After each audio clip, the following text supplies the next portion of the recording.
His eyes sparkled, clearly more interested in the potential items he could acquire rather than the training. Why are you asking the obvious? Rayon tilted his head at Dorian. You can't go on a trip without bringing your wallet. He blinked as if it was the most natural thing in the world. Yes, I'll get ready. Dorian grinned as if hearing himself referred to as a wallet was a compliment rather than an insult. This needs to be documented. Wrath let out a breath as he stared at the back of Rayon's head. Title: The corruption of the mortal realm is Rayon Zeekhart to blame. Wrath shivered as if deeply disturbed. You all heard me right. Be in front of Frederick's mansion by tomorrow morning. Leaving those final instructions behind, Rayon turned and left the training ground. That bastard. Martha scowled as she watched him go. He's getting more and more shameless. These days I can see the Vice Division leader's influence in him. No, actually he's even worse. Burin nodded, sighing in agreement. He's handsome, but his personality is ugly. Run-On shook her head in dismay. As soon as the thespian Emperor Ariel returned to the White Ocean headquarters, she summoned all her subordinates to her office. Gather every last piece of information on the 5 demons. Double-check, triple-check, make sure nothing slips through the cracks. Her sharp eyes gleamed with an intensity that left no room for argument. What? That will take far too much time. But considering the war is still ongoing, the costs of collecting all that intelligence will be astronomical. The heads of the intelligence network exchanged uneasy glances, cold sweat running down their backs. I don't care, just do it. Ariel shook her head firmly. If we make the wrong move, it won't just be White Ocean that falls. The entire Divine Five Orders could collapse. She bit her lip. This was like walking on thin ice, especially focus on Zeekhart. She narrowed her eyes as she specifically mentioned Rayon Zeekhart's name. There's a high chance he's hiding something. Even the high-ranking officials of Zeekhart had been visibly shaken by Rayon's words, yet he had remained composed until the end. He wasn't the type to bluff, which meant he was definitely concealing something crucial. Understood, and one more thing. Ariel hesitated for a moment before raising a trembling hand. Has there been any news about the Soulstone? None at all. As you know, the one that was discovered before is currently. The head of the intelligence department lowered his head. That's enough. It's useless to us anyway. Ariel touched her leg, shaking her head. There hasn't been a single trace of it. Honestly, even the idea of finding one is absurd. The intelligence chief averted his gaze as if he hadn't even considered the possibility, then put out a search for it. The Soulstone. Yes, I need it. The thespian emperor nodded gravely. Damn Rayon Zeekhart. Rayon had played mind games with her so intensely that she still couldn't recover. She wasn't even sure if it was psychological warfare, sincerity, or just a joke. The only certainty was that she needed to find out more about the Soulstone to gain any leverage. He said he'd offer an appropriate reward. Rayon had promised a reward for bringing him the Soulstone. That reward must be information crucial to ensuring Zeekhart's victory in the war. This will be difficult, but allocate some personnel to this as well. Yes, understood. Ariel waved her hand, dismissing them. The officials bowed before exiting the office. Now alone, Ariel leaned back in her chair, gripping her head. This is giving me a headache. Whenever she closed her eyes, she saw the mocking smiles of Rayon Zeekhart and Rimmer. It felt like her suppressed internal wounds were resurfacing. Thud, she pulled out a book engraved with the sun and moon from her thigh holster and placed it on the desk. Rayon Zeekhart. Her gaze landed on the sinister-looking engraving at the very end. Just what are you? Rayon gently stroked his head as she breathed softly in her sleep before turning away. I'll be off then. He bowed his head slightly to Glenn, Sylvia, and Edgar, who were watching from behind. See everything you need to see, but don't take too long. Glenn nodded, saying he looked forward to seeing Rayon's growth. I'd like to go too, but given the current situation, I have no choice. At the very least, bring back news on how the Holy Sword Alliance has changed. If they're following your grandfather, the internal structure must have changed more than the external one. Honestly, I'm curious about where they relocated to, and the kids I used to look after. Enough already. Sylvia clamped a hand over Edgar's mouth, cutting off his endless muttering. Rayon, take care and don't act too arrogantly there. She smiled, reminding him to be respectful since it was practically his extended family's domain. Is there anyone more polite than me? Rayon blinked at Sylvia. A heavy silence fell over the room. Glenn, Sylvia, and Edgar all stared at Rayon without saying a word. This lunatic. Wrath also shook his head as if Rayon had completely lost his mind. Right, there's no one as polite as my son. Sylvia forced an awkward smile, nodding. And, father-in-law, you should say goodbye to Jatou. She quickly turned to Rictor, the last person standing in the back. Rictor stepped forward hesitantly, his fingers twitching as he sighed. He still seemed weighed down by guilt for not being able to protect his family. I will wake her up no matter what. But once again, he couldn't bring himself to touch his granddaughter, lowering his hand instead. To ease the awkward atmosphere, he bowed his head to Glenn. I trust you. Glenn gave him a faint smile in response. Then let's go. Yes. Rayon bowed once more to the three of them before leaving the room. As he was about to exit Frederick's mansion, he found Merlin standing at the front entrance. She was dressed as a nun but still wore the old woman's mask, giving off an eerie presence. It's not that scary anymore. Wrath snorted, pretending to be unfazed. I'm off. Rayon gave Merlin a slight smile. I'll be away for a while too. Merlin tilted her chin, saying she would be leaving Sieghart for some time as well. Where are you going? I need to track down the whereabouts of the Soul Stone. There are methods only I can use. Plus, I have other information to gather. She smiled, determined to find it no matter what. We're family. Merlin shook her head as if telling him not to mind. I'm getting used to your jokes now. Jokes? What jokes? Merlin's neck twisted in an unnatural direction, and her voice dropped to an icy tone as if it came from the depths of a frozen hell. Wrath, who had been acting tough, finally gave in to fear and fled back into the ice flower bracelet. Ahem. Rictor coughed awkwardly, and the chilling aura surrounding Merlin quickly dissipated. Grandfather, take care of Rayon. Merlin softly grasped Rictor's hand before stepping back. I'll see you again soon, so don't overdo it. With those final words, she turned into a swirl of red and blue light and vanished. It truly seemed like she was gone this time. She's unpredictable. Agreed. Rayon sighed and stepped out the front door. Outside, Burin, Runnan, Martha, and Dorian were waiting. He gave them a nod. Let's go. Taking the lead, Rayon stepped forward, to the Holy Sword Alliance. Just as they were about to depart, a flash of blue light erupted before them, and Merlin suddenly reappeared. What the? You just said we'd see each other soon, but this is too soon. Rayon's jaw dropped as he stared at her. No need to waste time. I'm sending you directly to the Holy Sword Alliance. Merlin snapped her fingers, and red and blue light rose up, engulfing Rayon and the others. Just relax and let it take you there. She smiled reassuringly, claiming it was safe. Wait, how do you even know where the Holy Sword Alliance is? Of course I know, I'm the one who called grandfather. Merlin clasped her hands together, saying she had already done all the necessary research. Scary. Wrath trembled inside the ice flower bracelet, genuinely terrified of her. Grandfather, let's trust her. Rictor nodded, confirming that the Holy Sword Alliance had indeed sent a message. See you soon. Merlin's deep smile was the last thing Rayon saw before a blinding white light consumed everything. As the intense light faded and he slowly opened his eyes, he found himself in a place completely different from what he had imagined. What the where is this? Was this really the Holy Sword Alliance? Rayon blinked as he gazed up at the rocky mountain, layered like a barren wasteland. This is the Holy Sword Alliance. The mountain was massive, nearly as vast as Bukmeng Mountain, yet it was far too exposed for a hidden sanctuary. He could only think that Merlin had sent them to the wrong place. It seems like Merlin made a mistake. Scratching his head, Rayon turned to Rictor. For now, we should figure out where we are.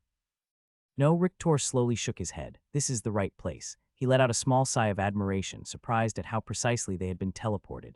This is really the Holy Sword Alliance. Dorian's jaw trembled in disbelief. There aren't many trees, so the inside is completely visible. Burin groaned as he examined the sparse vegetation. Yeah, it's just rocks. Runnan blinked, noting the emptiness of the landscape. It's not empty. There are plenty of animals and monsters.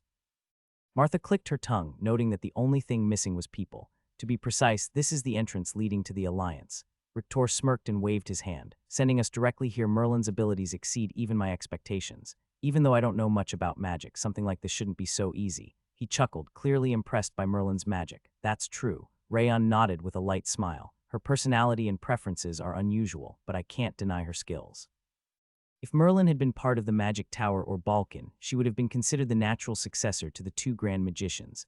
Of course, before all that, she would need to stop her stalking habits. Let's go. Rictor gestured with a flick of his finger before stepping onto the rocky mountain. Just follow exactly where I step. Yes. Rayon motioned for Burin, Martha, Runnan, and Dorian to go ahead while he took the rear.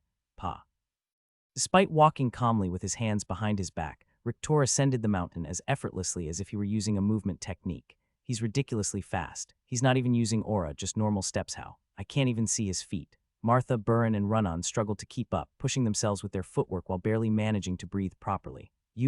Grandfather. As the others grew visibly pale, Rayon moved up beside Rictor. Our appearances are quite recognizable. Shouldn't we disguise ourselves before reaching the Alliance? He pointed at Burin, Martha, and Runnan, who were gasping for air. His distinct blonde hair and red eyes were already well known across the continent, and the others also had strikingly handsome and beautiful appearances, making them difficult to miss. What about the pocket guy? Wrath tilted his chin toward Dorian, who was still dry heaving. Well, he's cute, I suppose. Dorian wasn't ugly, but next to those three, his presence was overshadowed. Rictor stroked his chin as he looked back. It's not really necessary, but it might be better for you. What do you mean, not necessary? Rayon's eyes widened. I mean, it's not like we're trying to show off, but we'll definitely be recognized. Burin shook his head, certain they'd be caught. What do you think the Holy Sword Alliance is? Rictor smirked as he turned his back to them. A cult of lunatics who worship swords. Martha carefully started her sentence but ended it bluntly, staying true to her nature. Ha ha ha ha ha! Rictor let out a booming laugh that seemed to shake the ground. Exactly. That's all the Holy Sword Alliance is. He nodded approvingly, saying that Martha had described it perfectly. The most important value in the alliance is the sword. A strong swordsman is truth and law. Rictor smirked as he noticed Burin and Dorian's uneasy expressions. As Rayon said, you all stand out. The moment you step inside, your identities will be revealed. So what do you think the swordsmen of the alliance will do when they recognize you? Will they attack us? Dorian was already trembling. They won't attack us since we're with the alliance leader. Burin frowned, nudging Dorian's shoulder. No, they will attack. Rictor shook his head calmly. However, their attack will be a duel. Martha's black eyes gleamed as she seemed to understand. Correct. Rictor smiled gently at Martha. The swordsmen of the Holy Sword Alliance will challenge you one after another. Not to kill you, but to see what kind of swordsmanship you've mastered and how strong you are. He nodded as if that was the most natural thing in the world. The reason the Holy Sword Alliance stands at the top of the 5 divine order is precisely because of their obsession with the sword. Their passion for swordsmanship surpasses even Sieghart's. Rictor waved a hand dismissively, saying the alliance was full of nothing but sword fanatics. Martha, I think you'll fit in well with them. He chuckled, finding her personality amusing. I think Rayon fits better. Martha smirked and smacked Rayon's shoulder. In Sieghart, the real sword maniac is him. I'd finish my training late at night and leave, only to find him already sweating at the training ground the next morning. She gritted her teeth as if it was still frustrating. She's right. Runan nodded as she stared at Rayon. Rayon's real home wasn't the annex, it was the training ground. She shuddered, recalling how he once didn't return to the annex for over a month. Yes, I know just as well as you do. Rictor chuckled as if he was proud of his hard-working grandson. So does that mean we won't be disguising ourselves? Actually, it would be better if we did. Despite his earlier words, he waved his hand, signaling them to prepare for disguises.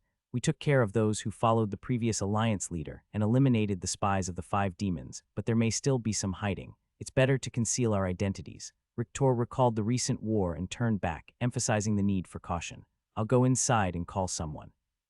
There's no need, I have everything right here. Dorian, who had been gasping as if he were on the verge of death, pulled out a disguise kit from his stomach pouch. A must-have item. Bloodshot veins surfaced in his eyes, his obsession with essential supplies growing stronger by the day.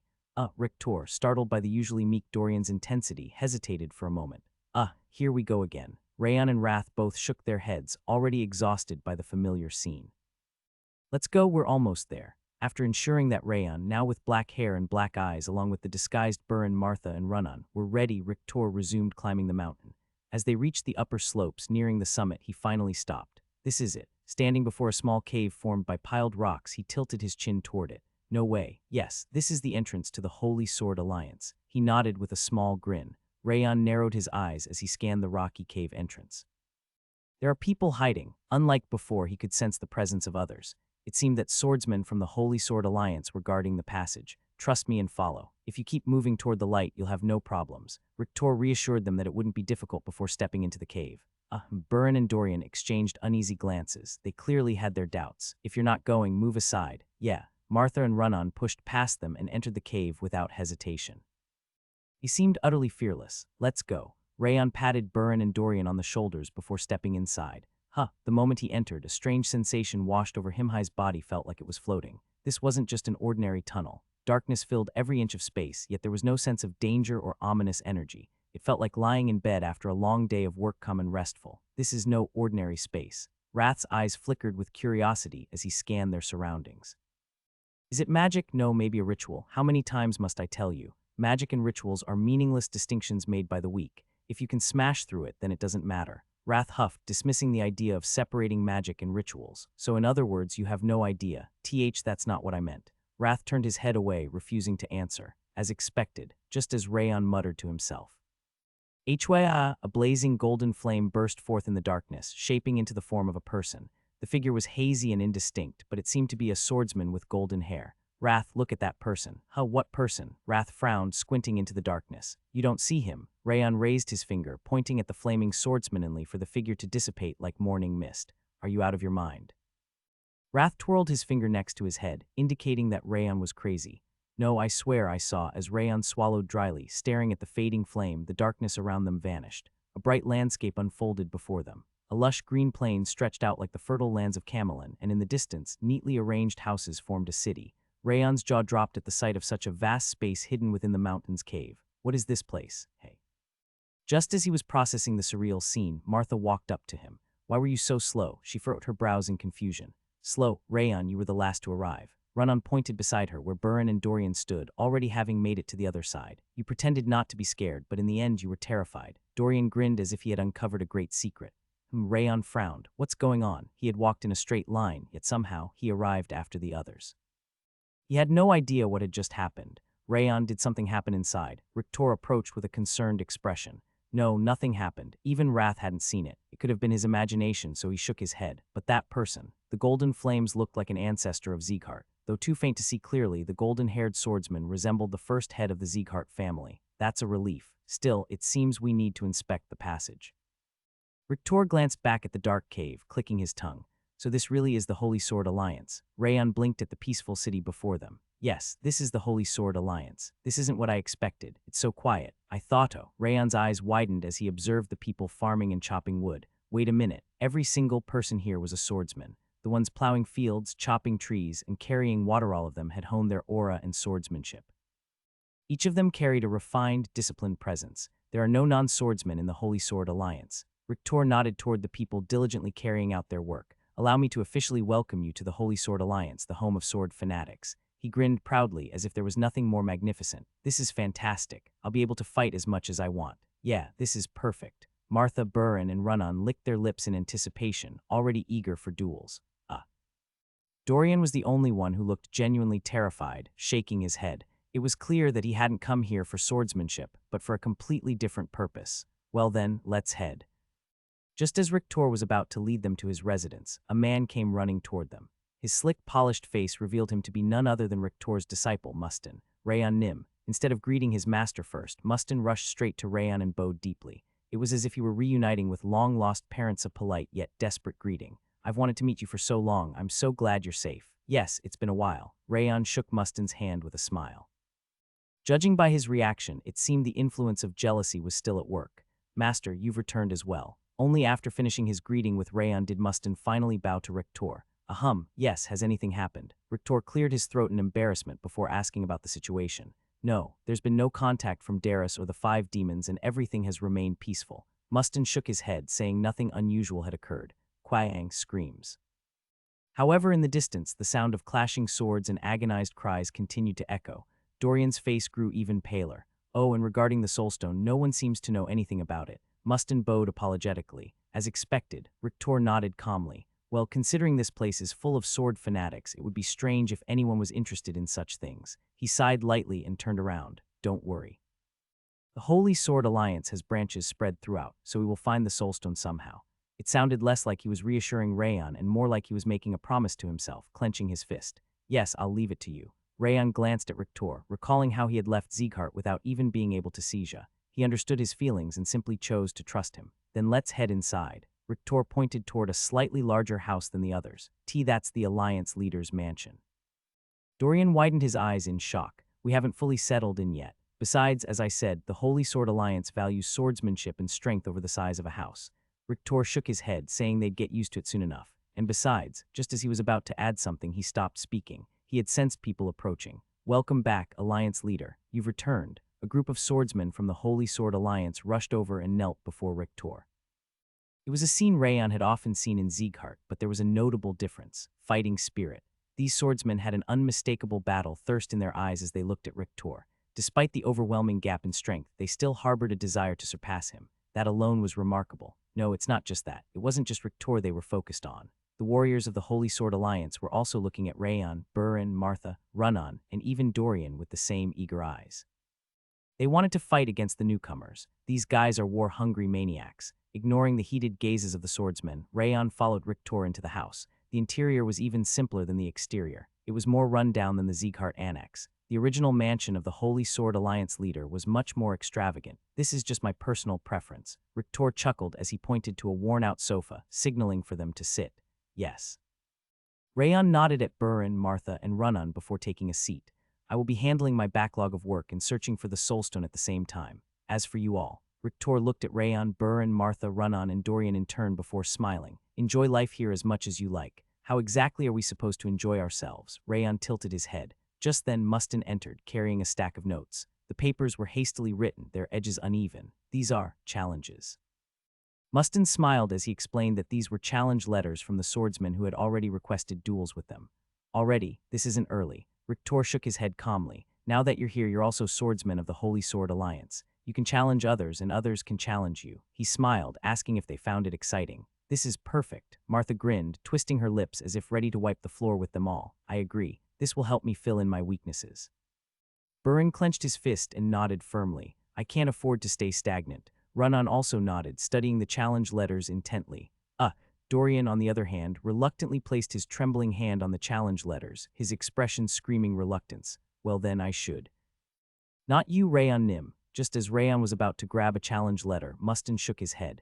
I checked all the letters, and not a single one was addressed to you. Mustin explained that while the others were mentioned by their descriptions, no one had specifically requested to challenge the black-haired, black-eyed swordsman. Ha ha ha ha. Rictor grabbed his head, bursting into laughter. It seems you suppressed your presence too much. He waved his hand, as if Rayon had been completely ignored.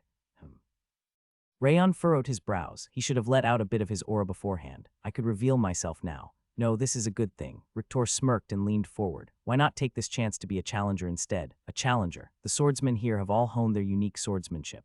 That means each one of them has something to teach. Since you are training in the 1,000 swords, you can treat all of them as your masters, if you do it right. His gaze burned with expectation. You won't just be creating a stepping stone. To climb higher, you might reach a level that only you can attain. What do you mean by a realm only I can reach? Rayon leaned forward, swallowing dryly. He wasn't entirely sure what Rictor meant, but the anticipation in his voice made his heart pound with excitement. It means you can take another step into the true path of the 1,000 swords. Rictor lifted his finger, drawing the shape of a sword in the air. Your grandfather and I both pursued the path of 1,000 swords, but we never truly achieved it. The path you're walking is an entirely new world that neither of us has seen before. He chuckled softly, saying that both he and Glenn were still several steps away from the true 1,000 swords, a long time ago. Rayon nodded slightly. The head of the family once told me the same thing. Like Rictor, Glenn had told him that his path was different from anyone else's, advising him to learn as many sword techniques and martial arts as possible. Using that advice, he had sparred against the entire Light Wind Division, significantly improving not only his own martial skills, but also those of his subordinates. So he was thinking the same way as I was. Rictor chuckled deeply, as if he had expected it. The first leader of the Holy Sword Alliance also sought the 1,000 swords, but in the end he failed. You are walking a path that has never been traveled before. He nodded, as if entrusting Rayon with that belief. Unprecedented. Rayon pressed his lips together as he looked down at the burning ring of fire in his chest. That might not be true. Every time he glimpsed the swordsmanship of his Sieghart ancestors in his memories, it felt like he was looking into a mirror. Hadn't his ancestor walked the true path of the 1,000 swords long before him? But who exactly is our ancestor? Man who roamed the entire continent as if it were his backyard, who planted hidden seeds for the future in unknown places, and who battled mysterious enemist identity of Sieghart's first patriarch was becoming more and more intriguing, especially his strength. It's unnatural. The figure of the first Sieghart patriarch he had seen in his memories looked extremely young, reaching Transcendencino, possessing the same level of power as Glenn at that age made it hard to believe that he was even human. HMPH, unprecedented, my ass. Wrath scowled as if he found it annoying. If this king had wielded a sword, I would have devoured that 1,000 swords or whatever it's called. It's not food. Speaking of food, I suddenly crave dumplings. Bring me some immediately. Wrath waved his plump hands demanding food. Rayon sighed, shaking his head. Lately, every conversation with Wrath ended with food. He was getting so tired of it that he didn't even feel like responding anymore. Don't put too much pressure on yourself. Rictor smiled gently, as if sensing Rayon's sigh was due to stress. As I said, the swordsmen of the Holy Sword Alliance each pursue their own path. No matter how weak they are or how much they're mocked, they never abandon their beliefs. Just by clashing swords with them, you'll gain something. He advised Rayon not to think about absorbing everything, but to treat each battle as a small milestone. I'll keep that in mind. Feeling Rictor's sincerity, Rayon bowed his head. Is there no path of mint chocolate? This king is more than willing to walk. Shut up. As Rayon pushed Wrath aside, his gaze met the eyes of the swordsmen waiting outside the mansion. They were looking at Burin, Martha, and Run-On like hungry beasts, all eager to challenge them. Challenges, huh? Come to think of it, it had been a long time since Rayon had been the one to issue a challenge. It might be fun to lower his status and rank for once and fight purely as a challenger. But these challenge letters have names on them, and we don't even know who they are. Burin tilted his head, unsure of whom to choose. The problem isn't their names, it's their strength. We have no idea how strong they are. And why the hell did someone write their challenge on a leaf? Martha scowled, glaring at the challenge letter written on a dried leaf. I'll go with this one. Run-on picked up a challenge letter addressed from someone named Kisaru, as if it didn't matter who she fought. Oh, I forgot to explain. Mustin clapped his hands and picked up one of the letters.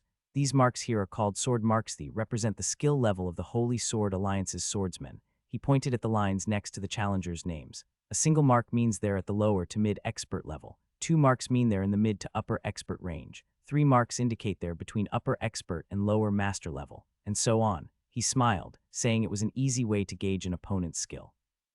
So the challenger Kisaru is between upper master and peak master level. He shrugged, advising them to choose their challengers based on these marks. I have another question. Burin raised his hand as he examined his challenge letters. A lot of the challengers who issued challenges to me have 5 marks. Does that mean they're all upper master level or higher? There are many swordsmen in the Holy Sword Alliance who don't participate in external affairs. They only focus on their training. Mustin explained that there were plenty of reclusive warriors who had no interest in political power struggles. And you just let them be, as long as they do their part. Some farm, some chop wood, and others handle paperwork. Wait, you're telling me that master-level warriors are farming? Burin's eyes widened. Grand masters do laundry sometimes. So what? Mustin nodded as if it was the most natural thing in the world. Just think of them as the Holy Sword Alliance's equivalent of an elder council. He sighed, saying that while these warriors weren't useful for external affairs, they would become terrifying if the alliance was ever under attack. And the previous alliance leader allowed this. That man didn't care about anything except his own swordsmanship and the swordsmen who interested him. Mustin smirked, as if asking whether they hadn't already figured that out from meeting the previous Holy Sword Alliance leader. Huh. Burin exhaled heavily, still unable to fully grasp the logic of this place. But Yaoi, do you talk down to us while using such respectful language for Rayon? Martha narrowed her eyes at Mustin. Because he's Rayon Nim, you're not. Mustin tilted his head as if that was the most obvious thing in the world. Martha gritted her teeth but had no comeback, slumping back into the sofa. Well, he's not wrong. Burin chuckled, nodding. I've decided. I'll fight this one. After careful consideration, Burin picked up the challenge from a swordsman named Lupin, whose sword marks indicated he was at the upper master level. I'll take this one. Martha also clenched a challenge letter in her fist, one from another 5-mark swordsman. Before you accept the challenge, take this first. Mustin handed Burin Martha and run on a badge with a single sword mark engraved on it. From now on, you are all 1-mark swordsmen.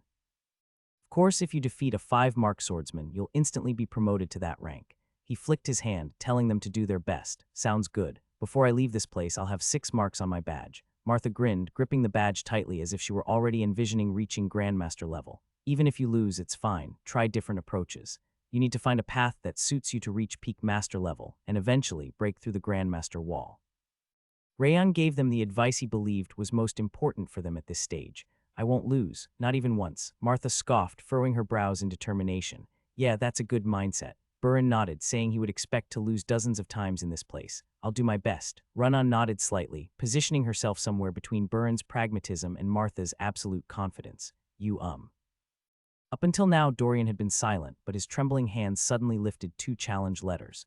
Why did I get a 6-mark challenge? His eyes blinked rapidly in disbelief. 6 marks mean Grandmaster level. Oh, Mustin clapped lightly as he read the name on the letter. This person rarely accepts challenges, so this is a great opportunity. You should definitely accept. He nodded enthusiastically, urging Dorian to take the fight.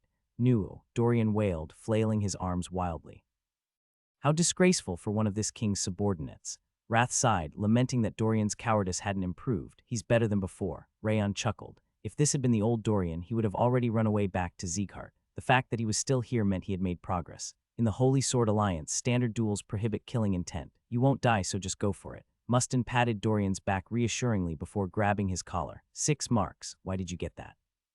It's a great opportunity. Stop whining and get ready. I'm so jealous. Martha, Burin, and Run-on clicked their tongues, envious that Dorian was given a chance to fight a Grandmaster. If you're jealous, why don't you take it? I'm going to die. Shut up. Dorian thrashed around, but Mustin refused to let him go. What about you, Rayon Nim? Unlike when he scolded Dorian, Mustin lowered his head respectfully toward Rayon. I'll stay and talk with my grandfather for a bit before heading out. Understood. Mustin bowed deeply before turning around. After bowing once more to Rayon and Rector, he led the others outside.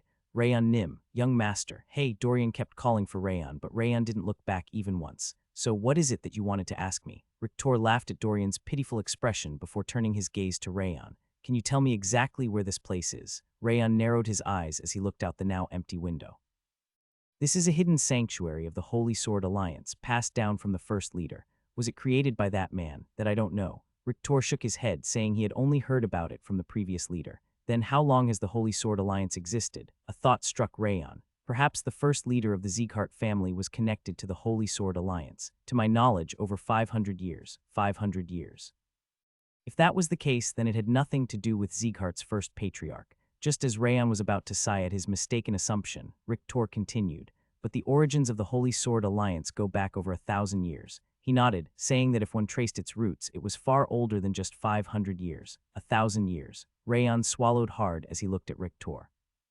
It was becoming more likely that the golden-haired man he had seen in the cave was indeed Zeeghart's first patriarch. Why the sudden interest in the Holy Sword Alliance? I just got curious. HMPH. Rictor suddenly turned red and cleared his throat. Well, if you have more questions, ask away. I'll tell you everything. He spread his arms wide, looking oddly excited. I don't have any more questions. Rayon shook his head. He needed some foundation before asking questions, and right now, he didn't have any concrete information. Rictor sighed deeply, slumping his shoulders in disappointment. Seeing that, Rayon felt like he should at least ask something. Grandfather, that person who reached transcendency, where is he now? Are you planning to challenge him? No, not yet. I just want to gather information in advance. Rayon shook his head calmly. He planned to sharpen his senses through duels with other swordsmen before challenging the transcendent at the very end. Then there's no need for you to know right now. Even if you wanted to meet him, you wouldn't be able to. Rictor furrowed his brows, saying that the man wasn't someone easily found. He had likely secluded himself somewhere, focused entirely on his training. I understand. Then I'll head out now. Rotating his wrist, Rayon stood up from the sofa. As I said, don't focus on winning, focus on learning. You'll gain much more that way. Yes. After bowing to Rictor, Rayon left the mansion. It seemed everyone had gone to watch Burin, Martha, and Runon's duels as the streets were eerily empty. I'm curious about the first patriarch's identity, but Rayon licked his lips as he followed the sound of clashing steel coming from the mountainside. Right now, my training comes first. I'll challenge every person I meet, and food comes first. Wrath suddenly interrupted, shouting about eating. Read the room. I was making a resolve here. You're the worst at reading the room. You're not even human, you monster. Bickering with Wrath, Rayon walked through the empty city. The battlefield was still steaming, its overturned ground radiating heat. Two elderly men, both bleeding from their heads and abdomens, lay sprawled out on the ground. Did you see? The Alliance leader returned. The red-haired old man lifted his head slightly. Yeah, and he brought guests, all of them. The black-haired old man narrowed his eyes. They're strong. Or rather, they will be strong. They're already strong at their age. Even though they disguised themselves, they're still just kids. The red-haired old man shook his head, telling him to take a closer look. That chubby one is a bit questionable, but the rest, they're all geniuses. But among them, yeah, there's a monster among the geniuses. The black-haired old man interrupted him, exhaling roughly. The ones below couldn't tell, but he's already a grandmaster. Not just any grandmaster, but at the highest level. His lips trembled as if he still couldn't believe what he had sensed. I felt the same way. That means it's certain. The red-haired old man let out a dry chuckle and nodded. I should be the first to challenge him. No, I should be the first to cross swords with him. The two old men spoke simultaneously before freezing. You lost to me, so step aside. Who said I lost? You lost, you begged while crying. Glaring at each other, both old men pushed themselves up. Then let's settle this here and now. Good, let's determine the winner once and for all. The black-haired old man raised his sword high, while the red-haired old man lowered his blade in a guarding stance. Rumble. As their battle spirit flared up again, the ground trembled, and the river behind them bubbled violently. SSSHEing. Both men charged at each other, their swords radiating overwhelming power, but before their blades could clash, a long-limbed figure appeared out of nowhere, grabbing both of them by the collars and flinging them into the river. Splash! The movement was so precise and effortless that neither of the old men could react. They simply crashed into the water. You're too noisy. How long are you going to keep fighting? A tall man with long white hair stood over them, staring down in annoyance before walking down the mountain. Damn it! The red-haired old man clicked his tongue as he watched the towering figure disappear.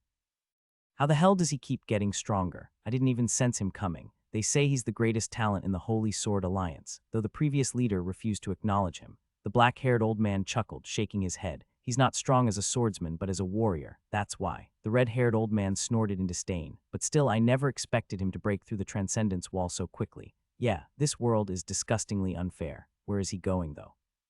Probably to steal food. He always sneaks down to the city once a month because he hates working. How is that guy even real? Losing interest in their fight, the two old men simply floated in the river. The man who had effortlessly thrown them into the river wandered into the city, his body swaying like a scarecrow in the wind. Just as he was about to enter a restaurant, a young man stepped out from an alleyway. The stranger had black hair and black eyes, an unfamiliar face. He wore the badge of a one-mark swordsman, but the aura surrounding him was incomprehensible, making it impossible to gauge his true strength. You're a swordsman, right? Will you accept my challenge? His eyes gleamed with battle thirst as he stared at the towering man. As soon as Rayon left the alley where Rictor's mansion was located, he encountered a man staggering toward him like a scarecrow, an unusual person. The man was incredibly tall, and his long white hair completely covered his face. Though his presence wasn't particularly strong, it exuded a solid and stable aura. Since Rayon had resolved to challenge the first swordsman he met, he immediately bowed his head. You are a swordsman, correct? Would you accept my challenge? The white-haired man didn't respond right away, but simply gazed at Rayon's face. What is this? Did he see through my identity? That bastard. As Rayon sensed the odd atmosphere, Wrath tapped his head. Did you challenge him after assessing his strength? Strength. Rayon furrowed his brows and looked at the white-haired man again. What strength are you talking about, huh? When he activated the Ring of Fire, he felt the energy writhing inside the man's core. A tremendous force capable of encompassing the entire Holy Sword Alliance was dormant within that slender body. What is this? Even as someone who had reached the peak of a grandmaster, he couldn't even fathom touching this level. It was the energy of a transcendent. Meeting a transcendent right away, should I call this lucky? Lost in a food debate with Wrath, Rayon had issued the challenge without much thought, only to realize he had unwittingly invited a transcendent to a duel. Even to himself, it felt absurd. You're an outsider. For the first time, the white-haired man spoke. His voice was deep and unhurried, as if his very nature was laid back. I recently joined the Holy Sword Alliance. How old are you? I'm in my mid-20s. The gleaming eyes beneath the white hair seemed to have already analyzed him completely. Knowing that lying wouldn't work, Rayon answered truthfully. That makes no sense. The white-haired man exhaled a faint breath and shook his head. Why are you here? I came to learn. Once again, Rayon responded with sincerity. I see. The white-haired man nodded calmly and raised his right hand. It's about time I accepted a challenge anyway. This isn't bad. He gestured with his fingers, signaling Rayon to come at him. You don't have a sword. Even if he was a transcendent, fighting without a sword was discourteous, so Rayon let his irritation seep into his voice. This is enough. The white-haired man nodded indifferently, implying he didn't need a sword. You'll regret underestimating me. I am not underestimating you. With an unwavering gaze, he spread his fingers. If you say so. Rayon placed his hand on the hilt of the heavenly drive. I'll finish this in one move. His plan was to subdue the man without a sword and then continue with a second round. He stepped forward with his left foot. Boom, closing the distance in an instant, he drew the heavenly drive. Just as he was about to strike at the man's chest, a flash of white light burst before his eyes. Whoosh! Before he could grasp what had happened, he found himself flipping upside down, suspended in midair. The white-haired man had somehow approached him and grabbed him by the collar, lifting him effortlessly. What the hell? Even though he knew his opponent was a transcendent, he hadn't let his guard down. Yet the man's movement was so natural that it felt as if his grip had been there from the beginning. Damn it. Rather than drawing his sword, Rayon reached out with both hands and grabbed the man's wrist. Whoosh. Tensing his core and abdominal muscles, he attempted to lift the white-haired man instead. The man frowned slightly, as if surprised that his own body was being lifted. Realizing he was at a disadvantage, the man released his grip on Rayon's collar and retreated. Huff. Rayon exhaled a heavy breath as he landed on the ground. What was that just now? You're not just an ordinary genius. The white-haired man lowered his stance slightly and curled his fingers. What do you mean by that? Those who rely solely on talent would have drawn their sword even when lifted like that. That's when I'd have snapped their wrist and ended it. Clicking his tongue, he seemed regretful that the duel hadn't ended as quickly as he wanted. The way he moves is strange. His posture and movements flowed like water, completely at odds with his large frame. He didn't seem like an ordinary swordsman. I need to watch his footwork. Just as Rayon thought about being cautious of his opponent's footwork, the white-haired man vanished. His presence reappeared, not to the side or behind, but directly in front of him.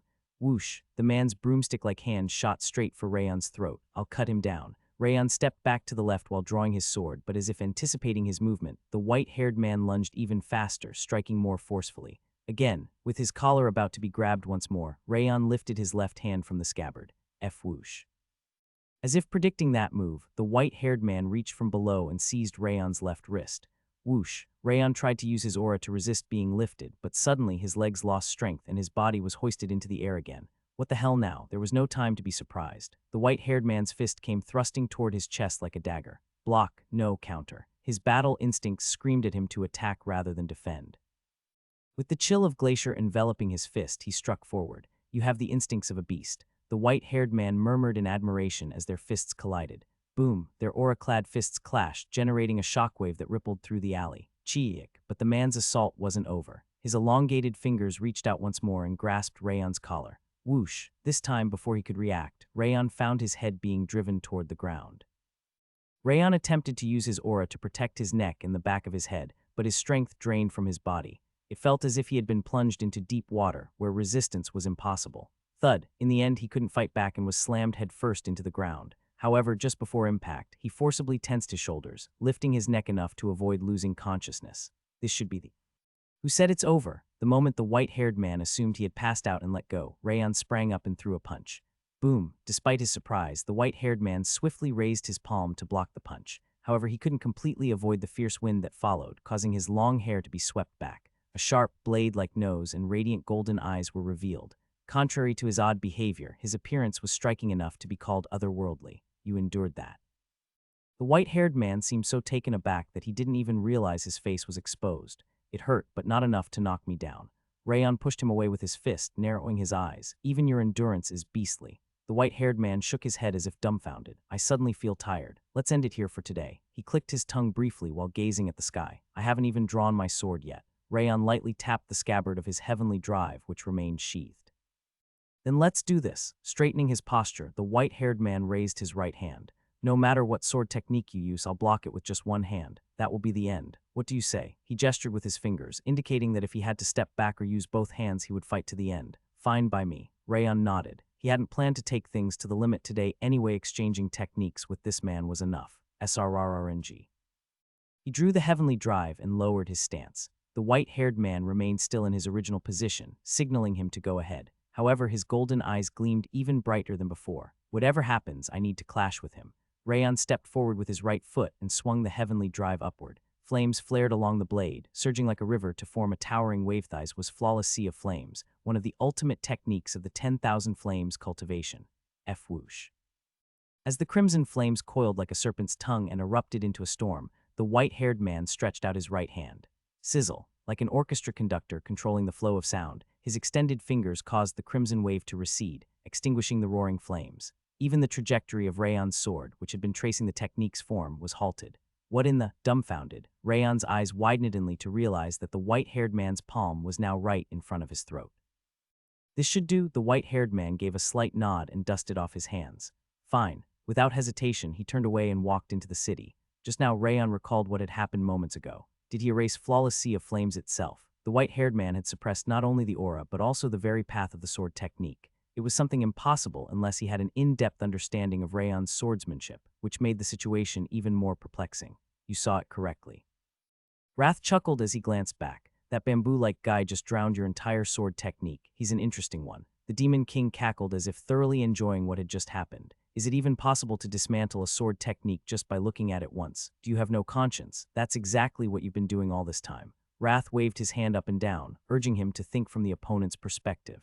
Now that I think about it, wait, does that mean that white-haired man could observe and break down sword techniques just as he used the Ring of Fire? Rayon licked his lips as he looked back. Most likely. For a swordsman, he's the worst kind of opponent. That sounds fun. A smile naturally formed on Rayon's lips at the thought that sparring with him could eliminate his own weaknesses and make him stronger, from what I see.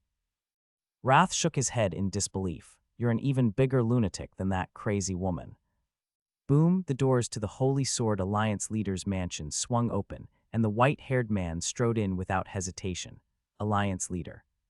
He entered Rictor's office and sat on the sofa. What on earth did you bring in? His eyes narrowed, filled with confusion. What are you talking about? Rictor set down his documents and tilted his chin. You felt it, didn't you? The white-haired man sighed and locked eyes with Rictor's calm gaze. That monster I just fought, who is he? What do you think of him? Calling someone on the path to perfection a mere child seems absurd. He shook his head, unable to comprehend the situation. He's far from complete. Rictor waved his hand dismissively, as if that much was obvious. I've never seen you like this before. Are you considering taking him as a disciple? One disciple, Mustin, is enough for me. That beastly kid.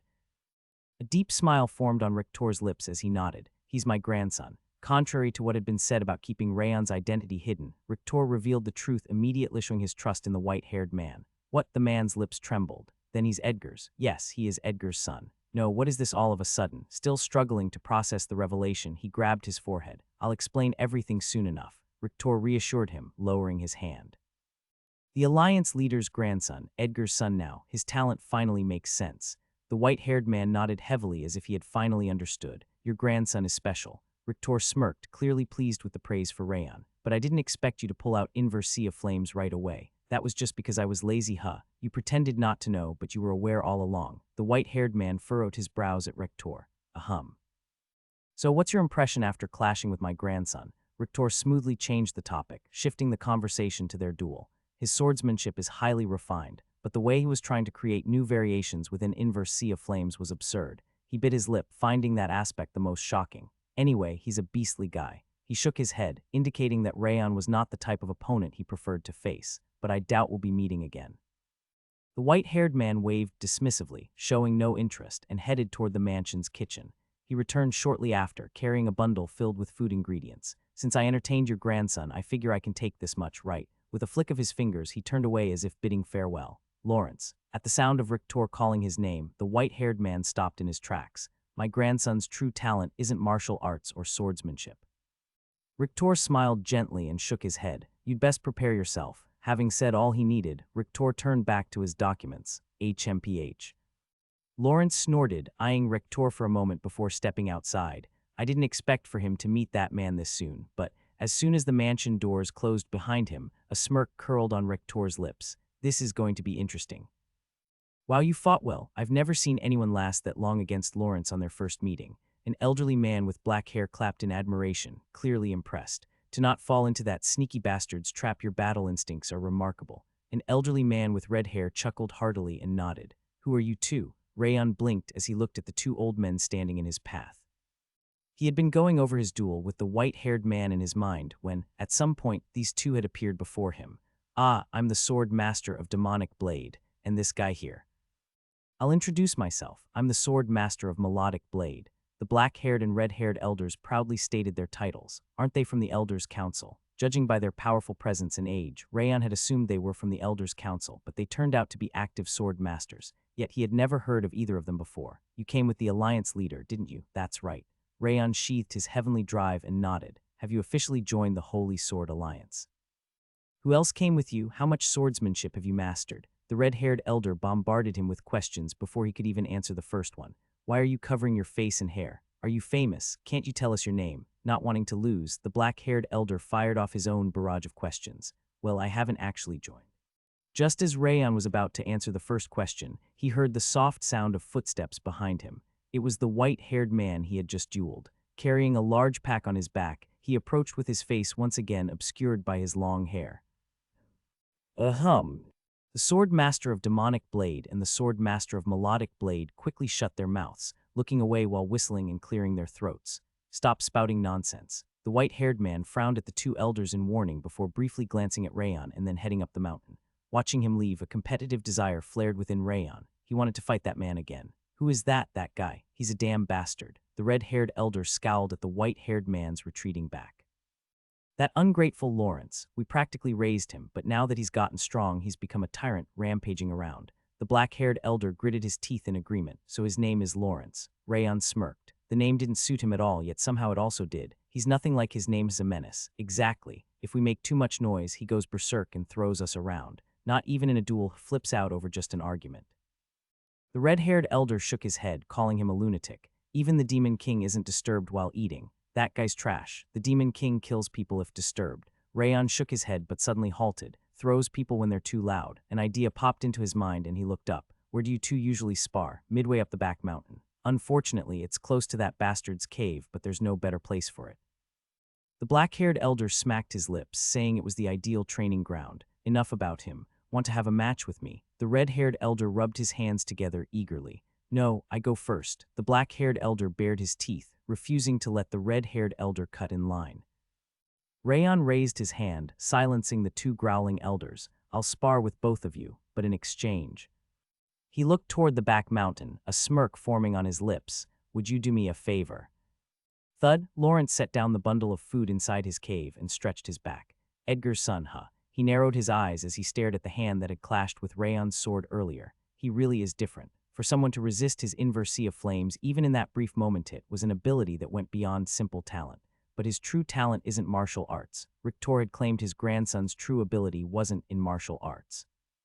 That statement suddenly piqued Lawrence's curiosity. No, it wasn't his concern. He had no intention of leaving this place, so whatever that kid's talent was, it had nothing to do with him. Feeling exhausted from moving after so long, he lay down on his makeshift bed of branches, ready to sleep. However, just as he was about to drift off, the ground rumbled violently, and bursts of aura erupted from all directions. Lawrence frowned as he pushed himself up. Those old geezers, I told them not to fight here. No matter how many times he told them, they never listened, and perhaps their old age had made them deaf. Annoyed, he stormed out of the cave, only to find not just the two old men but another person joining the battle. Why are you here? Rayon was clashing swords with the sword master of Melodic Blade. What a coincidence. Rayon smirked, tilting his head. Since we're here, why don't we have another round? What exactly are you doing? The white hair covering Lawrence's face trembled slightly. He seemed genuinely caught off guard by the unexpected situation. I'm having a duel with the sword master of Melodic Blade. Rayon shrugged, gesturing toward the elder. I mean, why are you doing that here? Annoyance seeped into Lawrence's low voice. He truly seemed to despise noise. Well, if I fought with the sword master of Melodic Blade in the city, it would have turned into a mess, so we came here instead. Rayon flashed a small smile, smoothly coming up with a reasonable excuse. It's just a coincidence. He calmly shook his head, dismissing any suspicions. You totally followed him. Wrath narrowed his eyes, dumbfounded. This is outrageous. Why is your acting improving faster than your swordsmanship? He waved his hand wildly, suggesting Rayon quit swordsmanship and join a theater troupe instead. Since fate has brought us together again, may I request a rematch, Sir Lawrence? Rayon smiled brightly, extending his hand. Of course, after I finish my duel with the sword master of Melodic Blade.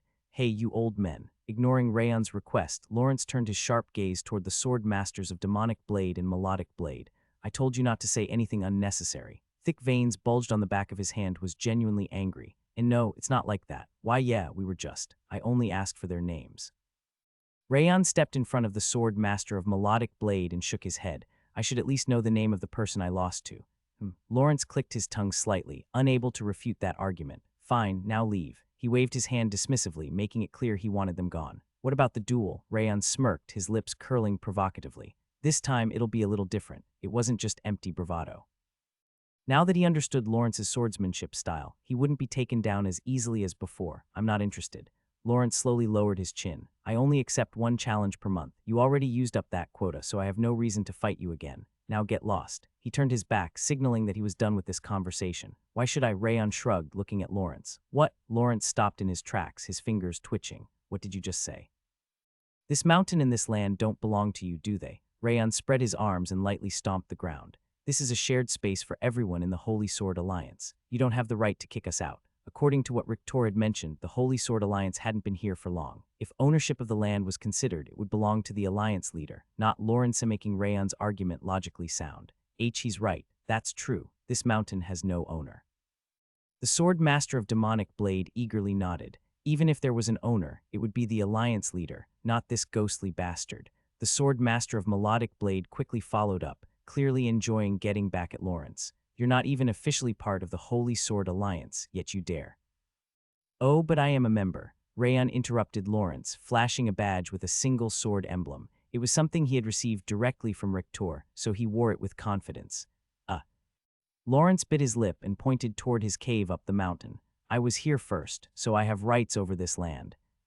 Oh, then that tree over there was here first. Rayon pointed to an old oak tree with a hollow in its trunk. You do realize squirrels live in there, right? Just by looking at it, you can tell they've been here for years. Shouldn't they have first claim to this land? You. Lawrence's lips twitched, unable to counter his argument. That's right, the squirrels have the priority. The Sword Master of Demonic Blade clapped his hands in delight. Cute things take precedence, after all. The Sword Master of Melodic Blade burst into laughter upon seeing Lawrence's frustrated expression. These childish humans. Wrath shook his head in exasperation. That's how old people argue. The older you get, the pettier the fights. Rayon chuckled at Wrath. In situations like this, logical arguments wouldn't work. Picking a childish fight was far more effective.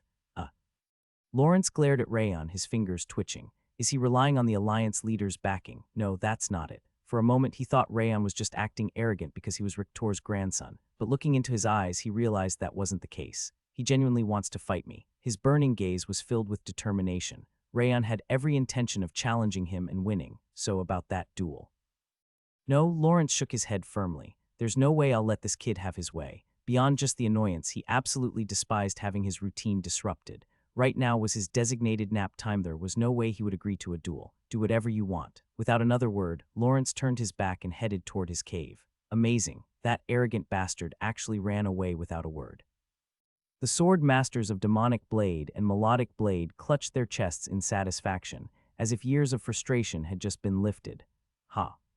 Rayon, however, let out a disappointed sigh. What a waste. Lawrence had been this close to falling for the provocation, but managed to hold himself back at the last moment. It was proof of his transcendent discipline. Still, I don't need to be discouraged. This was just the beginning. It was clear that Lawrence hated noise. With just a little more pressure, Rayon was confident he could achieve his goal. He's doomed. Wrath put his hands together in a solemn gesture as he looked toward Lawrence's cave. Rest in peace, Grasshopper Man. He shook his head as if lamenting an unavoidable fate. It's not that bad. Rayon waved his hand dismissively and turned back to the sword master of Melodic Blade. Let's resume our duel. Wait, are you sure about this? The sword master of Melodic Blade smacked his lips, glancing nervously toward the cave. If he comes out, I'll handle it. Don't worry. Rayon smiled gently as he lifted the heavenly drive. If you're scared, step aside. I'll take care of it. The sword master of Demonic Blade waved his hand dismissively, urging him to move. What nonsense. Why would I be afraid of that ghost bastard? The sword master of Melodic Blade shook his head in embarrassment and stepped in front of Rayon. Let's begin. Yes. The two warriors tapped their swords together lightly, signaling the start of their duel. Boom. Rayon stepped forward, launching an upward strike with a precise redirection of his blade. Good. The sword master of Melodic Blade laughed in satisfaction as he swung his massive greatsword downward. Whoosh, heavy. It was nothing but sheer, overwhelming weight. The crushing force of his combined heavy and strong sword techniques bore down on Rayon's body and soul alike. This is insane. Despite having reached the peak of the Grandmaster realm, the sword master of Melodic Blade was a peculiar warrior who had devoted his entire life to refining the heavy and strong sword styles. The sheer obsession behind his training sent a shiver down Rayon's spine. I need to dodge. No, that's not it. This wasn't the time to evade. He hadn't come to the Holy Sword Alliance just to gain dueling experience. Was here to become stronger. Winning wasn't the goal. He needed to break through, be shattered, and forge himself into something greater. Bzzzzzzzt. Instead of retreating, Rayon thrust his leg forward and summoned Azure Sky Sword along the edge of his heavenly drive. Boom. The sheer compression of the sword master of Melodic Blade's heavy swordsmanship collided with Rayon's technique, shaking the ground and sending a brown storm surging into the sky. Huff. Rayon was pushed back 10 steps, biting his lip. Still not enough. Even though they were both grandmasters, the sword master of Melodic Blade had dedicated his entire life to refining the heavy sword so naturally, Rayon was at a disadvantage. You actually endured that, head-on. The sword master of Melodic Blade gawked at him in disbelief. Then his eyes gleamed with battle spirit, as if he had finally found a worthy opponent. I didn't come here to run away. Rayon shook his head, voicing his current resolve. After fighting cowards all the time, facing a true warrior is exhilarating. The sword master of Melodic Blade clenched his fist, his face flushed with excitement. What's wrong with dodging? It's a strategy. A strategy. The sword master of Demonic Blade protested indignantly, shaking his head. Let's continue before I lose my momentum. Grinning wildly, the sword master of Melodic Blade charged forward once more. Agreed. Rayon nodded, stepping forward to meet him head-on. As Rictor had advised, he became a challenger, standing before a master who had dedicated his life solely to the heavy sword. Boom. When the heavenly drive and the greatsword clashed, the resulting shockwave was even greater than before, sweeping through the surroundings. Trees trembled from their roots, and the river surged backward as if defying gravity. But this time, Rayon only took 9 steps back before regaining his stance. The sword master of Melodic Blade widened his eyes, noticing the change. Your sword feels heavier now. Not yet. Rayon shook his head, his expression calm. I still have a long way to go. Boom. Inside his cave, Lawrence gritted his teeth, clutching his head. Damn it. He could block out the noise with his aura, but there was no way to prevent the vibrations in the ground. The quakes were growing stronger, making it impossible to lie down comfortably. Why the hell is that brat using a heavy sword style? A normal sword duel wouldn't have been this loud, but because those maniacs were engaging in a battle of heavy swords, the entire mountain felt like it was about to collapse. It made sense for the sword master of Melodic Blade to fight that way, but why was that young bastard doing the same? If I had known, I would have crushed him completely. Lawrence bit his lip, turning his gaze toward the cave entrance. The impact is getting stronger. Rayon's heavy swordsmanship was intensifying, generating even greater waves of force. At first, he had been completely overwhelmed, but now he was beginning to match the sword master of Melodic Blade's offensive. Was he not an already complete monster, but a developing one? It seemed Rayon's abilities went beyond what could be described as mere talent. The fact that such a human even existed was utterly absurd. And yet, there's supposedly something greater than this. Rictor had claimed Rayon's true talent wasn't martial arts. That seemed like a blatant lie. He's impressive, but that still wasn't enough reason for him to get up. He had his own routine, his own pride to uphold.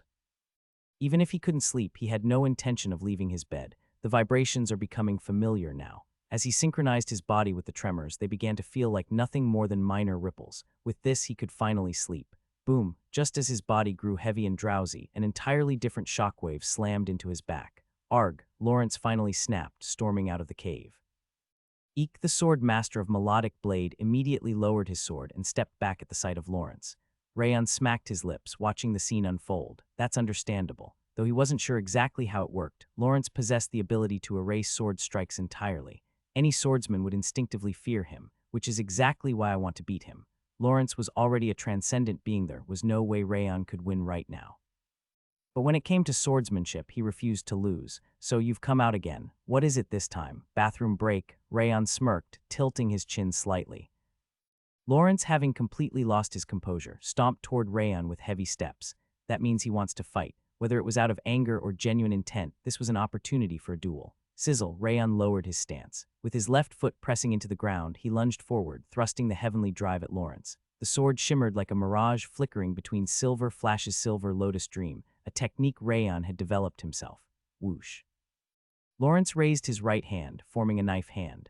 The moment his palm traced a small circle in the air, the aura-forming Silver Lotus Dream was erased, and the sword's flow came to a halt. Rayon's eyes gleamed. As expected, it's a disruption technique. That bizarre flow Lawrence displayed was disrupting his swordsmanship, erasing his aura. It was an unfamiliar, alien force unlike anything he had encountered before. Then time to adapt.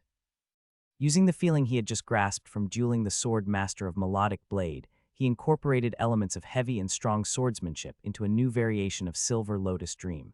Instead of a deceptive flow, it now pulsed with an overwhelming force like a nightmare. HMPH. A fierce gust blew, pushing back Lawrence's white hair and revealing his golden eyes, which now burned even more intensely. Whoosh. Lawrence twisted his hand once more, and even the newly reforged Silver Lotus Dream crumbled, its energy fading into nothingness. He disrupted it twice. Rayon gaped in disbelief, but before he could react, Lawrence unleashed his pent-up fury, driving a fist straight into Rayon's solar plexus. Thud, Rayon tumbled across the ground, rolling into the creek. You won't be able to move for a while. You should be satisfied, so get lost. Muttering as if the matter was settled, Lawrence turned his back and strode toward his cave without looking back. Hey, are you okay? The sword masters of Melodic Blade and Demonic Blade rushed toward Rayon in a panic. Wrath, however, seemed entirely uninterested in Rayon, instead recalling Lawrence's golden eyes. Is that bastard even human? Wrath smacked his lips, muttering that Lawrence felt strangely familiar. I'm fine. Rayon wiped the blood from his lips and shook his head. I told you, that guy is a ghost who devours swordsmanship. It's best not to face him. Exactly. Maybe at a higher level, but at your current stage, it's impossible to beat him. The two elders grabbed Rayon's arms, urging him never to challenge Lawrence again. You're right, Rayon nodded calmly. Seeing how even his second attempt at swordplay had been nullified, this wasn't a normal power. Especially those golden eyes of Lawrence's, they harbored something truly bizarre. Now that he's really pissed off, let's head back down. That bastard is terrifying. The sword master of Melodic Blade seemed to have developed some fondness for Rayon and genuinely worried for him. That's a good idea, but... Rayon smirked and curled his finger at the sword master of Demonic Blade. Shouldn't you warm up as well?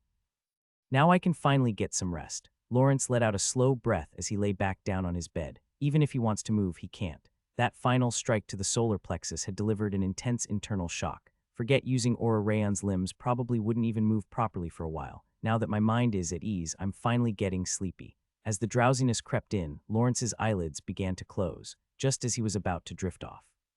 Bzzzzzzzzzt. Clang, clang. A sharp buzzing noise filled the air, followed by the unmistakable clash of swords. Thunk. Lawrence shot up from his bed and turned toward the cave entrance. No way. The moment he expanded his aura to sense the surroundings, he knew. It was him. That monster of a kid was now sparring with the sword master of Demonic Blade. How, whether physically or in terms of aura, Rayon shouldn't have been able to stand properly, let alone fight. Forget it. I don't care. Lawrence shut his eyes again, using his aura to block out the noise. But this time, it wasn't the ground that trembled, it was the air. The very atmosphere vibrated, sending pulses that throbbed in his skull. This is his true talent, isn't it? Lawrence could no longer endure it. Clutching his now disheveled hair, he stormed out of the cave. As Rayon exchanged blows with the sword master of demonic blade, he smacked his lips. He's the complete opposite. While the sword master of melodic blade focused on heaviness and strength, the sword master of demonic blade was obsessed with speed. One wrong blink and his head would be gone. Whoosh. Just as he had done with the sword master of melodic blade, Rayon adjusted his technique. Instead of heavy swordplay, he infused swift sword and wind sword principles into his heavenly drive sword. Clang. It wasn't as weighty as before, but now the sheer speed of his attacks filled the air with razor-sharp winds. Fast. The sword master of demonic blade was indeed faster than Rayon, but not by an unbeatable margin. Once again, Rayon pushed forward, intent on learning through direct combat. Clang, clang, clang. In less than a second, dozens of blows were exchanged. The metallic clang of steel echoed like the chirping of thousands of birds. Sizzle, his concentration sharpened. He could feel his sword growing faster. You brat, you're skilled in quick swordsmanship too. The sword master of demonic blade laughed joyfully, accelerating his strikes even further. It's not just about speed. The sword must ride the wind. As Rayon grasped another small insight, he continued trading blows. Boom. Lawrence landed heavily, crushing the ground beneath him as he descended from above. Are you actually insane? His golden eyes bulged in disbelief. Insane? How rude. Wrath shook his head.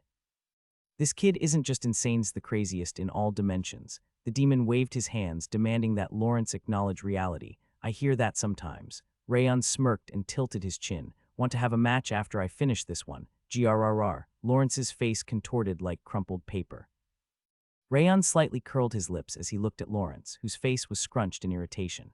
He's really pissed. Well, things had gotten loud. Even a master-level warrior could block out sound using aura or by sealing their hearing points. However, no matter how well one blocked noise, they couldn't stop vibrations. Since Rayon had been striking against the sword master of demonic blade and sword master of melodic blade, generating wind-induced vibrations, he had expected Lawrence to come out.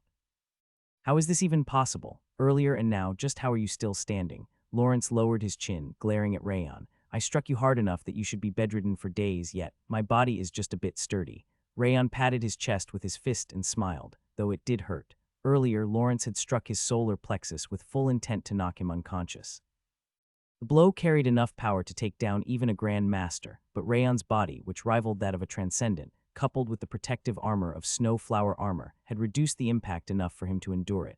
This brat isn't just a leech, it's an iron leech. Wrath shook his head. He's disgustingly tough and refuses to let go. He's going to keep sucking blood until you shrivels up. Wrath ground his teeth, clearly regretting his involvement. A bit sturdy. If it were us, we'd be halfway to the afterlife.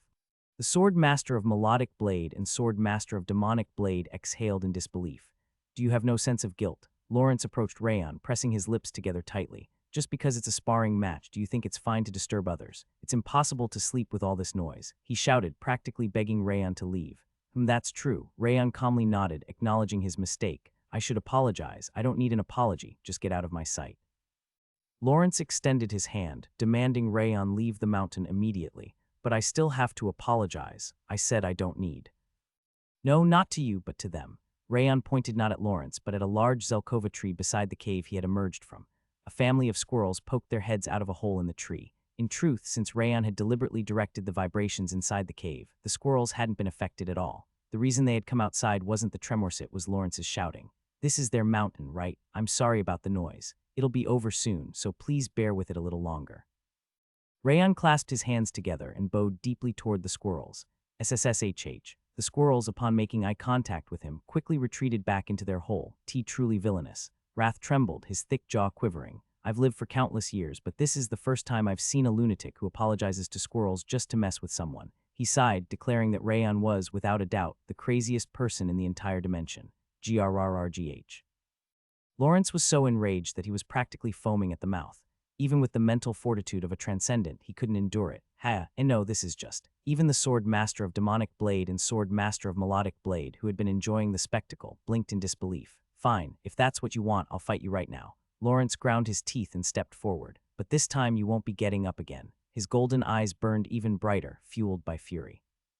You're ignoring proper turns, you don't understand order. Rayon bowed his head slightly, as if asking the sword master of demonic blade for permission. Turns, order. You're the last person who should be saying that. Lawrence shouted, finding the entire situation absurd. There's no winning against your mouth. I think I know who you take after. Clicking his tongue, he suddenly vanished. His presence completely disappeared, as if he had become an illusion. I can't trust my eyes. Same with my senses.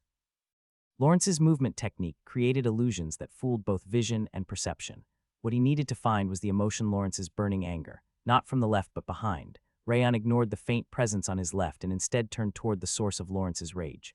Whoosh! The moment he turned, Lawrence's outstretched hand came slicing toward him like a tree branch. Srrng. As if waiting for this moment, Rayon bent his knees and thrust his heavenly drive forward. 10,000 Flames Cultivation, 36 Crimson Slashes, a supreme sword technique that stabbed in 36 directions in an instant, infused with the intricacy of extreme speed. Unlike before, this time he had gone all out from the start. 36 crimson streaks shot toward Lawrence's vital points. Realizing his ambush had failed, Lawrence raised his right hand in a knife hand stance. The golden light in his eyes surged through his palm, and as soon as it touched the 36 slashes, they extinguished like embers. Even with increased speed and wind infusion, it won't work. Then, as his sword strikes began to dissipate, Rayon ignited the flames of rotation atop his heavenly drive and simultaneously drew his soul requiem sword with his left hand. Whoosh! While rotation's flames clashed against Lawrence's knife hand, Soul Requiem sword gathered an extreme surge of 10,000 Flames Cultivation. A blazing dragon soared along the blade, unleashing an overwhelming breath of fire. Flame Dragon Break. Quaa! A colossal inferno surged forward as if it would incinerate the entire mountain. But Lawrence's knife hand, like an impenetrable wall, completely erased the flames of Flame Dragon Break. Only tiny embers remained, falling harmlessly to the ground. Rayon bit his lip as he watched the flames vanish. That's not just martial arts. Even though he was controlling the flame's flow, he couldn't replicate what Lawrence had done. That counter wasn't just a technique, it was a phenomenon. I need to see more. Just as Rayon was about to lift his lowered heavenly drive to continue the battle. Whoosh! Lawrence moved with an even swifter, more elusive footwork, closing in from the left. No room to extend my sword. Rayon was slightly late in reacting, leaving no space to thrust his heavenly drive. Instead, he swung down with the Soul Requiem sword, infused with frost energy. Quaa! Lawrence, seemingly having decided to go all out, easily dispelled the frost and placed his hand on his chest. This time, it's really going to hurt. With his low voice, an immense force exploded from his chest. Boom! Rayon was launched like a kicked ball, crashing into the ground. The impact was so intense that the earth beneath him caved in deeply. Haya! Lawrence furrowed his brows as he looked at his faintly trembling hand. He's grown again. Most swordsmen feared having their swordsmanship broken. Even in the Holy Sword Alliance, no one ever dared challenge him to a duel. Yet that Braith always clashed head-on, as if he enjoyed having his swordsmanship shattered. It was as if he had no sense of pride or fear as a swordsman. Physically and mentally, he was an absolute monster. Isn't this a bit excessive? The Sword Master of Demonic Blade frowned at Lawrence. He's still a young kid. The Sword Master of Melodic Blade also bit his lip, thinking it was too much. You can see for yourself. That damn brat thighs much is necessary to keep him down. Lawrence sighed shortly and shook off his hand. Since Rayon was Rictor's grandson, he had held back just enough to avoid killing him. This time, he wouldn't be getting back up. If he gets up again, I'll acknowledge him. But really? Rayon suddenly opened his eyes as if to mock him. Jaya H.Ha, the Sword Master of Demonic Blade and Sword Master of Melodic Blade, who had been worried about Rayon, shrieked and stumbled back. Their reactions were truly amusing. Now Rayon understood why Merlin always transformed into different animals to mess with people. Why you how? Lawrence's golden eyes trembled violently as if he had witnessed the impossible. This time it hurt. Noctually, it hurt quite a lot. Rayon rubbed his left chest and clicked his tongue, but it wasn't unbearable. Uag! Lawrence grabbed his hair and let out a frustrated scream. I hit you with an aura strike directly to the heart. Why aren't you even unconscious? I've gotten used to being hit. Rayon chuckled faintly and slowly lifted his upper body. This time the impact had been truly severe, so he couldn't move immediately. Why are you doing this to me? Why? Lawrence raised both hands in surrender, practically begging for mercy. I'm not tormenting you, I just want to spar. We're playing, that's all. Rayon shook his head calmly. I don't want to play, just leave me alone. I told you he's not a zombis a leech. He won't let go. Wrath sighed, shaking his head. You said you'd acknowledge me, so let's do this. Rayon raised his index finger at Lawrence. What now? Spar with me once a day. After clashing 3 times, Rayon realized something. Lawrence's counter technique wasn't something he could break immediately. There was no point in continuing to charge in recklessly. The best way forward was to improve his swordsmanship first, then challenge him once per day. Oh, once. Yes, just once a day. Rayon nodded as if that was all he needed. Lawrence bit his lip, clearly torn. I have a routine. People who know me understand when my routine is broken. I have a really hard time. If you don't like it, we can keep going like this. I have plenty of stamina, so I can fight you day and night. How many people would you need to call to stop me? Fine, I got it. I'll do it. In the end, Lawrence surrendered, nodding begrudgingly. Contract secured. Rayon grinned, stamping an imaginary seal into the air. You call that a contract? It's blackmail. It's a contract since I didn't use violence. I got beaten instead. No matter how you spin it, that grasshopper looks like he's dying. Wrath clicked his tongue in disbelief. Now get out of here. Lawrence weakly waved his hand. His shoulders slumped as if he had aged 10 years. Sure thing. Rayon nodded, then suddenly spoke up again. Since we made the deal after today's match, I'll be back tonight for another round. He flashed a bright grin. Know that, Erg. Lawrence's jaw trembled as rage boiled within him. But in the end, he couldn't even speak and simply dropped his head. Well then, Rayon bowed slightly and descended the mountain with a light step. Ooh, ooh. The Sword Master of Demonic Blade and Sword Master of Melodic Blade let out odd murmurs as if they had witnessed a legend, then hurried after Rayon. Ugh! Lawrence clenched his trembling fists as he watched Rayon's back fade into the distance. Is this really the best outcome? Was there no other way? No matter how much he thought, no answer came. He should have run away the moment he saw that brat in town. Uag. Lawrence screamed loud enough to shake the entire mountain, cursing the moment he had agreed to that first duel. Meanwhile, Martha bit her lip as she stared at the middle-aged female swordsman standing before her. She's strong, not just naturally, but through sheer refinement. That woman wasn't just powerful, she carried absolute confidence in her swordsmanship. She was a true swordswoman, one who had established her own beliefs. This is exciting. There were many strong swordsmen in the outside world, but few held such unwavering conviction in their techniques. Now she understood why this place was called the Holy Sword Alliance. We're both exhausted. Let's end this with one final strike. The middle-aged woman tilted her head, beckoning Martha to come at her with full force. I like your personality. Martha grinned and raised her sword. Boom. After locking eyes for a moment, both warriors kicked off the ground at the same time. Woo-wong. Martha unleashed an extreme sword strike, infusing the light wind style into her titan aura. A thunderous roar erupted from her blade, as if it were tearing through space itself. Strength is good, but... The middle-aged woman smiled faintly without losing her composure. She extended her sword. A small but concentrated light gleamed from her blade. It was precise, unwavering, a sword strike refined through absolute focus and discipline.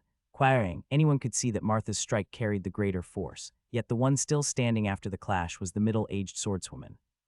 Martha collapsed to her knees, biting her lip. Enduring strong but unfocused wind isn't difficult. The woman chuckled lightly, avoiding a lightning bolt that strikes precisely. Now that is the real challenge. She lowered her sword and extended a hand toward the fallen Martha. What did you say your name was? Martha took the woman's hand and stood up, tilting her chin up slightly. Jera. The woman introduced herself with a soft smile. Wait for me. I'll defeat you soon enough. Despite her fierce words, Martha wore a bright and confident grin. I'll be waiting. Jera waved casually before walking away. Are you all right? Burin approached after finishing his match, watching her with concern. Rakshasa. You hurt? Ranan also tilted her head slightly, her eyes filled with worry. Stop calling me that. No, you little. Martha smacked Ranan on the head, but Ranan gracefully stepped back using her footwork. Well, seeing that, I guess you're fine. Burin chuckled as he looked Martha over. My body is fine. Martha clenched her teeth, lowering her head. I could have won. Jera was indeed stronger, but the gap wasn't massive. What decided the match wasn't raw power, it was concentration and the depth of their convictions. I should have believed in myself until the very end. In the end, I lacked strength. You lost focus at the last moment. As Martha reflected on her loss, a familiar voice spoke beside her. She turned her head and saw Rayon approaching, looking like he had rolled through a battlefield. Dust covered him like war paint, and his collar and mouth were stained with what appeared to be blood. What the hell happened to you? Martha gaped at him, her jaw trembling. I had some fun. Despite his battered appearance, Rayon grinned as if he had just enjoyed himself. You got beaten to a pulp and call that fun? Burin frowned as he examined Rayon's tattered clothing. You look like you took a bath in dirt. Ranan also tilted her head, puzzled. What about you guys? Rayon ignored their concerns and gestured toward Burin and Ranan with his chin. I barely won. The matchup favored me. Burin let out a breath of relief, admitting he had scraped by. I lost. Ranan nodded heavily, her expression unreadable. Her opponent was a high-ranking master. It was a close fight, so she did well. Burin acknowledged that Ranan had put up an incredible fight. You all saw I got stomped like a dog. Martha furrowed her brow, signaling that she didn't want to talk about it anymore. What about Dorian? No idea. Looked like he got taken somewhere. Martha and Burin shook their heads slowly. No need to worry about Dorian. Mustin approached and bowed slightly. Sir Jarek took him. After seeing him drop his sword before even starting a match, he decided to train his mindset first. He explained that Jarek was a senior elder of the Holy Sword Alliance and one of Riktor's closest confidants. Then we can trust him. Even if they weren't familiar with the elders of the Holy Sword Alliance, Riktor's trusted men were reliable. Still, I should check on him later. Rayon organized his thoughts before looking at Burin, Martha, and Ranan again. It's better if you all keep losing here. Losing? No way. Martha shook her head instantly. Why? The swordsmen of the Holy Sword Alliance embody their beliefs in their swordsmanship. Instead of just thinking about winning, you should treat these duels as a way to learn their mindset. That will help you grow stronger. Rayon shared what he had realized, his eyes serious. I'm prepared to lose 1,000 times here if necessary. As he spoke, he glanced back at the mountain where Lawrence was. No, even if I lose more than that, I'll keep going. After finishing duels with the Sword Master of Demonic Blade and Sword Master of Melodic Blade, Rayon returned to Rictor's mansion. Rictor had just finished his work and had personally prepared dinner for everyone. As expected of a swordsman from the Holy Sword Alliance, he handled everything himself. Where is Dorian? Sir Jerk took him. He'll be staying with him for a while. Mustin bowed slightly. That habit of his is acting up again. Rictor chuckled as if he was used to it. Well then, how were the duels? He turned to Rayon first, tilting his head. I met someone named Lawrence, and then Rayon recounted everything that had happened between him and Lawrence. Biwahaha. Rictor burst into laughter, slamming his hand on the table. So it did happen. I bet he looked absolutely miserable. He smacked his lips in regret, wishing he could have seen it firsthand. You're too much. Burin exhaled in disbelief. That was basically noise complaints. You're a menace. Martha trembled with frustration. I want to see the squirrels. Run-on, uninterested in the rest, muttered about wanting to see the squirrel family again. No, Rictor calmly shook his head. Keep going. Even if he tells you not to, keep challenging him. He nodded approvingly and patted Rayon's shoulder. He's a lonely guy, so keep playing with him. Rictor looked at Rayon warmly as if he found him admirable. You sure about that? Wrath shook his head. He looked like he was about to go bald from stress. A week had passed since Rayon arrived at the Holy Sword Alliance. Every day, he sparred with different swordsmen from dawn to dusk, and at night, he climbed up the mountain to challenge Lawrence to a duel. Naturally, he had never won. Every single night, he descended the mountain with bruises on his head and chest. However, he had learned something. Lawrence was obsessive about maintaining his daily routine and he slept during the day. For someone who didn't even seem that old, it was baffling how he had reached transcendence with such a lifestyle. Even more fascinating is his martial art. Lawrence's martial techniques operated on a completely different principle from any swordsmanship Rayon had encountered before. Most sword techniques were developed to kill an enemy, but Lawrence's seemed designed to break an opponent's martial arts instead. Ha! As Rayon climbed toward the cave, he let out a slow breath. Tonight I'll break through no matter what. Today he had sparred against 10 different swordsmen, pushing his swordsmanship to new heights. He felt a bit more confident than before. Looks like I came a little early. It was slightly earlier than usual, but with the moon already rising, Lawrence shouldn't be asleep. Sir Lawrence, standing in the usual clearing where they fought, Rayon called out to him. Thud, a loud, irritated stomp echoed from within the cave, and Lawrence sluggishly emerged. The dark circles under his eyes were so pronounced that they looked like they had been drawn with charcoal. For the love of, can't you just show up at the same time every day? Why do you keep changing the schedule? There's no set time for our duels. I just come as soon as I finish training. Rayon shrugged at Lawrence. You little. Grinding his teeth, Lawrence stepped out of the cave only to suddenly freeze. He looked up at the full moon rising into the night sky. His lips tightened. Wait, what's today's date? Damn it. Lawrence's legs gave out and he collapsed on the spot. An entirely different aura and presence began to seep from him, something unlike anything Rayon had ever felt from him before. Sir Lawrence, stay back. Lawrence waved his hand frantically in front of the cave entrance. Because of you, my routine got messed up and I lost track of time. There's no duel today. Come back tomorrow. Shouting desperately, he used his trembling arms to crawl deeper into the cave. Wait, that's. Rayon clenched his jaw. Kicking off the ground, he leaped forward, stopping just outside the cave entrance. I said, stay back. You, ignoring Lawrence's frantic cries, Rayon stepped inside. He froze as he saw the white blood trickling from Lawrence's lips. His hand instinctively gripped the hilt of his heavenly drive. What is your connection to the white blood cult leader? Rayon swallowed dryly as he looked at Lawrence's lips, stained white. White blood cult's white blood. The blood demons of the white blood cult underwent a transformation the more they cultivated their blood arts, the whiter their blood became.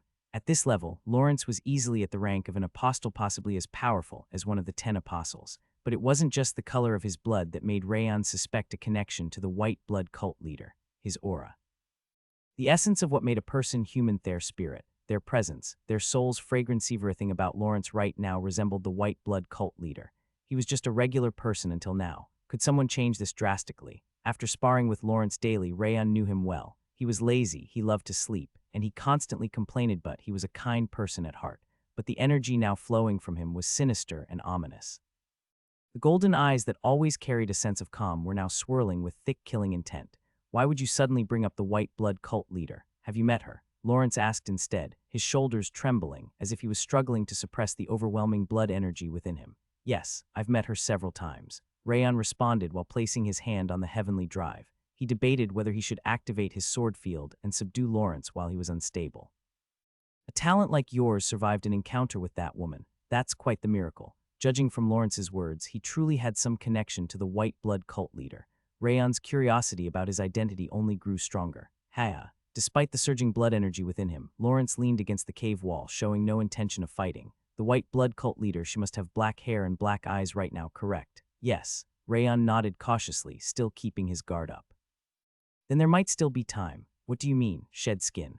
Lawrence let out a twisted chuckle as he stared at the cave floor. The damned monster, it's about the time when she discards that body and takes over a new one. What? Rayon narrowed his eyes. How do you know that, Sir Lawrence? If he knew about the body switching, then there was no way he was merely an outsider to the white blood cult. Rayon tightened his grip on the hilt of his sword. Relax, I'm not a member of the white blood cult. Lawrence lightly shook his head as if telling Rayon to ease up. I was never affiliated with that cursed organization, nor did I ever practice blood arts. Though given my state right now, I doubt you'd believe me. He let out a hollow chuckle as if he found his own situation ridiculous. If that's what you say, I understand. Rayon lowered the hand gripping his sword. What? Lawrence's eyes widened in shock. Why, you're just going to believe me? In this situation? Yes. Rayon met his gaze and nodded again. You said you've met the white blood cult leader. You see my white blood, you feel my blood energy, and yet you still believe me. Lawrence couldn't comprehend Rayon's reasoning and demanded an explanation. In the short time I've known you, I've learned enough to understand what kind of person you are. Despite his constant complaints, Lawrence never once attempted a lethal strike, nor had he ever delivered an attack that would leave lasting damage. A man like him, a man who resembled a lazy grasshopper, was not someone who could easily harm others. Besides, Rictor trusts you. Rictor had told Rayon that Lawrence was a lonely man and encouraged him to keep visiting him.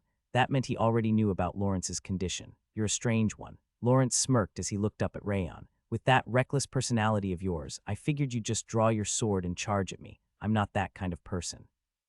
If anything, I'm one of the calmest people you'll ever meet. Rayon spoke as if it were a fact. What? Huh? Both Wrath and Lawrence gawked at him, their jaws trembling in disbelief. What kind of nonsense are you spewing? Among all the humans and demons I've encountered, you are the most insane. Wrath turned his head away in pure exasperation. You really have no self-awareness. Lawrence furrowed his brows. I only trained you to repay a debt to your grandfather.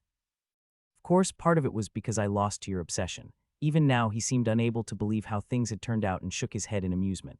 So you knew. Rayon grabbed his right wrist with his left hand. As he expected, Lawrence had already known that Rictor was his grandfather. I feel the same way. Since my grandfather trusts you, I decided to trust you a little more. I see. Lawrence nodded, but then suddenly clutched his chest.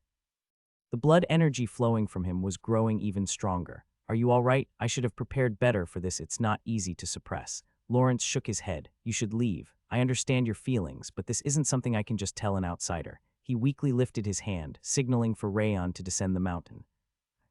There's no need to leave, you can tell Rayon. Just as Rayon was about to argue, a familiar voice came from behind him. He turned around. Standing in front of the cave entrance was Rictor, smiling gently. Grandfather, I saw that it was a full moon tonight, so I came to check on you, and I was right. Rictor nodded lightly and approached Lawrence. Rictor. Lawrence bit his lip as Rictor placed a firm hand on his back. Woo-woo. A powerful aura radiated from Rictor's palm. As the overwhelming light surged forth, the raging blood energy that had tormented Lawrence slowly began to subside. Soon, the energy had calmed to a level where Lawrence could control it again. The eerie whiteness in his eyes faded away. You got cocky after getting a little stronger. Serves you right. Rictor clicked his tongue as he removed his hand from Lawrence's back, now that his complexion had returned to normal. This is all because of your grandson. That brat ruined my routine and threw all my plans into chaos. Lawrence gritted his teeth, his face flushed red with frustration. Well done. Ignoring his complaints, Rictor patted Rayon on the shoulder. That fool needed a wake-up call. Well done. Your grandson is practically a demon. He shouldn't be allowed in society. Lawrence shouted, insisting that Rayon should be locked away. A demon, you say? Wrath bellowed at Lawrence. Even in the demon realm, there's no lunatic like him. Don't push him onto us. Wrath shook his head, refusing any association. Seems like you've regained some energy. Rictor crossed his arms and leaned against the opposite wall. Lawrence narrowed his eyes as he looked at Rictor. You said Rayon could be told. What did you mean by that? I meant that he's not an outsider. Rictor nodded slightly at Rayon. Rayon, you should explain your circumstances first. He smiled gently, indicating that it was all right. Understood. Rayon took a step forward, standing before both Rictor and Lawrence. First, let me reintroduce myself. I am Rayon Sieghart, grandson of the current head of the Sieghart family. Rayon Sieghart. Lawrence sat up abruptly, eyes widening. The thunder god, you mean Glenn Sieghart? Yes, but wait, you said your grandson. Then suddenly. Lawrence turned to Rictor, his lips trembling. both are correct. Rictor nodded briefly. He is the grandson of both the head of Sieghart and the lord of the Holy Sword Alliance. Even as he spoke, he let out an amused chuckle as if he himself found it absurd. What kind of crazy nonsense is that? Lawrence blinked, still struggling to comprehend. I'll continue my explanation. My first encounter with the white blood cult leader was when I was still a Sieghart trainee. Rayon began recounting everything their first clash with the white blood cult alongside the third prince, how he was almost kidnapped by the 10 apostles, and the recent war with them. Looking back, I've had quite a few encounters. After all, I even stormed into the white blood cult's headquarters to rescue Sir Agram. Now that you mention it, I do recall hearing something. The old men in the Holy Sword Alliance talked about some young monster in Sieghart. Lawrence finally seemed to recognize Rayon's name. Nodded absent-mindedly. I assumed it was just another genius among many, but you're on an entirely different level of insanity. He swallowed dryly, both in admiration and shock, and from what you're saying, you aren't exactly free of ties to her. That woman must still be after you. Lawrence clicked his tongue, saying it was obvious. That's not all. Rayon shook his head gravely. Not all. To fully explain, I need to ask something first. Narrowing his gaze, he fixed his eyes on Lawrence. Sir Lawrence. You do have a connection to the white blood cult leader, don't you? Yes. Lawrence hesitated briefly before nodding. Deeper than you think. Then I'll tell you this current body of the white blood cult leader. Rayon took a deep breath and continued. Belongs to my friend's mother. What? Lawrence sat up straight as if he had misheard. Why, you're serious. Yes, didn't she look familiar? She resembles the black-haired, black-eyed girl who came with me. I never saw the white blood cult leader's current body. I escaped long before that happened. Lawrence bit his lip as if hinting at his own past. Who exactly are you? Rayon furrowed his brow. The more he learned, the harder it was to grasp Lawrence's true identity. Well, since you've told me something that important, I suppose I can't keep quiet any longer. Lawrence let out a deep sigh before nodding. I was different from birth. My height and weight were twice the average, and from the moment I opened my eyes, I could already think. Some would call it bizarre, others would say it was special, but my mother was disappointed in me. Is this all you amount to? The eyes of the woman, more beautiful than the moonlight, were filled with disdain. As expected, there's no further progress. I should stop this experiment here. She left the room without even bothering to give me a name. The young man who followed her only gave me a quiet, unreadable gaze before vanishing as well. After that, a young nanny came to care for me. Even though my mother was disappointed, she hadn't abandoned me. That was enough. The nanny told me that if I wanted to be acknowledged by my mother, I needed to become outstanding. She brought me books, many books. To me, my mother was like a jewel, one of a kind in the world. To earn her recognition, I devoured every book the nanny brought, then every book left in the house. When they became too difficult to understand, I simply memorized them. At night, I read. During the day, I watched the warriors training in the courtyard through the window. I had no name and had never stepped outside my house, but I was happy because I believed that one day I would make my mother proud. Reading, observing martial techniques, and pondering them, I continued this cycle until my heart suddenly pounded violently. At that moment, my blood energy awakened. Unlike the others, I did not acquire it through cultivation. I was born with it. For so long, I had been the only one without blood energy. That was what had disappointed my mother the most. Ignoring the nanny's warnings, I immediately went to find her. I wanted to be acknowledged. I wanted to prove to the most beautiful mother in the world that I was needed, that I was worthy of her love. I was confident. I believed the reason she had kept me alive all this time was for this moment. But it was all an illusion. You're still alive. The woman I thought was my mother sneered at my innate blood energy, calling it crude and unrefined. Dispose of him. He's filth. Her voice was cold, devoid of any emotion. I couldn't even bring myself to call her mother before I was thrown into a dark prison. Only then did I understand. I had survived not because of her, but because of the apostle who had silently watched over me, and the nanny she had been sent by him as well. I was nothing to her. I screamed until my voice was hoarse, cursing everything. No one came. As I rotted away in that underground prison, the nanny finally appeared. She was covered in wounds, yet she smiled as she held me in her arms. I'm so glad you're safe. Even as she bled, she worried for me first. I couldn't speak. Through a secret passage she had prepared, she helped me escape, then turned to face the apostle in battle. Even as she lay dying in his hands, she never stopped smiling. Your name is Lawrence. Live kindly and live warmly, I realized then. My true mother was never the distant, radiant moon. She had been by my side all along. That was when your grandfather found me while traveling. You know Rictor's personality better than anyone, so you can probably guess why I ended up here. Lawrence finished his story with a calm expression. That's all, I see. Rayon bit his lip as he looked at Lawrence. This is worse than I thought. Born as the child of the white blood cult leader, yet treated as if he never existed. Even worse than a dysfunctional family, it was a life completely discarded. It reminded him of his past life, of the hell he had endured. There's no need for that grim expression. Lawrence let out a faint chuckle and waved his hand. It's been a long time, I've moved on. But his ice still carried a deep, lingering sadness. This conversation is getting too heavy. Let's shift gears. Lawrence stretched out his hand, signaling a change in topic. You're looking for a way to extract the white blood cult leader's soul, aren't you? Yes, the method is. He exhaled slowly, pausing for a moment. There is none. Are you saying there's no way? Rayon's fingertips trembled. He had placed high hopes on Lawrence, so hearing that there was no solution felt like his heart was sinking. No, wait, that wasn't the gaze of someone who had completely given up. Despite his words, Lawrence's golden eyes still held a faint glimmer. It seemed difficult, but there was a way. Sir Lawrence, don't tell me. Rayon narrowed his eyes as he looked down at Lawrence. You're not about to say something like, it's so difficult that it's practically impossible, are you? Lawrence blinked as if caught off guard. Well, that is, in a world that moves so fast these days, that kind of wording isn't ideal. More than that, it's just too obvious. Rayon shook his head in disappointment. No, I was just, you're not wrong, but... Lawrence stammered before lowering his head. As expected, there was a way, but it was so difficult that he had chosen to say there was none. Do you not have a shred of sympathy in you? Wrath raised his now reddened eyes. After hearing that poor man's story, how can you say something like that? Sir Lawrence said it himself. He wanted to change the mood. Staying downcast would be even more disrespectful. You're the one who made that grasshopper all downcast in the first place. Wrath pointed at Lawrence, who was hanging his head. From now on, I shall see you as one of the angels, you wretched angel. He grit his teeth, muttering about how he could almost see white wings sprouting from Rayon's back. What the hell is wrong with that tongue of yours? Lawrence shook his head as he looked at Rayon. With that mouth running nonstop, it must be exhausting for the Lord as well. To me, he is the most polite grandson of all. Rictor waved his hand, telling him not to compare Rayon to others. That's quite different from Edgar. Lawrence frowned as he turned to Rayon. Sigh, you're right.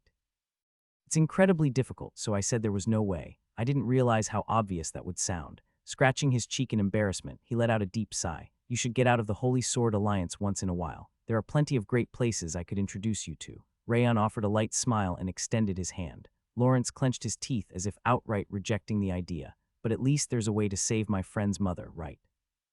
Suppressing his pounding heart, Rayon took a step closer to Lawrence. Yes, Lawrence nodded firmly, and that method is, hold on a moment. Rayon raised his hand, stopping Lawrence from speaking. Hold on, I don't think this is something I should hear alone. If Martha were in Sieghart, that would be one thing, but at this point, he wanted her to hear it together. You mean to bring your friend here? Lawrence nodded, understanding his intent. Yes, that's the right way to do it. He crossed his arms, signaling he would wait here. Martha should be at the mansion. Rictor smiled, urging him to hurry. Yes, then I'll be off. Rayon bowed to Rictor and Lawrence before immediately heading down the mountain. Lord no, old man. Watching Rayon's retreating figure, Lawrence's lips curled into a faint smile. You've got a disciple who's finally come to his senses and a lunatic of a grandson. Seems like fortune is smiling on you in your twilight years. It's not just my twilight years. Rictor gently smiled as he placed a hand on Lawrence's disheveled hair. You are also my blessing. Thud, the moment Rayon opened the mansion's door, Martha thrust her face out. What took you so long? The food's already set on the table. She frowned, telling him to wash his hands and sit down. Wait a second. Closing the mansion door, Rayon pulled Martha aside. Realizing it was urgent, Martha approached, still holding a plate of food. I'm sorry, but we'll eat later. Something important has come up. Something important. It's about your mother. He quickly summarized what had happened. Martha's legs gave out and she sank to the ground. The plate of meatballs she was holding rolled onto the floor. Are you serious? All of that. It's true. Rayon nodded solemnly. I'm sorry for revealing your secret without asking, but to find out the truth. That doesn't matter. Martha clenched her teeth, her dark eyes rising. If there's a way to save my mother, I'll do whatever it takes. She forced herself to her feet, declaring that they should head to the cave immediately. Then let's go. Wait, Martha turned back just as she was about to follow Rayon out. Hey, come out. At her call, Run-On and Burren peeked out from behind the dining room wall. Sorry, we didn't mean to eavesdrop, but we couldn't help it. Run-On and Burren lowered their heads in apology. You already knew about this anyway. Martha shook her head calmly. You two are coming too. She gestured for them to join. We are. You weren't planning to help. Martha frowned as if asking why they were even questioning it. Oh, of course we'll help. Helping comrades is what a Sieghart swordsman should do. Burren nodded hastily, looking flustered. The Rakshasa's matter is my matter. Despite her usual blank expression, Run-On spoke firmly. Then let's go. As if leading them, Martha was the first to step out of the mansion and head up the mountain. Yeah, all right. Without hesitation, Run-On and Burren followed right behind her. That's nice to see. Watching the three of them, Rayon smiled warmly. Looks like they're finally on the same page. A good sight, but you were the one who orchestrated all of this. Wrath snorted. A sly fox like you wouldn't just let things happen by chance. You knew exactly how the beef girl would react, so you made sure they all heard it. He lifted his chin as if he had figured everything out. Oh, you noticed? You're getting sharper. Do not underestimate this king. In matters of human nature, I surpass you. That's kind of sad. Every time Wrath pointed out Rayon's lack of humanity, it felt strangely genuine, which hurt a little. Well, either way, it's nice to see them acting like a family now. Rayon nodded in satisfaction as he watched Martha, Burin, and Runun walking in a line. Who's a family? Martha shot a glare over her shoulder. There's no way I'd be family with someone that violent. Burin shook his head as if the idea was unbearable. I am a refined lady. Runun blinked her blank eyes, insisting that she shouldn't be compared to the Rakshasa. The three of them bickered with different opinions, but it somehow made them seem even closer. Let's pick up the pace. They're waiting for us. Rayon smiled slightly and led them toward Lawrence's cave. I've brought her. With a slight bow, he stepped aside to let Martha stand before Lawrence. So you are. Lawrence trailed off as he looked at Martha, then let out a deep sigh. It's okay. I've already accepted everything. Unlike Lawrence, who looked troubled, Martha nodded calmly. Just tell me. There really is a way to save my mother, right? She bent forward slightly, her posture steady, but her shoulders trembled. She was so tense it felt as if her heart might drop. Yes, there's a way, but it's close to impossible. Tell me. Martha bit her lip as if prepared to hear anything. There are 3 conditions. Each one is incredibly difficult. Lawrence raised 3 fingers. The first condition is subduing the white blood cult leader. You cannot kill her, you must push her to the brink of death without letting her die. His expression darkened as he spoke. As you all know, that monster grows stronger with time. Pushing her to the edge of death without killing her is an incredibly difficult feat. Among the leaders of the 5 demons, only a handful could pull that off. That makes sense. As things stand, the only person in the 5 kings who can subdue the white blood cult leader is our lord. Aside from the weakened beast King Agram, the silent sword King Lekros, the lord of the magic tower Larian, and the archmage of Illusion Chamber could all fight the white blood cult leader. However, the only person who could subdue her and leave her on the verge of death was the North-slaying king, Glenn Sieghart. The first condition is already extreme, and the second one isn't any easier. Lawrence shook his head slightly. The second condition is that there must be a viable body nearby for the white blood cult leader to transfer into. A body to transfer into. The white blood cult leader has survived for centuries by transferring between bodies. She can enter another's body in her spirit form and take full control of it. His eyes filled with disgust as he continued. However, she doesn't kill the original soul. Instead, she extracts the body's potential to fully utilize her own abilities. You could say it's part of the contract she makes with the host. Lawrence clicked his tongue, explaining that this was the reason Martha's mother was still alive. Martha clenched the cheap necklace hanging from her neck. Now she understood why the white blood cult leader was still wearing the old necklace she and her mother had once matched. When she moves to a new body, she erases the lingering memories and lifeblood of the old one by completely killing the original soul. Lawrence lowered his head as if apologizing for even speaking of it. But if she is in danger, she'll immediately extract her soul, regardless of what happens to the original body. If that happens, the original soul will never be saved. He let out a heavy sigh, stating that this was the only possible method. The problem is that there are very few bodies capable of accepting the white blood cult leader's soul. The blood fiends have been sending offerings to the sacrificial altar, but finding a suitable vessel is extremely rare. He furrowed his brows, saying that the second condition might be even harder than the first. Then what's the third condition? Rayon glanced at Lawrence's second raised finger. The third is that we must kill the white blood cult leader's soul before it can enter a new body. Lawrence shook his head grimly. In her spirit form, yes, he nodded firmly. The white blood cult leader can control all the lifeblood in the world. If she enters a new body, she can use the lingering blood from her previous vessel as a hostage. Lawrence bit his lip, saying that every part of this plan was incredibly difficult. That's why I said there was no way. It's as close to impossible as you can get. Then I'll be the second hostage. Martha pounded her chest with her fist. My mother and I are alike. I'm sure that monster will have space for me as well. She nodded, recalling how the 10 apostles had recognized and targeted her before. Then I'll handle the first one. Rayon stepped forward, acknowledging Martha's words. I'll take down the white blood cult leader. He spoke of one of the continent's most powerful beings as if she were just a local thug, so we'll be the ones providing backup. Burin swallowed dryly and clenched his fists. Yes, whatever it takes. Runun also nodded, showing her determination. And no, wait, Lawrence suddenly shot to his feet. Did you even hear what I said? You can't just agree so easily. We heard you loud and clear. We subdue the white blood cult leader and kill her before she enters a new body. Isn't that what you said? Rayon condensed Lawrence's long-winded explanation into a single sentence. Well, I mean, you're not wrong. Lawrence's jaw trembled as if in disbelief. Even if we assume Martha could be a suitable vessel for the white blood cult leader's soul, how do you plan on subduing and killing her in the first place? We fight, train, and grow stronger. That's why we came here. Rayon nodded as if it were a simple matter. That's easy to say. Lawrence's eyes wavered as he looked at Rayon and Martha, both smiling. It's like being lost in an endless ocean, and suddenly a map falls right into my lap. Even if I have to cross molten lava and face raging storms, I can only feel excited. Rayon grinned at Lawrence, because now we have a way. Even without knowing how to save Martha's mother, he had vowed to do it. And now, Lawrence had given him the means. No matter how difficult it was, he couldn't help but smile. Martha drew her sword and performed Sieghart's sword salute. It was the first time Rayon had seen her show such a formal gesture of respect. Run-On and Buran also expressed their gratitude for helping their friend. Then let's head back. Martha turned without a moment's hesitation. Back, already. We need to train. There's no time to waste. She nodded, saying she needed to become a grandmaster at the very least to be of any help. She's right. Well, that means dinner's over. Buran and Run-On shrugged before following her. Wait. Lawrence's jaw trembled as he watched the three of them leave without a shred of hesitation. Do they not feel fear? If they hadn't seen the white blood cult leader in person, he could understand. But they had, and yet they showed no fear. Even knowing how powerful she was, they still believed they could win. How, despite swearing revenge for his mother, he had used training as an excuse to hide in the cave.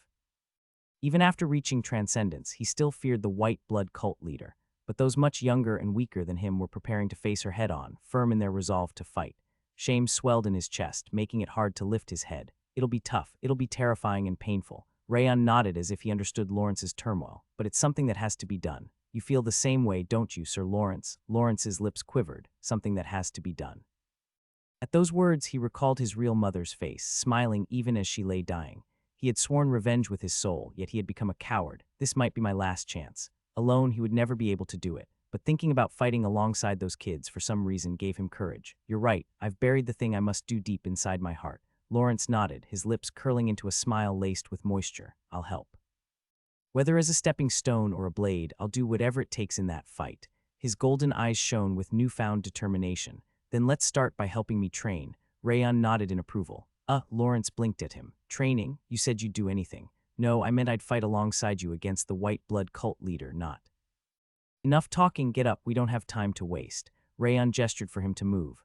Wait. Lawrence exhaled sharply, realizing he had been dragged into something yet again. You really are bad news. Rictor laughed at the sight of Lawrence's bewilderment. This is why you shouldn't get swept up in the mood. Wrath shook his head in exasperation. You're stuck with him now like a leech. Kayang! Martha's and Jera's swords clashed, sending sparks flying as they aimed for each other's throats. Boom! Martha's blade carried an explosive force, but Jera's was sharp and precise, negating her power with controlled strikes. This isn't much different from before. Jera clicked her tongue in disappointment. Save your comments until after this match. Martha grit her teeth and stomped her left foot. I'm different from Rayon. Rayon had advised her to find her own path here. But unlike him, she couldn't absorb her opponent's strengths. She had only one way forward: strength and aggression. She had considered adapting a softer approach when she hit a plateau, but in the end, the path that suited her best was to charge ahead. Seeing the swordsmen of the Holy Sword Alliance walk a single, unwavering path confirmed that her instincts weren't wrong. I'll go straight ahead. Martha stepped forward, merging the brute force of Titan aura with the ferocity of light-wind swordsmanship. Unlike before, her attack carried a different intent. Deep-rooted trees do not waver in storms. Martha's unyielding blade clashed with Jera's precise strikes, unleashing a massive shockwave. Quang! The impact was just as fierce as before, shaking the ground violently, but the result was different. Jera, her brows furrowed, lay sprawled on the ground. In front of her stood Martha. Jera looked up at Martha and let out a small laugh. You really have changed, and in just 1 month. She shook her head, amazed. Congratulations on reaching the peak of master level, and for finding your path. Jera grinned, genuinely happy for her opponent's growth. Martha bowed her head slightly and extended her hand. Unlike before, where she simply pursued strength, something in her demeanor had softened. Rayon smiled as he watched Martha and Jera converse, then turned away and climbed the mountain.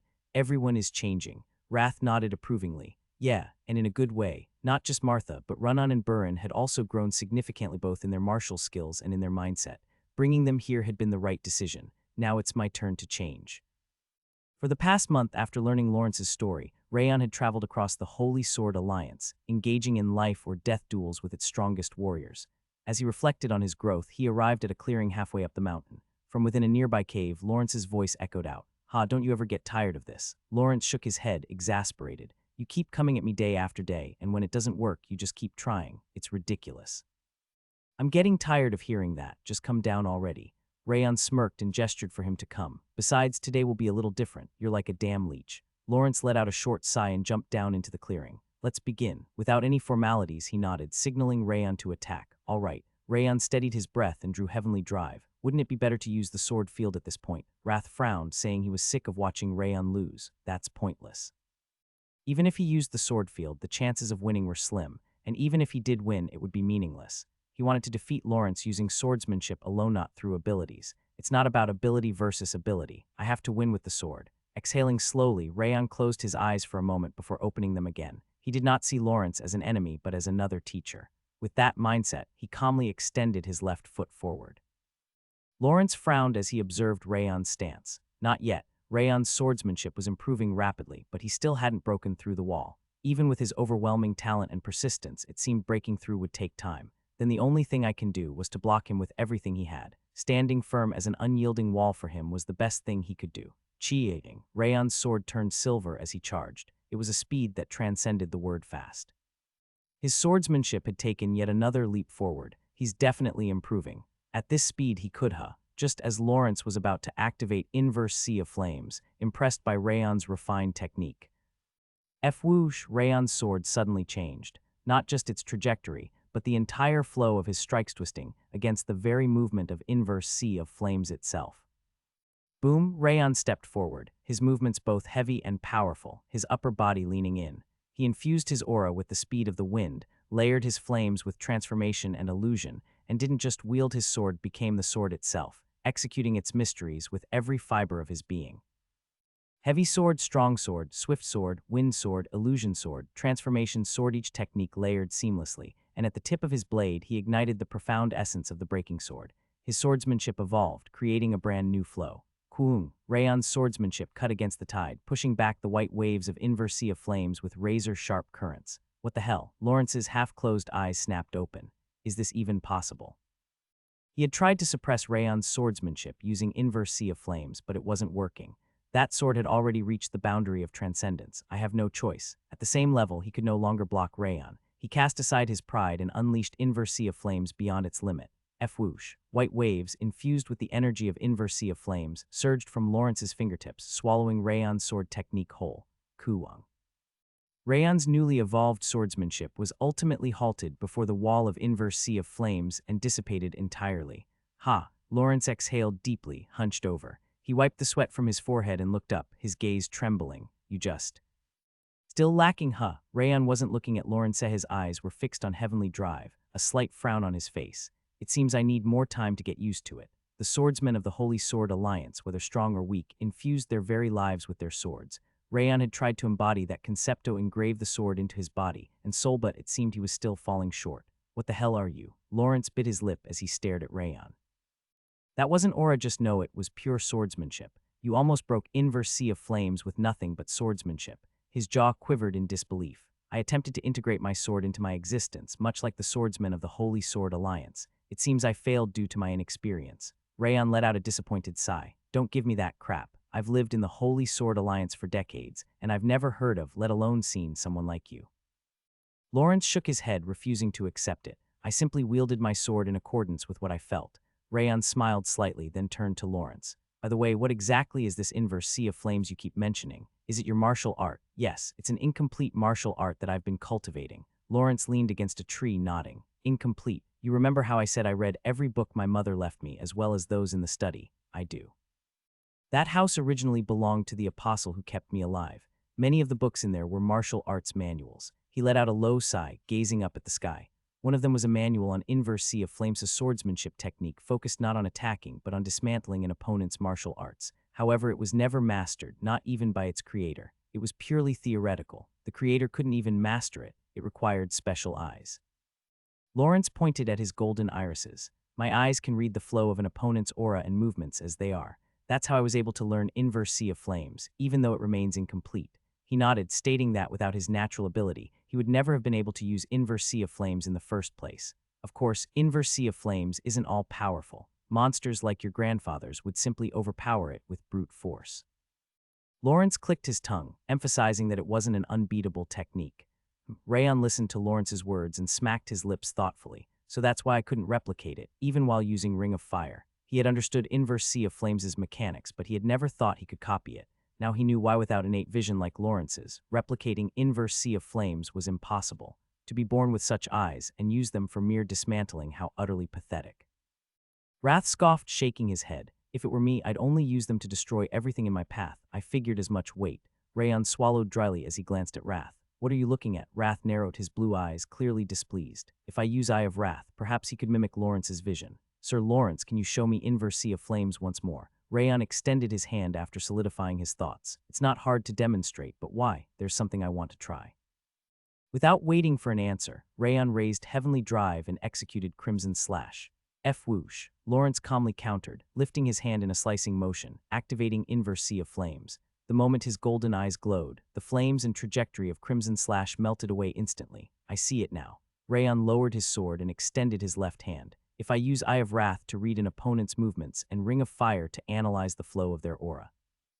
It's possible, though Inverse Sea of Flames itself was a complex martial art. He had watched it unfold for an entire month. He was confident he could replicate it. Activating both Eye of Wrath and Ring of Fire, Rayon carefully observed Lawrence's movements and the flow of his aura, then mimicked his Inverse Sea of Flames exactly. F whoosh. As Rayon's Inverse Sea of Flames clashed with Lawrence's Inverse Sea of Flames, the two opposing forces neutralized each other like two shields colliding.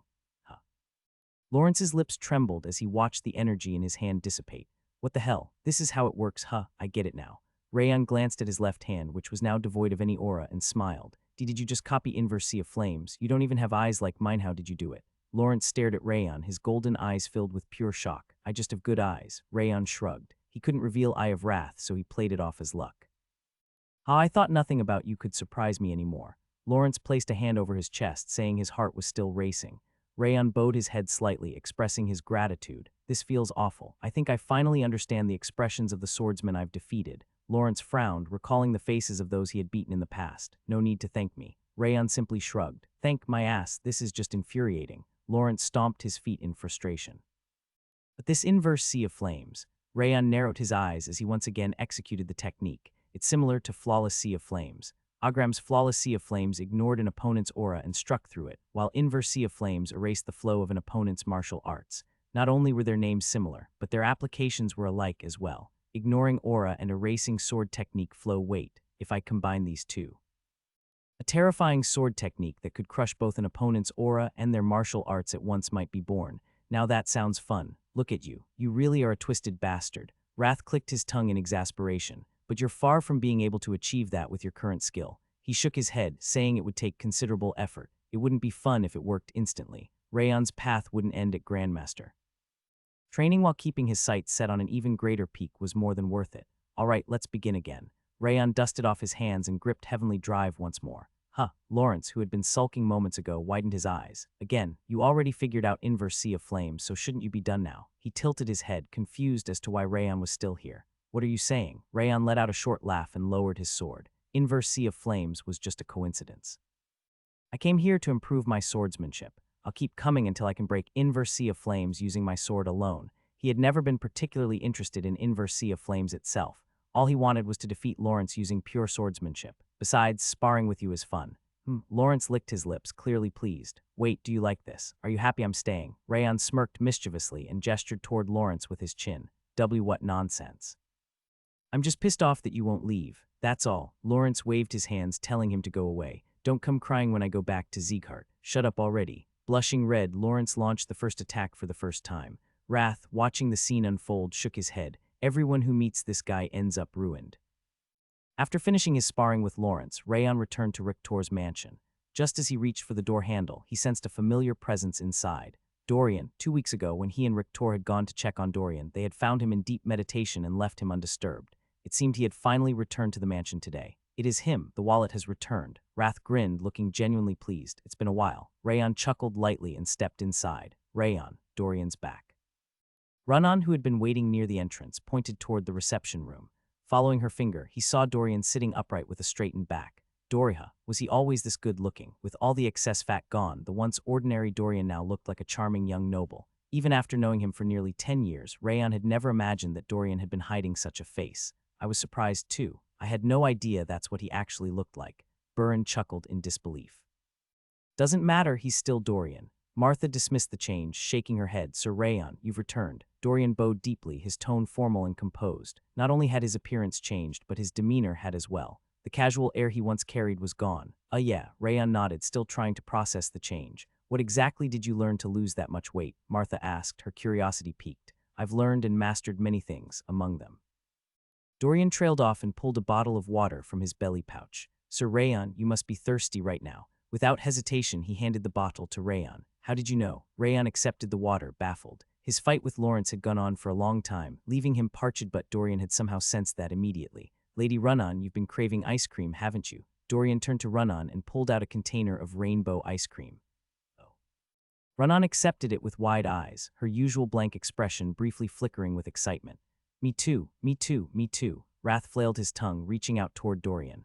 Lady Martha, since you always wish for more hours in the day, I've prepared an herbal energy booster for you.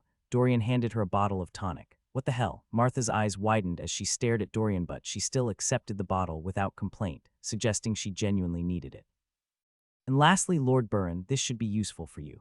Dorian pulled out a small stuffed doll and handed it to Burren. Why would I need this? Haven't you been struggling to sleep without your comfort doll? It's practically written on your forehead. Hey, don't say nonsense. Burren's face turned bright red as he threw the doll away. Seeing the dark circles under his eyes and how aggressively he reacted, it was starting to seem like Dorian might actually be right. I was sure. Dorian picked up the doll again, furrowing his brows in disappointment. Dorian, what exactly did you learn? Rayon tilted his head as he finished drinking the water. It doesn't seem like he's grown at all in terms of martial arts. His posture had improved slightly, but there were no significant changes in his aura. After a whole month of training, Rayon had no idea what Dorian had been learning. I've learned how to understand what others need. From now on, call me the transcendent of logistics. Dorian confidently nodded, declaring that he had mastered the art of providing essential supplies anytime, anywhere. That just means you became an even bigger, a pushover.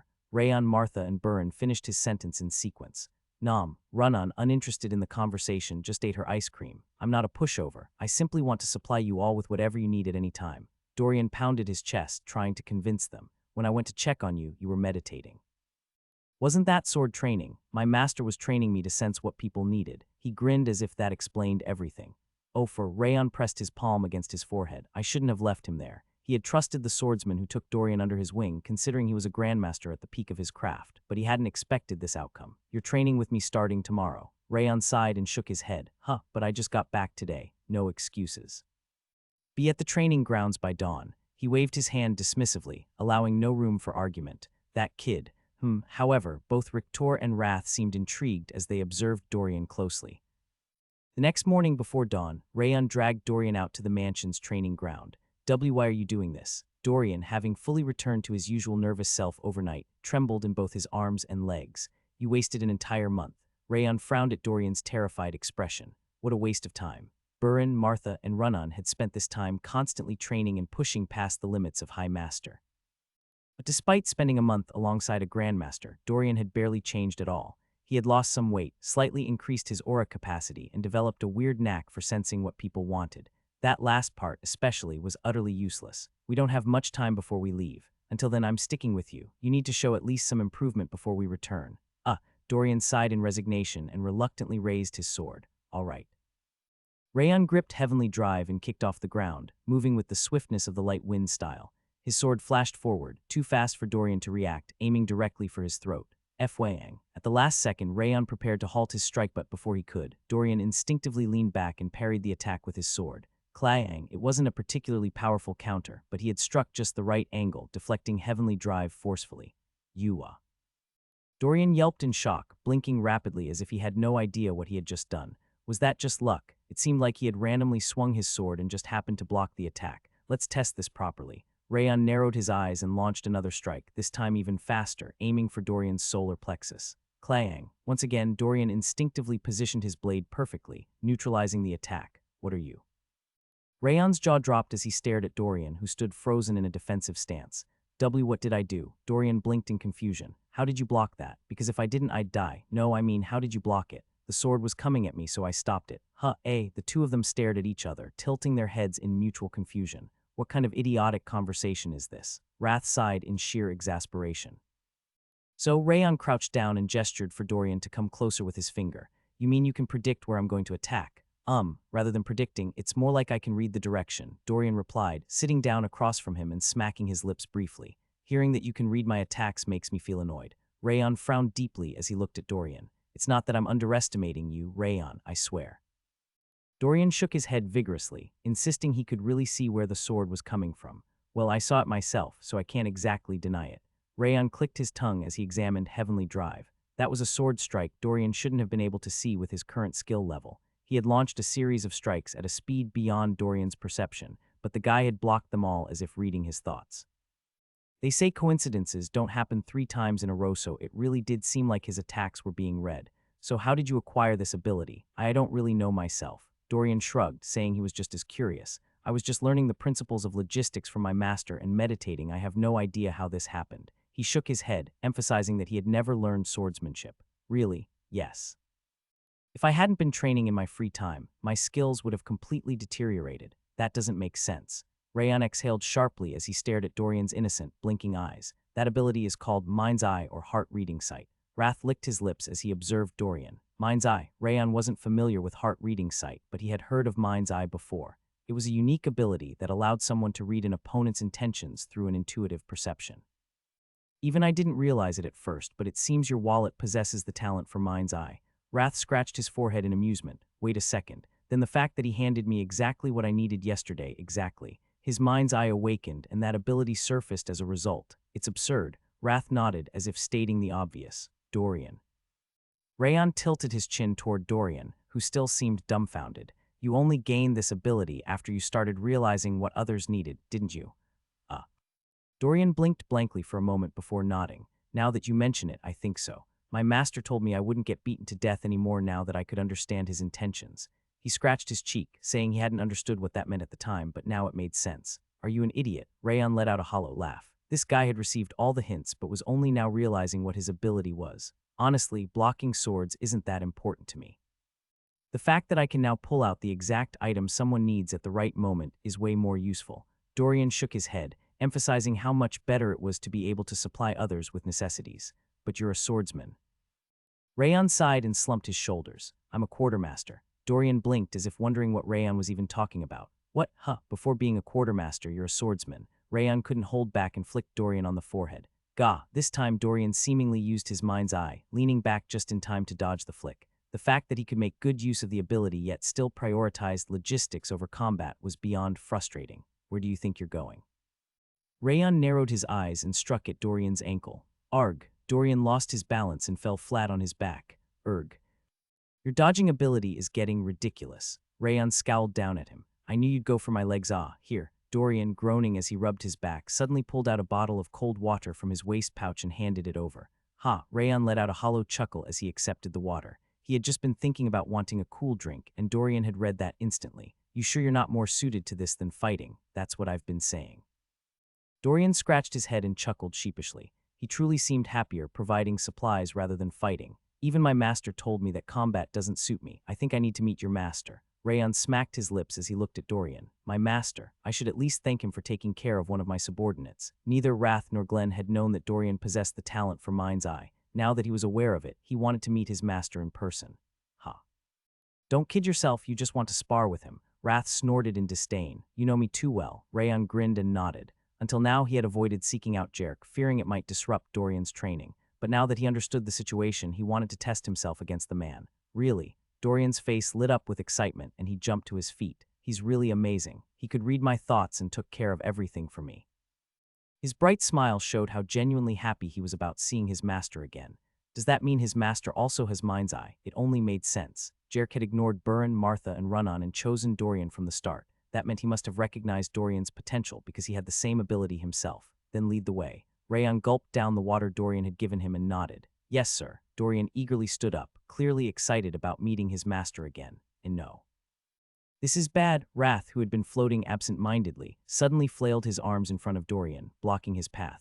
You're about to take a leech that will never let go straight to your master. Wrath waved his hands wildly, but of course, Dorian couldn't see him and simply walked off into the distance.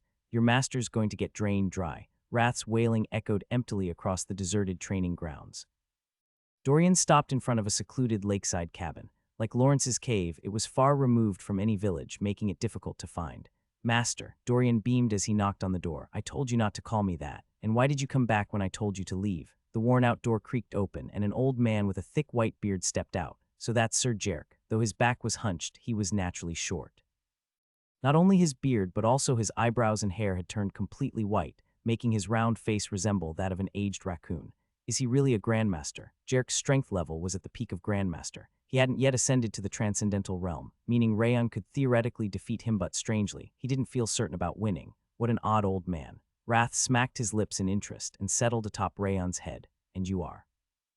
Jarek raised an eyebrow as he looked past Dorian to Rayon. I am Rayon Sieghart. I came to express my gratitude since my subordinate has been under your care. Since Rictor had vouched for Jarek as a trustworthy man, Rayon bowed slightly and introduced himself. This is a small token of appreciation. He took out a wooden box containing an elixir and held it out to Jarek. Gratitude. Jarek let out a hollow laugh, tilting his chin. Do young men these days express gratitude with eyes full of fighting spirit? He leaned on a staff propped against the cabin's entrance and stepped closer to Rayon. Your grandfather was always bragging about you. I see now why. Jarek examined Rayon from head to toe, nodding in approval. You're a bundle of pure talent, but this isn't an innate gift, it's something you built yourself. He shook his long eyebrows, as if baffled after taking a closer look. Your eyes are peculiar too. You were born with the eye of insight, but you also have traces of heavenly sight and demonic sight at the same time. You're talking about my eyes. They say the eyes are the mirror of the soul. Just by looking at them, one can see what kind of person you are and the path you will take. Jarek stroked his beard as he spoke cryptically. Sir Jarek, do you? Rayon, meeting Jarek's calm gaze, finally spoke. Do you possess Mind's Eye? You know about Mind's Eye. Jarek raised his chin slightly, seemingly intrigued. I've only heard of it. People call it Mind's Eye, but it's not some grand ability that lets you read thoughts. Think of it as a subtle defensive mechanism. He chuckled, likening it to the quills of a hedgehog. Master, please have a seat. Dorian had been waiting for this moment. He hurriedly approached Jarek, offering him a wooden chair and a steaming cup of tea. HMPH fine. Surprisingly, Jarek didn't reject Dorian's hospitality and sat down, sipping his tea. And here's something for you, Rayon. Dorian pulled out a box of beet ice cream, left over from what he had given Run-On yesterday. Huh, don't you need it? No, I don't. I do, I need it. Wrath shot up and nodded enthusiastically. I knew it. He truly has heart-reading sight. I kept thinking about eating that, and now it's here. Wrath shouted triumphantly, having apparently been fixated on that ice cream while clinging to Rayon's head. Put it away. Rayon waved his hand dismissively. Wah, no, Wrath let out a dramatic scream. If you reject it, I'll disrupt all your duels from today onward. I won't let you sleep either. Rayon let out a long sigh and accepted the ice cream from Dorian. No problem. Dorian grinned, pleased that his instincts had been correct. Now, tell me your real reason for coming. Jarek set down his empty teacup and nodded slightly. I want to understand what Mind's Eye truly is. Rayon bowed his head slightly. Would you accept a sparring match with me? Even Dorian's half-baked version of Mind's Eye was enough to read and block his sword strikes. That made him curious to see what would happen against a true master of it. On top of that, Jarek was the second strongest warrior Rayon had met since arriving at the Holy Sword Alliance. He wanted to test himself against him properly. I heard you have a talent for learning other people's martial arts. Jarek half opened his eyes. Mind's Eye won't be easy for you. It's... His gaze shifted to Dorian, who was casually plucking weeds while humming a tune. Something only kind-hearted, timid people can possess like that kid over there. Jarek shook his head, advising Rayon to give up on obtaining Mind's Eye. Then does that mean you were timid and weak too? Of course, I was fearful and frail. That's why I took him in, because he reminded me of my younger self. He chuckled, saying Dorian was just like him when he was young. Then that's perfect. Rayon nodded calmly. I'm also timid and kind-hearted. He smiled brightly as he spoke. What? Wrath, who had been drooling over the ice cream, and Dorian, who had been pulling weeds, both widened their eyes. Drool dripped from their open mouths. What kind of nonsense is that? What kind of nonsense are you saying? SRRRRNG. Rayon raised Heavenly Drive in an upper stance as he faced Jarek. You're full of murderous intent. Jarek chuckled as he lifted his staff from the ground and drew his sword. Let's see if your grandfather's greatest talent on the continent title is really deserved. He spoke as if waiting for Rayon's first movianly to abruptly kick off the ground himself. As always, his words and actions were completely contradictory. Whoosh. Jarek's footwork was as relaxed as if he were riding on a cloud, but his speed was as fast as lightning. In the blink of an eye, Jarek had closed in on Rayon's right side. Cheeing, Rayon twisted his left ankle and unleashed Snowflower's lance form, embedding both heavy and strong sword principles into his strike. A chilling blue aura emanated from his blade, pressing down on the space around them. Jarek, as if he had foreseen the attack, subtly twisted his wrist, effortlessly splitting apart the dense frost. Clang, Rayon's Heavenly Drive was deflected, but he used the recoil to execute Whirlwind, blending the intricacies of swift swordplay and lightning techniques. Like a spinning windmill, a fiery vortex spiraled down toward Jarek's right arm. Quick reaction. Jarek extended his cane sword as if he were reading Rayon's movements, striking the center of Heavenly Drive mid-air.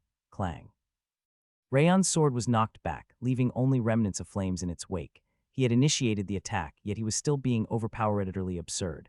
Thud, Rayon activated Supreme Harmony steps, maneuvering behind Jarek while scraping his sword against the ground to summon fierce sea art.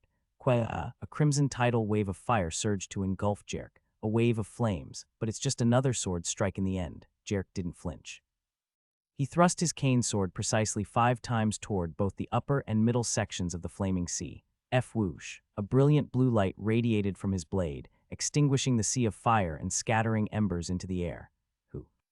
Rayon exhaled slowly, lowering his gaze. He's different from Sir Lawrence. This feels like fighting an opponent who knows me inside and out. If Lawrence erased his sword strikes like they never existed, Jarek was like someone solving a test with the answer sheet in hand. It was similar yet completely different. This is fun. A deep smile spread across Rayon's face as he pushed off the ground. Dashing forward, he imbued Heavenly Drive with the principles of swift, wind, and lightning swordplay. Unlike his spar with Dorian, he went all out, High's sword gleaming like a crimson flash. Clang! Jarek intercepted the descending bolt of Heavenly Drive with pinpoint accuracy, seamlessly shifting his cane sword to target Rayon's abdomen. His movements were fluid, like an artwork in motion. Abdomen? No, it was actually his chest. Perhaps because he was fighting Jarek, a master of mind's eye, Rayon himself could sense the intended target. Clang. He quickly raised a small flame barrier to deflect the attack. Jarek furrowed his brows in mild surprise and flicked his sword in an intricate pattern. The blade bent unnaturally, stabbing toward Rayon's shoulder. This time it's my waist. By reading Jarek's gaze, sword trajectory, and the subtle shifts in the air, Rayon instinctively perceived the true target. It felt as if all the duels he had fought at the Holy Sword Alliance had been preparing him for this very moment. Clang. Rayon traced a half circle with Heavenly Drive parrying Jarek's attack aimed at his waist. This feels like playing chess. Rather than a brute force battle, it was a cerebral game of move and counter move. Excitement welled up and a smile naturally formed on his lips. Let's pick up the pace. Rayon grinned as he charged straight at Jarek. Clang! Jarek blocked his unpredictable yet deliberate sword strikes and raised an eyebrow. What is this? When Jarek first met Rayon, he had no hint of mind's eye. But now Rayon was acting as if he had fully awakened, treading his movements and countering like a seasoned master. What the hell are you? Jarek turned his head, looking at Rayon in disbelief. How did you awaken mind's eye? Mind's eye? Not quite. Rayon shook his head calmly, parrying Jarek's cane sword that was aimed at his thigh. It's just intuition. I have a pretty keen sense of things. Bullshit. How dare you say that with a straight face? Boom! Rayon deflected Jarek's staff sword while stepping into Supreme Harmony steps. As he infused the essence of Swift Sword into the fastest footwork of Supreme Harmony steps, his vision darkened, and in an instant, Jarek's white beard was right before his eyes. Even Jarek raised his white eyebrows in surprise, unable to anticipate such speed. However, as a swordsman who had unlocked mind's eye, he defended his targeted shoulder with precision and retreated. Clang. Rayon used the metallic sound that burst from the clash between Heavenly Drive and the staff sword as a stepping stone, pushing forward once more. Closing in at an awkward distance for a thrust, he extended his left hand, unleashing Silver Moon Frost Palm. Whoosh! A powerful burst of compressed frost exploded in front of Jarek, turning his surroundings into a white, frozen landscape. You'd better clean up this mess yourself later. Jarek frowned as he stepped on the frozen grass. It was as if he had anticipated Rayon's technique, using the guard of his staff sword to block the freezing cold of Silver Moon Frost Palm. His defense was absurdly flawless. Of course, Rayon nodded calmly and activated Radiant Light style. With his finely honed sense of the sword, he pressured the space where Jarek stood. He dodges everything. Jarek seamlessly combined evasion and defense, blocking every single one of Rayon's offensives as if he already knew the movements of Radiant Light style. Jarek had said before that mind's eye wasn't a technique that allowed him to read thoughts, but as the battle dragged on, it felt increasingly as if he was doing exactly that. He's not one to lie, so that ability must be insight, an insight so profound that it reached the realm of pure sensory perception. Insight was the ability to grasp phenomena instantly, but Jarek's insight seemed to have long surpassed the limits of human capability. Clang! Rayon narrowed his eyes as Jarek redirected the flow of Radiant Light style and thrust his staff sword toward his abdomen. Then how do I break through mind's eye? Various methods to shatter an extreme level of insight flashed through his mind. He could overwhelm Jarek with brute physical strength, crush him with immense aura, utilize inverse sea of flames, or break his insight with swordsmanship that surpassed its scope. My path is already decided. Winning through other means might be satisfying, but it wouldn't aid his growth. Just like in his battle with Lawrence, he needed to break mind's eye purely with his swordsmanship only, then would coming to Holy Sword Alliance training have true meaning. Clang. Jarek stepped back, his expression stiffening as if he had read Rayon's intentions. You seem to have realized something. His brows lowered, his wariness deepening. I haven't had an enlightenment, but things will be different from now on. Rayon fully ignited Ring of Fire, treating his body as if it were a sword itself. He imbued his muscles and aura with the essence of swordsmanship. A state beyond sword-body unification, a realm of mental projection, attainable only by those who had mastered 10,000 flames cultivation. F-whoosh. Sensing danger, Jarek moved back, but Rayon followed to his left, unleashing Crimson Slash. He didn't simply follow the perfected form of Crimson Slash instead. He integrated the essence of Swift Sword and Heavy Sword to suit the current situation. HMPH. Jarek let out a low groan and swung his staff sword, striking at the trajectory of Heavenly Drive. Clang. Rayon altered his swordplay at the last moment before Jarek's staff sword could touch Heavenly Drive. He infused Crimson Slash, which already held the essence of Swift Sword, and Heavy Sword with the mystery of Severing Sword. Boom! Jarek, as if having predicted that change, tilted his staff sword diagonally, reinforcing his shoulder with immense aura. It was the best possible defense against Severing Sword. As expected, Rayon nodded calmly. He had anticipated that Jarek's mind's eye would foresee his changes in swordsmanship. Then I'll break it. Severing Sword was a technique that severed an opponent's sword trajectory. Rayon gathered everything he had trained so far into it and slashed downward with Crimson Slash. Boom! Jarek didn't retreat. He advanced instead, carrying the weight of his formidable swordsmanship into the incoming Crimson Slash. His pride in his own swordsmanship was evident. Swoosh! Rayon's Heavenly Drive and Jarek's staff sword clashed head-on. A fight between Severing Sword and Heavy Sword was akin to scissors versus rock. Normally, rock would win, but this time the result was different. Crackle. The essence of Severing Sword within Heavenly Drive cut through Jarek's weighty swordplay, leaving a thin wound on his waist. Splat. Jarek widened his mouth in disbelief as he saw blood trickling from his waist. His expression was one of sheer incredulity. Severing Sword breaking through Heavy Sword was something he had never thought possible. What are you? I already told you. My name is Rayon Sieghart. Not your name, Jarek waved his hand, dismissing Rayon's words. You broke the natural advantage. How is this possible? That was clearly Severing Sword. His right eye twitched, still unable to accept the situation. It was indeed Severing Sword, but it feels like I've broken through a small wall. Rayon nodded with a smile. Because he had trusted in himself and executed it without hesitation, his long-lagging mastery of Severing Sword had made a significant leap. Growing during a duel, that's sheer insanity. No, it's not that. Rayon shook his head as he looked at the mountain behind them. His growth in swordsmanship was only possible due to the countless duels he had fought against Lawrence and the other swordsmen. It was the result of talent, effort, and a bit of luck all combined. I see. Jarek finally nodded, seeming to understand. But using Severing Sword in that situation, was that a technique you often used? No. Rayon shook his head slowly. Severing Sword is the technique I struggle with the most. Unlike Swift Sword and Heavy Sword, which had a direct and powerful flow, Severing Sword felt more like a counterattack. It didn't align with his natural tendencies, nor did it grow quickly. Among all his techniques, it was the one that lagged the most. What, then why? I can't just avoid something because it's difficult. Though Severing Sword didn't suit him and was challenging, he never once abandoned it. He had put in more effort and time into it than any other technique, which was probably why it had bloomed first. You're a real monster. Jarek twisted his lips and lowered his stance. A bead of cold sweat rolled down his forehead. His eyes were filled with competitive spirit. Though he carried the demeanor of a martial hermit, he was still a swordsman of Holy Sword Alliance. Then let's begin again. Rayon calmly raised Heavenly Drive. This wasn't a duel for victory, it was a duel for growth. It was an experience worth more than gold, and he had to make the most of it. Boom! Rayon didn't evade Jarek's mind's eye as if running from it. Instead, he resolved to break through that insight itself and charged forward. Crash. Clang! Jarek was sent skidding backward from the impact of Rayon's Heavenly Drive. I've had enough. Jarek shook his head, using his staff sword to prop himself up. He looked so drained that even speaking seemed to take effort, his lips trembling. Already, Rayon blinked as he lowered his sword. There were still techniques he hadn't fully developed, and ending the duel now felt regrettable. Already, look at the sky. Jarek raised his hand toward the heavens. Just as he said, the sun had set and the moon was rising. He had arrived in the morning, meaning they had been fighting for an entire day.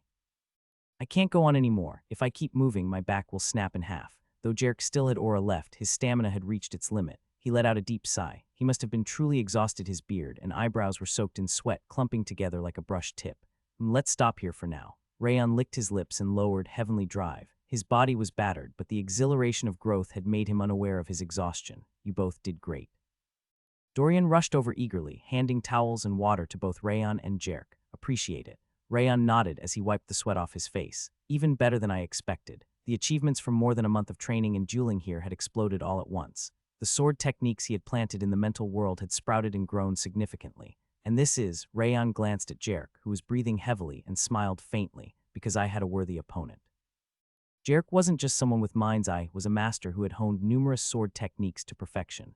Because he had clashed head-on, Rayon had gained many realizations. Now I understand what the leader meant. Jerk threw a damp towel around his neck and closed his eyes. My grandfather. Yes, he said I'd suffer once you arrived, so this is what he meant. Jerk shook his head as if regretting ever accepting Dorian in the first place. Master. Dorian's jaw dropped in shock.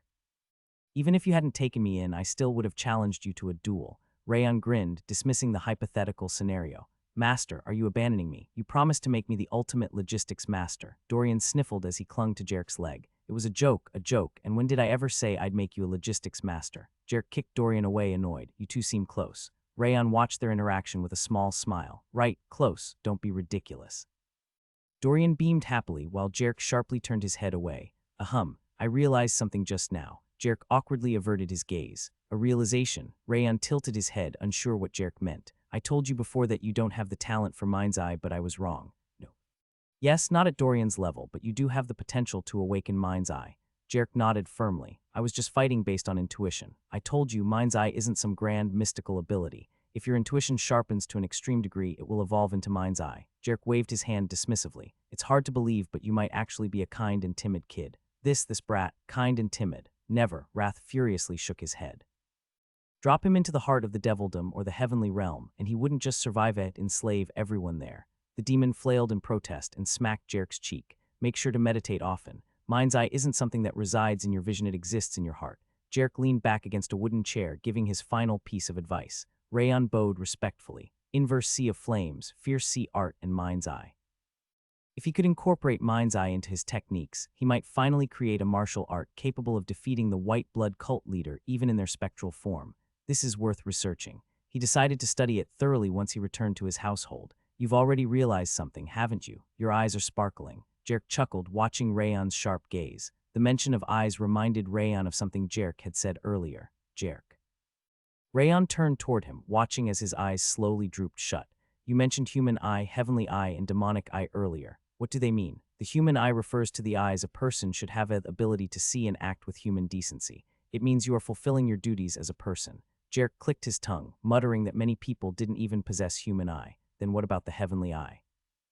The heavenly eye is the sacred vision that carries divine light, while the demonic eye is the one tainted by darkness. The demonic eye. Rayon bit his lip and glanced at Wrath. He wasn't sure about the heavenly eye, but he had a feeling he understood what the demonic eye referred to. But those are just superstitions spread by talkative fools. No one has ever proven that the heavenly eye is truly benevolent or that the demonic eye is purely evil. People simply categorize things based on the words they like. Jerk shook his head, saying that matters concerning gods and demons were something each person had to consider on their own. One thing is certain, you have the potential to wield both divinity and demonic power. His eyes gleamed with absolute certainty. A god, Rayon could understand why the demonic side was attached to him. Wrath had been clinging to him like a leech. But why would a god be involved? Could it be because of Uriel, whom Darius had summoned? Who are you calling a leech? You're the leech, not me. Wrath trembled in offense, his chubby cheeks quivering. I see. Rayon etched the knowledge of the heavenly eye and demonic eye into his mind before standing up. Are you leaving now? Because of you, I'll need time to recover. No, I've rested enough. It's time for the second round. Rayon blinked as if he didn't understand Jerk's confusion. Get up.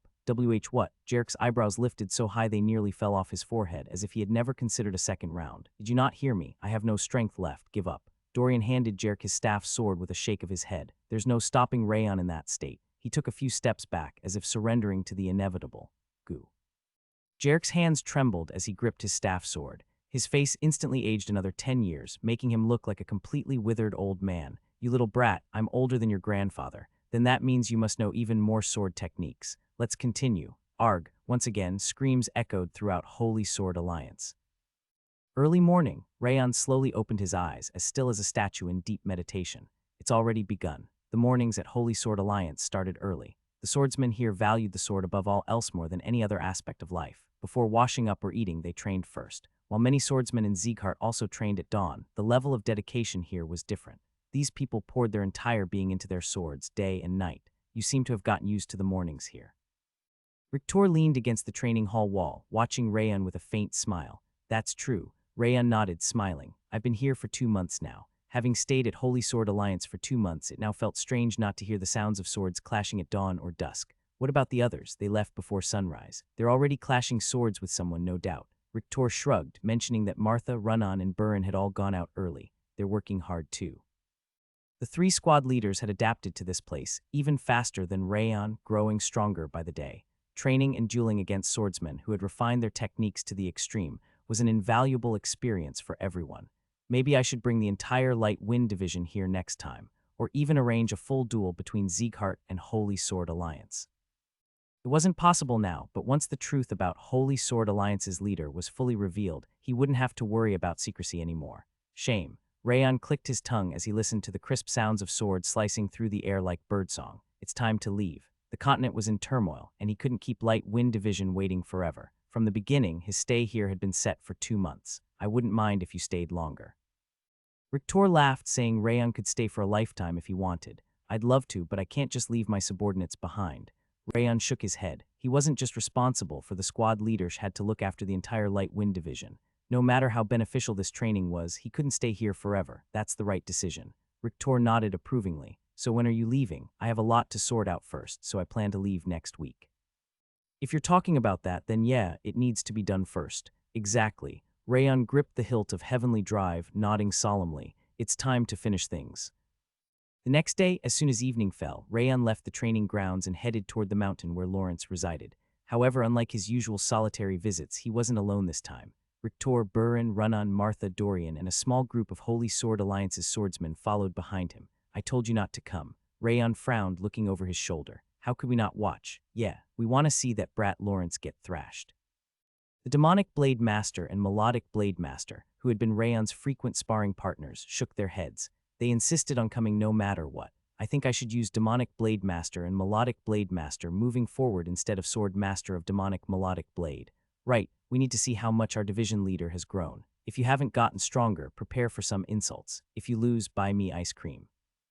Burin, Martha, and Runnan's eyes gleamed in anticipation. You tormented me for 2 weeks straight, so you'd better show me the results. Jerk, his forehead creased with new wrinkles, followed along. Master, here, Dorian clung to Jerk's side, offering him tea and raisin cookies. At this point, they didn't look like a master and disciple, but more like a patient and his caregiver. See, cookies, raisin cookies, this monarch loves them. Wrath grabbed his own hair in excitement at the mention of cookies. All right, all right. Just be quiet, Rayan sighed as he took a cookie from Dorian, shaking his head. With so many people around, it was impossible to think straight. This is nice. Haha. Mustin and Rictor smiled warmly, enjoying the lively atmosphere. Wrath savored the cookie he received from Dorian, then suddenly narrowed his eyes as he looked back. Now you're always surrounded by people. When I first saw you, you were just a lone, cornered weakling. He chuckled as if he found it amusing. A weakling, huh? Rayan looked at the people around him, chatting and laughing, and nodded slightly. Maybe so. In his past life, he had been the leader of the Shadow Organization, yet he had never formed true connections with anyone. People were treated as mere tools, and even after being reborn as Rayan Sieghart, his distrust had made it difficult to build relationships.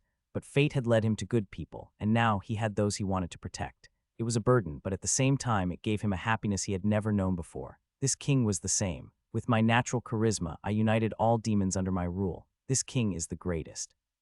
Wrath raised his tiny, round fist, shouting about his charisma.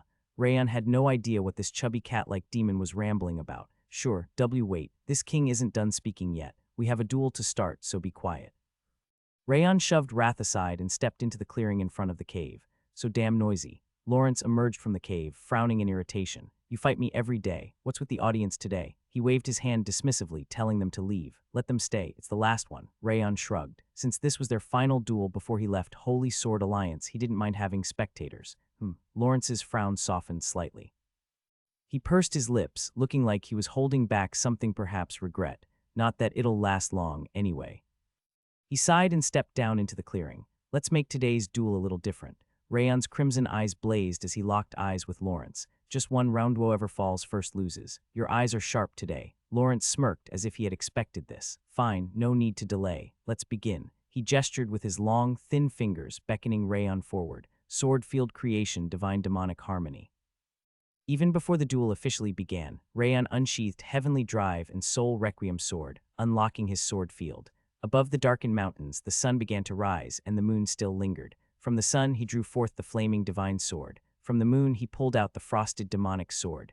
You. Lawrence's eyes widened, hadn't expected Rayon to unleash his full sword field from the start. Don't let your guard down, with everything I've gained here. Rayon pointed his blazing sword at Lawrence, his lips curling into a sharp grin. I will defeat you. Huh. Lawrence brushed his white hair back as he gazed at Rayon's blazing divine sword. So you've seen enough of my limits and now you want to fight me at full power. Nodding as if pleased, he raised both hands before him. Fine, I'll show you just how high the wall of transcendence truly is. A pure white aura emerged above Lawrence's shoulders. He was no longer holding back. His inverse sea of flames swirled like clouds around his palms. Then I'll begin.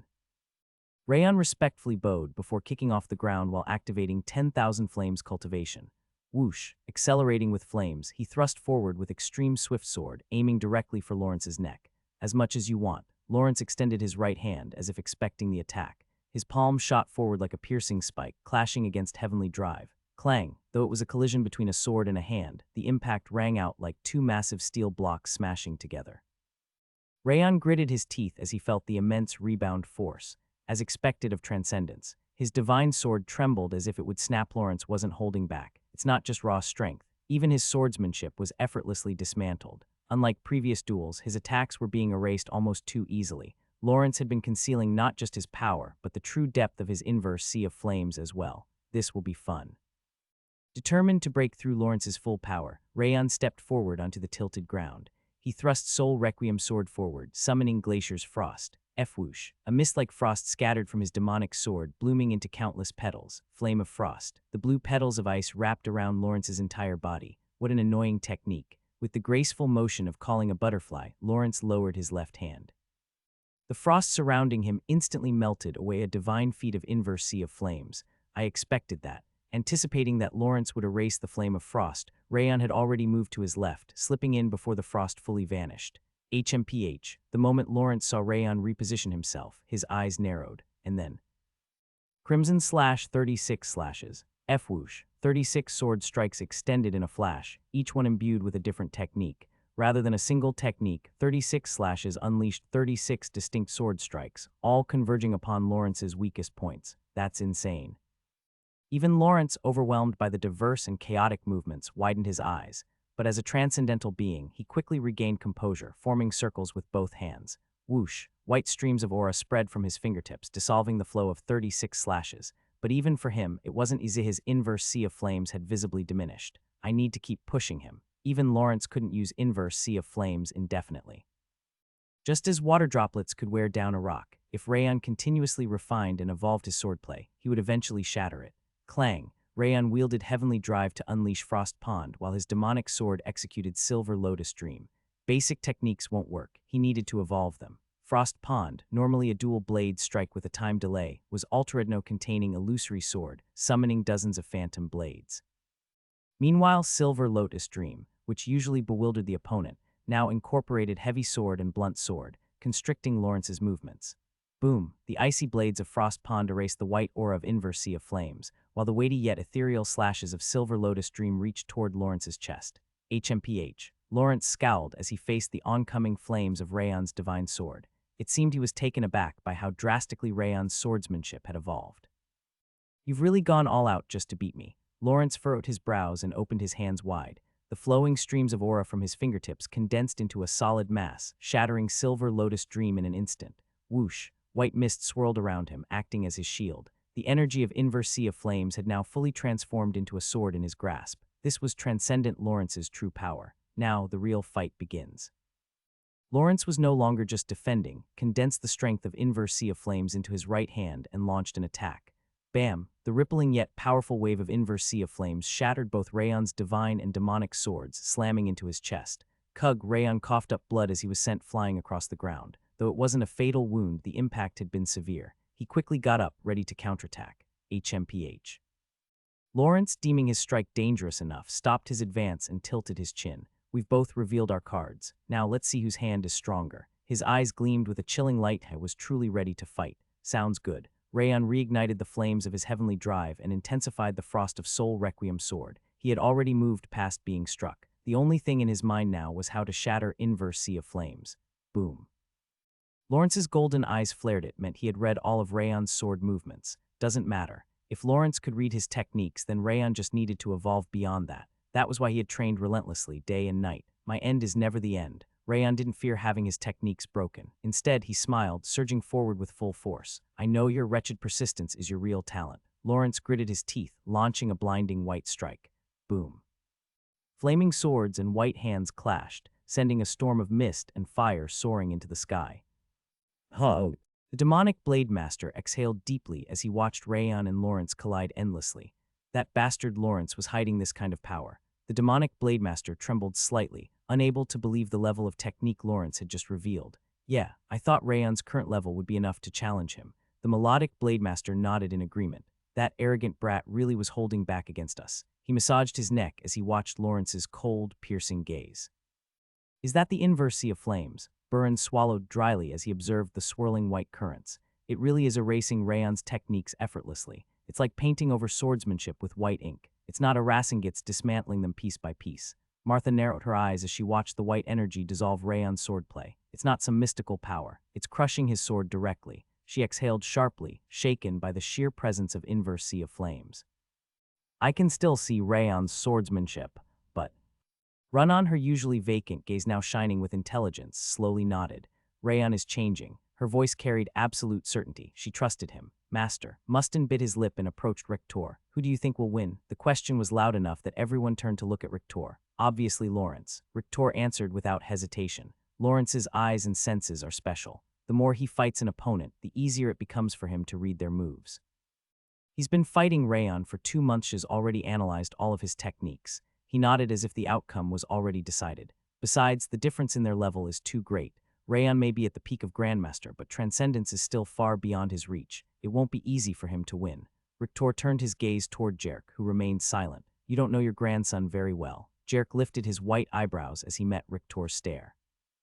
That stubborn brat's swordsmanship is growing even as we speak. It's absolutely maddening. He clicked his tongue as he watched Rayon's sword evolve mid-battle. If he were the kind of fighter who repeated the same techniques like a machine, I would have broken him long ago. Jerk grit his teeth, recalling the many duels where Rayon had pushed him to his limits. Is that true? Dorian clung to Jerk's side, eyes sparkling. Then Rayon will win? I don't know if he'll win or lose. But... Jerk shook his head, his gaze sharpening. He's not the type to break so easily. He turned back to Rictor. Was that the answer you were looking for? Not bad. Rictor grinned and winked at Jerk before clasping his hands together, watching the battle unfold between fire and mist. Whoosh, even as Flame Dragon Execution was melted away, Rayon smiled. You're even erasing this. Despite infusing Flame Dragon Execution with sword-severing art, it still couldn't break through inverse sea of flames. It felt like trying to build a sandcastle against an endless tide, but for some reason he felt exhilarated. No, it's not strange, it's natural. This was an opportunity to grow even stronger. Just like Mind's Eye, inverse sea of flames wasn't absolute. The more his swordsmanship evolved, the more cracks appeared in the technique. Back when he used Silver Lotus Dream, and now with Flame Dragon Execution, Lawrence had indeed neutralized his attacks, but he had wavered. If Rayon continued to refine his technique, he would eventually shatter that white mist. BZZZT. Rayon fully activated Ring of Fire, sharpening his spirit and focus not on Lawrence, but on himself. Crackle. He combined Extreme Swift Sword with Wind Sword and Lightning Sword. His divine blade ignited with flames, cloaked in gales and thunder. It was a speed that truly bordered on the divine. Boom! Lawrence condensed inverse sea of flames in his palm, barely managing to deflect the incoming storm of flame, wind, and lightning. But for the first time, a drop of sweat fell from his forehead. Next, Rayon had already anticipated that his attack would be blocked. This time, he unleashed Blizzard Sword Art, fusing it with Steady Sword, Flowing Sword, and Severing Sword. Whoosh!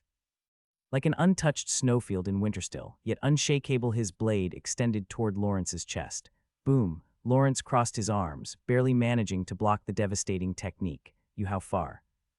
His lips trembled as he realized how much inverse sea of flames had been depleted. We're just getting started. Rayon didn't even bother organizing the countless techniques forming in his mind. Like a child freely assembling a puzzle, he ignored logic and simply let his sword flow. A slow yet sharp sword, a heavy yet fluid sword, a grand arc that suddenly zeroed in on a single point. Efficiency, flow, and logic were thrown aside. Pure instinctual evolution burst from his fingertips. This wasn't something even the most prodigious genius could achieve alone. It was only possible because Lawrence was there to receive every strike. This is insane. Lawrence bit his lip hard enough to bleed as he watched Rayon unleash one perfected technique after another. What the hell has this brat obtained? The swordsmanship Rayon had displayed over 2 months was transforming before his very eyes. Techniques he had memorized were changing into something entirely different. His prior knowledge wasn't just becoming useless, it was actively hindering him. Moreover, the depth of Rayon's swordsmanship had grown exponentially. Every time he blocked a strike, a chunk of inverse sea of flames was consumed. At this rate, his technique wouldn't run out of aura or staminate would be dismantled by pure swordsmanship. That can't happen. For Rayon to truly grow, Lawrence had to be his wall. If he couldn't even be that, then he had no right to stand here. I refused to lose. If Rayon grew stronger, then Lawrence would simply evolve inverse sea of flames to match him. With the power of transcendence, Lawrence compressed his aura alongside new sword techniques and pressed down upon Rayon's entire being. Boom! He crushed Rayon's swordplay and detonated the energy of inverse sea of flames right before his chest. Kook! Rayon spat out blackened blood, his body flung backward as he tumbled across the ground. His entire frame trembled violently from the impact, but he never once let go of his swords. Slowly, Rayon stood up. Even with blood trickling from his lips, he wore a grin of pure exhilaration. Are you even human? Lawrence bit down on his lip.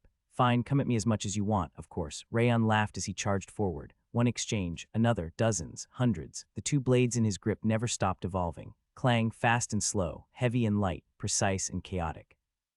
At this point, even Lawrence could no longer tell what form Rayon's swordsmanship had taken. Bam! Lawrence shoved Rayon back roughly, grinding his teeth. This won't do. It was time to end this. The flow of inverse sea of flames had begun to stutter. He had never fought this intensely for this longevin. He was reaching his limit. And Rayon, he was exceeding his own limits, pushing his body beyond its breaking point. For both of them, it was best to conclude things here. Boom! Lawrence erased the flames and frost conjured by Rayon's swords in one sweeping motion, then rushed forward. Whoosh! He stretched out both hands, targeting Rayon's chest and abdomen. He had concentrated every last bit of inverse sea of flames into his palms. No matter what attack came his way, he would erase it completely. Thud. As the white mist of inverse sea of flames enveloped him. Instead of retreating, Rayon stepped forward. This isn't something I can block. The difference in aura and realm was too vast. His current swords couldn't overpower that tide of destruction. There was only one way, to erase inverse sea of flames with his own swordsmanship. Whoosh! Rayon stilled the flow of divine demonic harmony. He banished the flames from his divine sword and the frost from his demonic sword, revealing the pure silver blade of heavenly drive. He emptied his weapons of fire and cold and opened the world within his mind. The path of 10,000 swords. Every technique he had ever studied, every principle he had honed merged atop his blade, radiating golden brilliance. Whatever you do, it's too late. Lawrence unleashed the full force of inverse sea of flames, spreading its energy in all directions. It felt like the entire space itself was being devoured by his power. Whoosh! Rayon lifted heavenly drive, gripped in both hands, and swung it down against the encroaching white mist, manifestation of the sword realm Genesis blade, a golden radiance filled with the culmination of all swordsmanship. Colliding with the void of white mist that erased all things, BOOO, a thunderous explosion rocked the mountains. The sheer impact overturned the ground, while black smoke and dust swallowed the sky. Chirictor raised his hand, summoning a gust of wind that cleared the battlefield. As the dust settled, they saw Rayon kneeling on one knee, and Lawrence with his hand pressed against the ground. A draw. The final duel had ended in a tie. You crazy bastard. Lawrence gritted his teeth in frustration. Were you trying to kill me? I figured you could handle it, Lawrence. Rayon laughed weakly, shaking his head. You're completely insane, even more than the previous leader of Holy Sword Alliance. Lawrence muttered, uncertain if he was insulting or praising Rayon. I hear that a lot.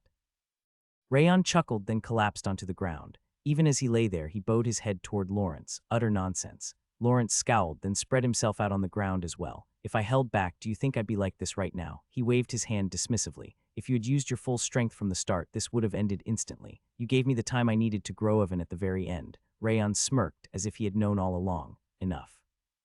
Just congratulations on reaching the peak of Grandmaster. Lawrence lightly tapped Rayon's shoulder. Oh, is this the first compliment I've got from you? I suffered under you for 2 months. The least I can do is say one nice thing. Lawrence's face turned red and he quickly looked away. Rayon forced himself upright and bowed his head. I've learned a great deal from you. Learned? No, you were a damn nuisance. Lawrence scoffed, glaring at him. That's true. Rayon scratched his head with a light smile. Lawrence suddenly turned to him, his expression more serious. Have you found your path to transcendence? Rayon didn't answer immediately. He looked at Lawrence, Rictor, Jerk, and everyone who had been watching. Then he lifted his head toward the night sky and nodded. Yes, I think I finally found it. After finishing his duel with Lawrence, Rayon returned to his quarters. He had poured out every last ounce of strength, leaving him utterly exhausted. He could barely stand. How was today's duel? Rayon leaned against his bed, stretching out a hand toward Wrath, whose tail was swaying lazily. You're still so far from being strong. Wrath slapped his hand away with an annoyed flick. If that grasshopper had fought at full power from the start, you wouldn't have even landed a single strike. Yes, your swordsmanship improved, but your technique combinations were sloppy. You need more refinement. On top of that, you focus too much on swordplay and dulled your aura's flow. Like a child ranting after eating too much sugar, Wrath rambled on about every single flaw. But he paused, then turned to Rayon with a reluctant nod. You did improve. His tone softened, as if begrudgingly admitting it. These 2 months here were more valuable than a whole year in Sieghart. Wrath nodded in approval, acknowledging Rayon's rapid growth. Rayon smiled as he reflected on the weaknesses Wrath had pointed out. Wrath waved his hand, unwilling to let the conversation end without a tangible reward. When we get back to Sieghart, I'll buy you so much you'll burst. Making that promise, Rayon turned his gaze to his hands. There's still a lot to improve. Though his swordsmanship had advanced, he needed to refine his combinations and pay closer attention to the synchronization of aura and body movement. There was still much to do before he could reach transcendence. But Wrath squinted his eyes and leaned in close. What exactly is your key to reaching transcendence? He tilted his head, curious about what values Rayon had in mind. Well, there are 2 things it's a little embarrassing, but... Rayon licked his lips, about to explain. When suddenly, the seeds of the path of 10,000 swords have begun to sprout. All stats increase by 20 points. Trait Demonic Eye of Wrath has ranked up. Trait Spiral Force has ranked up. Trait Focus has ranked up. Trait Focus has exceeded 12 stars and is evolving into a new trait. A new title has been created. The rewards from 2 months of training in Holy Sword Alliance had arrived all at once. What the hell? Wrath smacked the system message, his head dropping in frustration. This bastard has the worst timing. At this point, I'm convinced it waits just to mess with Meha. He had been grinding his teeth in fury, ready to tear the message apart, but suddenly his eyes widened. Puhuhuhuhu. Wrath burst into laughter, pointing at the newly acquired title. New title Iron Leech has been created. Leech. Even the system acknowledges your leech-like nature. Wrath cackled, finally feeling vindicated, but Rayon was too focused elsewhere to care about the title. Focus evolved into a new trait. The trait Focus has surpassed 12 stars and is evolving into the new trait Tranquil Mind. Rayon swallowed dryly as he read the message about the evolution of his trait. Traits can evolve. He had assumed that traits would stop growing at 12 stars, just as martial arts realms began at 1 star and ended at 12 stars. However, contrary to his expectations, the Focus trait had surpassed the 12-star limit and evolved into a new trait. Tranquil Mind, just as one cannot see their reflection in turbulent waters but only in still ones, Tranquil Mind signifies a state of unwavering calm and composure. In other words, by evolving from Focus to Tranquil Mind, he could now maintain peak concentration in any situation. This is insane. Rayon smiled and turned to Wrath. Why didn't you tell me? KRRRK. Just as he was about to ask, Wrath gritted his teeth furiously. You crazy fool, why did you let it evolve? You should have just left it at 12 stars. As always, Wrath treated the system as if it were a living being and began pointing fingers and hurling curses. I really can't take this anymore. I'm going back to the Devildom right now and destroy everything. He clutched his head in frustration, unable to accept what had happened. I'm so furious I could die. Just shut up. Ignoring Wrath's tantrum, Rayon checked the rest of the messages.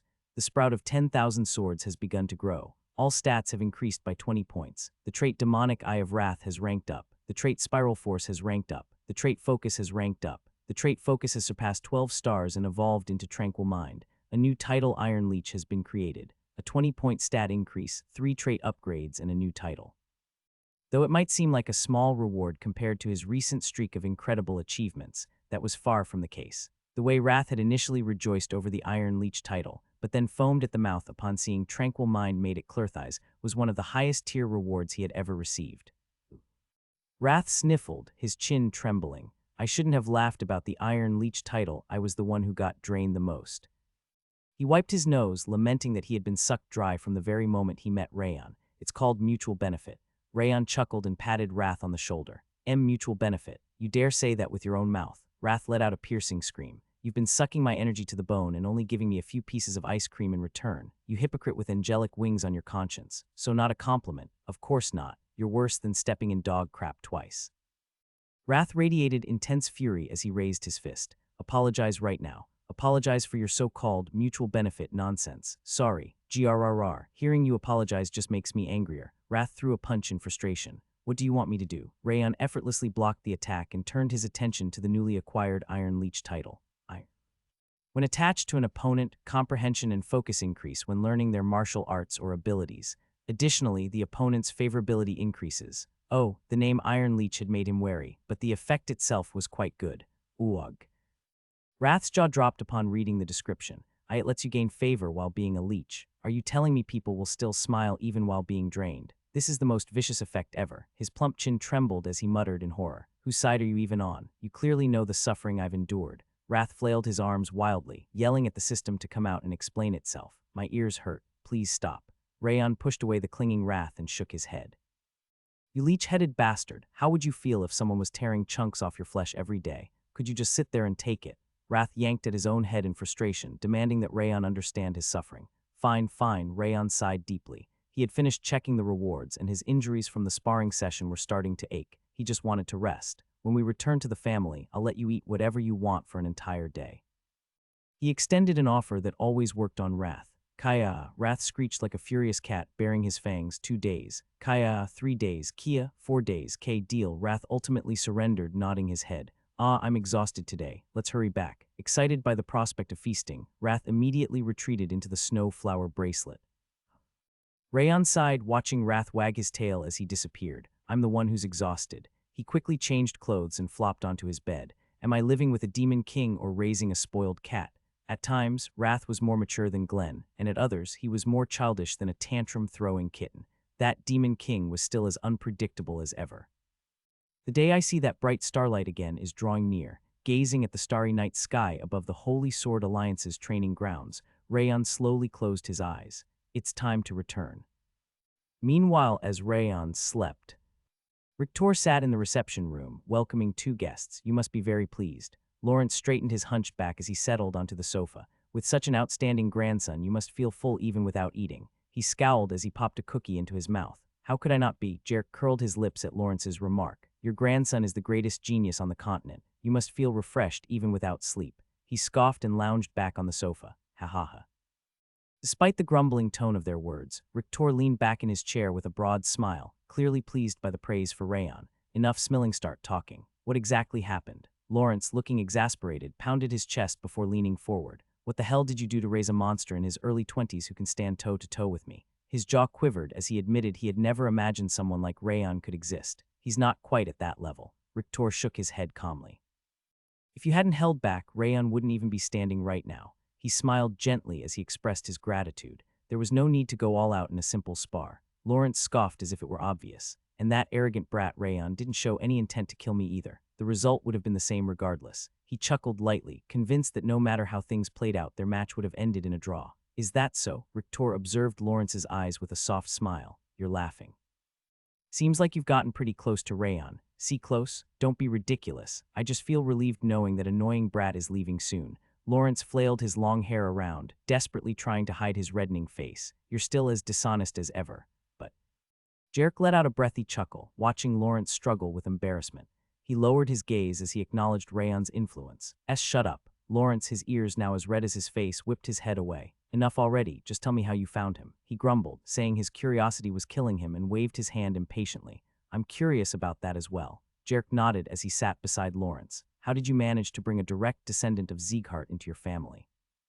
He licked his lips, clearly intrigued by the circumstances surrounding Rayon and Rictor.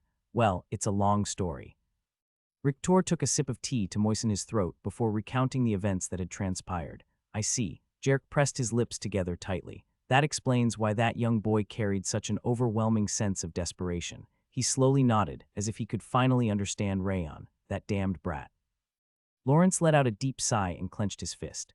When he listened to my past, he looked at me as if he could relate. I thought it was just sympathy, but it wasn't. He lived just as harsh a life as I did. He nodded again, as if he now understood Rayon's hardships, and the former lord as well. Lawrence narrowed his eyes as he looked at Rictor, who had his hands clasped together. The last time you visited, you asked me to take care of the Holy Sword Alliance if you died.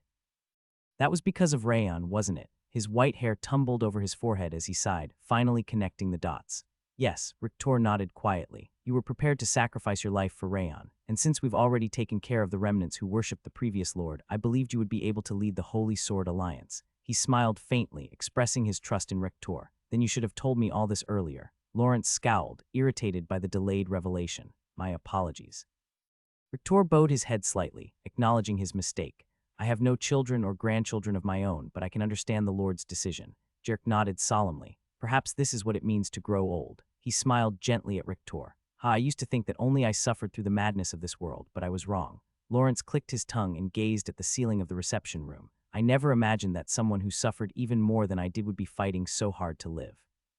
He bit his lip, ashamed of the years he had spent hiding away. It's not too late. Rictor shook his head as he looked at Lawrence. The past can't be changed, but the future is in your hands. Of course, I know that. Lawrence's golden eyes gleamed as if he had been waiting for this moment. When Rayon and Martha take the fight to the White Blood cult, I will go with them. No, I will stand at the forefront. He clenched his teeth, vowing to avenge his late caretaker. A faint smile crept onto his lips as he recalled Rayon's reckless determination. Jerk reached out toward the table and smacked his lips. In that case, I'll join as well. The cowardly old man. Why, did Rayon bully you into it so much that you developed an attachment to him? Rictor spun his finger near his temple as he grinned. Don't be ridiculous. Jerk swatted Rictor's hand away, furrowing his brow. I can't just ignore the second disciple I've taken in my later years. He sighed, clearly troubled by the thought of Dorian. Didn't you say he wasn't your disciple? Rictor chuckled as he waved his hand dismissively. Don't twist my words. Jerk cleared his throat and averted his gaze. Dorian is far too kind. He's an even bigger coward than I was back in the day, so I can't help but worry about him. Then perhaps one day he will surpass even you. Rictor tilted his chin up as he observed Jerk's frown. Well, that wouldn't be so bad. Jerk let out a thin smile, as if he wouldn't mind such an outcome. It looks like I'll be joining the battle as well. Things are getting interesting. Rictor retrieved a premium bottle of liquor from the shelf and placed it on the table. That's a rare one. Lawrence's eyes widened at the sight of the bottle. It's a special occasion. Let's have a drink to commemorate the day we take down the White Blood cult and the day the three of us reunite. Rictor filled Lawrence and Jerk's glasses before raising his own. For my grandson's happiness, for my mother's vengeance, for the coward's sake, with their respective resolutions in mind, the three men began their drinking session, which lasted until dawn. In the dim morning light, the gambling monster halted in front of the 5th training grounds. Here again today, sensing the presence of someone inside, he smirked. That guy really is something else. Clicking his tongue, the gambling monster pushed open the door and stepped inside. The first thing he saw was Rimmer reinforcing the floor of the training ground. What's gotten into you? The gambling monster approached Rimmer, furrowing his brows. You've been here at dawn for 2 months, preparing for training, and you haven't even shown up at the gambling house.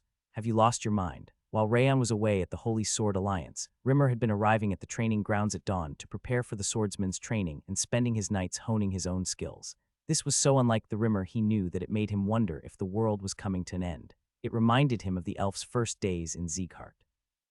Why do I get scolded for being diligent? Rimmer shrugged in disbelief. The division leader is away, so as the vice leader, I'm simply filling in. He casually waved his hand as if it were no big deal. Don't give me that nonsense. The gambling monster squinted suspiciously. You never did any of this when you were the division leader. If I had stayed the division leader, I wouldn't be doing this either. Rimmer shook his head as he inspected the well-packed training ground floor. But Rayon is the division leader now. I don't want to disgrace his name. A faint smile played on his lips. You're serious about this? The gambling monster narrowed his eyes, sensing Rimmer's newfound resolve. You truly see Rayon as your king. I've always said so. Our king. He's still a bit rough around the edges, though. Rimmer muttered that things would change even more in the future and told the gambling monster to remember that. HMPH, your king, not mine. The gambling monster shook his head firmly. You say that, but your heart has already yielded. Rimmer smirked at him. Besides, you're here at this hour because of Rayon, aren't you? Shut up. I was just asked to. Every time Rayon comes back with booze, you start panting like a dog, and you call that just a coincidence. Rimmer waggled his tongue at him teasingly. Who are you calling a dog? The gambling monster's face turned bright red as he gritted his teeth. Dog or cat, it doesn't matter. The point is, Rayon is going to return stronger, and we can't afford to sit idle either. Rimmer dismissed the argument and resumed his work on the training ground. Let me ask you one thing. If Rayon has no interest in becoming the head of Sieghart, what will you do? The gambling monster's gaze turned sharp as he stepped forward, pressing his presence upon Rimmer. Depending on his answer, he seemed ready to push back. I want Rayon to become the family head. But even if he doesn't, it doesn't matter. If I've sworn loyalty to him as my king, isn't it only natural that I follow wherever he goes? Rimmer simply shrugged, as if the question were trivial. The gambling monster loosened his grip, seemingly caught off guard by the response. Forget about me and go worry about that side instead. Rimmer gestured toward the family head's quarters just as a heavy tremor shook the entire Sieghart estate. The ground quaked as if an earthquake had struck. That old man is stomping his feet from his rayon withdrawal symptoms again, shaking the entire estate every morning. Rimmer yelled, pointing at the visibly vibrating mansion. There's no sleeping with that man around. Before Rayon's return, Rictor hosted a small banquet in the mansion's training grounds. It was nothing compared to Sieghart's grand festivals, but since all the food and drinks had been made with ingredients grown by the swordsmen themselves, there was a distinct, rich flavor and aroma to everything. That one, eat that first, you don't need to shout, I can hear you just fine. Rayon picked up the pumpkin pie Wrath had pointed at and took a bite. The crispy crust, the sweet pumpkin filling, and the nutty peanuts blended together in a surprisingly pleasant combination. Interesting, it's a healthy taste but strangely addictive. Agreed. It starts out mild but the flavor keeps pulling you in. Rayon nodded and popped another piece of pie into his mouth. It's not flashy or overwhelming, but you can taste the care put into it. This is nice once in a while. Wrath smacked his lips in satisfaction. You're so picky. It's not that I'm picky. You're just dull, Wrath snapped, waving for Rayon to try another dish. Yeah. Rayon moved toward the next dish Wrath had set his sights on while glancing to the side. Burin, Martha, and Runnan were deep in conversation with the Holy Sword Alliance's swordsmen. Having sparred together daily, they now carried a camaraderie akin to that of war comrades. Bringing them along was the right decision. Though they hadn't quite broken through the Grandmaster's wall, all three of them had reached the peak of the master level. Now all they needed was the right opportunity to break through. The experience they had gained was invaluable, but the biggest change belongs to him. Rayon's gaze landed on Dorian, who was flitting around the banquet as if it were his own home. His martial growth may be negligible, but he's stronger than ever. Dorian still didn't realize it, but if he fought while using his open mind's eye, he could even defeat swordsmen stronger than himself. Ability to read an opponent's thoughts was that absurdly powerful. Of course I too, Rayon smiled and turned his head only to lock eyes with Lawrence. Leaning against the wall, Lawrence was glaring at him sharply as if something had been bothering him. Sir Lawrence, Rayon approached him with a curious tilt of his head. Is something wrong? Nothing. Lawrence furrowed his brows as if telling him to mind his own business. Ah, Rayon observed him for a moment before letting out a faint chuckle. Are you sad that I'm leaving? Ah, so you do get lonely. What kind of bullshit is that? I feel completely relieved. Lawrence flailed his hands as if to ward off nonsense, his movements so frantic that the liquor in his cup splashed everywhere. He's right. Jerk stepped beside him and nodded. He cried because you were leaving. He laughed, recounting how Lawrence had shed tears at the drinking table with Rictor. This senile old man must have lost his mind. Who cried? You did. You cried, saying you'd be alone. Shut your mouth, you want to fight, huh? Lawrence's face turned beet red as he shouted at Jerk. Can I be the one to fight instead? Rayon grinned, pointing at himself. I've had some new insights during my meditation over the past few days. Shut up, you brat. Lawrence clutched his head as if he was about to go insane. While the group continued enjoying their time together, a lone figure appeared at the entrance of the rocky mountain leading to the Holy Sword Alliance. A red-haired man, his eyes concealed beneath a black blindfold, smirked as he slung his tattered dragon robe over his shoulder. As expected, he came here. You really have no thoughts on it. Rayon lightly tapped the sheath of Heavenly Drive while sticking close to Lawrence. Thoughts on what? Lawrence paused with his drink halfway to his mouth, tilting his head. I told you earlier. Let's have a spar. Rayon shrugged while looking at him. That wasn't a joke. Lawrence exhaled sharply, his hand trembling as he held his glass. I never joke about sparring. Rayon nodded firmly, his expression completely serious. Lawrence placed his glass down on the table and let out a deep sigh. You just ruined my drink. He grumbled, muttering about his sudden headache before biting into the roasted chicken leg on his plate. And my appetite too. Then offer that chicken leg to me since you clearly don't need it. Wrath clapped his hands as if things had worked out in his favor. You don't take food from others. Rayon shook his head before grabbing a fresh chicken leg from the buffet. Huh. Wrath blinked, staring at Rayon with an astonished expression. You really have no shame. Do you hear yourself right now? His voice rose into a furious scream. They say a conscience is like a sharp triangle, stabbing you whenever you do something bad. But yours, it's gone past dull, it's as fluffy as an angel's feather. Rayon shoved the chicken leg into his mouth, effectively silencing Wrath. The tender meat, coated in savory chili sauce, burst into his mouth with a delightful balance of flavors.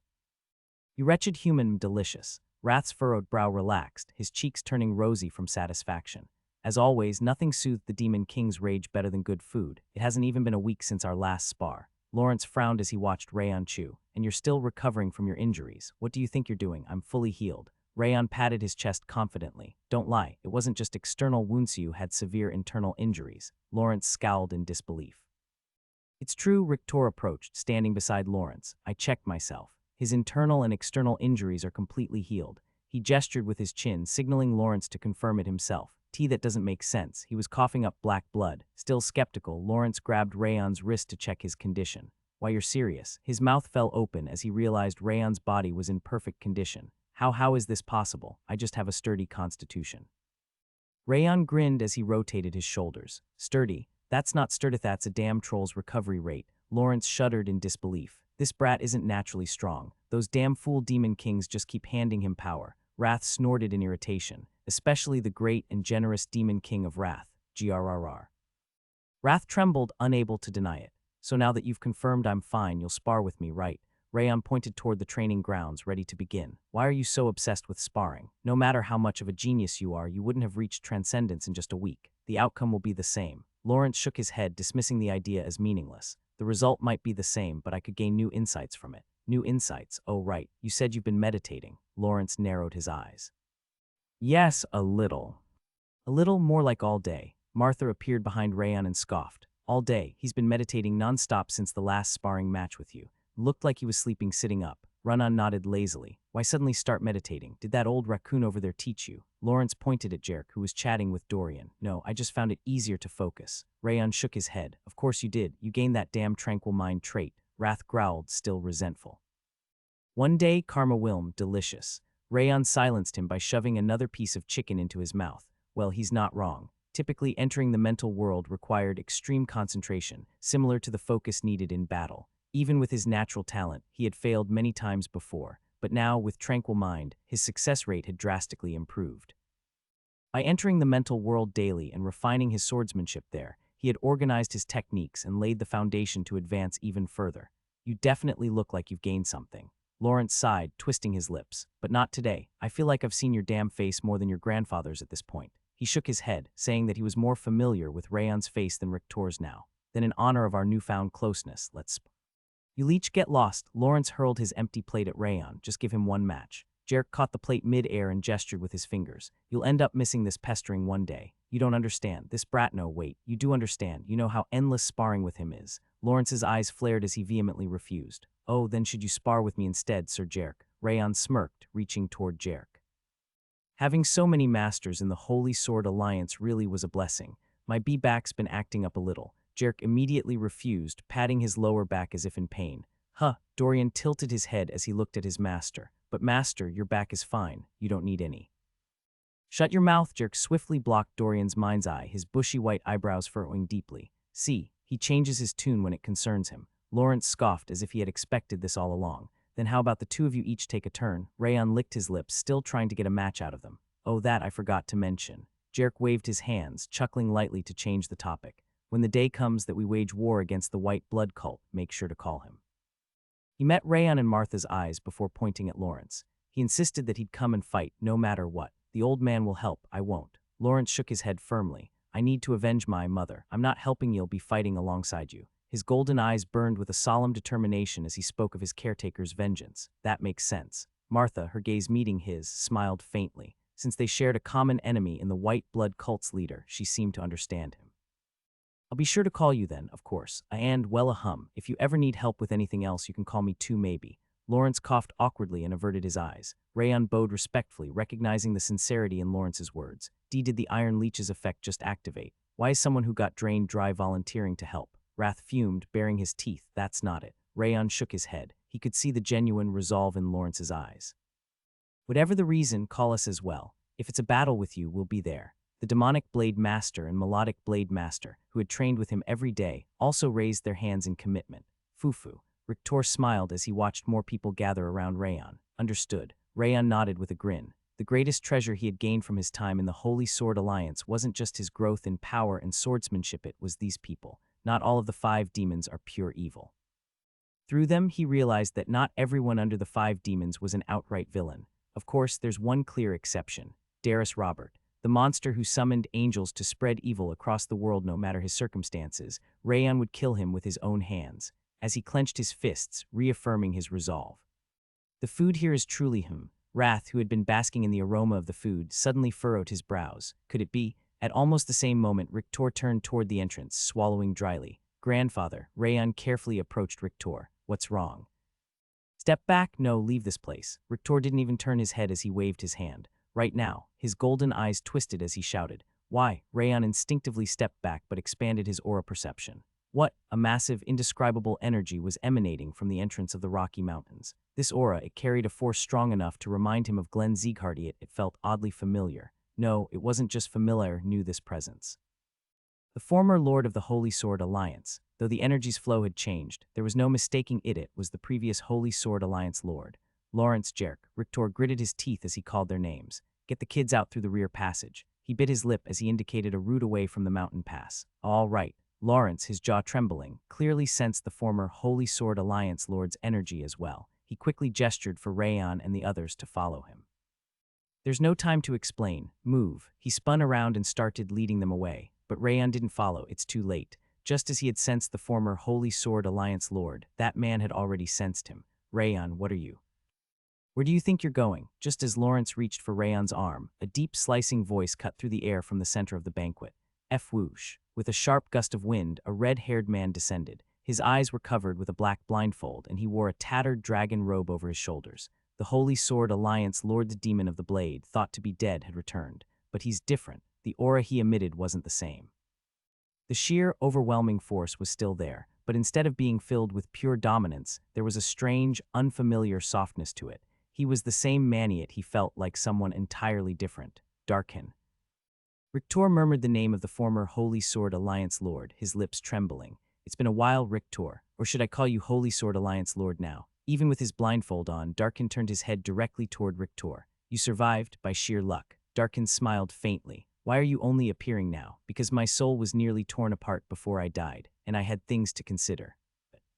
Darkin casually rotated his chin, his gaze settling behind Lawrence. He curled his lips into a smirk. Is this still the Holy Sword Alliance, or is it Zeighardt now? He had already recognized Rayon and the others despite their disguises. A cold, eerie smile formed on his face. Just as I expected, you and that boy have a special relationship. It was clear that he had suspected something all along. That's... no need to explain. Darkin waved his hand dismissively. You're the Holy Sword Alliance Lord now, aren't you? And a lord only sits on the throne once. His lips twisted further. There's no need for a lord to explain his decisions to a dead man. Do you truly mean that? Rictor furrowed his brows, disbelief evident on his face. Of course. Sitting on the throne and absorbing sword techniques had its appeal, but it's meaningless to me now. Darkin waved his hand dismissively, as if he genuinely held no lingering attachment to the position of Holy Sword Alliance Lord. I've found a new goal and new prey. A sinister hunger flickered behind the black blindfold covering his eyes. You. Rayon stepped in front of Lawrence, his lips pressing into a thin line. How are you still alive? The others might not understand, but he knew. The former Holy Sword Alliance Lord had been standing right in front of Glenn Zeighardt. There was no logical reason for him to have survived. Rayon Zeighardt. Yes, I suppose you would find this worth explaining. Darkin acknowledged Rayon's recognition without hesitation. Your family head was greedy. He didn't just aim for targeted all of the 5 demons' leaders. He stroked his boulder-like chin as he spoke. Disgracefully, yes, when I saw that beautiful heart sword I thought I can die without regrets, but then I realized I wanted to wield that blade myself, so I ripped apart my own soul just to hold on. Darkin let out a deep chuckle, as if confessing his own ugliness was amusing. My soul was torn to shreds, but I clung to life. Even now the thought sends shivers down my spine. A sword that cuts souls. I was so content with sword possession that I never even imagined such a realm existed. It's madness, pure madness. He was laughing wildly, his words stretched with raw excitement. Then your eyes. Rayon's gaze fell on the black blindfold covering Darkin's eyes. If he bore a grudge over that injury, Rayon might not make it out of this alive. No, not that. Darkin shook his head firmly. As my soul recovered, I kept recalling your family head sword. A sword that cuts souls. I envisioned it thousands of times in my mental world. But no matter what I did, it never became mine. The more he spoke, the colder the air around them grew. So I thought back to the beginning, an invisible sword, a sword that cuts souls, a sword of the mind, a sword that was never meant to be seen or grasped in the first place. So. A grotesque grin split Darkin's face. I plucked out my eyes. With that, he pulled off his blindfold. The space where his eyes should have been was nothing but raw, torn flesh. His sockets had been savagely gouged out. What the hell. Even the seasoned swordsmen of the Holy Sword Alliance trembled at the horrifying sight. Only then did I see what the heart sword truly is. But Darkin grinned as if it had been a worthy trade. I knew he was crazy, but this is beyond insane. Wrath for once sounded genuinely disturbed, but I still haven't reached your grandfather's level. That's why I'm so intrigued by you. Darkin licked his lips as he looked at Rayon. If I study you, I might be able to reach the same conclusion. Step back, Rayon, get behind me. Lawrence and Jerk immediately moved to shield Rayon from Darkin's gaze. Darkin exhaled, his previous excitement settling into quiet disappointment. Counter techniques and mind's eye, you two are of no interest to me. His voice turned cold as he reached out his hand. Boom. Lawrence and Jerk were instantly slammed into the ground, their bodies unable to withstand the sheer weight of Darkin's aura. Black blood spurted from their mouths. The only one I want is him. Then what about me? Rictor stepped in front of Rayon, his gaze steady. You must have noticed my change as well. Horse Darkin's lips curled up once again. Your growth has surprised even me. It seems you found enlightenment in a different way than I did. He nodded, seemingly pleased. If I were still stuck in my old ways, you might have devoured me completely. His voice trembled slightly with exhilaration. Then let's begin. Darkin casually flicked his fingers, and Jerk's sword was ripped from his scabbard, flying straight into Darkin's grip. Grandfather, Rayon couldn't hold back anymore and called out. I told you, even if I die, I will protect you. Rictor turned his head slightly, offering a reassuring smile. Grandfather, that makes it even more tempting. Darkin's missing eyes might have robbed him of sight, but his insatiable hunger remained stronger than ever. I won't lose this time. Rictor unsheathed his sword, stepping forward. Good, try to satisfy me. Darkin rested Jerk's sword on his shoulder and tilted his head. The moment both men's breaths stopped in sync. Clang, their swords clashed, sending a massive shockwave across the training ground. Whang, Darkin and Rictor's swords clashed at the center of the banquet hall, unleashing a powerful shockwave. Kugagugugu, tables shattered, and the food and dishes atop them crumbled into dust, scattering in all directions. Zzzzzzzt. Neither Darkin nor Rictor yielded an inch amid the immense turbulence, their blades locked as they aimed for each other's throats. Hook, Rictor exhaled a sharp breath as he forcefully pushed away Darkin's sword. I've got to draw out his living sword. If Darkin still held his sword in his hand, it meant he wasn't serious yet. To win this fight, Rictor needed to force him to unleash his full strength as soon as possible. Kung, Rictor leaned forward, accelerating with supreme footwork. His sword turned into a streak of blue lightning, thrusting toward Darkin's heart. Not bad. Darkin tilted his head slightly in approval and blocked Rictor's strike with just one hand. Not yet. Having anticipated Darkin's defense, Rictor adjusted his sword, twisting it diagonally as he swung downward. His blade, trailing a brilliant blue arc, carried a crushing weight behind it. Quang! Rictor's strike bore down upon Darkin's sword as if it would shatter it completely. I can't stop here. To drive Darkin into a corner, he had to press on. Chi-yang. Once again, Rictor's sword transformed. The overwhelming weight it carried fused with razor-sharp precision and fluid motion as it curved toward Darkin's neck. A fine killing intent. Darkin clicked his tongue, smoothly deflecting Rictor's multifaceted strikes. The sheer pressure behind the attacks made his sword vibrate. This time, allow me to return the favor. With a deep smile, Darkin thrust his sword straight toward Rictor. His blade gleamed ominously as it neared Rictor's left chest, a thrust honed to absolute perfection. Even in the face of such danger, Rictor remained composed. He calmly lowered his blade, smoothly redirecting Darkin's thrust with delicate precision. Puang! Darkin's sword missed its target, piercing through empty space instead. The force of the thrust split apart the clouds in the night sky. Now, seizing the moment, Rictor twisted his wrist. His sword shone with a vibrant blue light, descending like a meteor, a strike embodying the grandeur of 1,000 techniques. Veins bulged on Darkin's forehead. Realizing that he couldn't block this one properly, he released his grip on his sword and extended only his index and middle fingers. Puang! Darkin's sword, now floating in midair, spun like a thunderbolt, splitting Rictor's slash in half. It was the manifestation of living sword. To think you fight so well despite being blind. Rictor smirked, stepping back under the force of the shockwave. A swordsman doesn't need eyes. Darkin chuckled, implying that the world he saw was different from others. But you are remarkable. He nodded at Rictor in acknowledgement. If you didn't entertain me, I would have ended this immediately. You've exceeded my expectations. Darkin smacked his lips in amusement, to be satisfied with just this. Rictor straightened his posture, narrowing his eyes. Aren't you underestimating me too much? My apologies. Darkin acknowledged the intense fighting spirit radiating from Rictor's entire being, offering a slight bow. Then let's take it up a notch. As he lowered his finger, his living sword trembled violently before plunging down toward Rictor's shoulder. This wasn't just a simple attack, it carried compressed vacuum blades formed in the empty air. Kugagugugugu. Rictor unleashed the ultimate mystery of his greatsword, striking down the falling living sword and obliterating the vacuum blades in its wake. Chi-yang. Yet he wasn't done. He pressed forward, raising his sword. The heavy blade, now infused with fluid grace, arced toward Darkin's neck. Darkin let out a small chuckle and flicked his fingers, sending his living sword forward like a drill to intercept the strike. As expected, this alone won't be enough. Rictor clicked his tongue and tightened his grip around his sword. See splitting sword form, a deep blue sword strike, reminiscent of the boundless ocean and sky, descended upon Darkin. A contest of strength, is it? Darkin laughed heartily and hurled himself into Rictor's attack, his living sword erupting in brilliant light. KWAG. Rictor's strike and Darkin's living sword collided head-on. The ground split apart and the surrounding mansion and nearby buildings crumbled into ruins. Jejiojajajang. Amidst the overwhelming shockwave, Rictor and Darkin exchanged consecutive blows, seeking to end each other.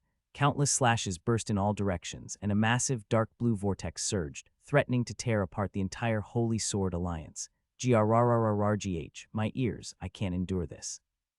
The clash between two transcendents was so intense that even the swordsmen observing from a distance bled from their eyes and ears. Yet, as warriors who revered the sword, none of them fled the battlefield. Instead, swordsmen from all corners of the hall began gathering, their numbers swelling far beyond the initial spectators. Now that the audience is here, shall we begin in earnest? Darkin smirked at Rictor, tilting his chin.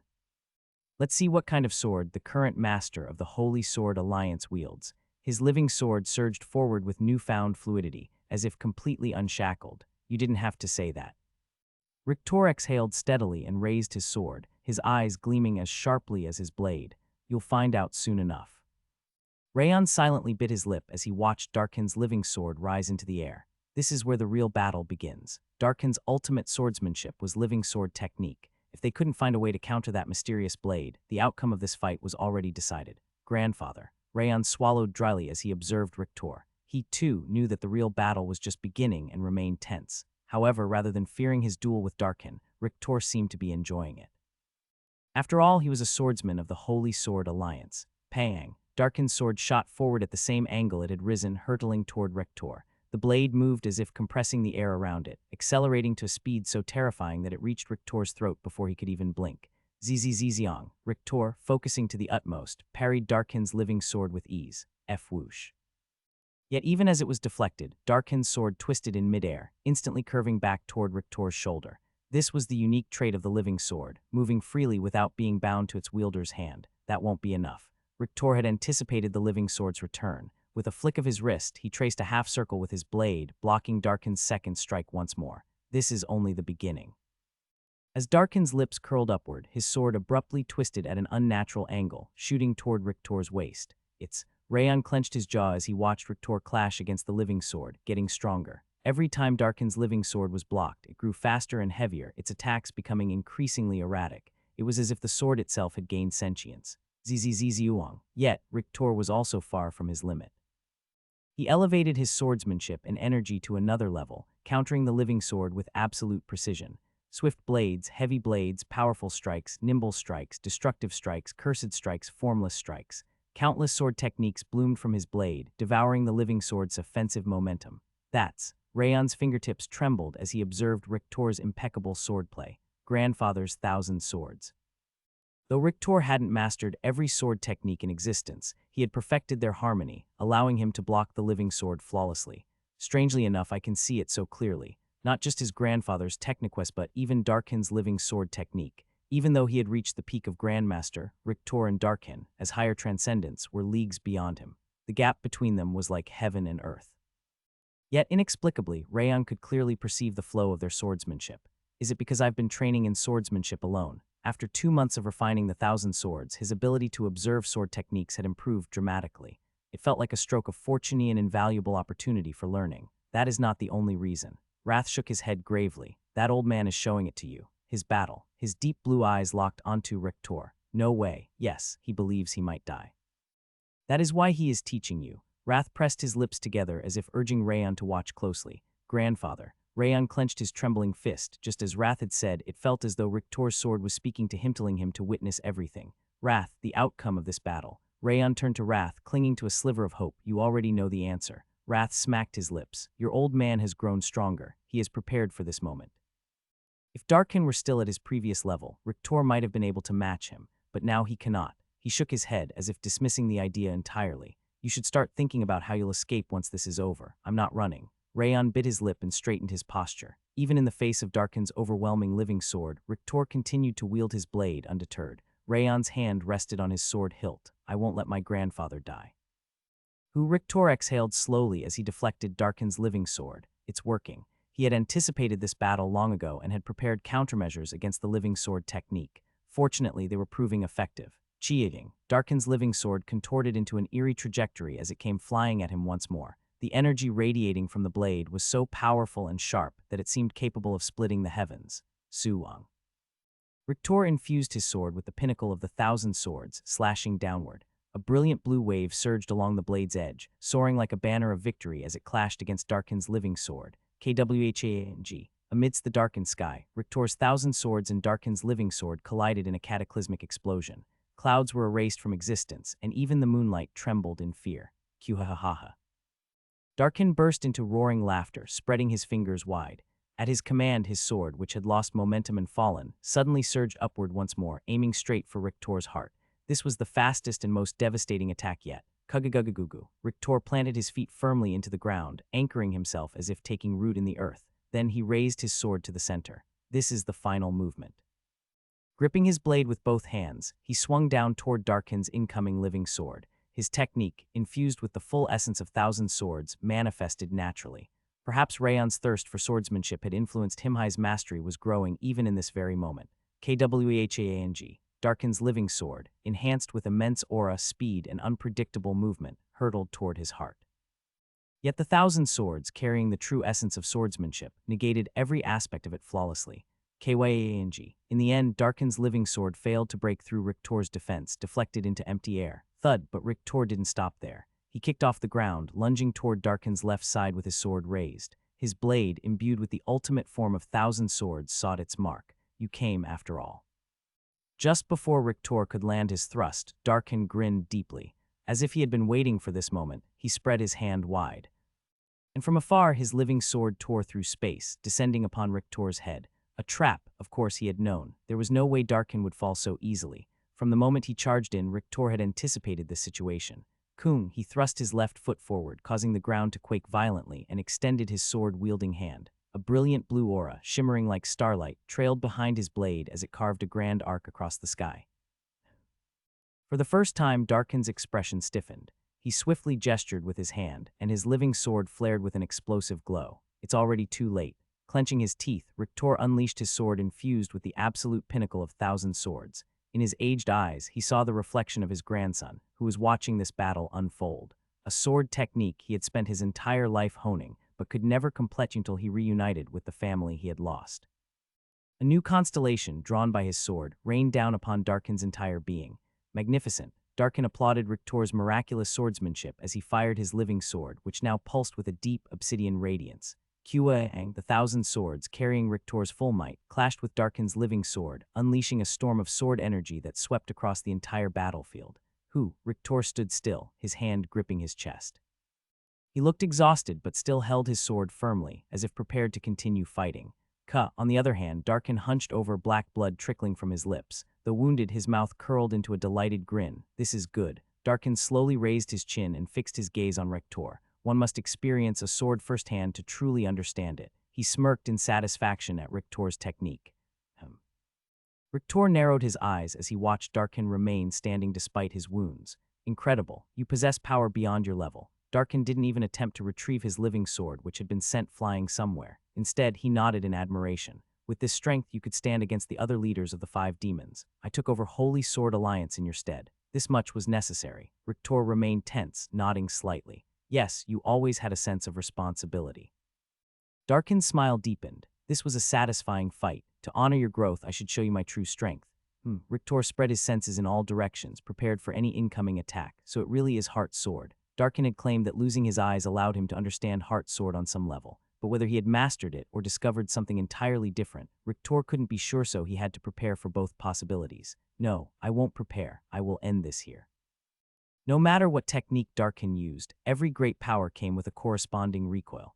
If Rictor could withstand it, he would have his chance to bring Darkin down. Well then, Darkin's faint smile lingered as he extended his empty hand forward. A pitch-black sword, seemingly forged from pure darkness, materialized in his grasp. What is that? The blade radiated no aura, no energy, no discernible swordsmanship.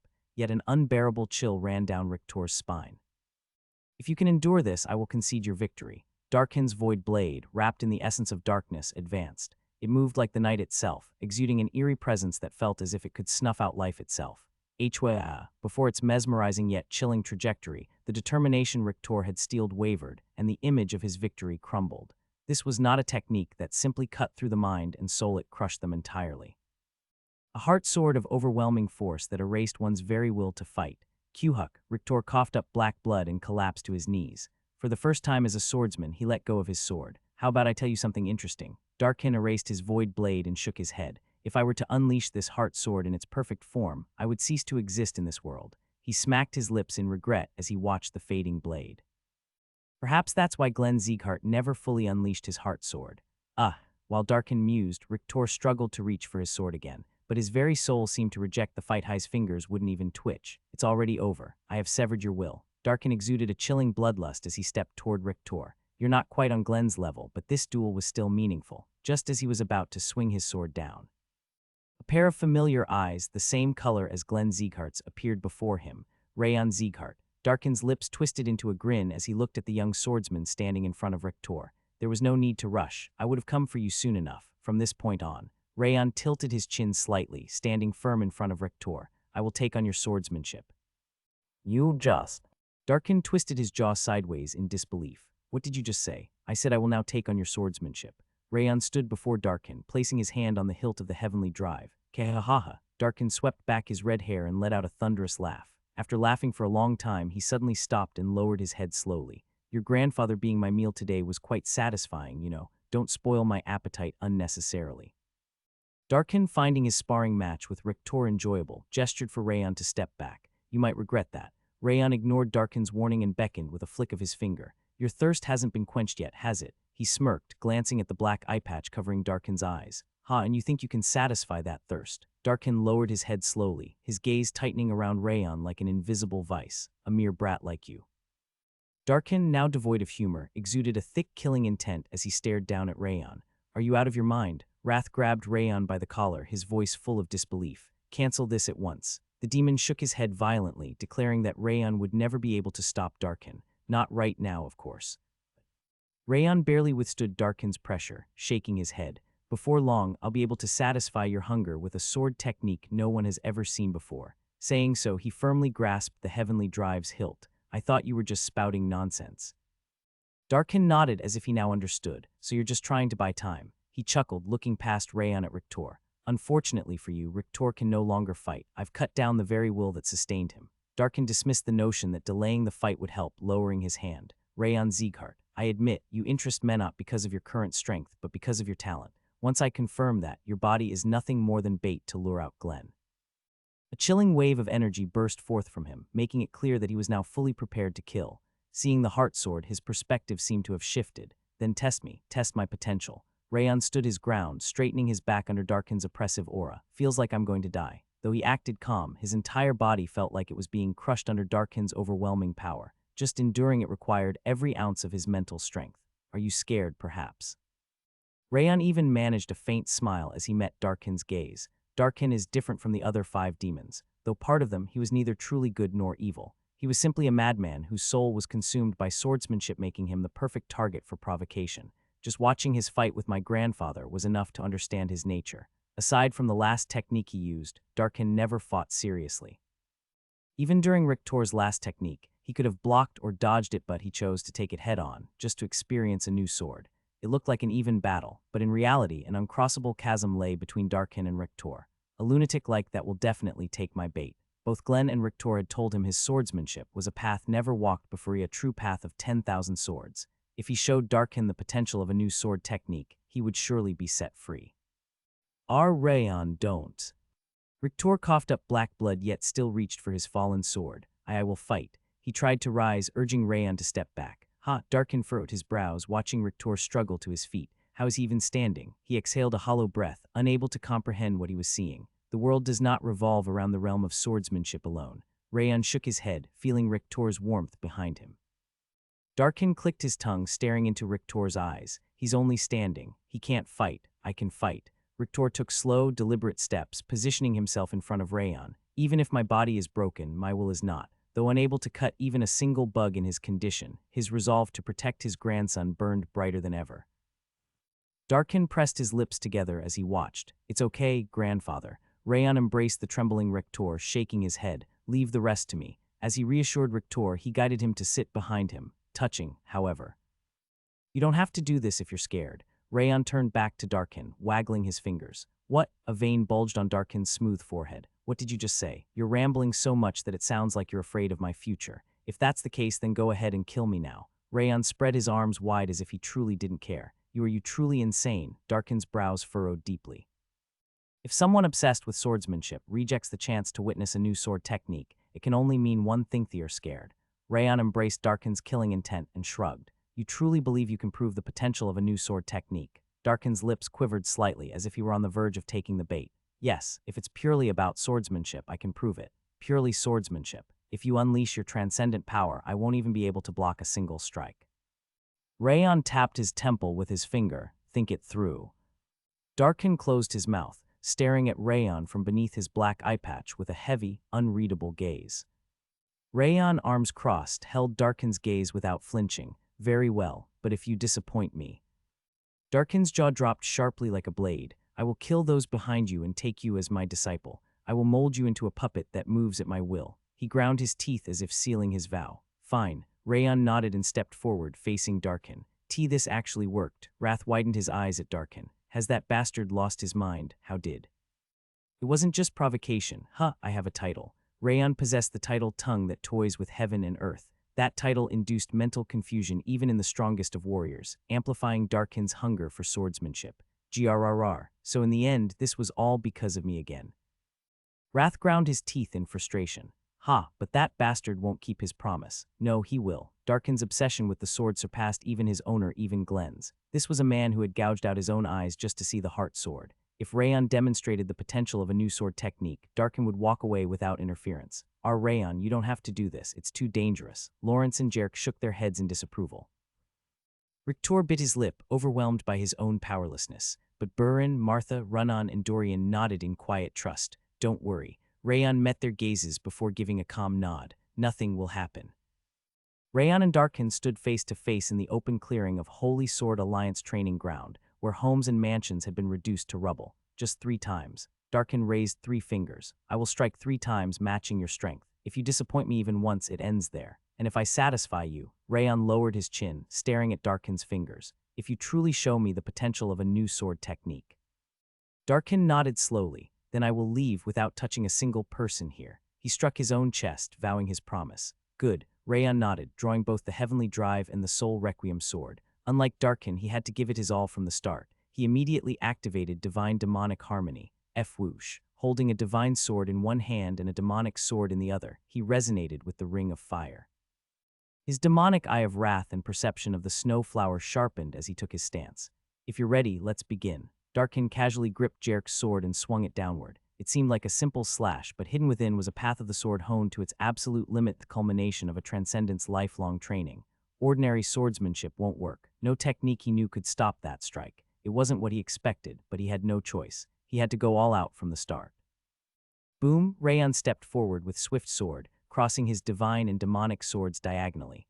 Rayon Zeighardt Swordsmanship Form 6, Divine Demonic Harmony Azure Crimson Invincible Blade. Azure Crimson Invincible Blade drew out every last bit of Divine Demonic Harmony's energy to slash through his opponent with overwhelming force. However, this time, it wasn't just power. Inside the 2 burning swords, he wove the principles he had refined.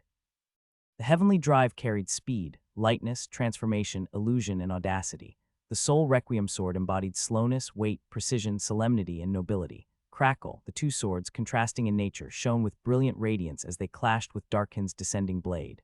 Bo! It wasn't the sound of swords meeting, it was as if mountains were collapsing. Even though Darkin had restrained his power, the sheer force of their clash sank the earth and left rifts in the sky. Rayon staggered 10 steps back, exhaling a ragged breath. "I recognize this swordplay, yet I've never seen it before." Darkin's lips curled upward in interest. "Not bad." As someone obsessed with the sword, he gave a direct, honest evaluation. "I haven't even started yet." Rayon quickly steadied his breath, shaking his head. "Feels like my limbs are going to be torn apart." Though his exterior looked fine, his body was in a terrible state. His physical strength had drained, and his middle core was shaken from the impact. Darkin had indeed held back, but he clearly had no intention of matching Rayon's level. So this is what a true transcendence feels like. Even when suppressing his strength, Darkin's attacks carried devastating force. The gap between transcendence and mortals was unimaginably vast. Now the second strike. This one will be different. Darkin, his cheeks slightly flushed in excitement, released his grip on his sword. Living sword, though he was merely adjusting his energy, he clearly had no intention of holding back. F-woo-wash. His living sword twisted at an impossible angle, streaking toward Rayon's neck. Rumble. Not only was his living sword technique bizarre, but the energy imbued within was not something that could be blocked so easily. Genesis Blade. No, not yet. He had to save Genesis Blade for the third strike. He had to block this attack in his current state. I have to gamble. There was only one way to counter Living Sword without using Genesis Bladia technique still unfinished. BZZZZT. Rayon's mind spun like lightning, dividing the principles of inverse sea of flames and severing sword. One erased the opponent's sword trajectory, the other pierced through their aura. By interweaving those two profound techniques, a new flow of swordsmanship emerged. His insight, empowered by his barely unlocked mind's eye, became the rope binding these two arts together. FLASH, the flames of the heavenly drive dimmed, and the frost of the soul requiem sword dissipated, leaving behind a misty violet glow like the dawn's first light. The unfinished swordsmanship on yet to be named erased the living sword's trajectory and nullified the immense power within. Whoosh. Unlike the first clash, there was no shockwave, no thunderous explosion, but the impact on the observers was even greater. Are you telling me he neutralized Living Sword so easily despite Darkin holding back? Rictor's eyes widened in disbelief. Is that my inverse sea of flames? Lawrence trembled as he saw his own technique woven into Rayon's martial arts. He finally cracked open the gap within Mind's eye. Even Jarek couldn't suppress his astonishment, swallowing dryly. The others, too, were left speechless as they watched Living Sword completely dissipate. Q-Huck. Rayon could no longer suppress coughed-up blood. Creating a new technique was one thing, but enduring the force of Living Sword still inflicted internal injuries. You created a new sword technique using counter techniques. Seems like the Tyrant King's severing sword is mixed in there as well. Intriguing. Darkin nodded in approval once again as if truly pleased. To take a disgraceful counter technique and refine it into something fresh and full of potential, not bad. A long grin stretched across his face, as if he was enjoying every second of this. But there's still one move left. If you disappoint me here, it's all over. I know. Rayon wiped the blood from his lips and nodded. Then get ready. Darkin tilted his chin, giving him a moment to compose himself. Rayon grasped the now extinguished heavenly drive, closing his eyes. I barely have enough strength left for Genesis Blade. Genesis Bladeth pinnacle of his evolving swordsmanship, growing alongside his very life. Through the training and meditation at Holy Sword Alliance, he had refined it further. Now even the picky Darkin should see its potential. I'm ready. Rayon steadied his ragged breath and nodded. Then let's begin the final move. With a flick of his finger, Living Sword dropped away.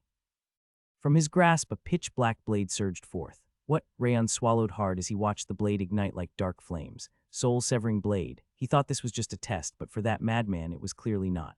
No matter how much he held back, Rayon hadn't expected him to unleash soul-severing blade. Damn it. This was his second time seeing soul-severing blade, but he had never actually thought about how to counter it. His mind went blank, as if a white canvas had been washed over his thoughts. No, it's the same as always. Even if soul-severing blade could pierce everything and cut through the soul itself, his task remained unchanged, demonstrating his swordsmanship. Rayon resonated his ring of fire to its peak, drawing out the fury within his soul. No matter how sharp the enemy's blade was, he would harden his spirit so that it could not be severed. Flash. Golden radiance erupted along the heavenly drive's blade, condensing the essence of his sword within his mental world. Within that single light, thousands of sword paths intertwined, creating a vast tide of swordsmanship. BOO. His very being clashed against soul-severing blade. Under normal circumstances, this would have been impossible, but Darkin seemed to have deliberately matched his Genesis Blade against it, as if to test him further. The light of Genesis Blade was being erased by the darkness of soul-severing blade, but his refined sword techniques refused to yield, latching onto the dark blade like a desperate struggle. I held out. Rayon bit down on his lip. He hadn't pushed back soul-severing blade, but he had weakened its force. Believing he could endure, he raised his spiritual energy even higher. Good, but Darkin had no intention of stopping there. Laughing heartily, he thickened the soul-severing blade's edge. That madman satisfied with the test was now conducting a new test. Shi-ying. Darkin's soul-severing blade extended beyond mere flesh, burrowing into Rayon's soul. Crackle, just as the dark blade was about to cleave Rayon's soul. Something no one could have predicted occurred. Rumble, another presence within Rayon's soul moved. The soul of the monarch of wrath confronted the black blade. You worm. Darkin let out a breath of disbelief as he peered into Rayon's soul through soul-severing blade. What in the world is this guy? Rayon wasn't just a reckless loudmouth. His swordsmanship and potential far exceeded expectations. His final strike was meant to gauge the depth of Rayon's soul, yet what he discovered completely shattered his assumptions. This is on par with transcendence. Rayon's soul wasn't just large, it was vast enough to rival even that of transcendence. Darkin had already been impressed by his strength and talent, but his soul's magnitude was on an entirely different level, and this is still a grandmaster. As Darkin tilted his head in disbelief, something even greater rose from behind Rayon's soul. "You worm." The chilling voice froze his very soul. Darkin blinked and suddenly found himself elsewhere, no longer at Holy Sword Alliance. Whoosh. The sky and ground alike were dyed in silver. A vast, untouched snowfield stretched endlessly, with blue snowflakes gently descending. This isn't reality. Darkin narrowed his eyes, catching a falling snowflake in his palm. He could see clearly, which meant this place wasn't the real world but rather someone's mental world. This isn't Rayon's mental world. Recalling that chilling voice, Darkin turned around. At the heart of the endless snowfield, a colossal tree wrapped in silver ice stood, stretching toward the sky. It wasn't just ancient, it felt like it had existed for thousands, no, tens of thousands of years. Even with his sword, he doubted he could cut it down. A tree like that, wait. Darkin's jaw tightened as he realized something. That's not a tree. He had mistaken it for an ancient tree at first, but no, it was a soul. This mental world belonged to someone whose soul was so enormous that it manifested in the shape of a towering tree, so they are the true owner of this place. Darkin swallowed as his gaze landed on the being standing beneath the Tree of Souls. Their deep blue hair cascaded down their back like an ocean. Their nose was sharp like the edge of a blade. If beauty could be sculpted into human form, this was it. But the apex of it all was their eyes. Those piercing blue pupils ensnared his soul, rendering him speechless. He or she, no, gender was irrelevant to such an entity. Their very existence felt like both a blessing and a curse upon the world. "I've seen this face before." Darkin had encountered them in the past, but for some reason they felt completely different, as if their soul itself had changed dimensions. Now it makes sense. So you're the one ruling over Rayon. Darkin's lips curled as he faced the Azure Tyrant Wrath. Ruling, the Azure Demon King Wrath slowly turned their gaze. "Do you really think that Leech would let himself be ruled by anyone?" "That's true. That boy neither rules nor is ruled. He simply exists as he is." Darkin nodded, agreeing with Wrath's words. He clicked his tongue, examining Wrath closely. "You're no swordsman." Just a single glance into Wrath's soul told him everything. This being was not a swordsman. Darkin's curiosity withered instantly. "But still, you seem like a worthy opponent." This place was a mental world, not reality, but facing such a powerful being could still be beneficial for his growth. "Fight." Wrath's icy gaze lowered toward Darkin. "You worm, you truly don't know your place." The moment those quiet words touched the world, Darkin's spine nearly snapped in half. Rumble. Wrath's colossal soul began crushing Darkin under its weight. Urgh. Darkin clenched his teeth. He summoned all his aura to resist, yet all he could do was barely endure. What is this? This wasn't a difference in power, it was a fundamental gap in the strength of their souls. His very existence felt frozen solid under the sheer scale of Wrath's soul. This thing is not human. A soul this massive could not belong to a human. Not even Glenn or the heavenly demon could reach this level. Only monsters who had lived for thousands or even tens of thousands of years could possess such a soul. Worm. Wrath tilted their chin down, gazing at Darkin. "Know your place before you dare utter the word fight again." There was no physical force, just the weight of a soul pressing down. Darkin's veins bulged under the unbearable pressure. "It's been a while since I've felt like this." He bit his lip hard enough to blade, forcing himself upright. "I truly feel like I've been reduced to a worm again." His twisted grin revealed defiance, not fear. "Then accept this worm's challenge." Darkin abandoned all defense. Even as his soul froze, he poured everything into his soul-severing blade. Boom. His soul-severing blade clashed against Wrath's soul, releasing a dense black light. Tigging. Yet, even after striking directly, Wrath's colossal soul didn't even tremble. The Tree of Souls merely bore a faint scratch, a worm's attempt at a sword strike. Wrath laughed coldly, raising their hand. Swordsmen think their swords are special, but in the end it's just a tool for killing. What? Darkin narrowed his eyes, confused. Form is meaningless. What matters is what it contains. Wrath snapped their fingers. The gentle snowfall turned into a raging storm. Puff, the instant the first snowflake touched Darkin's shoulder, his arm exploded. But that wasn't all. Every single snowflake falling from Wrath's storm pierced his body. Darkin coughed up black blood as holes riddled his flesh. How each one is like soul-severing blade. Darkin collapsed to his knees in the snow, tattered and broken. To witness something like this, even as he suffered immense pain, he smiled. "You're only alive because you didn't try to kill that leech. Had you harbored even the slightest ill intent, you would have lost your head the moment you set foot here." Wrath's eyes, cold and emotionless, pierced through Darkin. "Guess I got lucky then, huh?" Darkin coughed up blood and shook his head. "Whether you're lucky or not, that's something only time will tell. In the end, you'll still die at that leech's hands." Wrath tilted his chin as he watched Darkin fade, his form dissolving like melting snow. Heh, I'll be looking forward to it. Even as he disappeared, Darkin never lost his grin. His soul melted away with the snowfall. Wrath stood in silence, gazing at the now tranquil snowfield before turning his head. Did you see? Yeah, Rayon stepped out from the mental world, nodding. You didn't use a sword, but snow and ice to wield soul-severing blade, right? Something like that. Wrath replied calmly, shaking his head. Just as soul-severing blade tempers the soul to form a blade, I simply imbued my soul into the elements I'm most familiar with, snow and ice. That's insane. Rayon let out a short laugh as he stared at Wrath's nonchalant demeanor. I never thought you could take down the former Lord of Holy Sword Alliance so easily. Darkin was among the 5 demons, ranked among the strongest. If it weren't Glenn, the heavenly demon, or Darius, there were few who could truly defeat him, but for him to be crushed so effortlessly. He walked right into my domain on his own. Wrath pointed a finger at the mental world surrounding them. If we had fought in the real world, things wouldn't have ended so simply. He admitted that winning so easily was only possible because this was his home turf. Fair enough. Rayon scanned the vast mental world around him and narrowed his eyes. But why is your mental world so empty? And what's with that tree? Wrath's world contained nothing but endless snowfall and a gigantic tree. Even the world tree in the elves' sanctuary Saphia wasn't this massive. Finally. Wrath didn't answer. Instead, a twisted grin stretched across his face. The time has come. The time for what? Rayon swallowed dryly as he watched Wrath's smile darken. The time to correct your filthy habits. Wrath's sinister chuckle sent a chill down Rayon's spine. Those days of being blackmailed over food, the agony of choking on Nadine bread, the injustice of having my power stolen from me. Wrath ground his teeth, stepping toward Rayon with murderous intent. I have not forgotten a single thing. His shoulders trembled with joy at the thought of revenge. I will use this opportunity to correct your disgraceful habits and make you worship me. He spread his arms wide, as if this had been his plan all along to get rid of Darkin quickly so he could deal with Rayon. First, I shall avenge Mint Choco. I'll rip off your... Wait, Rayon interrupted, tilting his chin sideways. What Mint Choco revenge? Huh? Wrath froze mid-sentence, his mouth slightly agape. What do you mean, what? You called it a grudge, so I'm asking what exactly is the grudge? Why you refused to eat it when I asked? For all of Wrath's imposing aura, his bewildered expression did not match his overwhelming power. When was that? Rayon kept talking while activating Ring of Fire in the background. I need to buy time.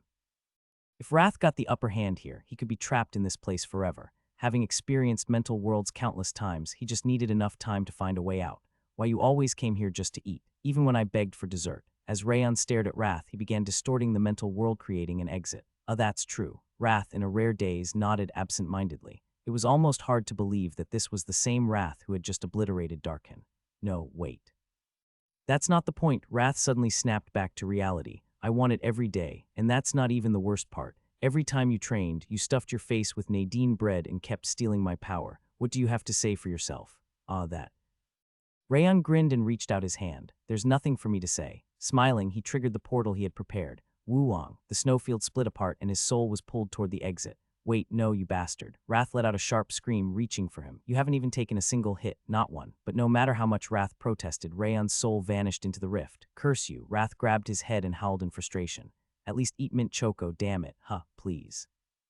I'm begging you. His final words shifted from threats to desperate pleas. Just don't hold a grudge about today. Like hell I won't. Rayon heard Wrath's shouts as he regained consciousness, but something felt off. Wait, this doesn't feel like reality. A strange sensation lingered as he opened his eyes. Did I end up getting caught by Wrath after all? He found himself standing on scorched black earth, a place he recognized. Though there were no more green trees or lush forests, he knew this land had climbed it every day. This was Lawrence's mountain, but it was now burnt to ashes. Standing atop the charred peak, a blonde swordsman and a robed mage looked down. You're really going to do it here? The mage turned to the swordsman, narrowing their eyes. Everything is ruined. That's exactly why. No one cares about it now, but one day it will flourish again. The blonde swordsman smiled softly, nodding. The mage sighed heavily. You really are impossible. Fine. With a resigned nod, she drew a magic circle into the air. A massive formation unfolded, painting a new sky over the ruined land. This place will do. The blonde swordsman dug into the scorched earth and gently planted a single seed. The seed was small, yet it pulsed with life, glowing with a soft blue light as if breathing. This place must become the last stronghold. The blonde swordsman buried the seed with a solemn gaze, as if he were seeing into the future. Hurry up and help me. The mage shot him an irritated look, motioning for him to assist. All right. The swordsman chuckled and reached for his scabbard. His sword unsheathed itself on its own, soaring into the sky. living sword, but unlike Darkin's, this one was graceful and vast, flowing freely rather than exuding eerie control. As the sword drew a path through the sky, magic followed in its wake, forming a barrier to shield the land. What is this? As Rayon watched, the blond man's gaze suddenly turned in his direction. The moment their crimson eyes met, Rayon felt his soul tremble as if it were fading. Cock, he gasped awake, coughing up black blood, and the first thing he saw was Darkin, doing the same. It seemed that the damage Wrath had inflicted in the mental world was finally surfacing in reality. It wasn't your power that drove me out. I wasn't finished yet. Even with his soul wounded, Darkin refused to back down. Truly, he was a relentless monster. I have to end this here. Rayon wanted to cut him down, but his heavenly drive, infused with Genesis Blade, had been completely erased by soul-severing Blade. There's only one way. As he racked his brain, the image of the Zeeghart ancestor he had just seen resurfaced. That's it. That's my only chance. Flames reignited along the heavenly drive as he unleashed flawless sea of flames, momentarily stealing Darkin's focus. At the same time, he released the Soul Requiem sword from his left hand. Wuwang, synchronizing his upper core with the ring of fire, he grasped the soul thread of the Soul Requiem sword. That won't be enough. As Darkin extinguished the flames, Rayon engraved the concept of living sword into the Soul Requiem sword. Slash! The crimson blade soared through the air, twisting and curving unpredictably before plunging toward Darkin's back. It was an impossible sword trajectory, combining the Zeeghart ancestor's movement with Darkin's own living sword technique. What the Darkin's eyes widened had never expected living sword from Rayon. His face twisted in shock. Squelch. But as expected of a transcendent, Darkin managed to erect an aura shield at the last moment. Instead of piercing him, the Soul Requiem sword merely grazed his back, leaving a shallow wound before clattering to the ground. Damn it. Rayon bit his lip, realizing he had failed, but then Darkin lowered his hand. Good fight. Darkin bent down, picked up the Soul Requiem sword, and handed it back to Rayon. You pass. What? I said you pass. Darkin gave a satisfied nod, seemingly unfazed by his injury. I was surprised by the monster inside you, but I don't particularly care. What I wanted to see was your swordsmanship and your spirit. He spat out a mouthful of black blood and grinned. Ah.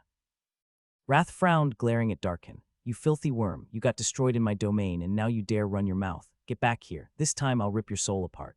Wrath swore he would finish him off properly, shaking his head in disbelief. Swordsmanship, spirit, and even your soul's caliber you have passed on all accounts. You've earned the right to talk big about the future. Darkin smirked, completely ignoring Wrath as if he didn't matter. Then, as promised, I won't lay a hand on anyone here.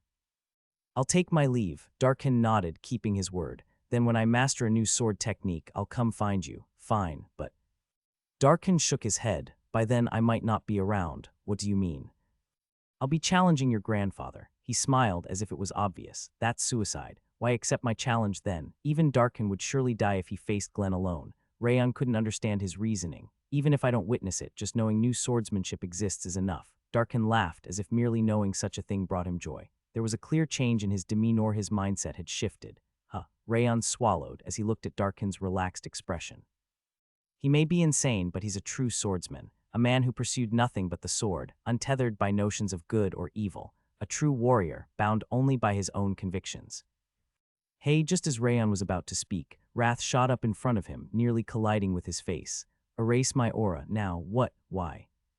Just do it right now. For the first time, Wrath abandoned his royal speech in his urgency. Fine. Sensing the unusual panic, Rayon activated the Ring of Fire and burned away all traces of Wrath's presence from his body and sword, satisfied, just as he looked at Wrath. Boom! The night sky trembled as if the heavens were collapsing. Someone from outside the barrier was trying to break in. Damn it, it's too late. Wrath trembled as he stared at the fracturing sky. They're coming, that lunatic stalker is coming. The dim night sky above the Holy Sword Alliance trembled as if it were about to shatter. The vibrations were so intense that the ground itself seemed to quake. What is that? Dorian, who had just let out a sigh of relief after the duel between Rayon Zeeghart and Darkin, trembled as he gazed up at the sky. Can't we even celebrate before something else happens? He clutched his head, yelling as if he were in hell. The situation was beyond his comprehension. It feels like the sky is about to collapse. The moon is shaking too. Is this my time to die? The demonic Blade Master and melodic Blade Master stared blankly at the sky, blinking in disbelief. I don't know either, but... Jerk lifted his long eyebrows as he observed the sky. There's an unimaginable monster lurking behind that. His beard quivered as he sensed an overwhelmingly powerful force. The barrier will break sooner or later. Lawrence straightened his back and ran a hand through his hair. His golden eyes wavered as if struck by a crashing wave. Why now of all times? Lawrence bit his lip as he looked at Darkin, who was bleeding dark blood from his internal injuries, and Rektor, who had yet to recover his strength. That's definitely not a welcome guest. Buren Sieghart swallowed dryly and gripped the hilt of his sword tightly. Dealing with that crazy bastard was annoying enough. Now what? Martha Sieghart furrowed her brows deeply, grinding her teeth. Why does something always have to happen? She stomped her foot furiously, complaining that only bad things ever happen to them. Rayon, are you okay? Runan ignored the crumbling sky, focusing instead on supporting Rayon, who was staggering. I'm fine. I can hold on. Rayon gave a faint smile and shook his head. Though the duel with Darkin had left him with severe internal injuries, Ring of Fire helped him endure. But he exhaled, his breath tinged with the scent of blood, and gazed up at the night sky. What is that, really? The force battering against the barrier was so powerful that the sky seemed to split apart, and the constellations distorted. Even the moon was Warpinthas was undoubtedly the power of a transcendent, and not just any transcendent. The barrier protecting the Holy Sword Alliance was created by the first Sieghart Patriarch and his allied magicians. For something to break through that, it had to wield power on par with the previous Holy Sword Alliance leader standing beside him. You know who that is, don't you? Rayon narrowed his eyes and turned to Wrath. Just moments ago, Wrath had shouted at him to erase his presence and mentioned a crazy stalker following them. He had to know who was trying to break the barrier. Oog. Wrath's jaw trembled as he stared at the sky in terror. Wrath, Cug, didn't I tell you? There's a lunatic stalker in Demon Realm too, Wrath screeched, yelling that there was a demon just as insane as Merlin. So that stalker followed you here. Looking at that brute force, it's obvious. Wrath shuddered, saying that smashing through the barrier with sheer strength was typical behavior. Then that must be pride. What nonsense, it's lust. Rayon had assumed it was pride, the lord of arrogance, since breaking through a barrier by force required immense power. However, Wrath's response was unexpected. Wait, the lord of lust is breaking through a barrier with brute force, not with sorcery or magic. The answer was so far from what he expected that he let out a hollow laugh. That's why I said they're insane. Wrath shook his head furiously, muttering that lust was anything but normal. His already blue complexion somehow darkened further. KRRRRGH, it was already exhausting dealing with them in the demon realm, and now they've followed me here. Wrath let out a tormented groan, seemingly overwhelmed by past memories. That cursed thing ruins everything it touches, even my castle Kook. Wrath whimpered, insisting that everything here was doomed too. This Lord of Lust seems very different from what I imagined. From Wrath's reaction, the Demon King outside was not at all what he had expected. For you to be this scared, they must be strong, right? Wrath had never shown fear toward pride, even though he was considered the mightiest Demon King, but he was trembling at the mere presence of lust. Strength isn't the problem. Wrath tightly clasped his chubby hands together. That thing doesn't die. What? That damn stalker should still be in the demon realm, so why are they here? Wrath muttered in disbelief, biting his lip. If they're a stalker, didn't they just follow you, huh? Wrath blinked at Rayon, dumbfounded. That damn it, that's probably it. Wrath's entire body trembled as he realized the possibility. He was truly terrified of lust. This is even more dangerous than I thought. Just in case, Rayon pulled down his sleeve to hide Wrath's snow flower bracelet. HMPH. Darkin wiped away the black blood trickling down his chin and tilted his head. It's a little awkward considering I just said I'd leave, but I think I'll stick around a bit longer. He smirked at Rayon. It looks like something interesting is about to happen. Darkin threw his gaze toward the sky, intrigued by the entity breaking the barrier. All right. Rayon nodded without hesitation. Having him around is better than not. Right now, Darkin favored him. He was an uncontrollable force, but in a dangerous situation, he could be a useful wildcard. Rayon. Rictor struggled to his feet and approached Rayon. I'm sorry. He bit his lip so hard it bled, as if apologizing for failing to protect him. It's all right. Rayon smiled faintly and shook his head. Because you fought first, I was able to analyze the former Holy Sword Alliance leader's swordplay. If not for that, I would have died in the end. This wasn't just to ease Rictor's guilt. If not for his initial battle, Rayon wouldn't have had the chance to leave such a strong impression on Darkin. You have quite the grandson, Holy Sword Alliance leader. Darkin chuckled as he looked at Rictor. He truly had no lingering attachment to the Holy Sword Alliance, as he continued to address Rictor by his former title. Indeed, he is more than I deserve. Rictor gave a solemn nod, his eyes burning with an unwavering determination to protect Rayon at all costs. This was more than mere resolve, it was an unshakable conviction. If he's too much for you, I'd tell you to hand him over, but I already said my piece, so I suppose there's no helping it. Just make sure you protect your grandson. Darkin raised his hand with a crooked smile. From that monster, the moment his finger pointed to the sky, the full moon split apart, revealing serpent-like cracks. KWG. The barrier created by the first Sieghart Patriarch and his allies crumbled, and a violet rift tore open in the heavens. It's coming. That crazy thing is coming. KIEEK. Wrath's eyes spun like a lollipop. Even after spending over a decade with him, Rayon had never seen him this hysterical. Lust, what kind of demon king could terrify Wrath this much? A mixture of curiosity and dread swirled inside Rayon as he focused his aura on the fractured sky. WHOSH. From the violet rift, a shadowy figure cloaked in black robes emerged. Their hood concealed their face, but their physique was slender and not particularly tall. They looked completely different from what Rayon had imagined, but even stranger than their appearance was something else entirely. There's no trace of Lust's presence. Unlike Wrath, who constantly radiated anger, or Sloth, who spread lethargy the moment he awakened, Lust exuded no such energy. The overwhelming aura emanating from them was enough to induce shock, yet they didn't feel like a demon king. Rather, it felt like encountering a human who had pushed their martial arts to the absolute extreme. Is that really Lust? Rayon tilted his head slightly as he observed the hooded figure descending to the ground. They just seem like a warrior. Judging by the shape protruding from their waist, they carried a sword. That's not the real form. Wrath covered his eyes with his stubby hands, his shoulders trembling. They're pretending right now. He bit his lip, saying that unlike other demon kings, Lust was deliberately concealing themselves. If that lunatic's hair turns pink, never meet their gaze. You will be affected. Wrath squeezed his eyes shut, warning Rayon to run the moment Lust revealed their true self. I'll keep that in mind. Rayon peered into Lust's hood. Though he couldn't see clearly, their hair appeared sky blue for now. Click. Lust stepped forward, their boots tapping against the ruins as if completely unbothered by the countless gazes fixated on them. GOOH. The sheer weight of their aura left the swordsmen of the Holy Sword Alliance frozen, unable to even blink. Don't even breathe. If my wrath seeps out, we're doomed. Wrath shrieked, insisting that staying still was the only way to avoid detection. I'm certain. A pair of ocean blue eyes gleamed within the black robes. I sensed it here. A voice, thick like aged wine, spread through the silent battlefield. HNNGK. Wrath clamped his tiny hands over his mouth and nose as if to suppress even the slightest breath. What did they sense? Darkin ran his fingers through his hair and glanced at Lust's waist. Wrath. Lust's crimson lips parted, and Wrath's name spilled out in a voice dripping with certainty. You're here. Lust's eyes darted around knowingly, as if they could see everything. KYAH. Wrath finally lost control and let out a piercing scream. At that moment, Lust's gaze snapped onto Rayon. Perhaps it was a coincidence, but it was terrifying. WHOSH. It felt as if his clothes had been stripped away, exposing his bare skin. He was beginning to understand what made them so frightening. Damn it, we're exposed. Wrath gripped his head, saying that although he had hidden his exact location, Lust now knew he was here. But something's off. That lunatic shouldn't be able to come here. Wrath furrowed his brows in confusion. Lust's a demon king. Isn't it normal for them to come to the human realm? No, that's not it. Look at them. Wrath pointed at Lust, whose gaze was now scanning the others. They're lost. Rayon blinked. Did you just say the Lord of Lust is lost? Yes, that damn stalker is directionally challenged. Wrath shook his head vigorously. They only found my castle the first time because they were after greed, but took the wrong path. Oh, Rayon let out a silent breath as he studied Lust again. Then how did they find this place? They must have sensed the wrath I unleashed when I dragged Darkin into my mental world. Their nose is absurdly keen. It's obvious. Look at how they didn't even use an entrance. They just smashed through the barrier. They were somewhere else entirely. Wrath scrunched up his face. So they just happened to be nearby? Exactly. Wrath waved his arms wildly, calling it rotten luck. Rayon swallowed dryly. What happens now?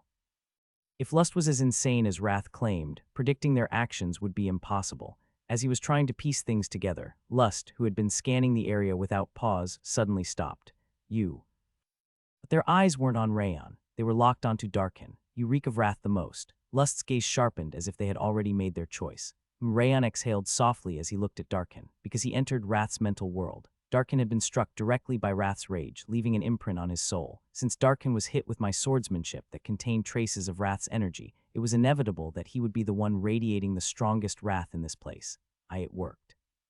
It worked. Wrath threw his arms into the air. That lunatic's attention shifted. Now's our chance to run for it. He frantically waved his hands, urging everyone to flee immediately. I don't know who this Wrath is, but... Darkin clicked his tongue as he looked up at Lust. You smell like a swordsman. His eyes narrowed as he glanced at the sword hanging from Lust's waist. You must have met Wrath, haven't you? What kind of swordsmanship do you use? Whereas Wrath, your level is transcendent, but is your swordsmanship the same? Tell me where Wrath is. Your sword is unusual. It's been a while since I've seen a curved blade. Wrath, draw your sword. Wrath, sword. Lust and Darkin stared at each other, locked in an endless exchange of parallel dialogue. Are you not human? We're not getting anywhere. Lust reached for their waist, pulling back the robe. From a curved scabbard, they drew a long, elegantly curved sword. KHHH, that sword aura is sharp. A grin stretched across Darkin's face, ecstatic at the prospect of experiencing a new swordsmanship. Are you Mbieli? A demon king obsessed with wrath versus a swordsman obsessed with battle. A ridiculous fight between two lunatics was about to begin. Wow, Rayon's eyes went blank. My chest feels overwhelming. If you can defeat me in swordsmanship, I'll tell you where the one you seek is. Darkin smirked confidently, as if he had completely forgotten about his injuries. You better keep that promise. A deep crackling lightning glow flashed through Lust's blue eyes. If you're lying, I'll make sure you live a fate worse than death. A chilling surge of energy rippled from her as she angled her curved sword diagonally. Geo, as Darkin and Lust's auras clashed, a dark blue vortex swirled violently in the air. The overwhelming shockwave pulverized the remnants of collapsed buildings into dust, and trees were ripped from their roots. Ha! Rayon let out a breath as he observed Lust and Darkin preparing to fight. So now they understand each other. Until now, Lust and Darkin had been talking past each other as if they spoke different languages. But the moment a fight began, they finally reached an understanding as absurd as that was. But how did it even come to this? Rayon had been racking his brain, trying to figure out how to handle Lust's arrival, while ensuring everyone's survival only for Darkin to suddenly step up. It was so unexpected that his thoughts froze for a moment. No, on second thought, this was inevitable. A battle-mad swordsman encountered a transcendent swordswoman. A demon king obsessed with wrath encountered a human radiating wrath's energy. There was no way they wouldn't clash. It's impossible to predict how transcendence will act. Rayon sighed briefly as he glanced between Darkin and Lust. Not because they're transcendents. Those two are just insane. Wrath vehemently shook his head. And now's not the time to admire them. We need to run. He tugged at Rayon's sleeve, frantically waving like a cat begging for food. That lunatic's obsession is bad even by my standards. She's as crazy as your psycho Merlin. Wrath insisted that Lust was on the same level as Merlin and they needed to escape now. If we move now, we might just draw Lust's attention.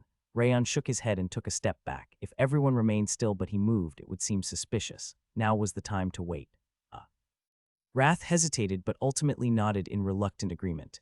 Fine, but the moment they start fighting, we run. Got it. Rayon replied, but in truth, he had no intention of running immediately. A battle between Darkin and Lust would be an opportunity to learn.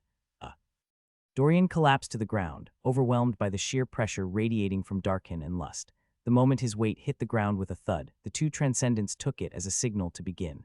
Shring, Lust crouched low, swinging her curved sword in a fluid yet savage motion. Her posture was graceful, but the intent behind it was feral like a tiger leaping for its prey. Not just the sword, but the sword style is unique as well. Darkin had already retrieved Jerk's sword, intercepting Lust's strike with perfect precision. Crack, even though he had defended properly, his shoulder split open, blood spraying into the air. What the hell is this? Darkin touched the wound, frowning. A piercing sword technique. No, it doesn't feel like that. Despite his injury, he grinned, delighted to experience a new type of swordsmanship. Tell me where Wrath is before you die. Even in the middle of battle, Lust's focus never wavered. Her eyes remained locked on Wrath's whereabouts. Show me more. This fight isn't over yet. Darkin licked his lips and motioned with his fingers. This time I'll cut off your arm. Lust reversed her grip on her curved sword, slashing down with a devastating arc that seemed to split the air itself. Not my arm, take my whole body. Darkin lowered his sword, spread his arms wide, and took Lust's attack head-on. Spluurch. A deep gash tore across his chest, blood gushing out like a fountain. So that's how it works. Darkin grinned, staring at the wound. As expected, you can't truly understand a sword until you take the hit yourself. Rayon nodded in satisfaction, as if he had just solved a puzzle. Oog. Wrath's jaw dropped. That guy isn't just crazy, he's a perverted lunatic. Wrath shuddered, unable to comprehend Darkin's insanity. When it comes to swords, yeah, he's a battle-crazed freak. Rayon solemnly nodded. Darkin's obsession and madness when it came to swordsmanship surpassed even his own. Where is Wrath? Unmoved by Darkin's deranged antics, Lust coldly thrust her sword forward. Her curved blade arced into a crescent moon, slicing down toward Darkin's shoulder. This won't work 3 times. Darkin twisted his lips into a grin and released the sword in his hand. The moment it left his grip, the blade vibrated sharply, soaring through the air like a living thing, intercepting Lust's strike. Crack, Darkin's living sword cut through Lust's attack like a salmon leaping upstream, slashing across her waist in return. Spluurch. This time, Lust's blood spurted onto the ground. Is that all? Don't you have something more entertaining?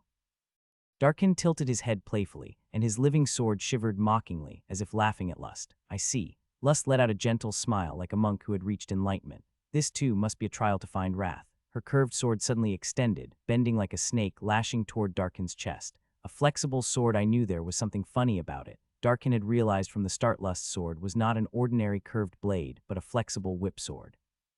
His living sword launched forward to intercept Lust's unpredictable strikes. Boo. As Darkin and Lust dove into each other's sword range, their swords clashed relentlessly, each aiming for the other's vital points. Kwang. The sheer force of their attacks splintered the sky and ground, creating a fractured, thorn-covered Landscapia battlefield where even space itself seemed to crack apart. Rayon narrowed his eyes as he observed the increasingly intense battle between Darkin and Lust. This is no joke. He had always known that Darkin was strong. That was a given. But he had never expected Lust's swordsmanship to be this refined. What was even more shocking was that she wasn't even using her Demon King's authority, and yet her raw martial prowess alone was overwhelming. A flexible sword, a flexible sword was a weapon with a whip-like, malleable blade. Normally, no matter how much a sword bent, it wouldn't drastically change the core mechanics of swordplay. However, Lust's flexible sword was truly alive. It flowed effortlessly, countering Darkin's living sword, a technique that manipulated blades midair with bizarre trajectories. That's not a talent granted by being a demon king. That was honed skill. Rayon could tell because he too had poured both talent and effort into his swordsmanship. Lust's techniques carried the weight of blood and sweat, not just natural ability, which makes this all the more valuable. Every movement of Lust's flexible sword, every calculated strike of Darkin's sword control, all of it was fueling his own growth. Yet, as exhilarating as this battle was, it wasn't something that would go on forever. Wrath. Rayon extended his hand toward Wrath. If this fight continues, who's going to win? Lust, obviously. Wrath shook his head as if the answer was too obvious to even ask. If that reckless idiot was in his prime, maybe it would be a proper fight, but like this, he'll die first. Wrath frowned, noting that Darkin's internal and soul injuries were far too severe. As expected, though Darkin was certainly one of the strongest transcendents, he had sustained a soul-deep wound from Wrath. Even if he could hold on for now, his body and spirit would eventually break down. Meanwhile, Lust hadn't even revealed her full strength yet. She was holding back her Demon King's authority, and even without it, she was still overwhelming. This fight could only end one way. Even his soul-severing blade won't work. A Demon King's soul is different from a human's. Wrath slowly shook his head. As you saw in my mental world, a soul strengthens over time. The same applies to causality. Unless his soul-severing technique is on par with your grandfather's, it won't be able to cut Lust's soul. Wrath scowled, as if the outcome had already been set in stone. That's unfortunate. Rayon clicked his tongue. I wanted to keep watching this fight. Watching a battle between two overwhelming powerhouses was a rare opportunity. A fight between warriors leagues above himself was the ultimate catalyst for growth. He had wanted this battle to continue for the sake of his own advancement. But whether he liked it or not, the end was approaching. Urg. Wrath trembled. You're just as crazy as they are. Come on, I'm not that bad. Rayon shook his head. From my perspective, you're all the same. No, forget it. We're leaving. Wrath pointed behind them, insisting that this was the perfect chance to escape. Wait, just one more thing. Rayon grabbed Wrath's tail, pulling him back. Why hasn't Lust revealed her true form, and why is she following you? Because she doesn't like her own power. Wrath frowned, glancing at Lust. And as for why she follows me. His expression darkened. Because I gave her advice. Advice? I regret it. I regret it every damn day. Wrath ground his teeth just as Darkin's living sword sliced through Lust's hood. FWOSH, the hood fell away, revealing Lust's face. Her short, ocean blue hair swayed as it caught the light. She was breathtakingly beautiful, yet something felt off. She didn't exude the allure of temptation he expected from the Lord of Lust. Instead, there was an air of purity about her. So that's Lust. Wait, Rayon's gaze narrowed. She tilting his head, he glanced at Wrath. She looks a lot like you. Besides her short hair and petite build, her facial structure was nearly identical to Wrath's true form. Oh, of course she does. Wrath's lips quivered in horror. Because she's copying me. His voice cracked as he clutched his head. This is why she's insane. Rayon swallowed dryly. That's seriously unsettling. Hearing that Lust had shaped her appearance after Wrath sent a chill down his spine. Now can we go? Wrath frantically shook his head, urging them to flee. Just a little longer. Ignoring Wrath's protests, Rayon continued to observe the battle, his mind absorbing every detail. So when his living sword bends like that, directing aura diagonally is best. How do I mimic Lust's flexibility with a rigid sword? As he cycled his ring of fire, he engraved every motion of the battle into his memory. This much luck in a row, maybe my time's up. Even as he sustained grave wounds, Darkin only grew stronger, his attacks sharpening with exhilaration. RUMBL. His living sword descended like a meteor, carrying both overwhelming power and seamless fluidity. Wrath. For the first time, Lust was forced onto the defensive. Where is he getting this strength from? Darkin had already endured a battle with Rector, a soul wound from Wrath, and a self-inflicted cut from his own living sword. His body and mind should be in ruins, yet here he was, pushing back a demon king. Rayon had initially dismissed him as just a battle-crazed fool, but Darkin's tenacity exceeded even that, his incredible weight. Rayon exhaled softly just as Darkin's eyes shifted toward him. His eyelids twitched on the verge of closing. Darkin, he's nearly reached his limit. Wrath furrowed his brows. The wound I left in his soul is starting to tear open. Wrath bit his lip, acknowledging that in battles of this scale, the mental toll was just as devastating as the physical damage. Now that I think about it, Rayon swallowed as he watched Darkin pushing back Lust. Darkin must know who Wrath is. The moment Lust arrived, she claimed that Wrath's scent was present, and she said Darkin reeked of it the most. Since Darkin had met Wrath twice, there was no way he was oblivious to the fact that the soul embedded in his own was Wrath's. Is he protecting him? Thinking back, it seemed like Darkin had known everything yet kept silent on purpose. Then even now, the way Darkin was looking at him, it was a warning. A silent order for him to step back. A message telling him to live and keep the promise. Rayon clenched his lips as he locked eyes with Darkin. Once again, he realized something. A person can look completely different depending on the angle from which you view them. Who? Rayon exhaled deeply before stepping back. Rayon, Rictor swallowed dryly as he looked at him. What are you trying to do? I have somewhere to be. Rayon bowed slightly toward Rictor and turned his gaze toward Buran, Martha, Runnan, and Dorian. Stay here. I'll be back soon. With those words, he swiftly left the Holy Sword Alliance's city center, utilizing Supreme Harmony steps at full power to ascend toward the mountain where the first Sieghart Patriarch had planted the seed, running away alone. Wrath flailed his arms in a panic. Even though Lust terrified him, she still valued her subordinates, proving she wasn't the same as other demon kings. I'm not running away. Rayon calmly shook his head, scanning the ground. From the rock formations and terrain, he recognized this as the place he had seen before in his memories. It should be somewhere around here. He retraced his memory, trying to locate the seed that had been planted here long ago. Back then it had been overflowing with vitality, its presence undeniable. But now, having grown into this entire mountain, its energy had faded, making it difficult to locate. Rayon's eyes landed on a delicate, faintly red flower. Though its vitality was no longer visible, there was a subtle trace of 10,000 Flames cultivation's aura emanating from it. This is it, there was no doubt. That seed had blossomed into a flower, sustaining the mountain and forest. Rayon confirmed its presence, then turned his gaze back toward the village. KWKWKWKWANG. The battle between Lust and Darkin grew even fiercer. But now Darkin was clearly losing. Rictor had begun gathering his energy, preparing to join the battle at any moment. KWAG. Rayon observed as Darkin's living sword and Lust's flexible sword clashed, their battle raging with ferocity. Then he rolled up his sleeves. He revealed his snow flower bracelet and pulled Wrath's fury to the surface. Wah! Wrath's ears perked up in shock. What are you doing? Turn off your anger, now. Wrath grabbed him by the collar, shaking him violently. I don't want that man to die. Rayon shook his head calmly. Just as Darkin had saved him, he wasn't about to let Darkin die either. And Rayon looked down at the bracelets on his wrist and smirked. I could use a new bracelet. Why, you bastard, don't tell me. Gooh! Rayon gathered Wrath's anger into his palm, his eyes dropping toward the battlefield. He had no intention of interrupting the fight immediately. But the moment Darkin's life was in danger, he would unleash Wrath's authority. And no, you fool, Wrath frantically grabbed Rayon's wrist with his tiny, round hands. That lunatic won't listen to your silver tongue. Even if I can't talk my way out, I have an escape route. Don't worry. Rayon shook his head calmly. No, you idiot.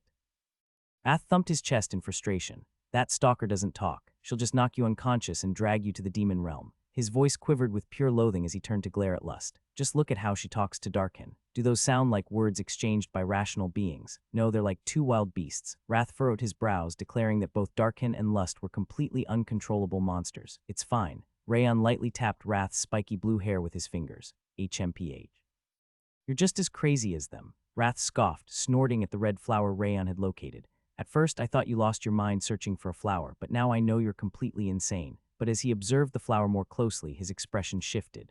This flower is unusual. His eyes narrowed, analyzing it carefully. It's lived longer than even the elves. It shares its life energy while absorbing the vitality of others. Wrath smacked his lips. This flower is purifying the land itself.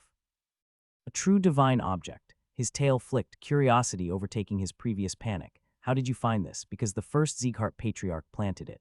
Rayon answered plainly before lifting his gaze toward the sky.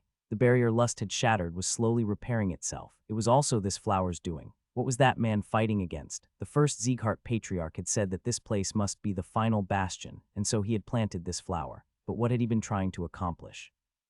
Is his battle already over, or is something bigger coming? Rayon recalled the fierce red eyes of his ancestor. There was a 1,000-year chasm separating their times. Perhaps everything had already ended long ago. But if his plans had continued this far, then a greater event was still looming ahead. How do I find out? Hey, Wrath slammed his tiny fist into Rayon's head. What the hell are you doing? The lunatic is about to collapse. Hurry and run. Wrath's tail fluffed up, his body trembling like a frightened cat. If Lust catches you, she'll rip me out of your soul while you're still alive. No need to worry. Rayon smirked, lowering his palm. If everything goes according to plan, it'll all work out. Probably. Rath's voice cracked. You said probably. He shook his head so violently that it looked like it might fall off. My life is on the line, that's good. Rayon grinned, raising his fist filled with Rath's energy, because I'm betting my life too. Bo! Darkin staggered backward, gritting his teeth. Breathing is getting harder. He could withstand physical injuries through sheer willpower, but the soul wound from Rath's mental world, no amount of mental fortitude could stop it from eating away at him. His strength was running dry. What a waste. The female swordsman before him was among the greatest warriors he had ever fought. It was clear she had dedicated an unfathomable amount of time to mastering her sword. And yet he wasn't in peak condition to face her properly. Satisfied yet, Lust tilted her chin up, gazing at him. Speak. Whereas Wrath, her ocean blue eyes sharpened, filled with unyielding determination. Wrath. Darkin licked his lips as he recalled the azure entity he had encountered. That was Wrath, wasn't it? From the Dragon Lord's reaction to the enormous soul he witnessed earlier, Wrath was undoubtedly a demon king, and the woman before him was the same kind of existence. Most humans would have panicked, spreading rumors about what they had seen. But Darkin, he didn't care. All that mattered was whether their swordsmanship was strong or not. Even if demons burned the world to ashes, as long as he could witness new techniques, he would be satisfied. But not today. Rayon Sieghart, that boy was different from any warrior he had ever seen. Not Glenn Sieghart, the closest thing to a sword god. Not the heavenly demon who displayed absolute power. Not even the massive soul of the Blue Demon King. None of them felt as if they could reach Rayon's limits. That's why I want to save him. Lust's obsession was too extreme. It was akin to his own love for the sword. If Rayon was captured, the outcome wouldn't be good. Not yet. Darkin straightened his back, lifting his chin. Blood surged up his throat, but he swallowed it down with a grin. I haven't seen the end of your sword yet. You're persistent. Lust's voice grew colder. If you just tell me where Wrath is, I'll let you live. I don't like easy answers. Very well. Her eyes darkened as she gripped her extended, flexible sword. I'll leave you alive just long enough for final words. Her blade unfurled like a serpent, stretching in all directions. The entire Holy Sword Alliance was now beneath her sword's reach. Perfect. Darkin let out a booming laugh, watching her attack close in. Despite the deadly killing intent, all he could think about was how magnificent her swordplay was, the pinnacle of illusion and transformation. How long did she practice to reach this level? Lust's swordsmanship talent wasn't particularly special.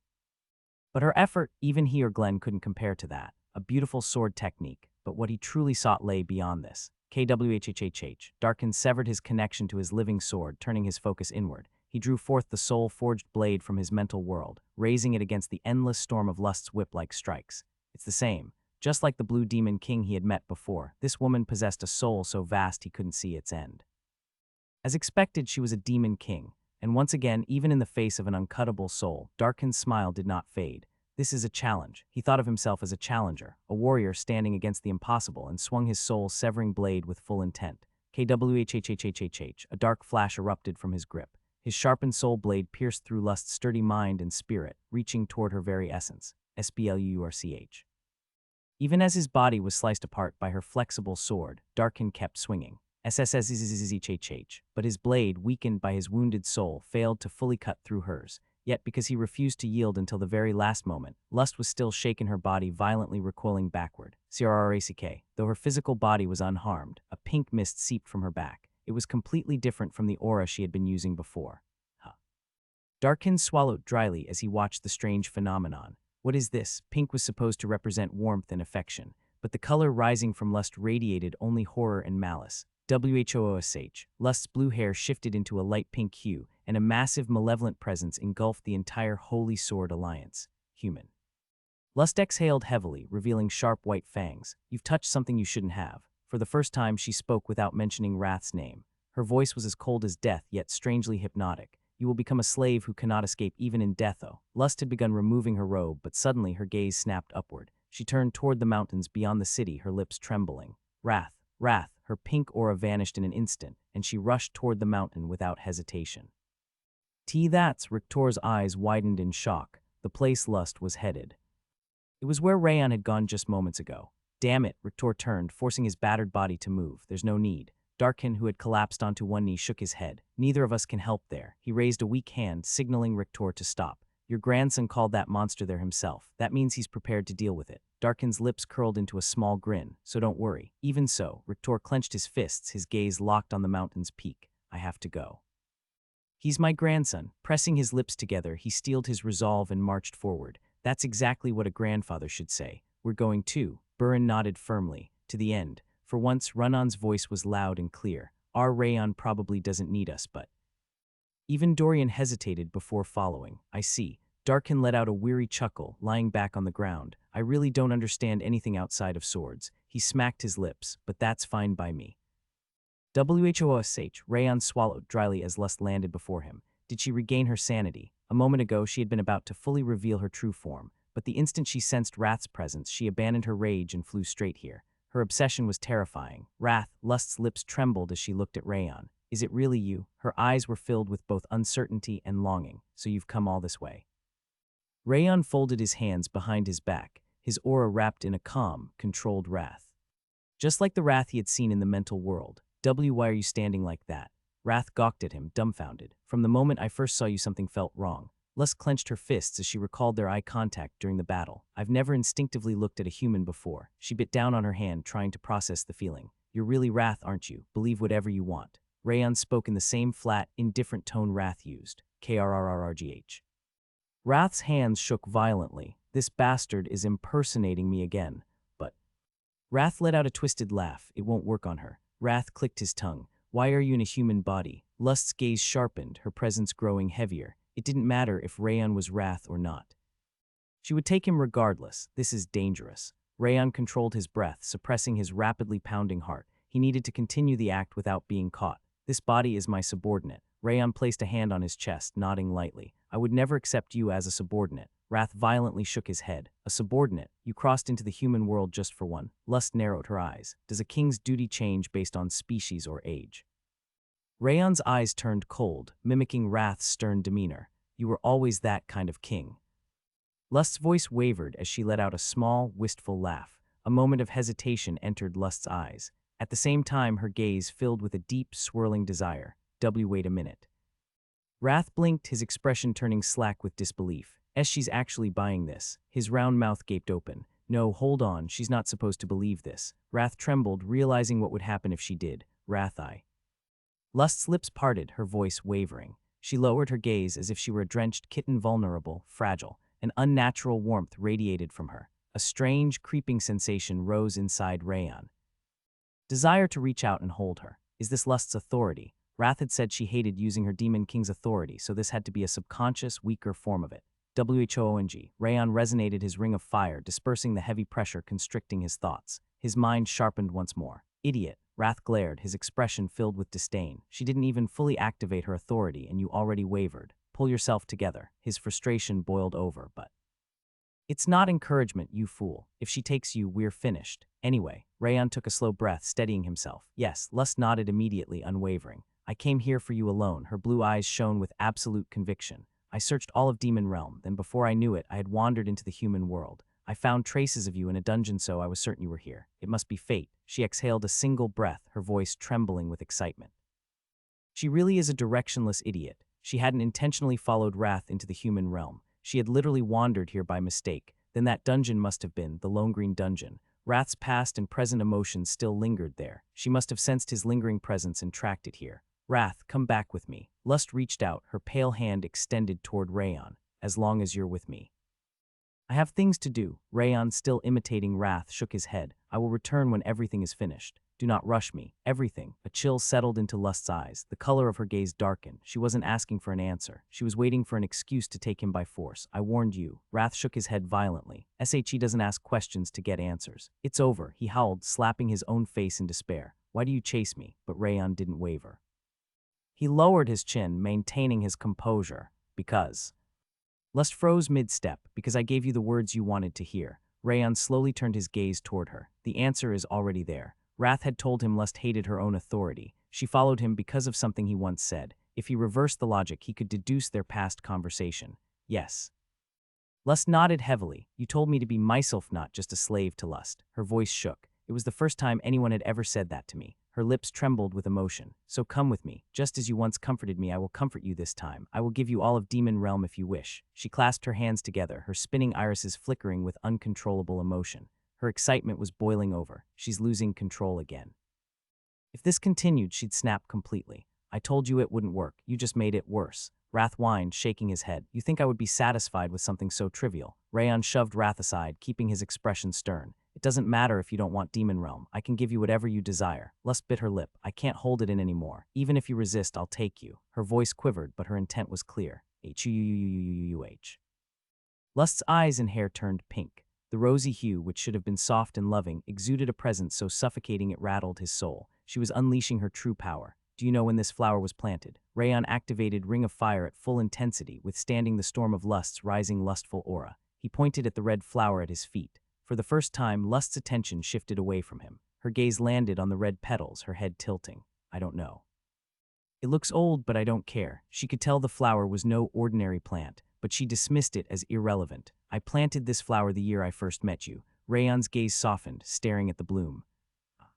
Lust's rising aura collapsed instantly, her pink eyes dimmed to blue. It's true, her voice shook with disbelief. See for yourself.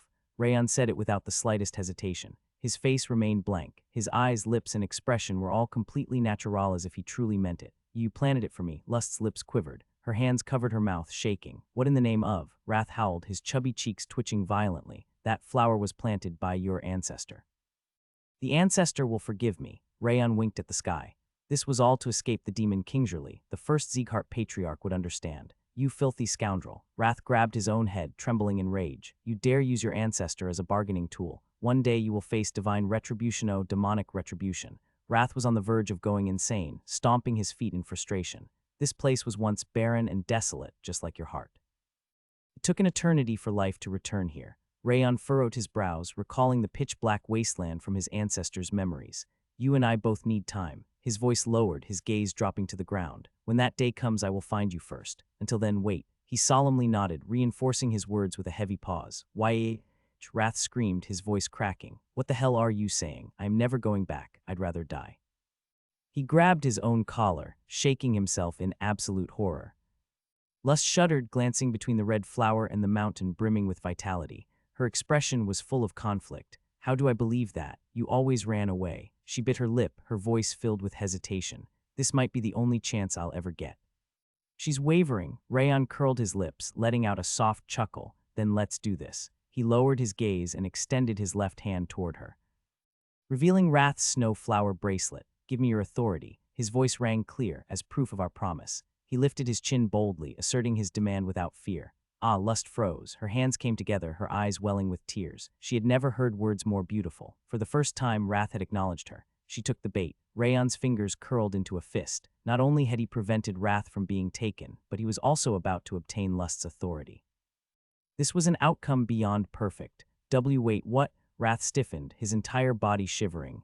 How did this work? He stared at Rayon's composed face, his pupils trembling. This is terrifying. There's someone here even crazier than Lust. Rayon, you truly are the god of scammers.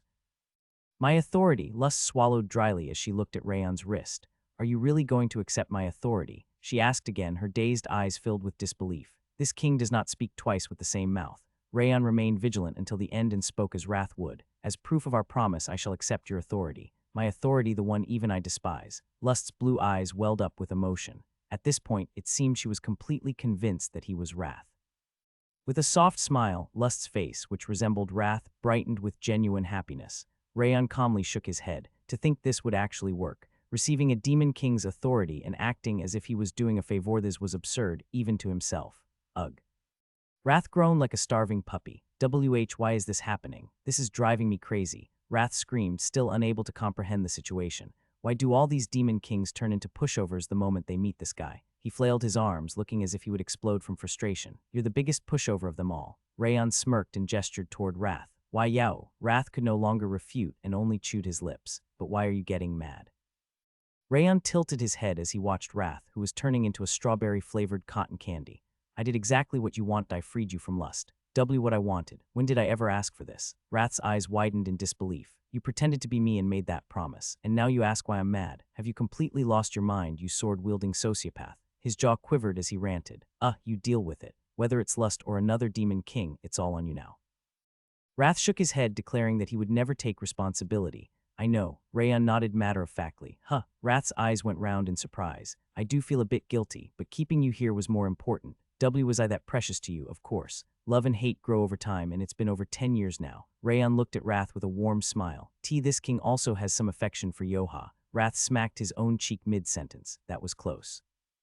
If I had let my guard down even a little, I would have fallen for that snake tongue of yours. He rubbed his reddened cheek and took deep breaths, scolding himself. It's not me you need, it's my power. Wrath narrowed his eyes, claiming he knew the truth. That would be a lie, but more than that, I think I'd get really bored without you. Rayon gave a slight shake of his head. He had gained a lot from Wrath and would gain even more in the future. But more than any benefits, losing this cotton candy demon would feel like a real loss.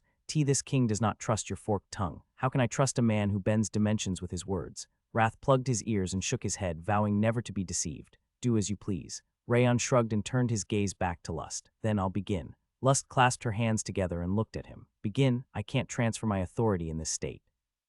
She shook her head, explaining that she needed to reveal some of her power. Go ahead. Rayon nodded and clasped his hands behind his back. I must not be enchanted. If Lust revealed her true form and used the authority of Lust, even his vast soul might fall prey to temptation. To avoid being ensnared, he rotated the ring of fire at its peak intensity. Whoosh. As Lust lowered the hands she had clasped in front of her chest, her sea blue hair began to turn a soft pink. Her height increased, matching his own, and the loose robe that once hid her figure revealed her voluptuous curves. Finally, the blue eyes that once resembled Wrath flickered into a soft crimson, and a delicate pink aura spread outward. This is. Rayon swallowed dryly as he gazed into Lust's light crimson eyes, the true monarch of Lust. The moment their eyes met, it felt as if his soul was being drawn in. His mind became hazy, and an overwhelming desire to embrace her surged through his chest. Incredible, Run-On, Martha, Merlin, Denning Rose, and Cian were all breathtaking beauties in their own right, but Lust's allure was unparalleled. Noit felt as if she was manipulating his perception. It was as though she was reflecting his deepest desires back at him like a mirror. Her appearance is mesmerizing, but her scent is even stranger. A complex aroma radiated from Lust.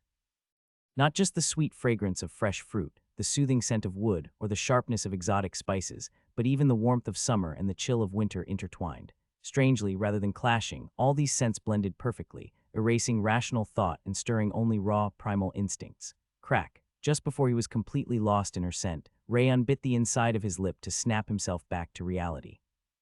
Had he not been operating the ring of fire at its peak, he would have lost himself in an instant, stepped toward Lust and embraced her. Stay focused. Wrath shook his head. If you give in to temptation now, you could actually die. His expression darkened, warning that the danger was far from over. Sorry. Rayon steadied his breath and lowered his gaze. You're right. This isn't the time to let my guard down. Lust had taken the bait, but the danger had not yet passed. Rayon had to maintain a flawless act until the end. Any hint of hesitation could reignite suspicion. He nodded calmly, as if Lust's transformation was nothing unusual, and extended his wrist once more. I dislike my own power, but I hope it holds some meaning for you. Lust smiled softly, her long, slender fingers reaching out. As she traced a circle with her pale fingers, a pink flower, shaped like a blooming rose, sprouted and wrapped around his wrist. It's beautiful. Wrath's ice flower, Sloth's dark blue mother demon kings had gifted him floral bracelets as well, but Lust's was by far the most visually stunning. The authority of Lust seeps into your soul and body. The ability will activate after the adaptation period. Rayon's eyes narrowed as he read the message. This wording is different. When he received Envy's power, the system had specified that it was only a portion. However, this time, it simply stated authority without any qualifiers. It seemed that unlike the demon kings who had given him power under duress, Lust had willingly handed over a substantial portion of her authority. You seem to like it. Lust smiled deeply as she watched Rayon examine the bracelet. You remember this flower, don't you? It was the first flower I came to like because of you. He nodded as if it was obvious. Rayon kept his expression calm, steadying his rapidly beating heart. What kind of flower was this? Wrath, HMPH. Wrath lowered his gaze with a sharp glare, refusing to answer. Why would this king tell you anything? Rayon blinked in confusion at Wrath. If I mess up here, we all go down together. You know that. It was baffling. Wrath had been warning him about danger just moments ago, and now he was acting like this. I know it's dangerous, extremely dangerous. But Wrath lifted his chin, flames flickering in his eyes. I'm too pissed off. The more I think about it, the angrier I get. I can't take it anymore. What, your tongue always twisting everything to your advantage, infuriates me so much that I'd rather die with you. Wrath turned his head away dramatically, his pupils swirling in fury. He's lost it. Rayon's fingers trembled slightly. Of all times for Wrath to throw a tantrum. Did you forget? Or Lust's eyelids quivered. Whether it was doubt or disappointment, the authority of Lust suddenly felt as though it was wrapping around his throat, suffocating him. Stay calm. There was always a way out. Recalling what Lust and Wrath had said before, Rayon naturally shifted his gaze to the pink floral bracelet. Forget. He chuckled lightly and shook his head. Do you really think so? Then. Lust's eyes sparkled with anticipation. From the day you broke through the ice castle until now, I have forgotten nothing. Rayon lifted his head slightly, a faint smile playing on his lips. This king does not forget anything about you. Ah, the moment she heard the word you, Lust trembled, her lips parting in awe. It was the flower we shared when I gave you my advice, was it not? Rayon confidently ran his fingers over the floral bracelet she had created. This has to be it. Wrath had mentioned giving Lust advice, and she had said that his words had brought her great comfort. She also mentioned that she had come to like flowers because of him, so this must have been the moment. Lust's gaze grew hazy. It meant his guess was correct. Now it was time to finish things. This king loves flowers. I believe all flowers suit me best, but this one it looks far better on you. Rayon smiled as he drove a blade sharper than any sword into Lust's heart. Lust touched her cheek, her expression melting into something beyond satisfaction as if she was about to ascend to another plane of existence. Her face flushed a deep red like a ripe apple. What the Wrath blinked in dumbfounded shock. How did you know about breaking down the walls and offering the flower? Were you there? His jaw quivered as he stared at Rayon in disbelief. You mentioned that Lust broke through the castle walls yourself. Rayon casually lowered his hand. I just made an educated guess. If it was your castle, there must have been gardens, lots of flowers. Wrath loved flowers as much as Sylvia did. That must have been the beginning of their connection. Hey, Wrath suddenly shouted like an angry thug from a back alley. Why do you even bother training with the sword? Rayon blinked. What are you talking about? With that cursed tongue of yours, you could devour not just this world, but the heavens and the demon realm too. Why are you wasting time swinging a sword? Wrath howled, demanding that Rayon abandon the sword and conquer the world with his words. As if that would work. It would, no doubt about it. Wrath shook his head furiously. Your talent in martial arts is at Dorian's level, but your ability to manipulate people with words is on par with your grandpa. He compared Rayon's gap in skill between swordsmanship and speech to the difference between Dorian and Glenn. I wanted to drag you into the demon realm, but I take it back. Wrath trembled violently. You wouldn't just enter the demon realm, you'd devour it whole. Get lost and go conquer the heavens instead. He declared that he would officially ban Rayon from ever stepping foot in the demon realm. I think I can trust Wrath now. Lust's gaze was unusually bright, an expression unfitting for the monarch of lust, as she said she would trust in the promise and wait. This king shall take this flower that I planted for you that day. Rayon nodded calmly as he gestured toward the ancestor's flower. I will wait for you. Lust clasped her hands together, her voice filled with unwavering patience. But those humans over there, are they your subordinates as well? She furrowed her brows as she glanced past Rayon, toward the figures watching them from between the trees, Rictor and the others who had been hesitating to approach. They are. Lust narrowed her eyes not just at Runan and Martha, but at everyone in the group, as expected of Lust. At first he thought she was only wary of Runan and Martha because of their beauty, but no, her scrutiny was indiscriminate, unconcerned with gender or age. Truly it was behavior befitting the monarch of lust. Wrath. Lust beamed with a pure childlike smile. I'll be waiting. And she gazed at Rayon, her cheeks slightly flushed. I don't mind what form you take, but I like this face the best. With those final words, Lust dissolved into a pink mist and vanished. Gasp, Rayon swallowed dryly as he turned to Wrath, who had just sucked in a sharp breath. Are you all rig? Hey, bring me a sword. Sword. What for? I'm done. I'll just die here. I lost my power. I'm stuck with responsibilities, and I'm ugly on top of that. What's the point of living? Wrath wailed, declaring that if Rayon didn't bring him a sword, he'd just bite off his own tongue and end it all. Just die. Let everything die. The demon realm, the heaven slit, it all burn. While Rayon was busy talking Wrath out of self-destruction, Rictor, Burin, Runan, Martha, and Dorian stepped forward. Jerk and Lawrence had also come, as if worried about him. They all came here for me. They had been with Darkin down below, yet seeing Lust approach Rayon, they had rushed here out of concern for him. Then express it. Wrath ground his teeth. Don't just use that silver tongue of yours to trick Peeplusit, to actually talk to them once in a while. He flailed his arms, opening his mouth wide in frustration. He's right. Realizing that he should make an effort to communicate outside of dangerous situations, Rayon turned to face them. He bowed his head, his words carrying genuine gratitude. What are you thanking us for? Rictor shook his head calmly. You handled everything yourself. I still have no idea what just happened. Who was that woman? She didn't seem human. Jerk and Lawrence frowned, still trying to make sense of the situation. Are you all right? Burin looked him up and down with concern. You seem oddly satisfied, though. Dorian's eyes widened as he pointed out that Rayon looked like someone who lacked for nothing. Runan furrowed her brows as she examined the new bracelet on his wrist. You have 5 now, don't you? Since when did you start liking accessories? Martha tilted her head, baffled. I'm fine. Rayon shook his head, assuring them that he was unharmed. They weren't pressing him for answer, simply waiting for the day he would choose to explain. He was thankful for that. And the bracelets, I didn't exactly ask for them. He turned his gaze toward Wrath. Why are you looking at me? Because you started this. You called it your taste, and now every other demon king has copied you. Though their colors and shapes differed, he now had 5 floral bracelets. He looked ridiculous, even to himself. If you had just kept your mouth shut, this wouldn't have happened. Wrath yelled, shaking his head furiously. Rayon, is it over now? Rictor narrowed his eyes slightly, still on edge. No. Rayon lowered his gaze to the ground, clicking his tongue as he looked at Darkin, who was sprawled out in the dirt. There's still one thing left.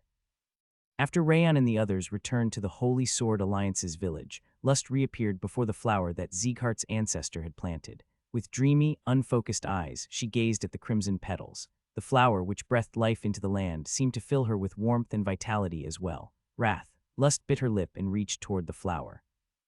Thump, a tiny thud echoed through the air as a squirrel suddenly leaped in front of the flower, clutching an acorn. What are you? Lust's soft pink eyes met the squirrel's violet gaze, and an electric tension crackled between them. Merlin tightened her grip on the acorn in her hand and looked up at Lust. What the hell is this now? She had been quietly enjoying small moments of happiness by watching Rayon through the eyes of a squirrel family. But after briefly tending to her main body's affairs, she returned to find yet another bizarre event had unfolded. The now blind lord of the Holy Sword Alliance lay beaten and sprawled on the ground, while Rayon had exchanged a few words with a mysterious woman before descending the mountain. She hadn't been able to hear their conversation clearly, but judging by their expressions, it was far from ordinary. A boiling frustration rose within her. Who the hell are you? Merlin pointed a tiny squirrel finger at Lust, shaking it fiercely. Of course, given her squirrel form, the action only looked adorable. A squirrel? Lust tilted her head as she looked down at Merlin. It's clearly just a normal squirrel, yet it speaks. Even Lust couldn't recognize Merlin inside the squirrel and took a sharp breath. What are you? I asked you first. Merlin snapped, throwing her acorn to the ground. Oh, only to immediately regret it. Realizing the acorn wasn't actually hers, she scrambled to retrieve it as it rolled away. This is your fault, I see. Lust watched Merlin for a moment, then slowly nodded. You dissolved your soul so it wouldn't burden the squirrel's body. If you hadn't spoken first, I wouldn't have noticed. She let out a quiet murmur of admiration, seemingly impressed by the technique. Yes, I'm amazing. Now, who the hell are you? Merlin growled, baring her tiny front teeth. But even as she expressed her frustration, she remained as adorable as ever. I am.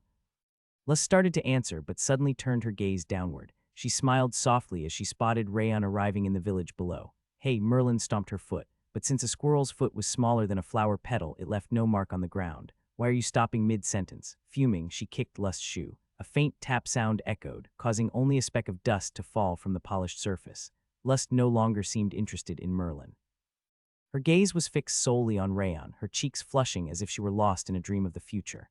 Answer me. Merlin infused mana into her teeth and bit down on Lust's leg. However, Lust didn't react, her eyes remaining locked onto the village below. This woman. Merlin narrowed her eyes as she scrutinized Lust. She's not human. Her face was undeniably beautiful, but oddly enough, it seemed to reflect the most ideal beauty Merlin could imagine. It wasn't magic. It wasn't a spell. It was an innate power, a trait that could only be described as an authority. But that alone wasn't why Merlin was convinced this woman wasn't human. Her soul's size. The soul writhing inside her body was larger than Glenn's or even Darkin's. No human could possibly possess a soul of such magnitude. What exactly are you staring at? Merlin bit her lip and lifted her squirrel body into the air. This would place a strain on her main body, but she couldn't stand idly by. Rayon. Floating in the air, she followed Lust's gaze and spotted Rayon. As expected, whatever conversation they had was far from ordinary. Why are you looking at what's mine? Merlin flailed in front of Lust's line of sight, shaking her tiny head furiously. Yours. For the first time, Lust, who had ignored Merlin's biting and kicking, turned her gaze downward. A cold, chilling energy replaced her previously gentle expression. Squirrel, watch your words. That might be the last thing you ever say. So you're finally showing your true colors. Merlin flipped through the air before landing lightly on the ground. She knelt on one knee and struck the earth with her tiny fist, assuming the pose of a hero ready for battle. Come at me. She jabbed her tiny fists forward, challenging Lust. How ridiculous, Lust watched Merlin's antics, but then suddenly tensed. She had sensed Wrath's gaze from below, had just noticed her lingering presence. Damn.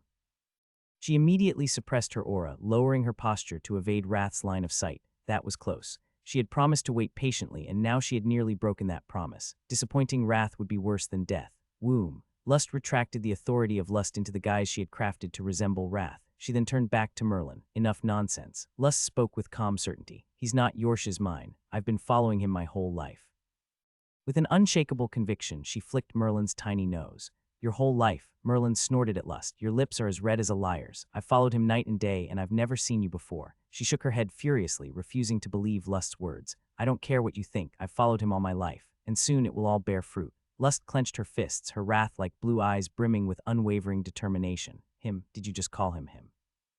Merlin's fury flared the moment she heard the word him, a term typically used by wives to refer to their husbands.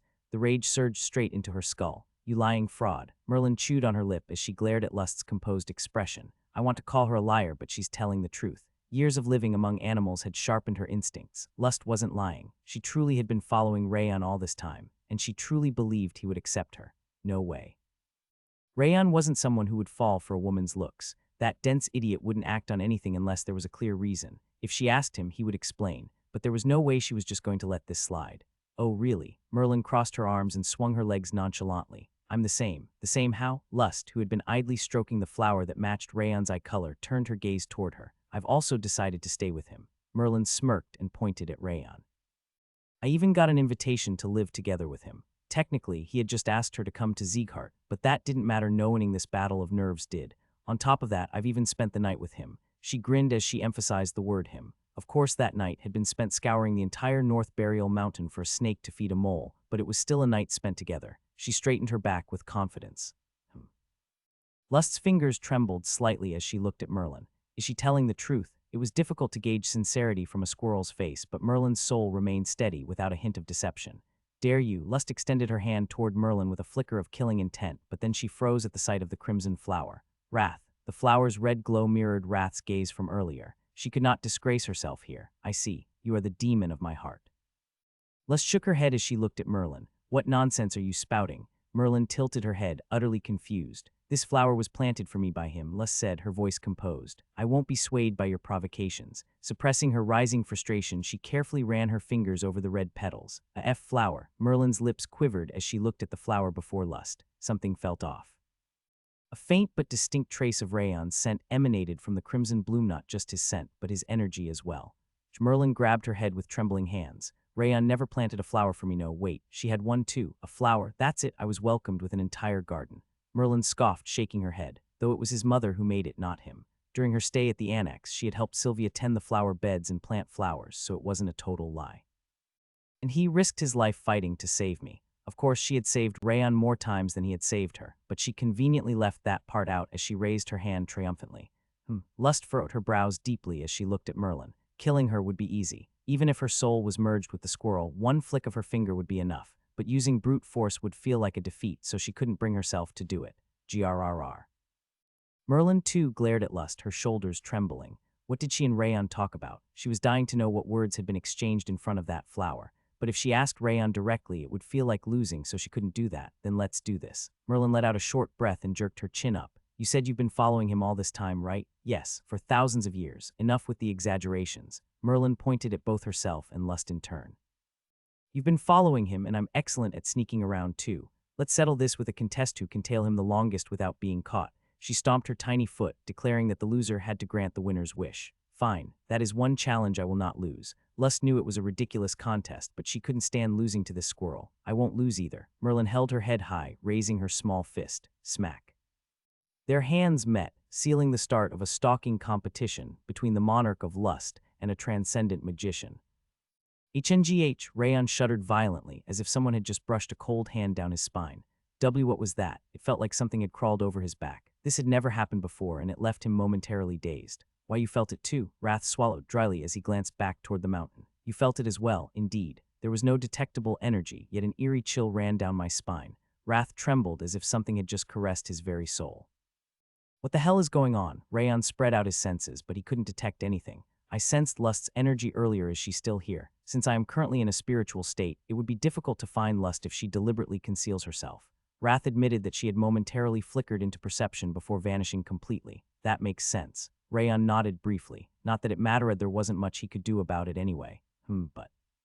He turned to see Run-On staring intently at his wrist. What are you doing? Run-On didn't answer. Instead, she fixated on the bracelet and suddenly brought her hand down. Slam! With a swift chop, she struck Lust's floral bracelet. However, it was imbued with the power of a demon king, and it did not break. Tusk, clicking her tongue in disappointment, she stepped back. Looks like you made it back in one piece. Before Rayon could react, Darkin slowly sat up. As expected of a transcendent warrior, he had already begun to recover. You're not going to back out of our deal now, are you? Rayon narrowed his eyes. He didn't expect gratitude, but he would be disappointed if Darkin reneged on his word. Of course not. Darkin gave a small nod. A promise made with a sword is usually kept. He smirked, but not always. As promised, I will leave without harming a single person here. Darkin lowered his hand, stating that once the wounds on his soul healed, he would depart immediately. But remember, my promise only applies to those who were already here. His eyes darkened with a chilling gleam.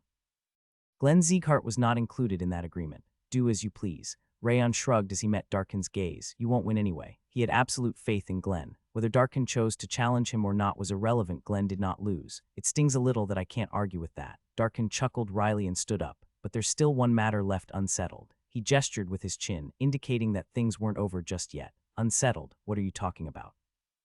Rayon smirked as he eyed Darkin. Are you saying you want compensation for saving us from that female swordsman? Given the current situation, that was the only thing Darkin could possibly mean by unsettled matters. Even if he had acted on instinct, there was some truth to it. Even if it's true, I can't let this slide. If someone like Darkin gained the upper hand, things could become bothersome. Rayon had to cut this off immediately. I know what you're thinking, but...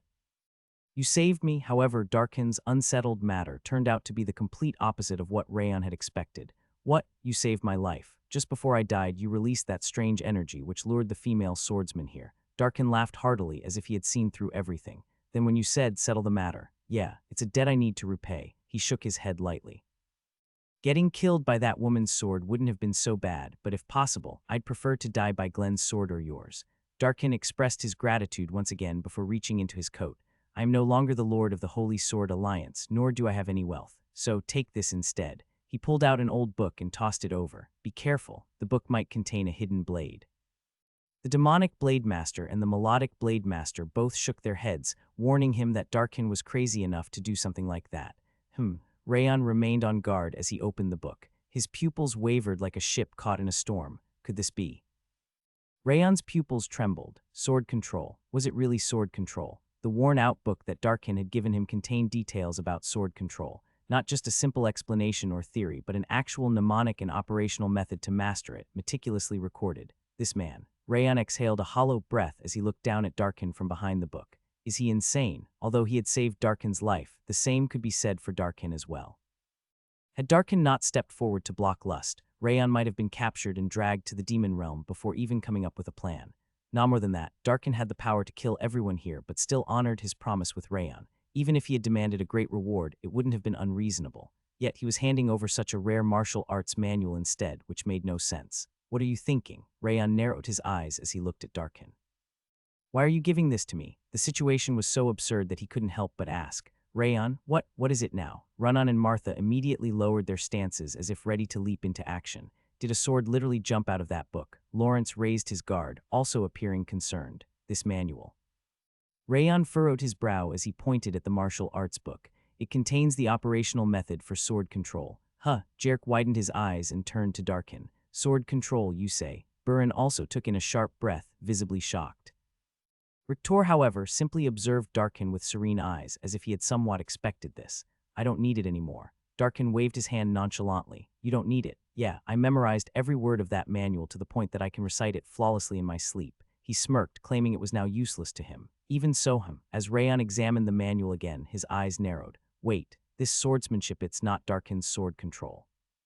At first, he had been astonished simply by the fact that it was a manual for sword control, but upon closer inspection, its operational method differed from Darkin's. This is more like. The more he read the mnemonic and techniques, the less it resembled Darkin's technique and the more it reminded him of someone else's. The sword control of Sieghart's ancestors, the very swordsmanship he had witnessed in his recent dream, the one that drew constellations in the sky to form a barrier. Darkin. After swiftly scanning the book, Rayon called out to him again. Where did you get this book? So there was a connection after all. Darkin tilted his chin slightly as he looked at Rayon. I had a feeling when I saw your sword control. He chuckled while glancing at the hilt of Rayon's Requiem sword, that your technique and the sword control in that manual had merged. A blade of black energy rose from Darkin's fingertips before vanishing. Of course, the mnemonic and operational method are rather crude, but the flow, should I say the pattern of movement, they are similar. He smiled, saying he could feel a resemblance between Rayon's sword and the one described in the manual. Now it's my turn to ask. Where did you see that sword control? Darkin leaned in, his eyes gleaming with curiosity. Despite his severe injuries, his enthusiasm for swordsmanship remained undiminished. In a dream. Rayon answered truthfully, though it was also not entirely true, lowering his gaze. There were too many uncertainties even for him to explain. A dream, huh? Darkin observed Rayon's eyes before nodding quietly. I don't see any deceit in your eyes, but that must be the only possible answer. That book is over 1,000 years old. He chuckled, saying that without preservation magic, it would have long since turned to dust. 1,000 years. Rayon pressed his lips together as he gripped the martial arts manual with both hands, so my initial suspicion was correct.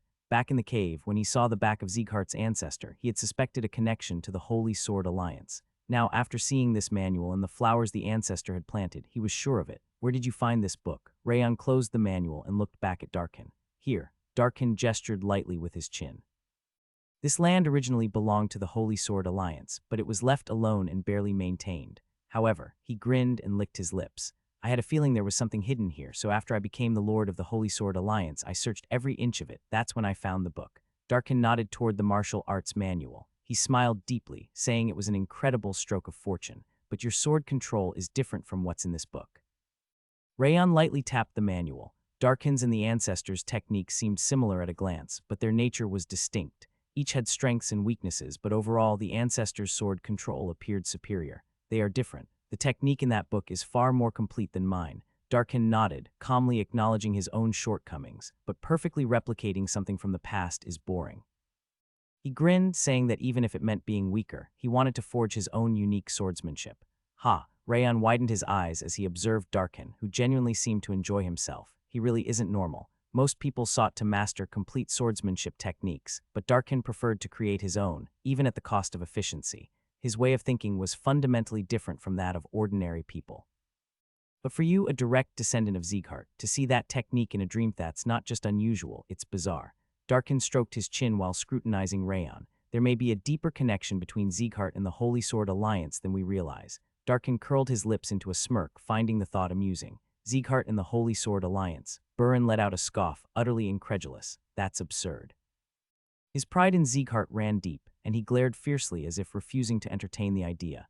Well, it's just a possibility. Darkin calmly lowered his hand. Besides, I've already left the Holy Sword Alliance, so it doesn't concern me. He shook his head, dismissing it as mere curiosity. Really? Rayon exhaled a quiet breath as he lifted the martial arts manual containing sword control. You're really giving this book to me. Unless you want to make me look like the kind of person who takes back what I've already given. Darkin tapped his forehead as if telling Rayon to get a grip. A low groan escaped Rayon unconsciously. To be honest, Darkin was so unpredictable that, even after receiving the martial arts manual, he didn't feel happy, just burdened. If you don't understand, then don't bother trying. Darkin chuckled at Rayon's rigid expression. You just need to uphold our promise and show me a new realm of swordsmanship that doesn't yet exist in this world. I already know that. If I find you unchanged when I visit Glen, I'll kill you first. Darkin casually turned his back, speaking of murder without the slightest trace of killing intent. As promised, I'll leave as soon as I recover. Darkin ascended the mountain, saying he would be far away, so Rayon need not worry. There's no need to feel burdened. Rictor placed a hand on Rayon's shoulder and shook his head. That man has always been like this. He's probably already forgotten that he gave you the book. He laughed, saying there was no point in trying to understand Darkin by normal standards. That does seem likely. Rayon had thought Darkin had changed a little, but upon reflection, he was the same as ever a sword fanatic who simply sought stronger sword techniques, learned them, and mastered them. This king agrees. Wrath narrowed his eyes as he watched Darkin's retreating figure. That one is a lunatic, even among the few crazed ones in the demon realm. He's just a madman obsessed with the sword. Even Wrath acknowledged Darkin's unwavering conviction, nodding in agreement. By the way, how do we clean this up? The demonic blade master shook his head as he looked around at the wreckage of the Holy Sword Alliance. This isn't something that can be fixed in a day or two. The melodic blade master let out a weary sigh, already exhausted at the thought. If we all work together, it'll be restored in no time. Jerk moved first, pushing rubble off the path. He smiled gently, relieved that everything had ended without a single casualty.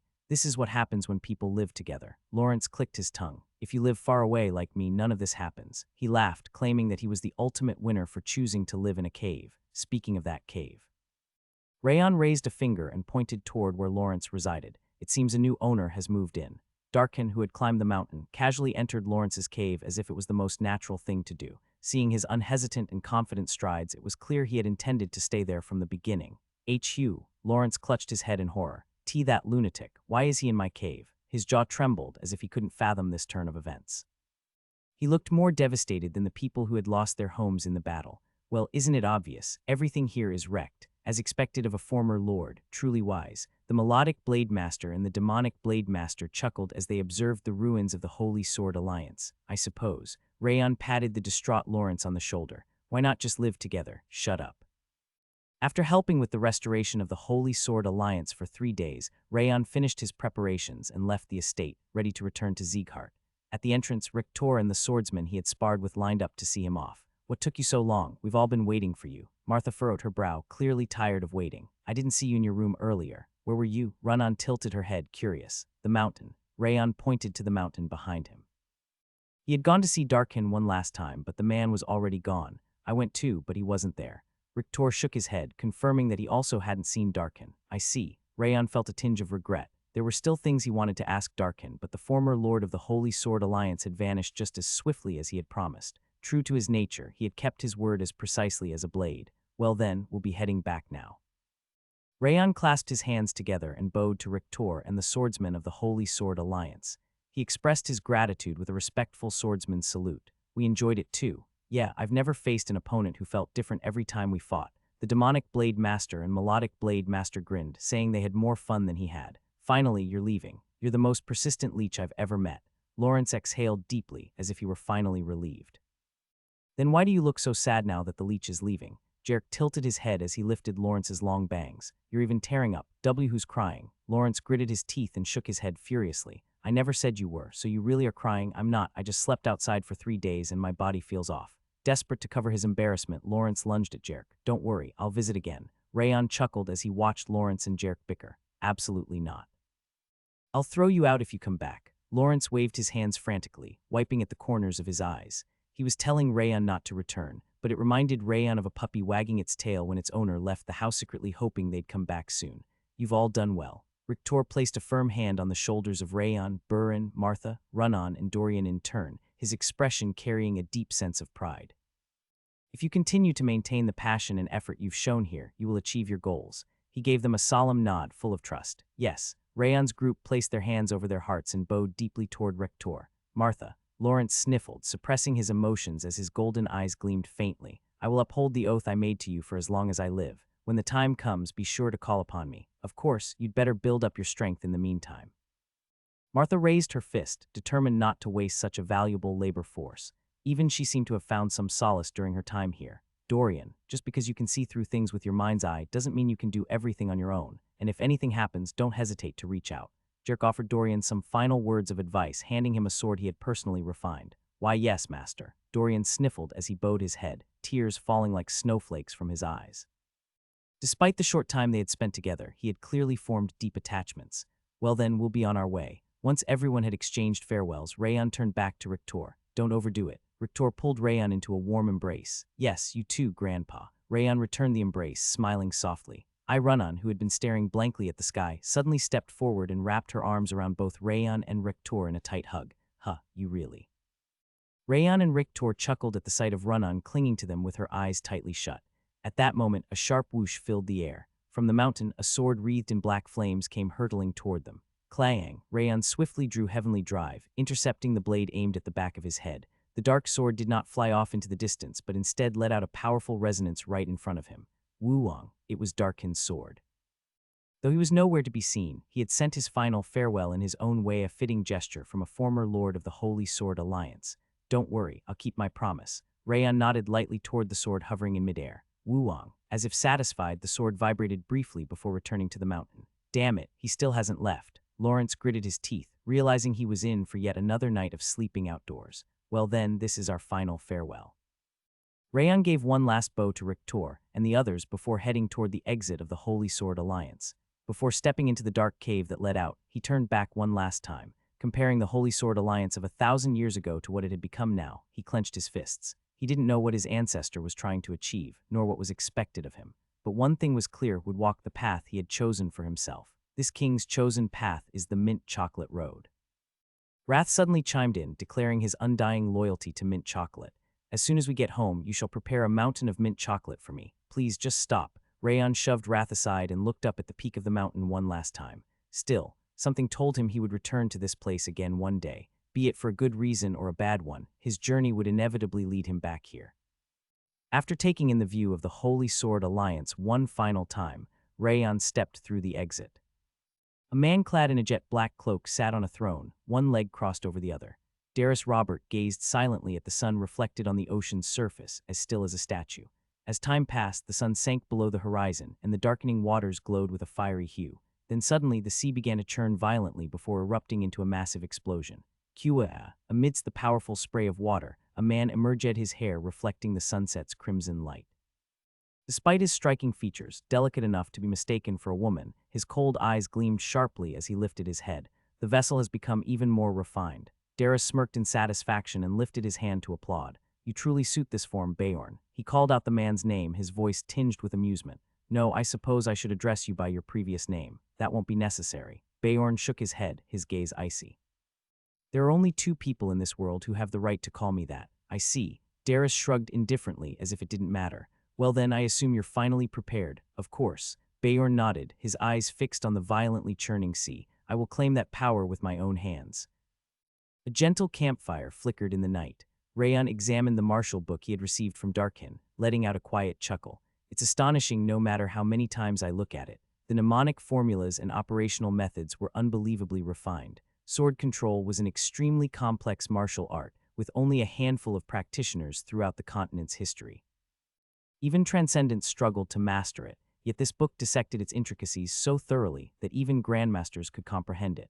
I knew he was exceptional, but I didn't expect this level. To create legendary martial arts like 10,000 Flames Cultivation and Ring of Fire, and then break down sword control in a way that anyone could understand, there was no doubt that Sieghart's ancestor was a god of martial arts, a true grandmaster in every sense. Although he himself had created various sword techniques and martial arts, at his current level, he couldn't even begin to compare. But what exactly was he preparing for? Sieghart's ancestor had traveled across the continent, planting seeds for the future. For someone that powerful to take such precautions, Rayon couldn't help but wonder what he had been preparing for. Could it be because of that monster I saw in the cave? With just that. As Rayon pondered over Sieghart's ancestor's dream, wrath suddenly leaped up. If this king had put his mind to it, I could have created something even greater than that martial art. Wrath thumped his chest, boasting that he could forge a martial art far superior to sword control. For example, Rayon tilted his chin slightly toward him. If it were me, I would create countless sword control from ice and unleash them all at once. Oh, go ahead and show me. Wrath's eyes widened in shock. He had expected Rayon to let his boasting slide as usual, so being challenged to demonstrate caught him off guard. You said you could do it. Give it a try. The spirit swallowed dryly before quickly turning his head away. Why should this king waste his efforts for your sake? Creating it is simple, but I absolutely won't show you. I don't need you to teach me. Just demonstrate it. It's not happening. You always copy whatever you see. I won't hand over military secrets to you. Wrath took a step back, making absurd excuses about military confidentiality. Seriously. Rayon smirked before returning his focus to the book. Perhaps because they had grown closer, Wrath's boasting and pranks seemed to have increased. How is it? Martha eyed the sword control manual, licking her lips. Do you think you'll be able to use it properly? Her eyes gleamed with curiosity as she leaned in. Yes, the explanations are very clear. Lowering the book, Rayon nodded calmly. If refined properly, I might be able to make it usable even for you once you reach Grandmaster level. If he attained Transcendence and further improved his mastery of sword control, he could potentially modify it so that even Grandmasters could wield it. Of course, it wouldn't be usable for beginners. It would require at least a mid-tier Grandmaster. Really? Run-On, who had been staring blankly at the fire, suddenly sprang to her feet. You mean we can learn sword control too? Maybe. Wow, Run-On raised both arms, cheering softly. Considering her usual demeanor, this was an extreme reaction. I didn't think you'd be that interested in sword control. Rayon chuckled as he watched Run-On repeatedly pump her fists. Interested? No way. Martha scoffed, shaking her head. She always complains about how training is a hassle and makes her sleepy. She just wants to use sword control to ride on her sword. Snorting, she crossed her arms as if she had seen right through Run-On's intentions. No way. It's true, Run-On nodded firmly, confirming Martha's claim. I want to ride my sword to work and take naps on it. Her cheeks flushed as she imagined herself dozing off on a floating sword under the warm sunlight. You idiot. If you fall asleep, you'll drop right off the blade. Martha wrinkled her nose, looking utterly exasperated. I won't fall. Run-On furrowed her brows stubbornly. You absolutely will, I won't. Martha and Run-On butted heads like bulls, arguing over whether she could maintain sword control while sleeping. Ha. Watching the two headbutting each other, Rayon let out a long sigh. Why are they getting more childish? They had been so composed as trainees, yet the older they got, the more immature they seemed. It's because they've grown closer. Wrath waved a dismissive hand, saying it was a good thing. Like you, what nonsense, never mind. Rayon chuckled before turning his attention back to the book just as Burin approached. Rayon, what do you think about what the previous Holy Sword Alliance leader said? Burin's expression was dark. He still seemed troubled by the revelation that Sieghart had a connection to the Holy Sword Alliance. It's not absolute, but I think it's possible. Considering what he saw in his dream, along with Rektor and Darkin's testimonies, it was clear that Sieghart's ancestor was involved in the origins of the Holy Sword Alliance. It was a certainty for Rayon, but since he couldn't reveal everything, he only suggested the possibility. I see. Burin pressed his lips together tightly. As someone who took immense pride in Sieghart, the thought of any connection to the five demons seemed deeply unsettling. There's no need to be upset or angry. Rayon shook his head calmly. But the Holy Sword Alliance belongs to the five demons. Even though your grandfather has changed it a lot, if you look at its past, it's nothing but evil. What about the people of the Holy Sword Alliance you've met here? What? Burin blinked, taken aback. Forget about its reputation as part of the five demons. What do you think of the Holy Sword Alliance members you've seen firsthand? Rayon spoke softly, urging Burin to reconsider. There were some rough individuals, but overall, they were fundamentally good people with a deep passion for the sword. Burin bit his lip, realizing that the swordsmen of the Holy Sword Alliance weren't all that different from those of Sieghart. They were part of the five demons in the past, and still are now, but to call them evil. That wouldn't be right. With a small sigh, Burin nodded. There's no denying that the Holy Sword Alliance committed many atrocities, and that they were called the five demons for a reason. Rayon lowered both hands and drew two lines in the dirt. The connection between Sieghart and the Holy Sword Alliance that Darkin mentioned goes back hundreds of years, maybe even further. Back then, the Holy Sword Alliance might have been righteous, and Sieghart could have been the villains, and in the future, things could reverse again. He drew a straight line to the right, while the one on the left twisted into a complex maze. We've seen firsthand what kind of person Darius Robert is. The world changes depending on how you look at it. Rayon connected the two contrasting lines and smiled. That's true. Burin finally seemed to understand, nodding solemnly. It's not about names or reputations. You have to look at what's inside, whether it's a person or a family. Rayon, having experienced both his past and present lives, passed on the lesson he had learned. I see now I was too fixated on the title of the five demons. Burin sighed deeply, acknowledging his mistake. It's fine. I thought you were just an annoying rich kid when we first met. Rayon grinned, playfully patting Burin's shoulder. That was because I was young. Recalling his arrogant past, Burin's face turned red as he bit his lip. I was joking. Rayon waved a hand dismissively. Burin's strong attachment to the Sieghart name must come from Karun. Burin still admired Karun, and Karun took immense pride in Sieghart. It was only natural for a son to inherit his father's beliefs. Now that I think about it, you never cared about names or reputations from the start. Wrath narrowed his eyes, saying Rayon had been oddly mature about such things. Because I've been burned before. Rayon smirked as he recalled his past life under Darius. And that wasn't just for Burin. The idea of looking beyond the surface wasn't just advice for Burin, it was also a vow to himself. He couldn't let his revenge against Darius turn him into someone who created more innocent victims, another version of himself. All done, enjoy while it's warm. Dorian handed out tea to everyone. Rayon narrowed his eyes at the thick, greenish liquid in his cup. What is this? He had never seen tea with such a color before. Oh, it's made from mint chocolate. Dorian grinned, saying he thought it might be useful. Mint chocolate, mint chocolate. Run-On and Wrath both rushed toward the teacup at the same time. Run-On, after seeing the steaming mint chocolate tea, frowned and quickly backed away. Oh, my wish has been granted. Wrath smacked his lips as if he had ordered it himself. He had been dancing on Rayon's head earlier. This must have been his real objective. Hot mint chocolate is just no. Shut up and drink. Wrath forcefully pried Rayon's mouth open. Rayon reluctantly drank the mint chocolate tea, but he barely got halfway through before spitting it out. This is a new experience. Wrath's eyes sparkled as he marveled at the warm mint chocolate. I really can't understand your taste, but As Rayon wiped his tongue, he suddenly turned around. What was that? He had felt a gaze on him just moments ago, but when he looked back, there was no one there. Even when he extended his senses, he detected nothing, not even an animal. Wrath, did you sense anything? Sense what? Stop making excuses and drink your mint chocolate tea. Wrath was already too absorbed in the drink, his eyes gleaming with delight. Rayon stared at him before silently pouring the rest of the tea into the campfire. Yahhhh. Wrath flailed his chubby arms, trying to stop him, but of course it was too late. You will go straight to heaven, and you'll be a slave there for eternity. Something was definitely there, ignoring Wrath's tantrum. Rayon turned back once more. I'm sure of it. Rumble, a massive tremor shook all of Sieghart as if an earthquake had struck. Oh, it's already 6. Let's go eat. What's for dinner today? Despite the violent shaking, the swordsmen in the training grounds simply licked their lips and headed toward the dining hall as if nothing had happened. Even those walking down the streets were unfazed, casually chatting as they strolled along. Puhahaha, Rimmer burst into laughter as he watched the scene. They've been dealing with this at the same time every day. It's basically an alarm now. Should we start calling it the Northern King Alarm? He clutched his stomach, laughing at the sight of the bustling dining hall. It's been 2 months already. I guess they've just accepted it. The gambling monster chuckled in disbelief. But if he's making this much of a fuss, why doesn't he just meet him directly? He muttered, staring toward Sieghart's main building, confused by the absurdity of the situation. He's scared the 5 demons might act up. Rimmer smacked his lips, saying the destruction of Sieghart's walls had been a major shock. I get it, but still it's a shame. What I don't get is you. The gambling monster narrowed his eyes at Rimmer. Me? Rimmer pointed to himself, confused. Yes. The gambling monster stepped forward, staring straight into Rimmer's eyes. You usually spend your days slacking off, but for the past 2 months while Rayon was gone, you worked harder than anyone. The gambling monster observed Rimmer closely. Normally, Rimmer neither trained himself nor cared much about Light Wind Division's training. However, during Rayon's absence, he had dedicated himself not only to training the division, but also to his own personal growth. Even though Rimmer had shown signs of maturing, the gambling monster never expected him to maintain this level of discipline for 2 months straight. They say when a person suddenly changes, it's a sign of impending death.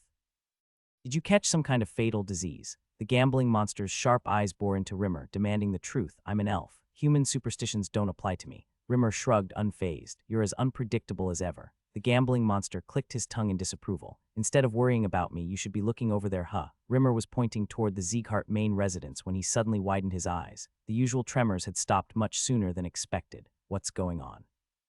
The gambling monster also noticed that Glenn had stopped his leg trembling earlier than usual, his eyebrows furrowing. He's stopping earlier than usual today. Why do you think? Rimmer smirked and tilted his head back. The mighty grandson is coming home. He strode toward the training grounds, confidently stating that the only person capable of making Glenn stop his habit was Rayon. The division leader is returning. Has it already been 2 months? It's been way over 2 months. We should go too. We need to show how much we've improved. The Light Wind Division swordsmen eagerly followed Rimmer, excited to welcome Rayon back and demonstrate their progress. When Rimmer and the Light Wind Division reached the front gates, the massive doors creaked open, revealing Rayon, 3 squad leaders, and Dorian walking inside. Who? The gambling monster and Rimmer both let out gasps of admiration. What in the world did they go through?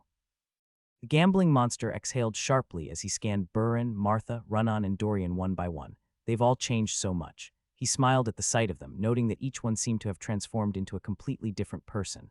But wait, is that really Dorian? The gambling monster raised an eyebrow at the noticeably thinner Dorian. Looks like it. He sometimes loses weight like that, but this time it's pretty extreme. Rimmer also widened his eyes in surprise at Dorian's change.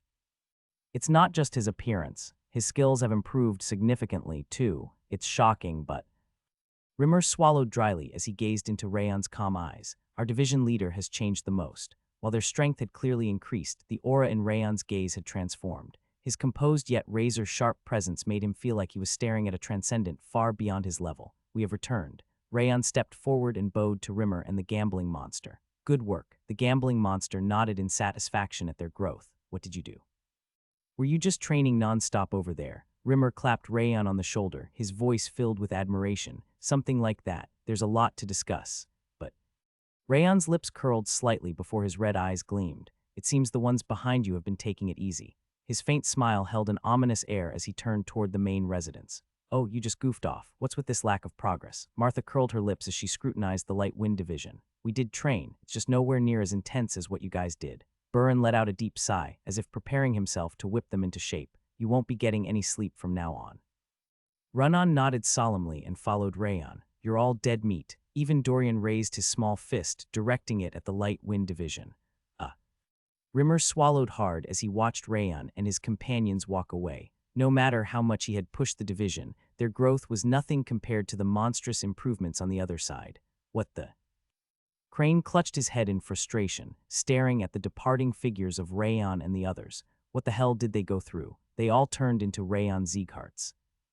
Rayon entered the audience chamber and stood before Glenn's throne. Rayon Sieghart and 4 members of the Light Wind Division. We have completed our training with the Holy Sword Alliance and returned. He formally announced their return, lowering himself to one knee. Burin, Martha, Runnan, and Dorian followed suit, kneeling behind him. Rise, my CHRK. Glenn, who had been calmly observing them, suddenly let out a sharp gasp. His expression was difficult to describe. It was a mix of joy, sorrow, and something akin to the lifelessness of a corpse. No, in fact, it was a bizarre fusion of all three emotions. Lord Glenn, are you all right? Huff, I'm fine. Glenn placed a hand on his left chest and shook his head. Ahem, I was just caught off guard since it's been so long. He took a deep breath and gradually composed his twisted expression. You have grown enough to justify being away for 2 months. Every single one of you has improved. Glenn examined them one by one, his deep smile revealing his satisfaction.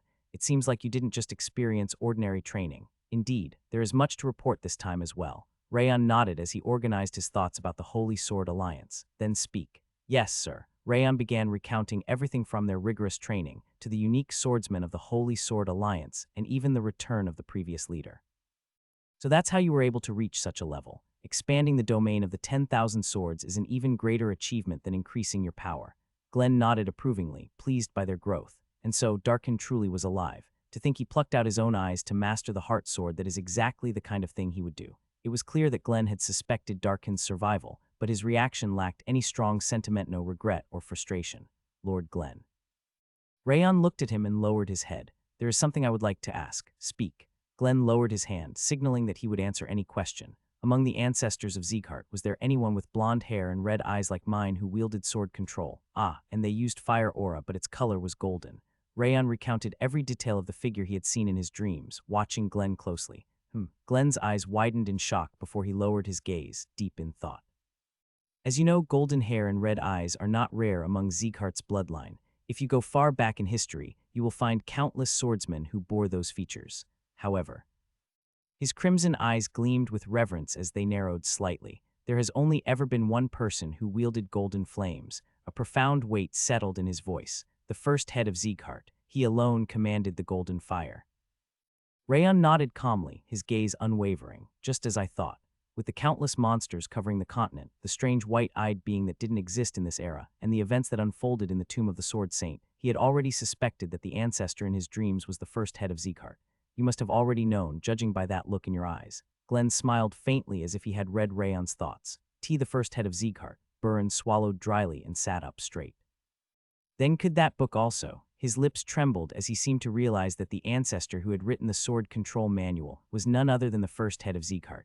It seems so. Rayon nodded as he pulled the book from his robes. The first head wrote that martial book. Whoa. Martha and Dorian widened their eyes in shock. The first head's martial book. Glenn furrowed his brows in confusion and turned his gaze to the book in Rayon's hands. There's something I didn't get the chance to tell you when I spoke about Darkin. Rayon stepped up to the platform and offered the book to Glenn. Darkin gave me this sword control manual as a way to repay his debt, but the technique detailed in it. He paused for a moment before speaking slowly. It is exactly the same as the sword control used by the golden-haired, red-eyed swordsman in my dreams. So that's why you asked that question. Glenn now understood, nodding slowly. Since we're on the topic, the martial art you took 10,000 flames cultivation. He lifted his gaze, sensing the flames stirring in Rayon's core. That technique, which denied all other successors for 1,000 years, also belonged to the first head. Glenn placed a firm hand on Rayon's shoulder and smiled.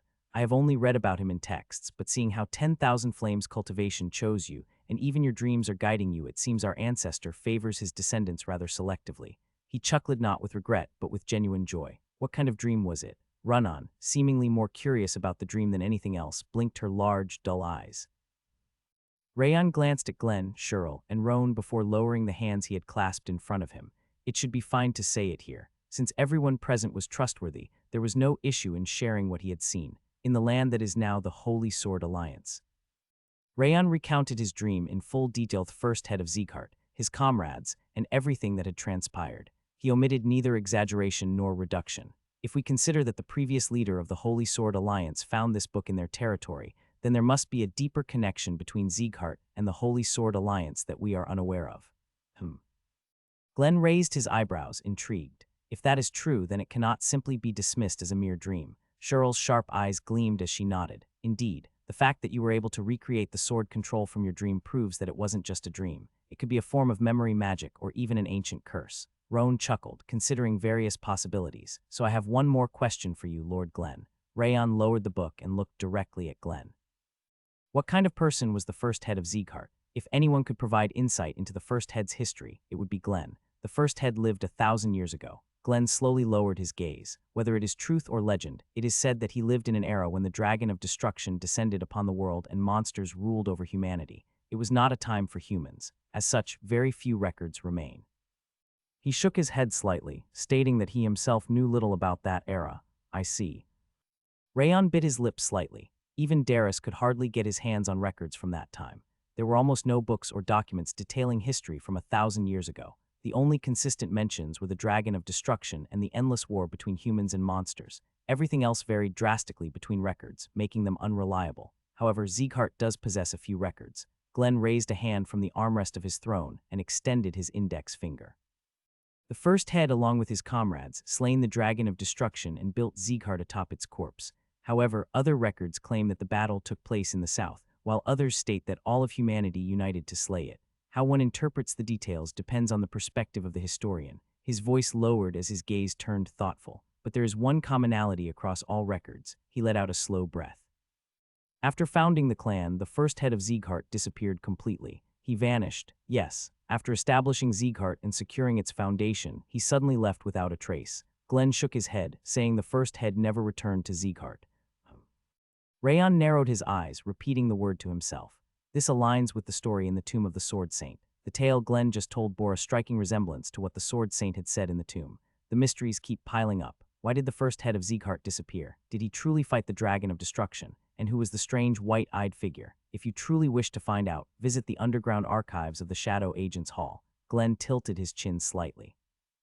The underground archives of the Shadow Agents Hall. As you know, the Shadow Agents Hall is Sieghart's intelligence organization. Its history is as old as the clan itself. Even I haven't read everything stored there, but if you search thoroughly, you may find something useful. He offered to write a permission slip so Rayon could conduct his own investigation. Rayon stepped back and bowed deeply. All right, you must be tired. Go rest for today. Glenn waved his hand, dismissing him with an approving nod. Rayon bowed his head once more before leaving the audience chamber with Burin, Martha, Dorian, and Runnan. This is truly astonishing. Roan exhaled softly, his gaze lingering on the carpet where Rayon had stood. Was that day truly just a coincidence? He recalled the day Rayon obtained 10,000 flames cultivation and shook his head. Come to think of it, the first head's martial book was reduced to ashes, wasn't it? Cheryl glanced at Roan while gently rubbing her fingertips. Yes. The book burned away in golden flames, and Rayon said that its contents were etched into his mind. Roan nodded, saying it was an event he would never forget. Rayon, just what is that, child? Cheryl let out a breath, unable to comprehend the situation. If coincidences continue to happen, they are no longer coincidences. Glenn shook his head briefly and turned his gaze to the window. It seems that Rayon may have been chosen by the first head. He sighed softly as he looked out over the distant mountains.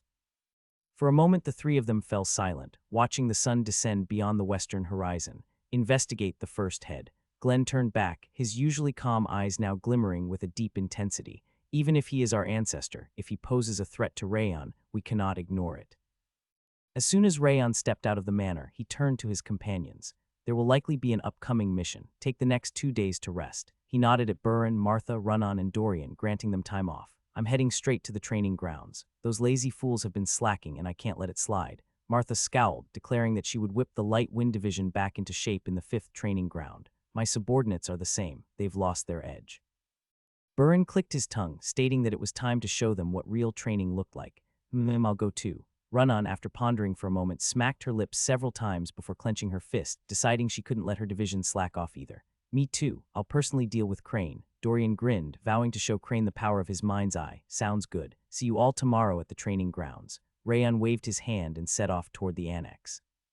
For now, I should focus on what's in front of me. There was no need to rush regarding matters from 1,000 years ago. He was curious about the first head, what kind of person he was, and what his true goal had been, but worrying wouldn't make answers appear. For now, it was best to go about his daily tasks and investigate gradually. That is the right approach. Just like cooking, if you suddenly turn up the heat, everything will burn. Wrath nodded approvingly. On that note, how about dinner and a trip to the ice cream shop? He nudged Rayon's waist with his plump elbow, sneaking glances at his expression. Sure, I knew you'd wait. What? Wrath's eyes widened. Really? What's gotten into you? I owe you. You helped hold off the Holy Sword Alliance leader and even got me Lust's authority. Ice cream is a small price to pay. Then can I get a parfait too? Fine. Choco chip cookies and pineapple cookies. Yeah, mint chocolate tea. That's enough. Unable to take any more, Rayon kicked Wrath away. Wrath rolled across the ground like a ball, and Rayon narrowed his eyes. He felt the same eerie sensation as before Somyeon watching him. but when he looked around, there was no one. Merlin? No, it wasn't her. If it had been Merlin, she would have approached him directly instead of lingering in the shadows. Am I just imagining it? Rayon shook his head and continued toward the annex. Still as wonderful as ever, perched on a nearby rooftop, Merlino in the form of an owl licked her lips as she watched Rayon walk toward the annex. Just looking at his face makes me happy. Her wings trembled with excitement, and she hummed a cheerful tune. Shut up. Lust, however, wasn't focused on Rayon. She was staring at the Sieghart Manor with a grim expression. What is that? Is he really human? Inside the tallest building, she sensed a presence that had surpassed humanity. She had encountered many demons and humans in her search for wrath, but never had she felt anything quite like this. If I step inside, he will notice me immediately. The presence inside that building wasn't just strong, it radiated an unwavering resolve to protect this entire domain. Not only was it an overwhelming force, but it also carried a fierce conviction that made the hairs on her neck stand. Hoo-hoo. Merlin, still in her owl form, giggled as she glanced at Lust. If you take even one step closer, that old man will slice your head off. She tilted her head playfully. No, that's not it. Lust exhaled and shook her head. This isn't the first time I've encountered someone like that. What do you mean? Merlin twitched her ears. When I first arrived here, I faced a being that had transcended humanity, a monster among men. Though he blended in among humans, his power was unlike anything I had ever seen. Lust furrowed her brows. I didn't expect there to be two of them in one place. Well, I don't care about the other one, but this game of stalking ends here. Merlin playfully flapped her wings. This is over. Lust turned her chin. The moment you take a single step forward, that old man will behead you. You lost this stalking match. Merlin giggled as she mimicked the motion of slicing her own neck. Well then, I'm off. She spread her wings wide and chirped gleefully. Wait. Lust furrowed her brows. Not yet. Biting her lip, she placed a hand over her right eye. A deep red glow began to radiate from her iris, and an intoxicating scent filled the air. Whoosh. Lust sent a stream of pink energy, dispersing a transparent mist into Sieghart's territory. This was not aura or mana, but an ability unique to a demon king's use of her very soul to probe the surroundings. A soul. Merlin's eyes widened as she observed Lust's energy dissolving into the air. You're diffusing your soul into the atmosphere. That's irreversible. Unlike her own abilities, which allowed her to commune with animals, the act of consuming one's own soul in this manner was permanent. It was no different from throwing away a piece of her very existence. Do not compare me to a mere human like yourself. Lust lifted her chin in disdain, a sneer playing on her lips. I have plenty to spare. She shook her head, as if to say that sacrificing a piece of her soul was nothing when it came to her beloved. HMPH. Merlin ground her teeth and flapped her owl wings. She subtly redirected Lust's mist, blowing it away from Sieghart's domain and scattering it elsewhere. She was effectively wasting her own energy in the process. What do you think you're doing? Flapping my wings. Merlin snorted, her tone casual. Stop that. I haven't finished spreading it yet. Then beat me, you foolish woman. Oh, you're asking for it. While the Demon King and the Sorceress fought over their souls, Rayon finished his dinner and returned to his room. Kai ha ha ha. Wrath flailed his hands, his cheeks tinged red with satisfaction. Home-cooked meals are the best, the taste, the flavors, and my favorite dishes all made with such care. He lay back, rubbing his belly with a lazy grin. You're in a good mood. Rayon chuckled as he sat on his bed. Of course, Wrath nodded rapidly. A delicious meal has filled my belly, and soon, you'll be taking me to get ice cream. How could I not be in a good mood? His eyes sparkled with excitement, practically drooling in anticipation. Rayon let out a small sigh as he watched Wrath licking his lips. Well, I've eaten too much, and my stomach feels full. Maybe we should go tomorrow instead. Woof, Wrath barked like a puppy, refusing to accept any delay. Despite the cute sound, his swirling blue eyes carried the intensity of a general marching into battle. Do not ruin my good mood. All right, all right. Rayon sighed in surrender and got to his feet. You should have just agreed from the start. Wrath snorted, claiming that words alone never worked on Rayon. This king is in an excellent mood after eating delicious food and seeing Mother. Do not dampen my spirits. As he waved his hand impatiently for Rayon to hurry up, a sudden message appeared. You have received the genuine recognition of a transcendent. You have accomplished an impossible feat. All stats have. A new trait, a new trait. A string of rewards poured in, the accumulation of his achievements from overcoming Darkin. I was wondering when that would show up. Rayon smirked as he read through the notifications. You feeling all right? As he turned to check on Wrath, he noticed the demon struggling to suppress his emotions. Wrath's jaw trembled violently. What do you take this king for? I am the monarch of Wrath. Of course, I anticipated this. Wrath shook his head, pretending he was unfazed. However, the notifications weren't finished yet. You have outwitted the demon king of lust. You have accomplished an impossible feat. All stats have. The next set of messages pertain to his dealings with lust. Wrath, Cug, I am fine. Jay, just let's get to the ice cream shop before I lose my last breath. Wrath forced himself to smile, weakly lowering his hand as if nothing was wrong. But then another message popped up. The trait lust has been unlocked. The instant Wrath saw it, his forced grin shattered into pieces. Why, you're challenging me to a fight right now, aren't you? Unable to contain himself any longer, Wrath threw a punch at the system messages. Wrath, are you okay? Does it look like I'm okay, you psychopathic swordsman? Wrath licked his lips with his tongue, savoring the aftertaste of the mint chocolate chip ice cream. Is it really that good? Rayon tilted his chin as he popped the last bead of ice cream in the box into his mouth. Mint chocolate is satisfying no matter when you eat it. It's cool and bittersweet, so you never get tired of it. Wrath grinned foolishly, saying today's ice cream was especially delicious. I'm glad. Rayon gave a small chuckle and closed the lid of the now empty bead ice cream box. It was worth coming out even if it was a hassle. Wrath had kept howling after seeing the reward message, claiming he lost the battle of wills, so Rayon had to silence him with ice cream. What a truly exhausting demon king he was. Are you satisfied now? This king is still hungry. Eat a cookie. Wrath shouted to eat a cookie, wearing an expression like an emperor about to conquer the continent. The more time they spent together, the more absurd he became. Rayon sighed and bit into a cookie he bought from the downtown area. The sweetness of the chocolate chips and pineapple embedded on the surface harmoniously coated his mouth without clashing. Kaya, this is good too. The chocolate is delicious and the pineapple is tasty. Wrath rubbed both cheeks and giggled in delight. It was amazing how his descriptions of flavor always remained so lacking, even though he only ate food he liked. Is this guy really that one?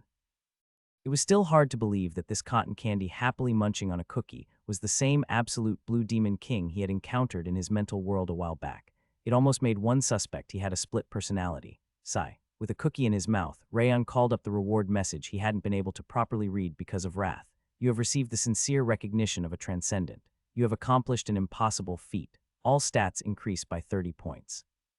The trait Demonic Eye of Wrath has been upgraded. The trait Snowflower's Armor has been upgraded. They're giving me a lot. Even though it was just a swordsmanship match where he held back his strength, since his opponent was the former Holy Sword Alliance leader Darkin, all stats rose by 30 points and 2 traits leveled up. It was more than expected. And then Rayon lowered his gaze to look at the next message below. You have toyed with the Demon King of Lust. All stats increase by 40 points. The title Tongue That Toys with Heaven and Earth has been upgraded to Tongue That Toys with Dimensions. Because he had even received authority from Lust, the stat boost was even greater. But what really mattered wasn't the stat increase, it was the title upgrade. So that's how this turned out. Originally, the title was Tongue That Toys with the World, then it became Tongue That Toys with Heaven and Earth, and now it had strengthened into Tongue That Toys with Dimensions.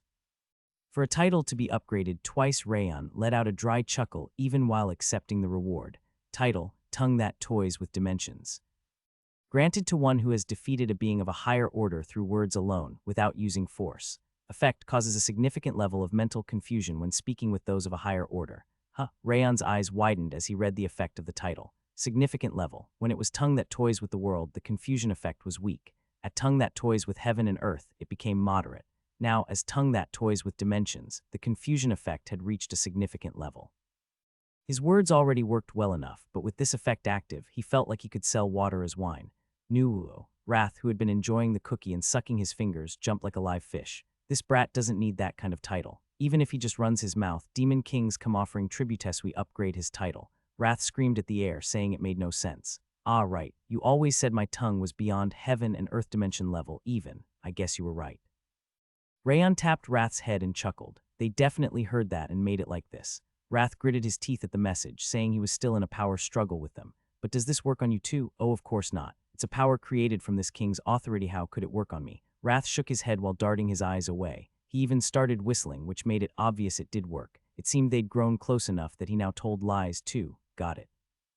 Rayon smirked while watching Wrath roll his eyes. Of all the rewards today, this title upgrade might have been the greatest. Now for the last one. Rayon took a slow breath and called up the final message. The trait Lust has been unlocked. He read the message about the unlocking of Lust, arguably the main event of the day. Lust allows one to build various forms of affection with those who meet their gaze. The more affection built with more individuals, the more one's stats, soul level, and physical resilience increase.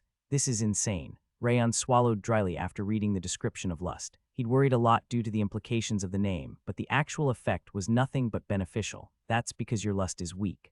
Wrath smacked his lips at the description. He snorted, saying if Rayon's lust had been stronger, the ability would have had a more explicit meaning. You're worse than a monk. I even thought your authority might never awaken, but I guess you're not entirely devoid of lust after all. Wrath rolled his eyes in circles and jabbed Rayon with his round elbow. Rayon turned his gaze away with an awkward smile. In his previous life, he never even felt romantic affection, let alone dated anyone. In this life, revenge came first, so he hadn't been able to pursue love either. But after seeing Sylvia and Edgar sacrifice for each other and eventually reunite to share their love, he found himself harboring a faint wish if he survived and completed his revenge, maybe someday he could have a normal love with someone. That emotion might have been what awakened lust. But what's this about physical resilience? Rayon tilted his head as he read the last part of lust's description. He understood everything else, but he couldn't wrap his head around why lust would strengthen the body.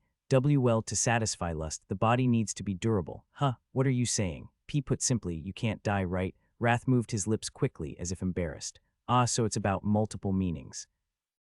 This king doesn't know either. Stop asking. With his face flushed red, Wrath yelled that it was a good thing anyway. Rayon frowned again as he looked back at the message. Build various forms of affection with those who meet your gaze. That part he could roughly understand. It didn't seem limited to just romantic or sexual interest. It could include familiarity, goodwill, and friendship too. Wrath, stop calling me. Wrath waved his chubby hand, annoyed. This ability activates when making eye contact, right? Just wondering. HMPH, you think that works unconditionally. It doesn't work easily on those whose soul is of a higher order than yours. Besides, this king doesn't even have a shred of affection for why. Just as Wrath scoffed and denied it. You have gained the affection of Wrath. All stats have increased. Your soul level has increased. Rayon and Wrath both fell silent as they stared at the newly appearing message. And no, that's not true. Wrath screamed with his face bright red. This cursed system is spouting lies. Rayon calmly nodded and placed a hand on Wrath's shoulder. Get lost. The next day, Rayon headed to the training grounds at dawn for morning practice. The Light Wind Division swordsmen were warming up with basic exercises under the gambling monster's orders. Seeing them in person, they're not bad. Martha clicked her tongue briefly as she watched the swordsmen's movements. Looks like they've been training diligently every day, just like the gambling monster said. Burin nodded, acknowledging the decent growth. They haven't been slacking. Run-On blinked her sleepy eyes as she looked at the Light Wind Division.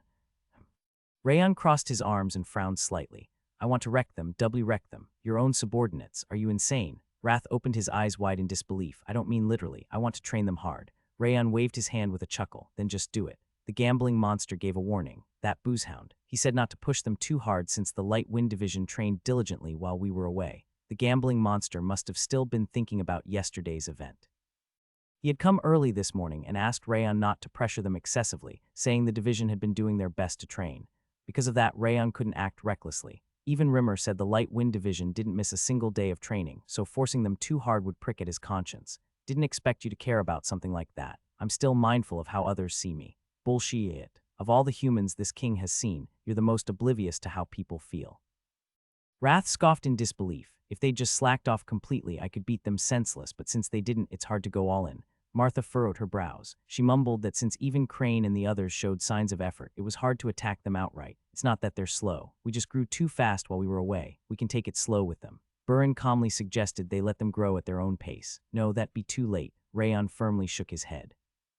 They were bound to go on a mission soon, so he had to make sure they grew quickly before that.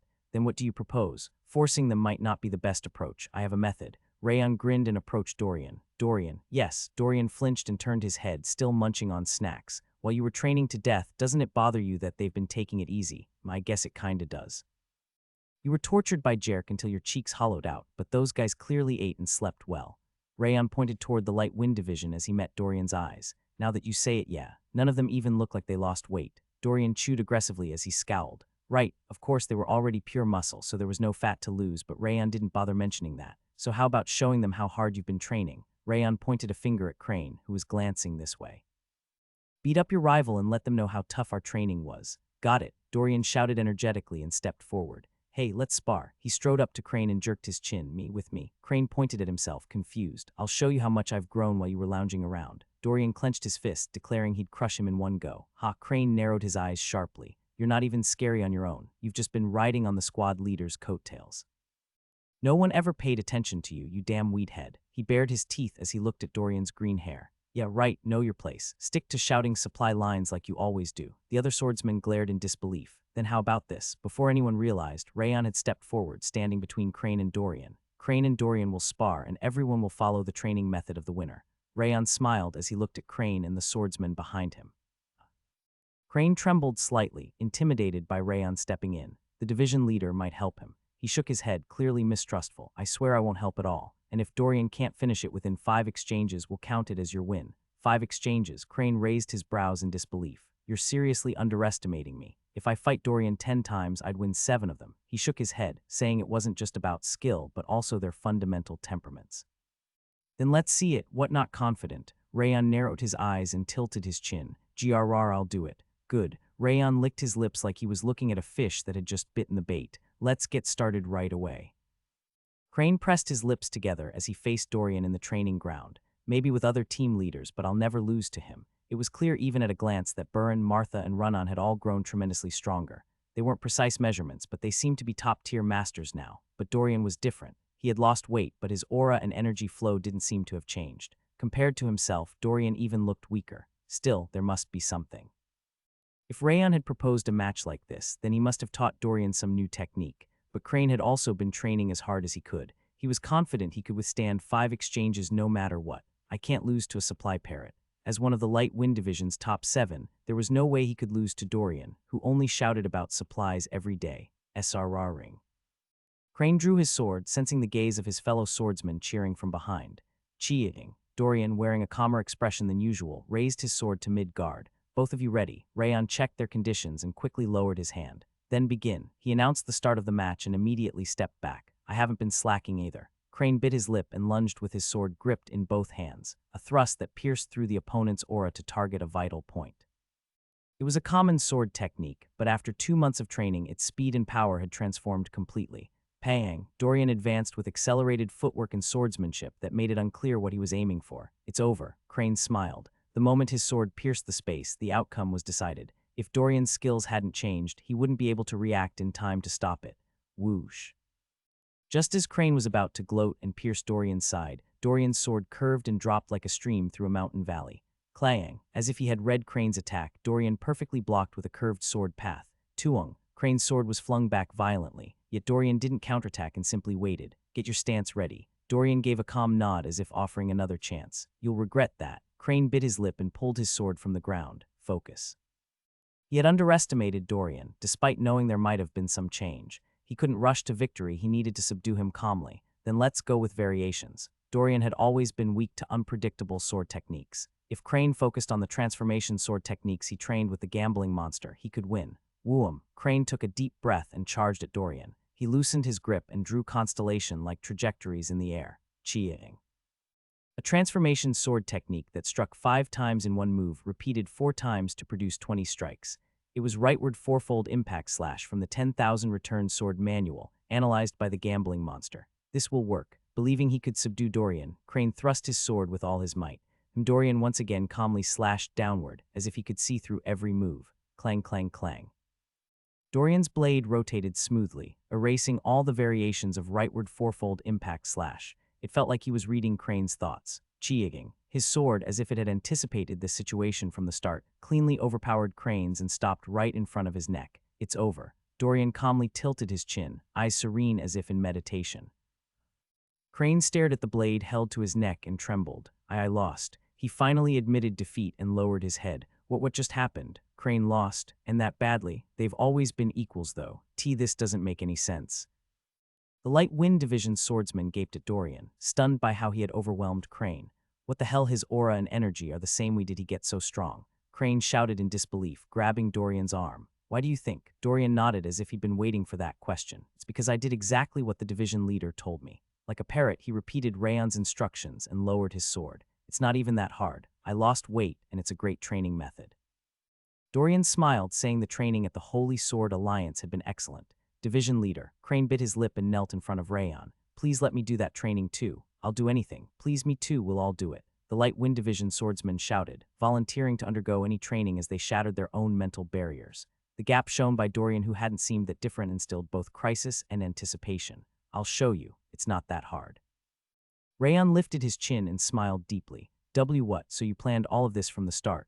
Wrath clacked his teeth in disbelief. Of course, see, this brat doesn't need a title about his tongue. He wrecks everyone with his regular one. Wrath screamed, demanding to know why Rayon was given such a title in the first place. Get ready, everyone. It might get a little tough. Rayon looked at the fired-up eyes of the Light Wind Division and gave a thin smile. But how are you gonna do this?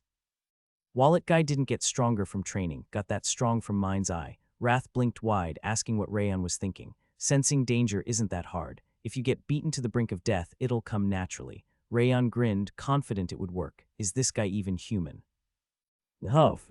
Crane let out a ragged breath as he climbed the darkness-drenched mountain. His eyes trembled violently as if drowning in a sea of anxiety. Where is it? Crane bit down on his lip and darted his gaze to both sides. They've got to be watching. He gulped dryly and tried to hide behind a large Zelkova tree when Hyang, a blue blade shot out from the shadow of the tree, aiming for Crane's throat. Eek! Startled, Crane instinctively swung his sword to block the blade that had surged from the shadow. Gah! But the force behind the strike was so immense that he was flung backward like a kicked pebble. As Crane groaned in pain and looked up, he saw Burren shaking his head with a dry gaze. The direction was right, but your reaction was too slow. Focus more. Leaving those words behind, Burren vanished back into the darkness. Huff. Crane wiped the sweat dripping from his forehead and got back on his feet. This area's dangerous. He lifted his heels and quietly moved to the right, trying to make no sound. He was just about to hide behind a large rock shaped like a tiger when heavy footsteps thundered from up the mountain. So you were here. It was Martha. She charged in like a wild beast, wearing a striking and fierce grin. Ag. Crane screamed and thrust his sword with all his strength at the charging Martha, desperate attempt to survive. Too slow. Martha shouted that she saw it all and brushed aside Crane's strike effortlessly. Clang! A powerful shockwave erupted between their swords, and Crane was forced to his knees, sliding off to the right. Crane's hands trembled, unable to completely disperse the impact from Martha's blow. You can keep going, right? Martha grinned chillingly and raised her sword again. The heavy slash fell like a giant swinging a greatsword down on his head. My head, it's going for my head, right, not my chest. If that hits, I'm dead. Fighting back tears, Crane exploded his condensed energy above his head just as the strike came down. KWANG. With a fierce blast, Crane was flung back and crashed into the ground. Erg. The impact was so intense he couldn't even lift his head as he groaned. If you're sure about something, block it right away. Or are you hesitating like an idiot? Martha scolded him for his lack of focus, kicked him in the stomach, snorted, and disappeared up the mountain again. Crane trembled as he slowly got up. If I stay here, I'll run into that beast again. Even though his body felt drained, he forced himself to move. If he got hit again by Martha in this state, he wouldn't be waking up anytime soon. Huff. Crane lowered his breath like a plant pretending to be lifeless and began descending the mountain. He tried to distance himself from Burren and Martha, but an icy chill seemed to rise from his very bones. A chill, in no way. Crane swallowed hard and tried to retreat, but a silver wind began to swirl around him. Damn it, she's here. There was no mistaking who it was. Run-On had summoned a wind of frost that wrapped around the area. Where is she? A chilling energy could be felt from within the silver storm, but he couldn't pinpoint her exact location. Cold sweat dripped from his palms due to the tension. I'll have to erase everything before she arrives. If he didn't know where the attack was coming from, then the only solution was to erase it all. Kying, Crane gathered all his aura and unleashed a buzzsaw-like energy wave toward the surrounding frost. KW. The wave of energy spread like a web, clearing away the silver wind. Feeling a moment of relief, he tried to catch his breath, but then 5 strikes shot out from the fading frost. Thwack! Crane was struck by the blade of frost and rolled across the frozen ground. He let out a pained gasp and slowly lifted his trembling head. Run-On emerged from the frost, her eyes calm as she looked at him. Don't ever let your guard down, whether you block or dodge, think about how to minimize the damage. She tapped her forehead twice as if to say, always think, then vanished into the frosty mist. Erg. Crane couldn't get up. He collapsed where he was. I'm gonna die. Why the hell am I going through this? Rayon said it'd be slightly tough training, but experiencing it first, and it wasn't slightly tough. It was deathly hard. He made the focus training even harsher. Until now, the focus training had been ambushes that you could somewhat block, and after encountering a trainer once, you were left alone until you hit again. But in today's training, if you only blocked somewhat, you'd die. The attacks were filled with killing intent. Not only Rayon, Rimmer, and the gambling monster were involved, no, even the transformed team leaders were participating, giving them no room to relax. It was so intense that even after dawn, he didn't feel sleepy at all. Ag, gook, wait a second. From all over the mountain, the clash of blades and the screams of Light Wind Division swordsmen echoed. It meant Crane wasn't alone. The entire mountain was filled with Light Wind Division members getting beaten. Honestly, this didn't feel like training. It felt like one-sided abuse. Damn. Crane gritted his teeth and straightened his back. If he stayed like this and ran into another team leader, Rimmer or Rayon, he'd really be beaten unconscious. He couldn't afford to lie around. As he steadied his breathing and stood up, someone appeared from the opposite side. Eek, huh, he panicked and raised his swordonly to hear a startled groan from the other side as well. As Crane squinted to identify the figure, the cloud-covered moon peeked out, revealing the other person's face. Dorian. The swordsman in front of him was Dorian, but he too looked like he had taken quite a beating. His clothes were in tatters, and both eyes were bruised like a panda's. Why are you here? Dorian was one of the people responsible for dragging the Light Wind Division into this hell. Crane couldn't understand why the bait had ended up swimming in the lava too. Sniff. Dorian wiped his tears with a torn sleeve. I awakened Mind's Eye, but my actual skills didn't change much, so he told me to join in too.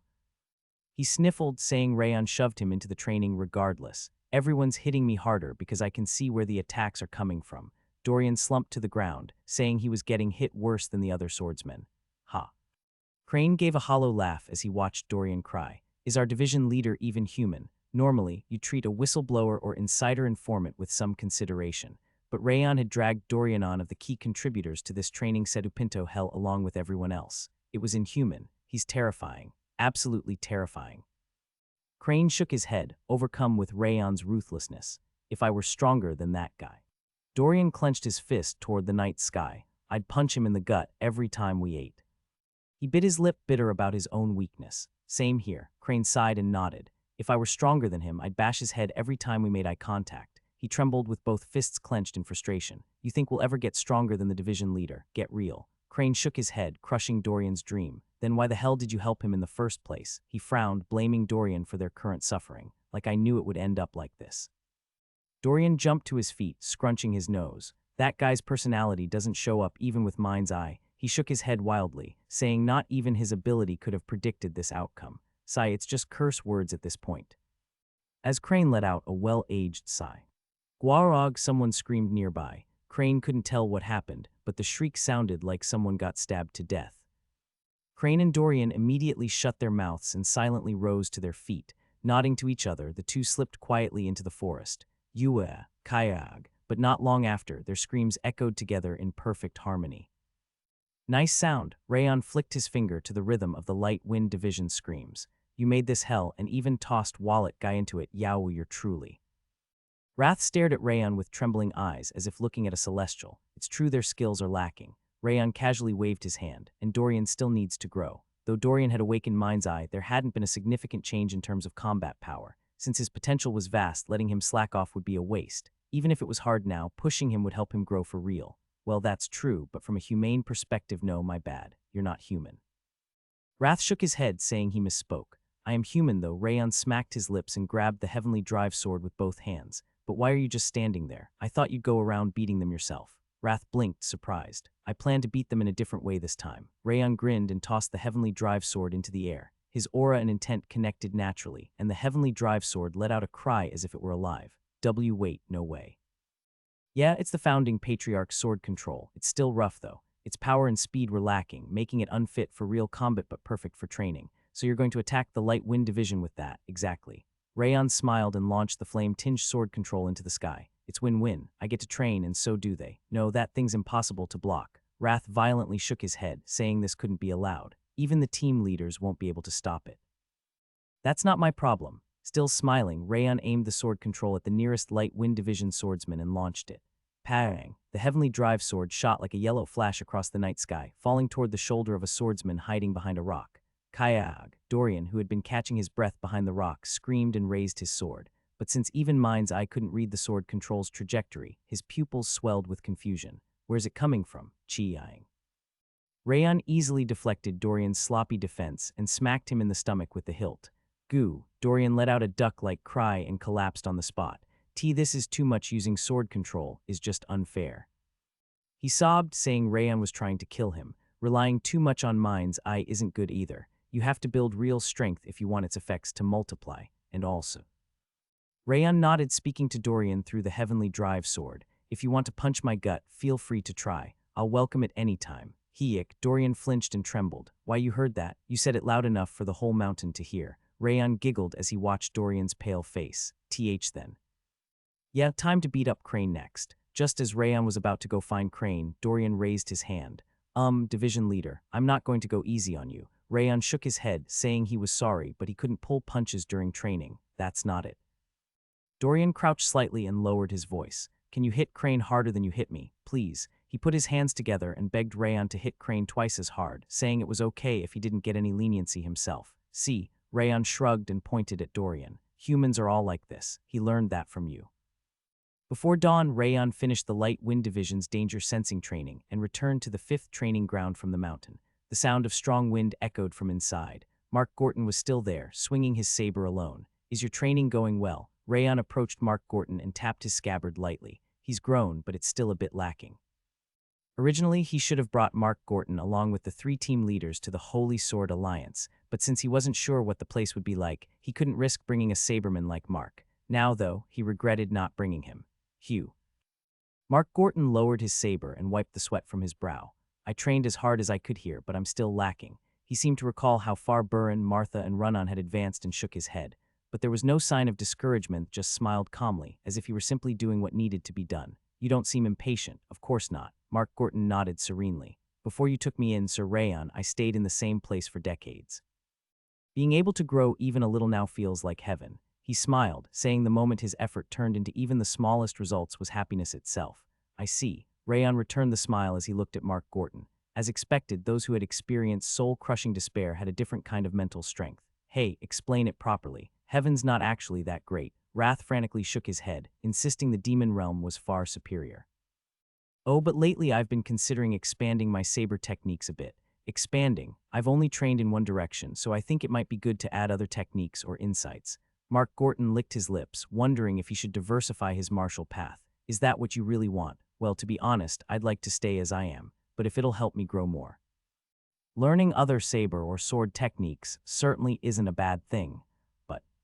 Rayon glanced at the hilt of Mark's saber, worn out and wrapped in shredded bandages, and shook his head. Walking a single path doesn't make you weak or slow. If you stick to your own way, you might reach results even faster. When I went to the Holy Sword Alliance. He told Mark Gorton about the unshakable convictions and overwhelming strength of the swordsmen there, who followed one path only. I see, so those kinds of people. Mark Gorton clenched his fist, inspired by the idea that swordsmen like him who walked a single path could still reach great heights. That's why I have a suggestion. A suggestion? How about going to the Holy Sword Alliance? Rayon pulled out an envelope from his coat. You want me to go to the Holy Sword Alliance? Mark Gorton gulped as he looked at the envelope. But I use a saber, not a sword. Is that okay? That's why I was worried too. But as I just told you, the Holy Sword Alliance is a place where people live, just like anywhere else. Rayon smiled faintly and handed him a letter of introduction addressed to Rictor. It'll definitely help you. The wall of Grandmaster was high. Even among those hailed as geniuses who reached Master quickly, very few ever reached the realm of Grandmaster. Mark Gorton knew the pain of stagnation. He regretted the past but worked harder than anyone now, so Rayon was sure he could do it. It might just be Rayon's hope, but of Burin, Martha, Run-On, and Mark Gorton, he believed Mark had the best chance of breaking through first. Mark Gorton stared at the letter with wavering eyes, then reached out as if he had made up his mind.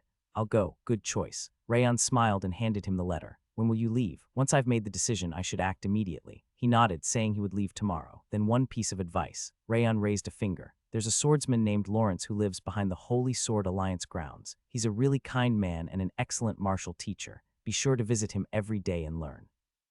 He smiled as he said it. Understood. I will. Mark Gorton said he would and left the training ground. Are you trying to renounce your humanity completely? Wrath shook his head in disbelief. Why are you setting both of them up to die? Rayon smirked as he watched Mark Gorton's back. I think the two of them might become good friends.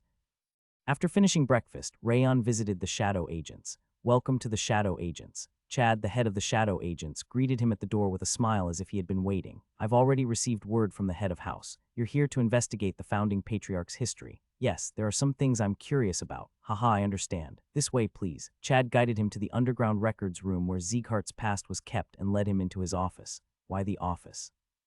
The records of Siegharteven, the most trivial ones, are forbidden to leak. Only those with the current Shadow Agent's master's permission can access them, and the path lies within this room. When Chad tapped his fingers several times on a wall with no windows, a deep thud sounded and the wall split open, revealing a path that led downward. Whoa. Rayon widened his eyes. Even though he hadn't released his sensory perception, he hadn't noticed the entrance right in front of him. That was impressive. It must have been a mechanism crafted by an extraordinary master. Chad nodded cautiously and began descending the stairs. Actually, I've also been curious about the founding patriarch and have done some research. but aside from what's already known, nothing else is really recorded. You won't find much within the last 500 years. He clicked his tongue, saying only records from at least 700 years ago contained any information about the founding patriarch. I see. As Rayon listened and continued down the stairs, his feet eventually touched the floor. When he looked up, he saw rows and rows of towering bookshelves like trees in a forest, filled to the brim with books and documents. This is Sieghart's history. Chad, flushed with excitement, stepped forward. The closer to the entrance, the more recent the records. The deeper you go, the older the history. He walked ahead, saying anything related to the founding patriarch would likely be further inside.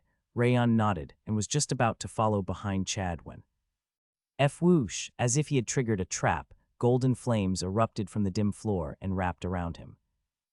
Whoosh, Rayon swallowed dryly as he looked at the golden flames swirling around him. Is it not going to take me into the memory of the first head? Normally, encountering golden flames meant being transported to 1,000 years ago, to the era of the first head.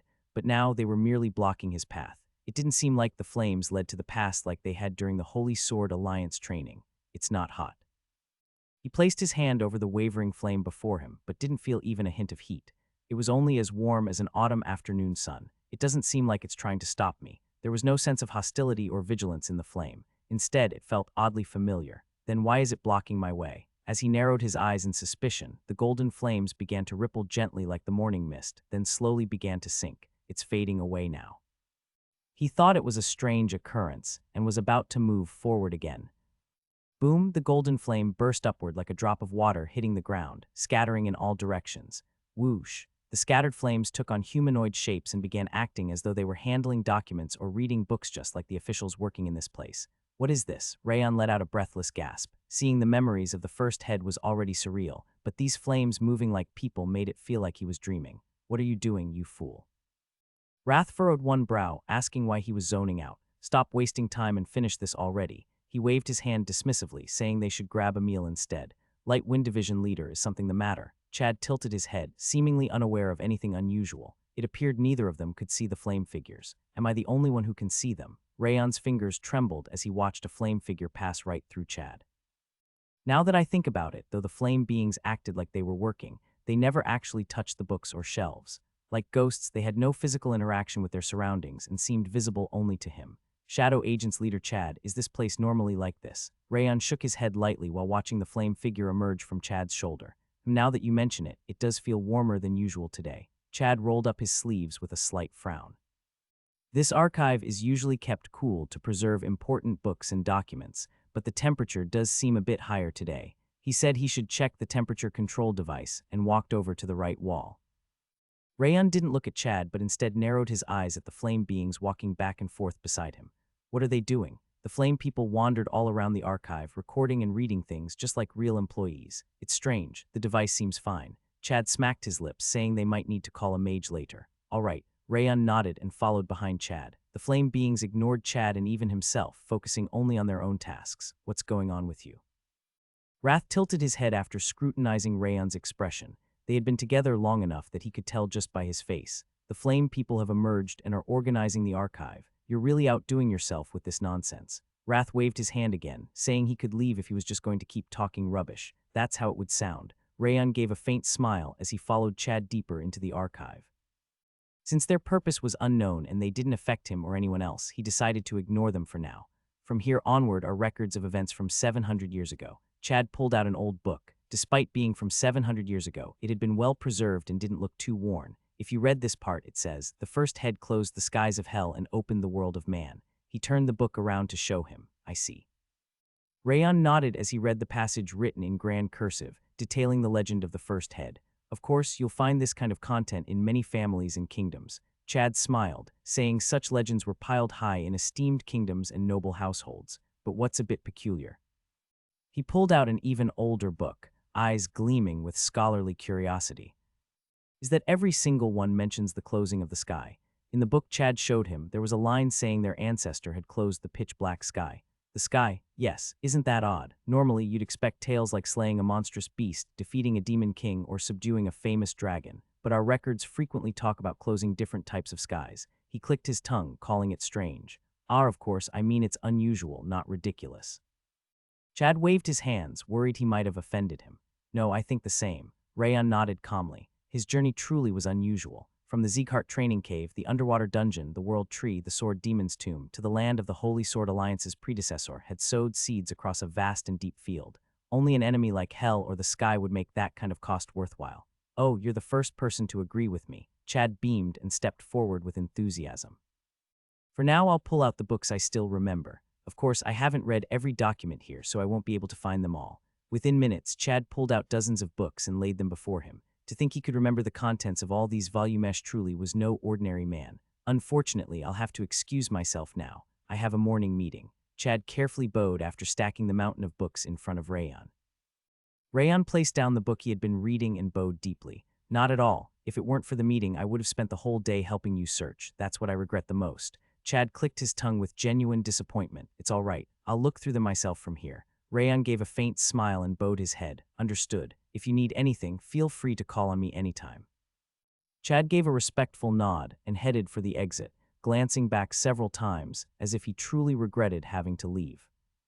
Rayon narrowed his eyes as he watched Chad's back. Is he still following Karun? Chad was someone who had helped and acknowledged him even when everyone else dismissed him.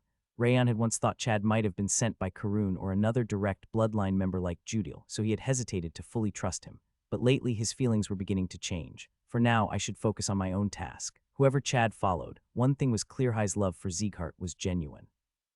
There was no need to concern himself with the Shadow Agents division if he wasn't competing for head of house. So Rayon settled into position and opened a book. Why waste time on a man from 1,000 years ago? Shouldn't you be paying attention to a supreme being who has lived for millennia? Wrath wiggled his pudgy hand, telling him not to waste his efforts. A supreme being who's lived for millennia. Rayon raised an eyebrow and looked at Wrath. You mean you? Of course, there is no one in this world nobler or more knowledgeable than this monarch. Wrath elegantly raised a hand, oblivious to the fact that he resembled a ball of cotton candy. Then have you heard of anima? Is that a new kind of ice cream? Sounds delicious. The guy smacked his lips. He had apparently forgotten what they'd heard together from the sword demon. I figured. Rayon let out a sigh and returned his gaze to the book. An NGH. Well then, hurry up and finish already. This monarch still has much to eat. Quiet before I eat Nadine bread. Gulp. Wrath clamped his mouth shut without another word. Guess he really hates Nadine bread. Of course, I hate that stuff as much as I hate those crazy stalkers. He shook his head furiously. But she seems to love you. Should I help set you up? Shut it. Damn it, a swallow perched on a tree branch frowned as it looked down at the Shadow Agents Division building. Where did he go? Rayon had followed that shady-looking guy, and then his presence suddenly vanished. Even though she'd been watching through the window, she couldn't figure out where he had gone, which made her feel anxious. There's no way I can get inside like this.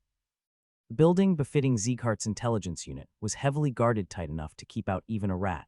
Even for someone like her, who could possess the bodies of various animals, it was a fortress. HMPH. A scoffing sound echoed in the air. When she looked up, a faint pink mist shimmered like melted azaleas. It was that stalker again. After fighting all day on the cliffside and ending in a draw, they had reached a small agreement and entered Zeekhart at the same time. That's the best you can do.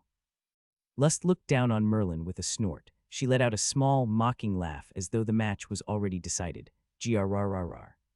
Merlin trembled, her wings quivering as she glared up at Lust, whose spiritual body melted into the atmosphere. The one best suited to follow him is me. Believing herself to be the victor of their stalking contest, Lust calmly floated toward the Shadow Agents Division building. Her movements were as slow as a caterpillar, but aside from the sluggishness, she likely wouldn't be noticed by anyone. Merlin bit down on her beak until it bled. She considered risking her spiritual body to bring her true form, then spotted a small spider clinging to the window frame. That's it. She flew over and stood before the spider. The spider, caught in the gaze of a predator, froze in place and trembled in fear. It's okay, it's okay. Merlin spoke to it through a spiritual connection. The success rate was very low with insects, but that didn't matter now. She had to succeed through sheer willpower. VMMMMM. Thankfully, the spider accepted her request. Of course, Rayon would have to pay the price later, but for now, all that mattered was winning. Ha! Merlin sent the swallow away and sank into the spider's body, raising her head sharply. How long are you going to crawl like that? At this rate, you'll die of old age before you even get in. She waved mockingly at Lust, who was still slowly floating along. That damn. Lust forced herself forward and leapt onto the window frame, blocking the spot Merlin was about to slip into. Move, you're not getting in. And thus, the 241st duel between Spider Merlin and Cloud Lust began. Oh. Rayon let out a short sigh as he set down a history book from 900 years ago. Nothing here either. Every book Chad had prepared contained records about the first head of Zeekhart, but none of them described what he had actually done or who he had fought. All that remained were unbelievable achievements like closing the sky or destroying Helland, the claim that he later founded Zeekart. There has to be something more. What he wanted to see wasn't just these legends. He was looking for the battles the first head fought against Anima and the preparations he made. He needed to look further back in time. Next book, he reached to the right, but nothing met his hand. At some point, he had apparently finished reading everything Chad had stacked. Wait, already. Wrath scrunched his brows and shoved his round face closer. It's only dark because we're underground, but it's already nighttime outside. What the hell are you doing skipping meals like this? Grabbing his own collar, he shook himself furiously, lamenting the fact that he had to starve even at home. Rayan glanced up at the ceiling and smacked his lips. It really does feel like evening now. Now that he felt the pangs of hunger, it was clear a lot of time had passed, just as Wrath said. Then maybe some Nadine bread, grrrrrrrr. As Rayan reached for his subspace pouch to pull out a Nadine bread, Wrath clenched his teeth like a furious beast. If you pull that bread out, we both die, you and me. His tiny fist trembled with rage. He looked like a fluffy puppy, which was adorable, but considering how patiently he'd waited all this time, Rayan couldn't bring himself to bring out the bread. All right, let's go back for today. You should have done that ages ago. I just need to clean up first. Rayan began returning the books he had read to the shelves. The flame beings were still roaming throughout the archive, but by now he'd seen them so often that they no longer felt strange. As he returned the final book and turned around, he noticed something odd about a few of the flame beings. What are they doing? Unlike the other flame figures who moved as if reading, retrieving, or organizing books though not truly interacting with them, 12 flame beings stood completely still at the far wall. That posture, were they guards? Their motionless stance, eyes fixed ahead, made it look like they were protecting something. Rayan swallowed dryly and approached the wall where the two flame figures stood. What are you trying to do now? Just a second. He shut Wrath's mouth before he could throw a tantrum and stood in front of the wall. The flame beings didn't react to him, as though unaware of his presence. Tap. Rayan exhaled softly and placed his hand on the wall. As expected, nothing happened, so it's not that. He let out a dry chuckle and began to pull his hand away, but then, from the two flame beings, he felt that same gentle warmth he'd experienced when he first entered this place.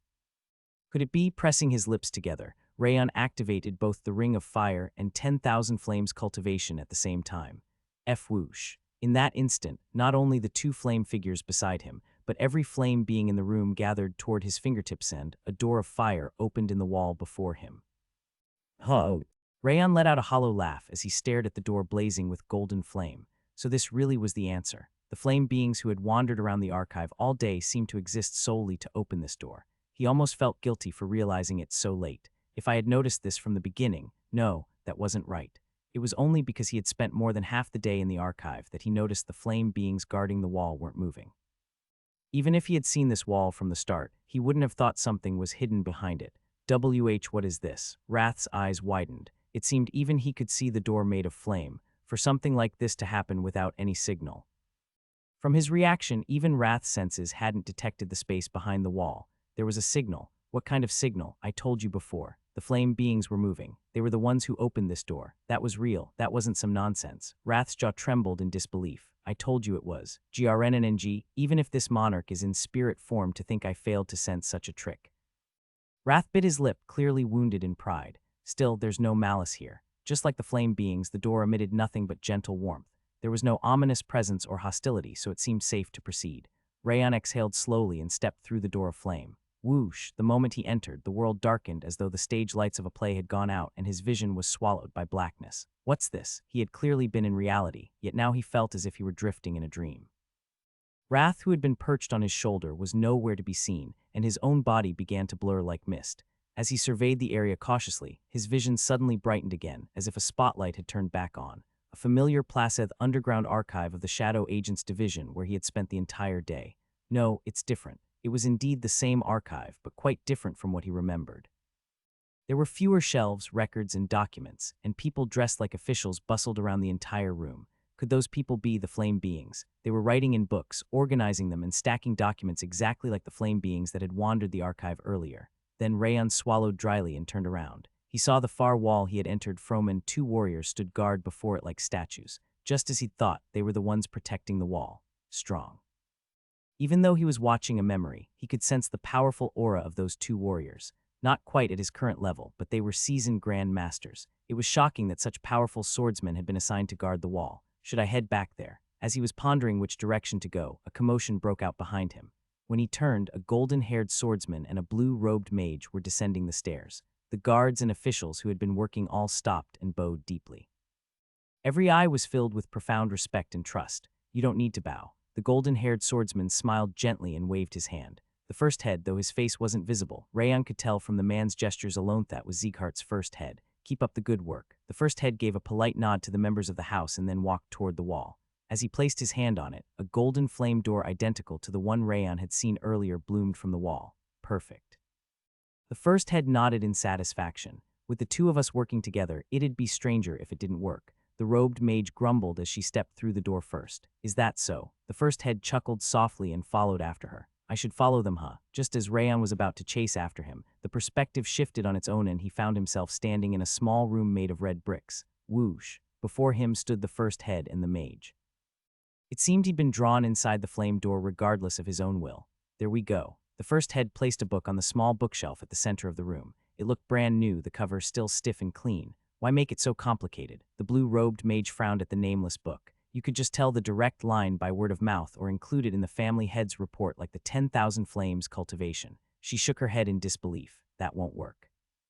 The first head shook his head firmly, his tone warm but resolute. Don't tell me you don't trust them. Everyone here would give their life for your sake. The mage wrinkled her nose as if asking him to believe in them. I know, but the future is different. The first head gave her a calm smile, asking for understanding. Eventually, our achievements will be forgotten. Countless martial arts and treasures will be leaked. Among them could be the 10,000 Flames cultivation and Ring of Fire, leaked. The mage's eyes widened, clearly never having considered such a thing. Yes, likely many of them. The first head nodded as if it were nothing special. If you know that, you should stop it. Fate can't be stopped just because you want to. He spoke the word fate with eyes full of serenity. Leaked, Rayan swallowed dryly as he looked at the first head's back. Come to think of it, the place where he had obtained the Ring of Fire in his past life had been a completely unrelated cave, far from Sieghart. It was a place that had none of the ancestral energy he felt Heir, so it made sense to think someone had leaked it. Yeah, that's highly likely. It was one thing for the sword control technique to appear at the Holy Sword Alliance, but the Ring of Fire not existing within Sieghart, that didn't make sense. Something must have happened along the way. What exactly are you looking at? The mage raised an eyebrow as she looked at the first head. Nothing different from you, just putting things in place. The first head shrugged casually. Then let's get going. You're really leaving like this. The mage turned her head while fiddling with her staff, not even saying goodbye to anyone. I've already laid the foundation. Goodbyes should be kept simple. The first head flicked his fingers, motioning that it was time to leave. Sometimes I wonder if you're cold-hearted or just considerate. The mage sighed and tapped the ground with her staff. So where are we going? South for now. That's the direction he appeared last. There are still seeds to plant. You really live a busy life. She clicked her tongue briefly, and a surge of blue light wrapped around the first head. Whoosh! As the blue mana surged around him, the first head turned back. His crimson eyes met Rayan's in quiet stillness. He gave a deep, warm smile as if to say, you're doing well or perhaps keep going. Flash! With a burst of radiant light, the first head and the mage disappeared and the room fell into darkness. When Rayan blinked and opened his eyes again, he was staring at a red brick ceiling. This ceiling, hey. As Rayan dazedly stared up, Wrath popped into view in front of his eyes. Why are you lying there on the ground doing nothing? Wrath waved his arms in panic. Lying down, Rayan blinked and looked around. He was indeed lying on the floor, and when he turned his head, the flame door was still burning behind him. Oh, right. He must have tumbled as he was sucked into the first head's memory. His body was sturdy, so he didn't seem injured. Worry my ass. Wrath's eyes widened like a startled rabbit. If you break down, I won't be able to eat food or ice cream. That's the only reason. He gritted his teeth, insisting it wasn't concern. Is that so? Rayan chuckled softly. If he were to die or pass out, Wrath could have just taken over the body. But the way he was worrying, he really didn't act like a demon king. But still. Wrath narrowed his eyes. Where did you go? What do you mean, where? For just a moment, your soul completely vanished from your body. Wrath gestured with his chin, saying that's what had alarmed him. Come to think of it, something similar happened before. Yeah, it did. Rayan nodded calmly. Back when he had entered his ancestors' memories, Wrath had said something similar. Yet even then, Wrath hadn't touched his Bodinot very demon king-like behavior. I just saw the memory of Sieghart's ancestor. The ancestor's memory. That dream again. Yeah, Rayan nodded. Since Wrath believed in him, he decided to trust Wrath in return and told him the truth. That shouldn't be possible without an artifact or some special item. Wrath swallowed hard, clearly doubting it. It's not like there was no medium. The Ring of Fire and 10,000 Flames cultivation were the links that connected him to the ancestor. Those martial arts had pulled him into the memory. Even so. If that were possible with martial arts alone, then anyone could learn from their ancestors. Wrath shook his head, saying even for a genius it was impossible. Is your ancestor even human? Of course he's human. What, you think he's a demon? HMPH. Judging from your personality, there's no demon blood in you, that's for sure. Wrath clicked his tongue, convinced Rayon had no ties to the demon realm. Didn't think I'd hear that from a demon king. Rayon smiled faintly, then turned to the bookshelf before him. The book he had seen in the first head's memory still sat there, its cover stiff and unweathered as if barely an hour had passed. Why did he leave this book here? Unlike the mage, Rayon had no prior knowledge, so he didn't know what the book was for. He had no choice but to open it himself. Rayon steadied his rapidly beating heart and opened the book. In that moment, the Ring of Fire and 10,000 Flames cultivation activated at onset. The book burst into golden flame. This isn't a book. It was memory and energy. As the book burned, its contents engraved themselves directly into his mind. It was just like how the 10,000 Flames cultivation had been passed down. Whoosh! The vivid fire energy within the book surged through his body, linking with the Ring of Fire and 10,000 Flames cultivation. At the same time, the incantation etched in his mind acted as a bridge, allowing the two forces to harmonize more naturally. Though both were martial arts left by the first head, the Ring of Fire and 10,000 Flames cultivation were of different natures. The Ring of Fire developed a warrior's body and soul, enhancing the depth of their spirit and senses to the utmost. The 10,000 Flames cultivation was a flame-based training method that encompassed multiple sword techniques. But now, the two formed a deep, unified flame circle, as if they had always been one from the start. Whoosh! Rayon clenched the ashen remains of the book in his palm and gave a firm nod. So that's what it was. The book left by the first head was simple in content. It detailed the synergy between the Ring of Fire and 10,000 Flames cultivation. Not a clumsy coexistence like before, but a method to amplify the power of 10,000 Flames cultivation by channeling it through the Ring of Fire. It was an incomprehensible message to anyone else, but for Rayon, it was a priceless opportunity. I've grown stronger again. No, I will grow stronger. What is that? Wrath narrowed his eyes at Rayon. The two types of flame within your body are suddenly connecting so naturally. Wrath seemed to have immediately sensed the change, his head drooping in disbelief. It's faint for now, but I've linked the flame of the ring with the flame of the energy center. That ring isn't martial flame, is it? Right, but its effect on aura amplification has become much stronger. Rayon smiled as he felt the ring swirling in his chest. GRNNNNG. Wrath bit his lip tightly. Why is it always you who gets all these damn fortuitous encounters? Normal people are lucky to get even one in their whole life, but you suck them up like breathing. He shouted as if the world were unfairly biased. I'm not sure it's entirely a good thing. What? I feel like the enemies will be strong too. Enemies? You mean that blue guy who summoned the angels? He's my enemy, yes. Rayon shook his head with a furrowed brow. But I'm talking about those beings called anima, the ones who fought against the first head. He was certain they were still alive. After leaving the Shadow Agents Division, Rayon didn't head to the Annex. He went straight to the Head's Hall. Since he had discovered a new space in the underground archive, it was only proper to report to Glenn first. Rumbly. He opened the massive doors to the audience chamber and stepped inside, kneeling before Glenn, who stood gazing out the window at the moon. I greet the head of house. Rise. Glenn waved a hand, dismissing the unnecessary formalities just like the first head had done in the memory. Now that he looked, their expressions were quite similar. I heard you visited the Shadow Agents Division. Did you already find something? He, too, seemed to have sensed Rayon's change as his eyes trembled faintly. Yes. I found something I did not expect, something unexpected, well. Rayon explained how, through the 10,000 Flames cultivation, he had seen the flame beings. He told him how he'd observed them and discovered the hidden space in the underground archive. There was such a place. It seemed Glenn hadn't known about the space either, as he let out a breath in disbelief. There was only one book inside. When I picked it up, it turned to ash like the 10,000 Flames cultivation manual you passed down to me. So it's been engraved into your mind. Yes. Rayon nodded heavily. What was the content? It showed how to make the flame of 10,000 Flames cultivation hotter and stronger. It also included improvements for sword techniquest improvements that matched my own thoughts. The book left by the first head didn't just enhance the cultivation method. It also described refined sword techniques, and those ideas were nearly identical to what Rayon had been developing himself. That means your path hasn't strayed from the first head's intentions. That's remarkable. Glenn nodded with a gentle smile. Most people just sit around hoping for miracles, but true fortune always finds those who put in the effort. You've done well. He smiled, saying Rayon's hard work had borne fruit. But despite the smile, his expression seemed clouded. Grandfather. Rayon lowered his head and addressed him not as head but as family. Your expression doesn't look well. Is it because of Ja? Even during his training, he made time each day to visit Saya, but she still hadn't awakened. His granddaughter remained unconscious, and there had been no news about the Soul Stone. Glenn's frustration was understandable. Yes, at this point I'm starting to wonder if the Soul Stone even truly exists. Glenn sighed, saying he never imagined the position of Sieghart's head would feel so powerless. Have you heard back from everyone? Most said they didn't even know of its existence. Some promised to look but haven't followed up. He paused and lowered his chin slightly. There was one who didn't respond at all. Glenn furrowed his brow in irritation. Who was it? Eris. That fool hasn't replied at all, as usual. Lady Eris, Rayon took a deep breath. Could something have happened to her? The continent was still unstable. Though not as chaotic as before, large and small wars were still erupting, and the anxiety that something bad might have happened to Eris slowly crept in. That bastard Darius is capable of anything. The entire 5 demons were dangerous, except for the Holy Sword Alliance, but it was Darius Roberts' silence that bothered him most.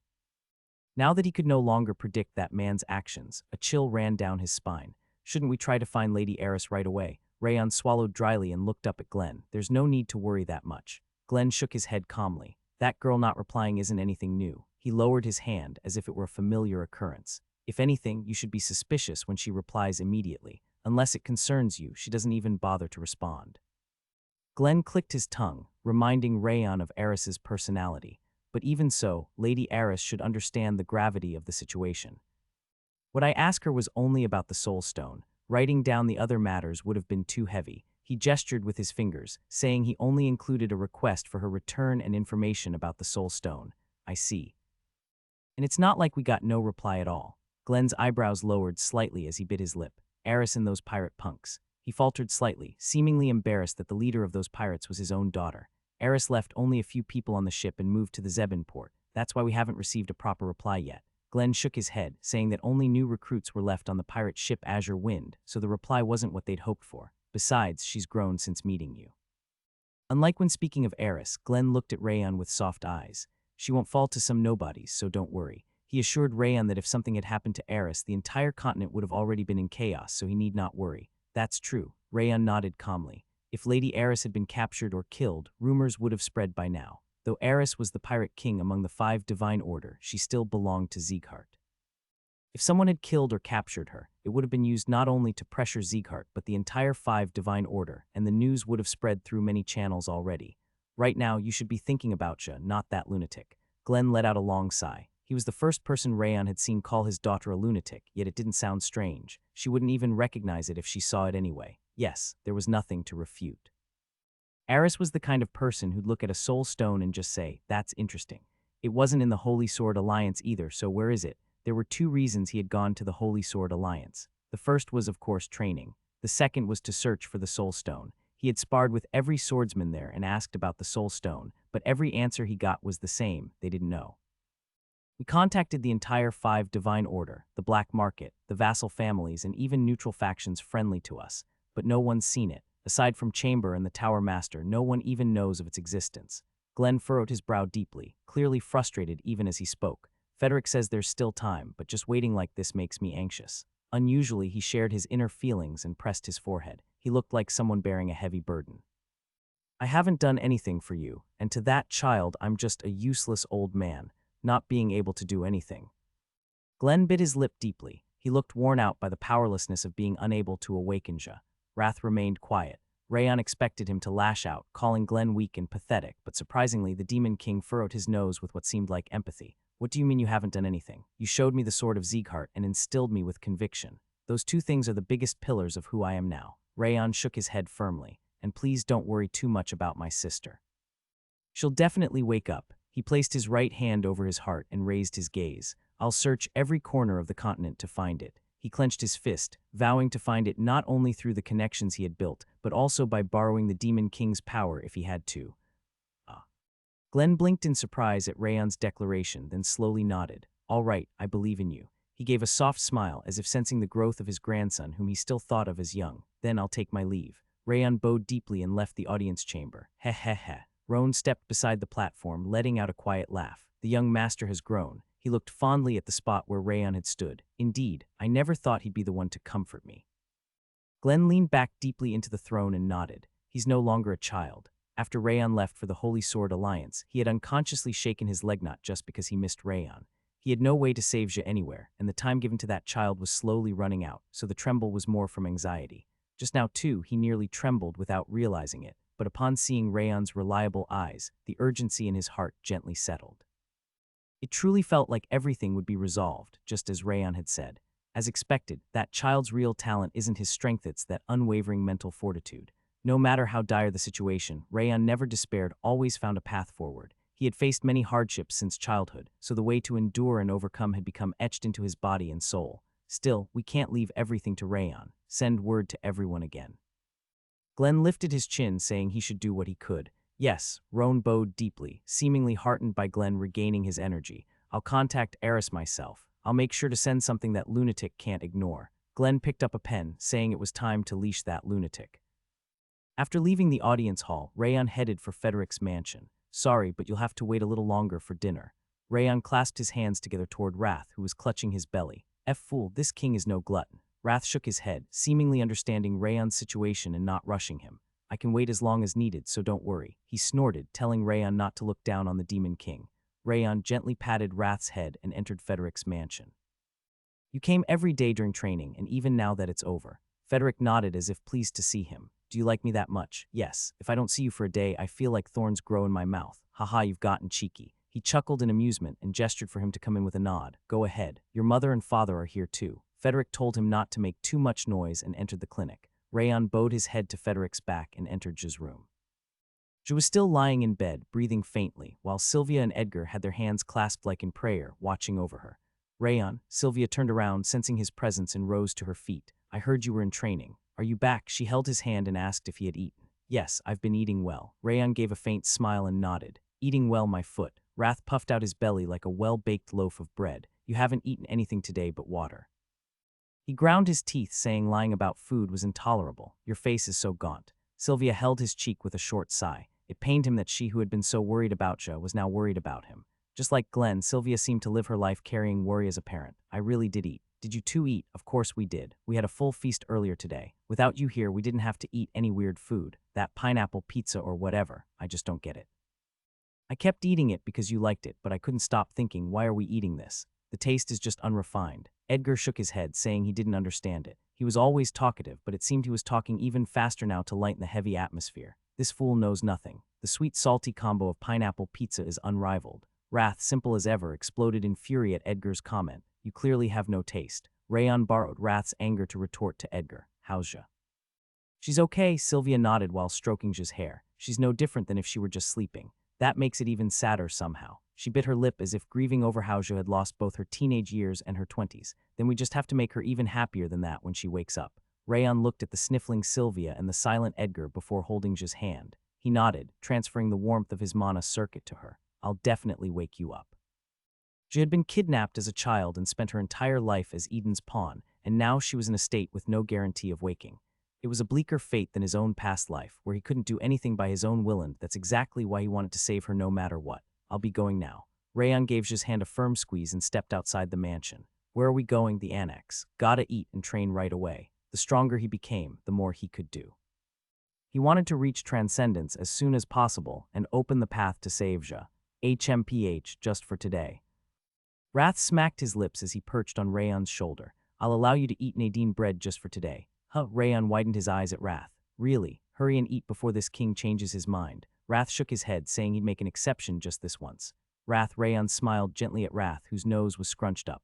The demon's consideration warmed his heart. All right, when my sister wakes up, I'll throw a festival. Of course, it must be a big one. This king is magnanimous, after all. How big exactly? First, we need 10 tubs of bead ice cream and 3 pizzas with pineapple. That's your idea of big. Other than 11 tubs and F4 pizzas. Your magnanimity is kinda small. Chatting idly with Wrath, Rayon returned to the 5th training ground. I've achieved enlightenment. Crane spread his arms wide and looked up at the sky. What kind of enlightenment? Dorian tilted his head as he looked at Crane. Danger sense. Crane answered immediately, as if he'd been waiting for the question. I can't read people's thoughts like your mind's eye, but when it comes to dodging, I'm number 1. You already gained that. Dorian exhaled in disbelief. Remember during the concentration training, when the division leader suddenly used sword control at me. That thing had killing intent. I fought back out of pure desperation, and after that it felt like my soul shed its shell. Crane grinned, saying the sense he gained when his life was on the line had definitely awakened. Let's see.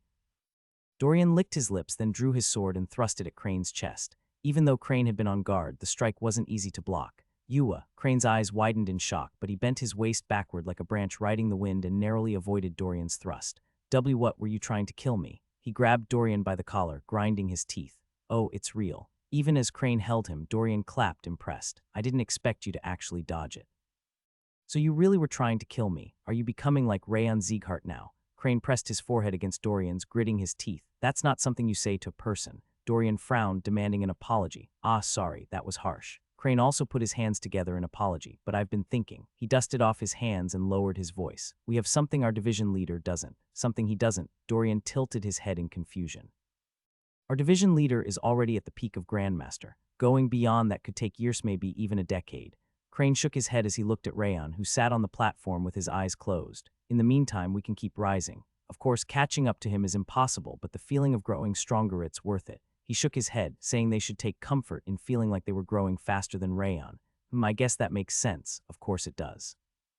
Even in this concentration training, the division leader hasn't changed, but we all got stronger. You felt it to me danger sense. Crane was smiling proudly at Dorian when Fwoosh, the heavenly drive lying next to Rayon, suddenly drew itself and floated into the air. Kwhhhh, a faint golden flame erupted from the blade, rising skyward like a dragon ascending to the heavens. Are we really growing faster than him? Dorian rolled his eyes. It was all just a pipe dream.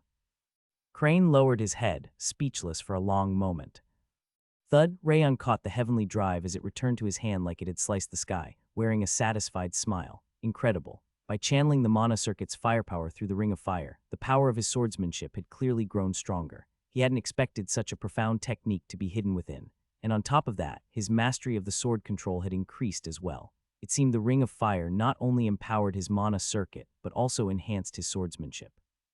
Though his aura hadn't significantly increased, nor had his martial realm advanced, he could tell without a doubt that he was now much stronger. What's even more surprising, this wasn't the end. It had barely been 3 days since he acquired the opportunity from the underground archive. The Ring of Fire's boost hadn't even fully manifested yet, and the result was already this powerful. He was curious to see the final outcome once he fully mastered it. Your luck is ridiculous, truly. Wrath scowled as he looked at the lingering flames on the heavenly drive. Of course, some effort was made to gain that luck just a little.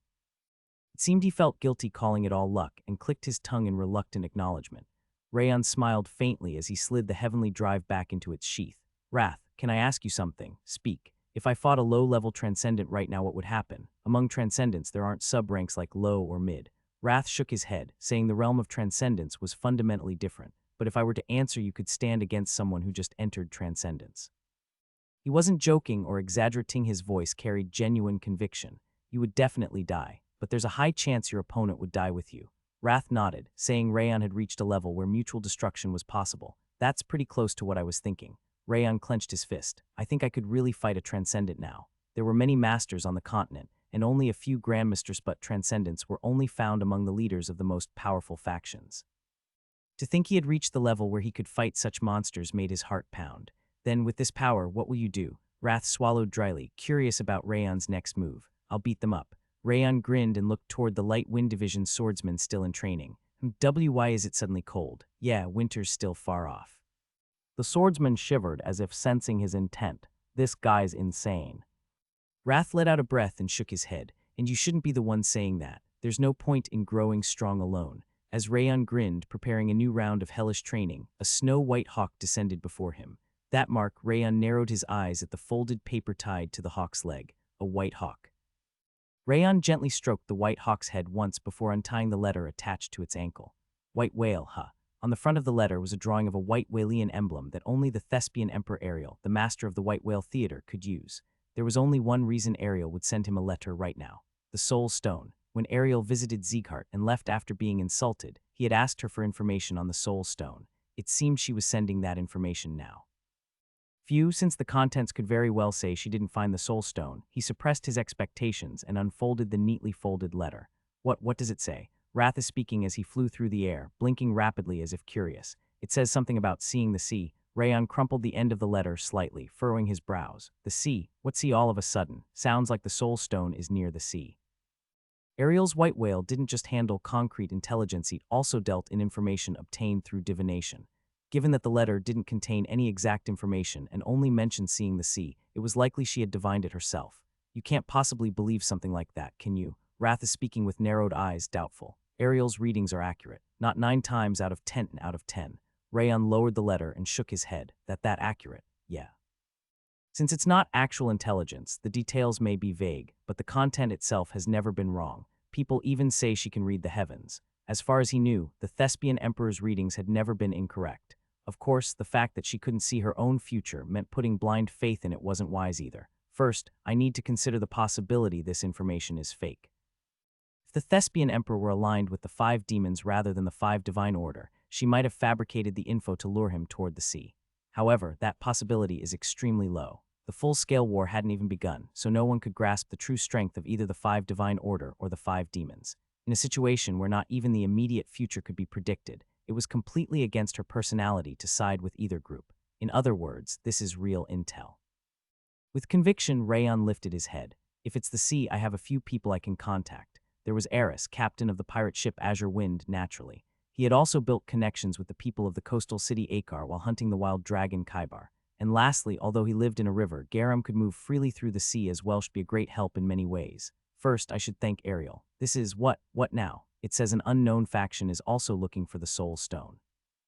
Rayon swallowed dryly as he read the final line of the letter. Could it be that someone leaked the rumors? Maybe, maybe not. Honestly, it's not that surprising. He hadn't just shared Soul Stone information with the 5 divine order, but also with the vassal families and neutral factions, so an external force getting involved wasn't all that strange. What matters is who they are. If they were trying to acquire the Soul Stone just to sell it to Sieghart, then he'd welcome I'd pay even a fortune for it.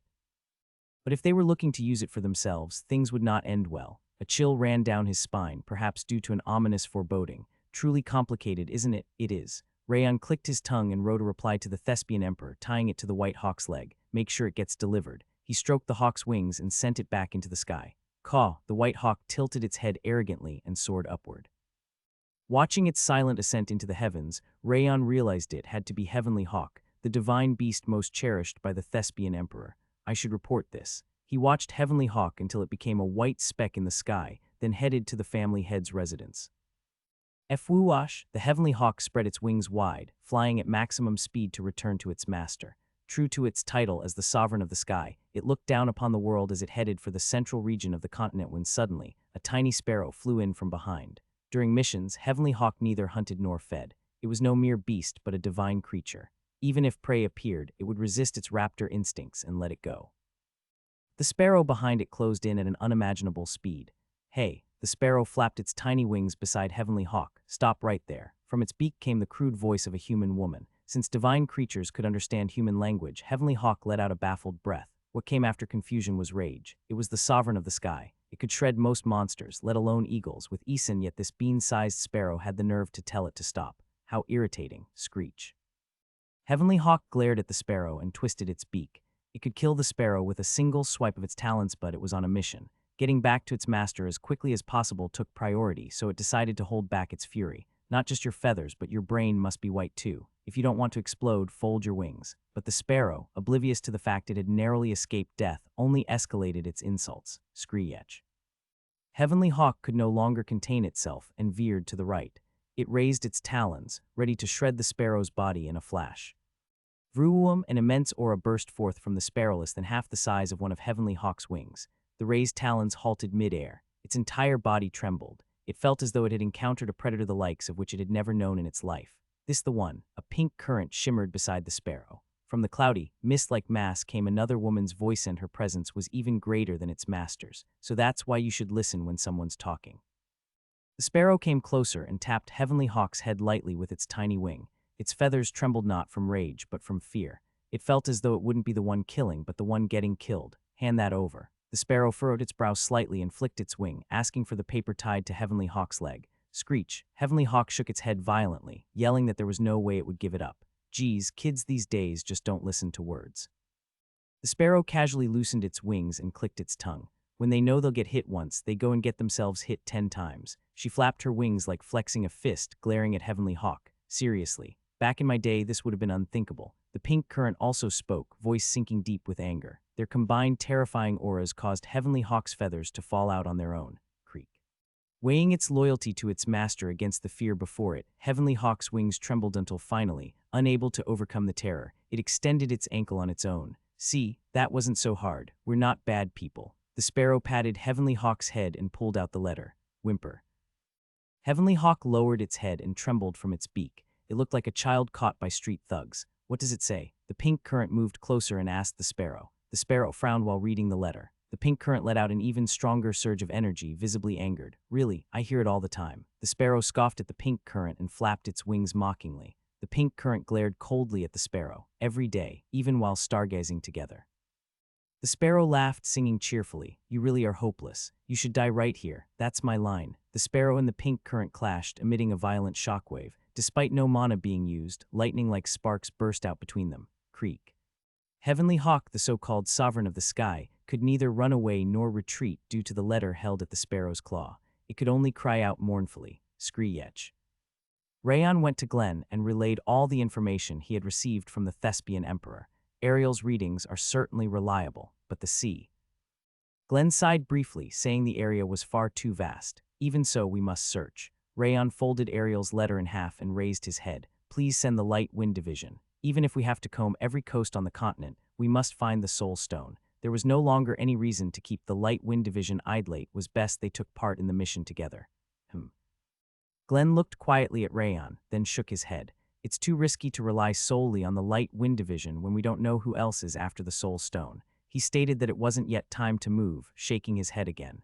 But I didn't say no, just wait a bit. I've already sent a message to someone. Who? Eris. Glenn lowered his hand, saying he had contacted Eris again and instructed Rayon to move with her once she replied.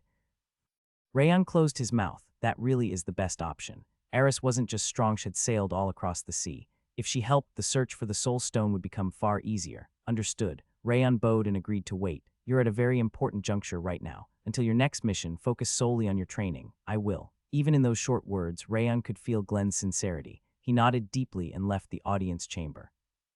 He was about to return to the 5th training ground for more training when he felt a familiar presence behind the family head's residence. This aura, he narrowed his eyes and climbed the wall of the private training hall. The person inside was Rimmer. Soaked in sweat, he was swinging his sword with unwavering determination in his green eyes. It didn't feel like mere training, it felt like he was fighting for his life. I thought he was just lazing around. After Rayon had finished his focused training, both Rimmer and the gambling monster were given time off. He had assumed they'd be wasting time in gambling dens, but here Rimmer was, refining his swordsmanship with such desperate eyes. Come to think of it, the Vice Division leader had been steadily improving, too. Rimmer had once been a Grandmaster, only to fall to Master rank after injuring his energy center. Yet through an artificial energy center and tireless effort, he had regained the Grandmaster level. That's not something anyone can just do. No matter how talented Rimmer was, he couldn't have reached that level without effort. He must have been training consistently behind the scenes, unseen by anyone. The brat's just showing off. Wrath is speaking with a sneer, but the fact he didn't call him ears meant he didn't completely disapprove. True, doesn't suit him at all. Rayon smiled faintly and nodded. After watching Rimmer's training for a long while, he quietly left the arena. I can't afford to fall behind either. Although his realm was currently above Rimmer's, the elf had far more experience. To avoid being overtaken, he'd need to keep pushing himself.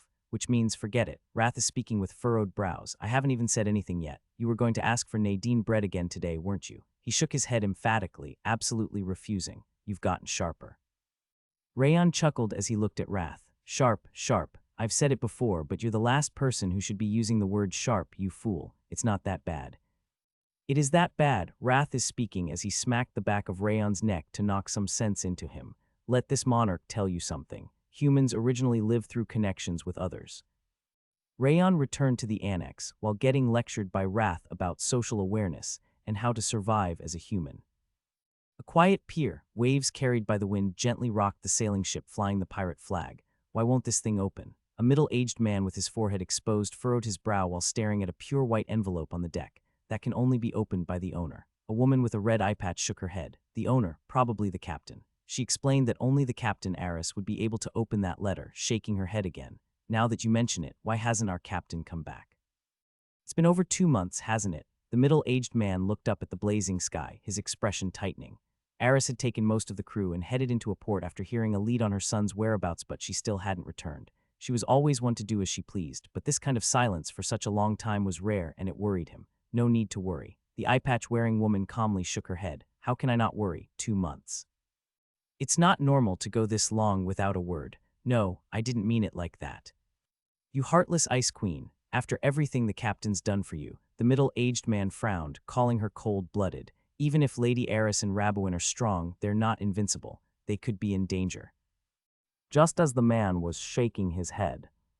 Yeah, I'm exhausted. With a gruff voice, Eris jumped up onto the deck. Seriously, I didn't expect it to be this tough. Rabouin dropped down beside her with a sigh. See, Captain. The middle-aged man's jaw dropped at the sight of Eris and Rabouin. When did you get here? When you were saying we're not invincible. Eris frowned and smacked the man's bald head with her palm. Owa, he screamed, clutching the red handprint on his scalp. I appreciate the concern, but I am invincible.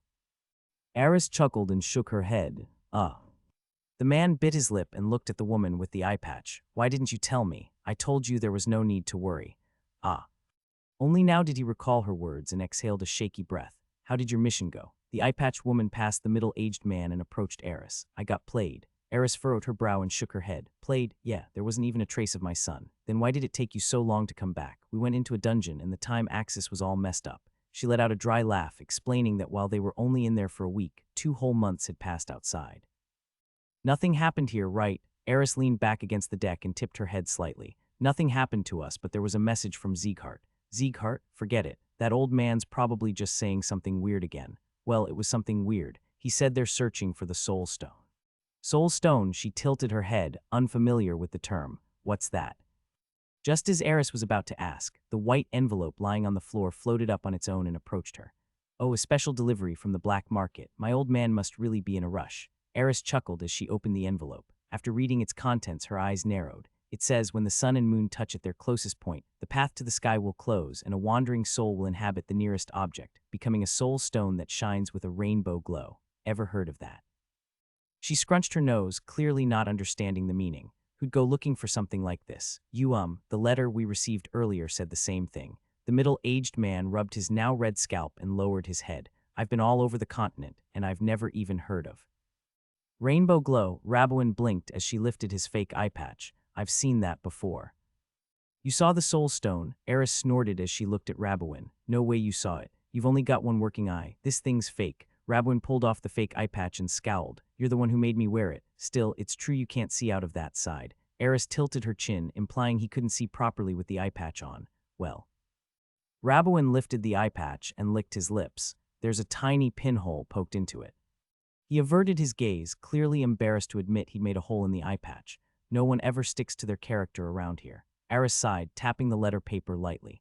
Anyway, you really saw it, right? If the old man sent the same letter twice, it must be something serious. She lowered her brow, seeking confirmation. I know. It was a letter directly from the head, so of course it's important. But yes, I definitely saw it. Rabouin nodded, his gaze steady. All that when the sun and moon touch, stuff I don't really get it. Anyway, where did you see the soul stone? It was shortly after we went out to sea. Remember when you went on about catching a whale with a fishing rod? He motioned with his hand to jog her memory. Of course I remember. Didn't catch a whale, ended up hooking the white blood cult. Eris laughed, saying she remembered it all. Yeah, you're the one who picked the fight and we're the ones who had to brawl. Rabouin frowned, reminding her how she bilayed and left the crew to deal with it. That was a rough day. There were just too many of them. The bald, middle-aged man and the eye-patch woman shook their heads, clearly recalling that day. I don't remember that. Didn't I beat them all? Despite remembering nothing, Eris puffed out her chest confidently. Sigh whatever. Rabouin let out a long breath and looked up. That's when I saw the soul stone. He narrowed his eyes and pointed at the sun in the sky. The sun and moon were overlapping like shadows of each other. Strange lights shimmered around them. When they brushed past each other like star-crossed lovers, the rock I was standing on flashed with a rainbow glow. Rabouin clasped his hands, saying it was an unforgettable memory. You idiot. If you saw that, you should have picked it up right away. Eris thumped her chest in frustration. I told you I was fighting because of you. Rabouin waved his hand sharply as if slashing with a sword. I only saw it because I got smacked away by a cultist and ended up alone.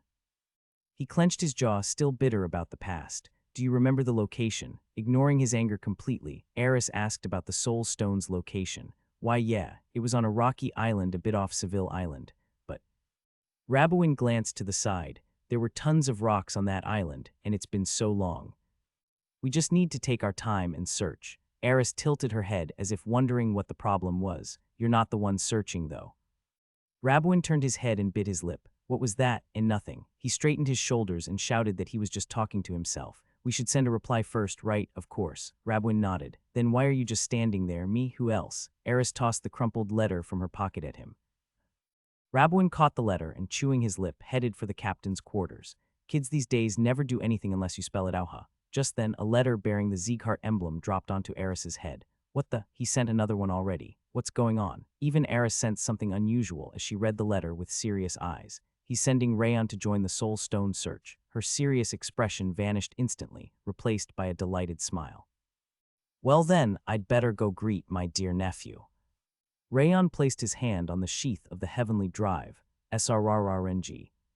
The Heavenly Drive drew itself and floated into the air. It's finally smoother. Before, his mastery of sword control was too weak, and drawing the sword would produce a harsh scraping sound, but now it responded with the finesse of a hand-drawn blade. Rayon looked down at his chest and clenched his fist, the ring of fire. It felt as though a seal that had shackled him had been broken. Confidence surged through him. He felt he could accomplish anything, so this is why it's such an important time. It was as if Glenn had seen through him completely when he advised Rayon to make efficient use of this period. As Glenn had said, his martial state was advancing at a shocking pace. At this rate, even without a major event or epiphany, he might reach transcendence within a few years. Let's push even further. Rayon used the floating Heavenly Drive to perform Fangs of Insanity. Freed from the constraint of the human hand, the swordsmanship of pure sensation carved through the sky in absolute liberty. Was the creator of Fangs of Insanity capable of using sword control? When he executed Fangs of Insanity using sword control, the awkward parts flowed as smoothly as silk. It seemed the original creator of Fangs of Insanity had designed it with sword control in mind. Ha! Martha exhaled as she watched the Heavenly Drive float in the air. When did he get so natural with it? She shook her head in disbelief. He's definitely changed. Burin nodded solemnly. The sword control he used before was all brute force, but now it's starting to carry true artistry. Burin wiped cold sweat from his forehead, stunned by Rayon's terrifying talent. At this rate, maybe he really could create a martial arts manual for sword control that we can all use. Martha licked her lips as if excited by the prospect. It's definitely possible. That guy always delivers. Burin looked at Rayon, who was focused on sword control, and smiled calmly. A sword that flies through the sky. Runnan gazed at the sharp-edged Heavenly Drive with dreamy eyes. I told you, that's not happening. Martha shook her head at Runnan, napping while riding a sword. Not even the head of house could do that. She snorted, telling her to wake up from the dream. I can. Runnan narrowed her eyes, insisting she could move even in her dreams. You can't. I can. As Martha and Runnan butted foreheads and argued, the doors of the training hall opened and Roan entered. Sir Roan. When Rayon turned his head, the Heavenly Drive gently descended and slid back into its sheath. Ho ho ho. Roan looked at the sword that had moved on its own and smiled kindly. A clean sword control. It seems I wouldn't stand a chance anymore. He nodded with sincere admiration. I still have a long way to go. Rayon smiled and shook his head. You sure do. Wrath is speaking as he spread both arms. You're still a fledgling. You've got a long road ahead. He scrunched his nose, telling him not to get cocky. I know, Rayon chuckled softly and stepped off the platform to face Roan. What brings you all the way here? The head of house has summoned you. Roan bowed slightly, stating that it was an important matter. An important matter. Right now, the only important thing could be the soul stone that could save Ja.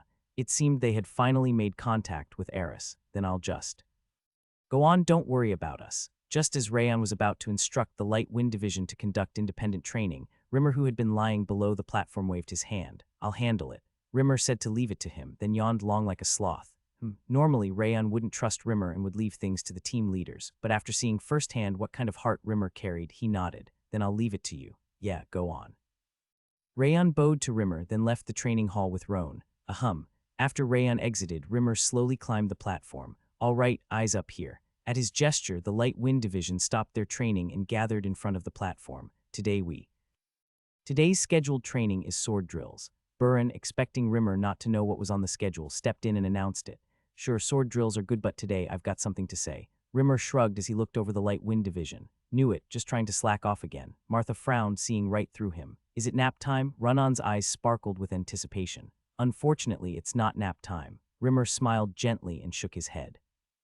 Today I want to talk about the Light Wind Division. He rubbed the back of his neck as he made eye contact with the swordsmen one by one. All of us, myself included, may not show it on the surface, but we carry gratitude toward Rayon in our hearts. Rimmer's eyes gleamed quietly like a dawn sky. That's why we all know, don't we, that there's something he can't tell us. He smiled faintly as if to say they were all aware. Well, that's true. The Light Wind Division nodded slightly, as if to say they had suspected but couldn't ask. He He never said it, but Rayon's always been focused on a single goal. That's why he trains night and day. Rimmer glanced down at the platform where Rayon had just been training and licked his lips. Even while dealing with that burden, he created martial arts for you, helped your training, and even saved your lives. I owe him plenty too. He recalled the artificial energy center Rayon had given him and nodded. Rayon is struggling. It's time we repaid that debt. Rimmer straightened his back, hand on the sheath at his side. We get that, but how? Martha bit her lip as she looked at Rimmer. It's simple. Rimmer raised his hand lightly. Become stronger and climb higher. His gaze shimmered with a chill sharper than any sword. Climb higher. You all know it, the Light Wind Division is strong. Team leaders and even team members could easily become captains or vice leaders in other units. Rimmer nodded, stating that aside from the Heavenly Sword Division, they were the strongest martial unit. We can't stay in the Light Wind Division forever. Whether by choice or not, we'll eventually split. So until then, grow as much as you can and become leaders of other divisions and units. But that. Crane trembled his lips, clearly thinking something unpleasant. It's not a rebellion or a coup. Rimmer shook his head lightly. He thumped his chest with a clenched fist and told them all to become division leaders. Think you can do that? The Light Wind Division didn't respond aloud, but they all nodded, their eyes burning. Dorian stepped to the front with trembling hands. Do we have to split? Maybe not. But if the war escalates and manpower runs short, it'll happen eventually. Rimmer shook his head, saying the current Light Wind Division had grown too strong. I get what you mean, and you're right. Martha let out a long sigh. It's just hearing something like that from the Vice Division leader's mouth is strange. Did you catch some incurable illness or something? She looked at Rimmer with concern in her black pearl-like eyes. Yeah, something's off. Runnan also bit her lip, clearly sensing that Rimmer was acting differently. I'm an elf, remember. Even if I get some deadly disease, I'll still outlive you. Rimmer shook his head and told them not to worry. Who's worried about you? Martha snorted, denying it outright. Even though I said all that, you don't need to risk your lives just because you're thankful to Rayon. Always put yourselves first. Rimmer waved his hand, saying they should prioritize themselves in the end. With a faint smile, he mouthed words too soft for anyone else to hear, because one person is enough for that. I received a reply from Eris. As soon as Rayon entered, Glenn pulled out a crumpled letter that looked like it had been stuffed in some drawer. It was hard to believe that was the letter that had just arrived. She said she was stuck in some unknown dungeon this whole time. That's a relief. Rayon let out a faint sigh. He had been worried something had happened to Eris, but hearing she was just stuck was oddly reassuring. And Glenn unfolded Eris's letter and exhaled deeply. She says she saw the Soul Stone. What? Rayon lifted his chin and widened his eyes. The Soul Stone? He had been trying to figure out where to begin searching, so hearing that someone had actually seen it was completely unexpected. His heart pounded so loudly it felt like he could hear it. It was a long time ago, but apparently Rabowin saw it. Glenn shook his head, noting there was no guarantee they'd find it even if they went. Still. Yes, we have to go. Rayon nodded firmly. I have to do something. Sylvia, Edgar, and Glenn were looking more worn every day. For their sakes and more than anything, for Saya had to find the Soul Stone. If it's Rabowin, I can trust it. If Eris had said it, he might have been skeptical, but hearing it from Rabowin made it feel credible. Then I'll assign the mission to the Light Wind Division. Glenn raised his hand with a solemn gaze. The Light Wind Division will join Azure Wind and retrieve the Soul Stone.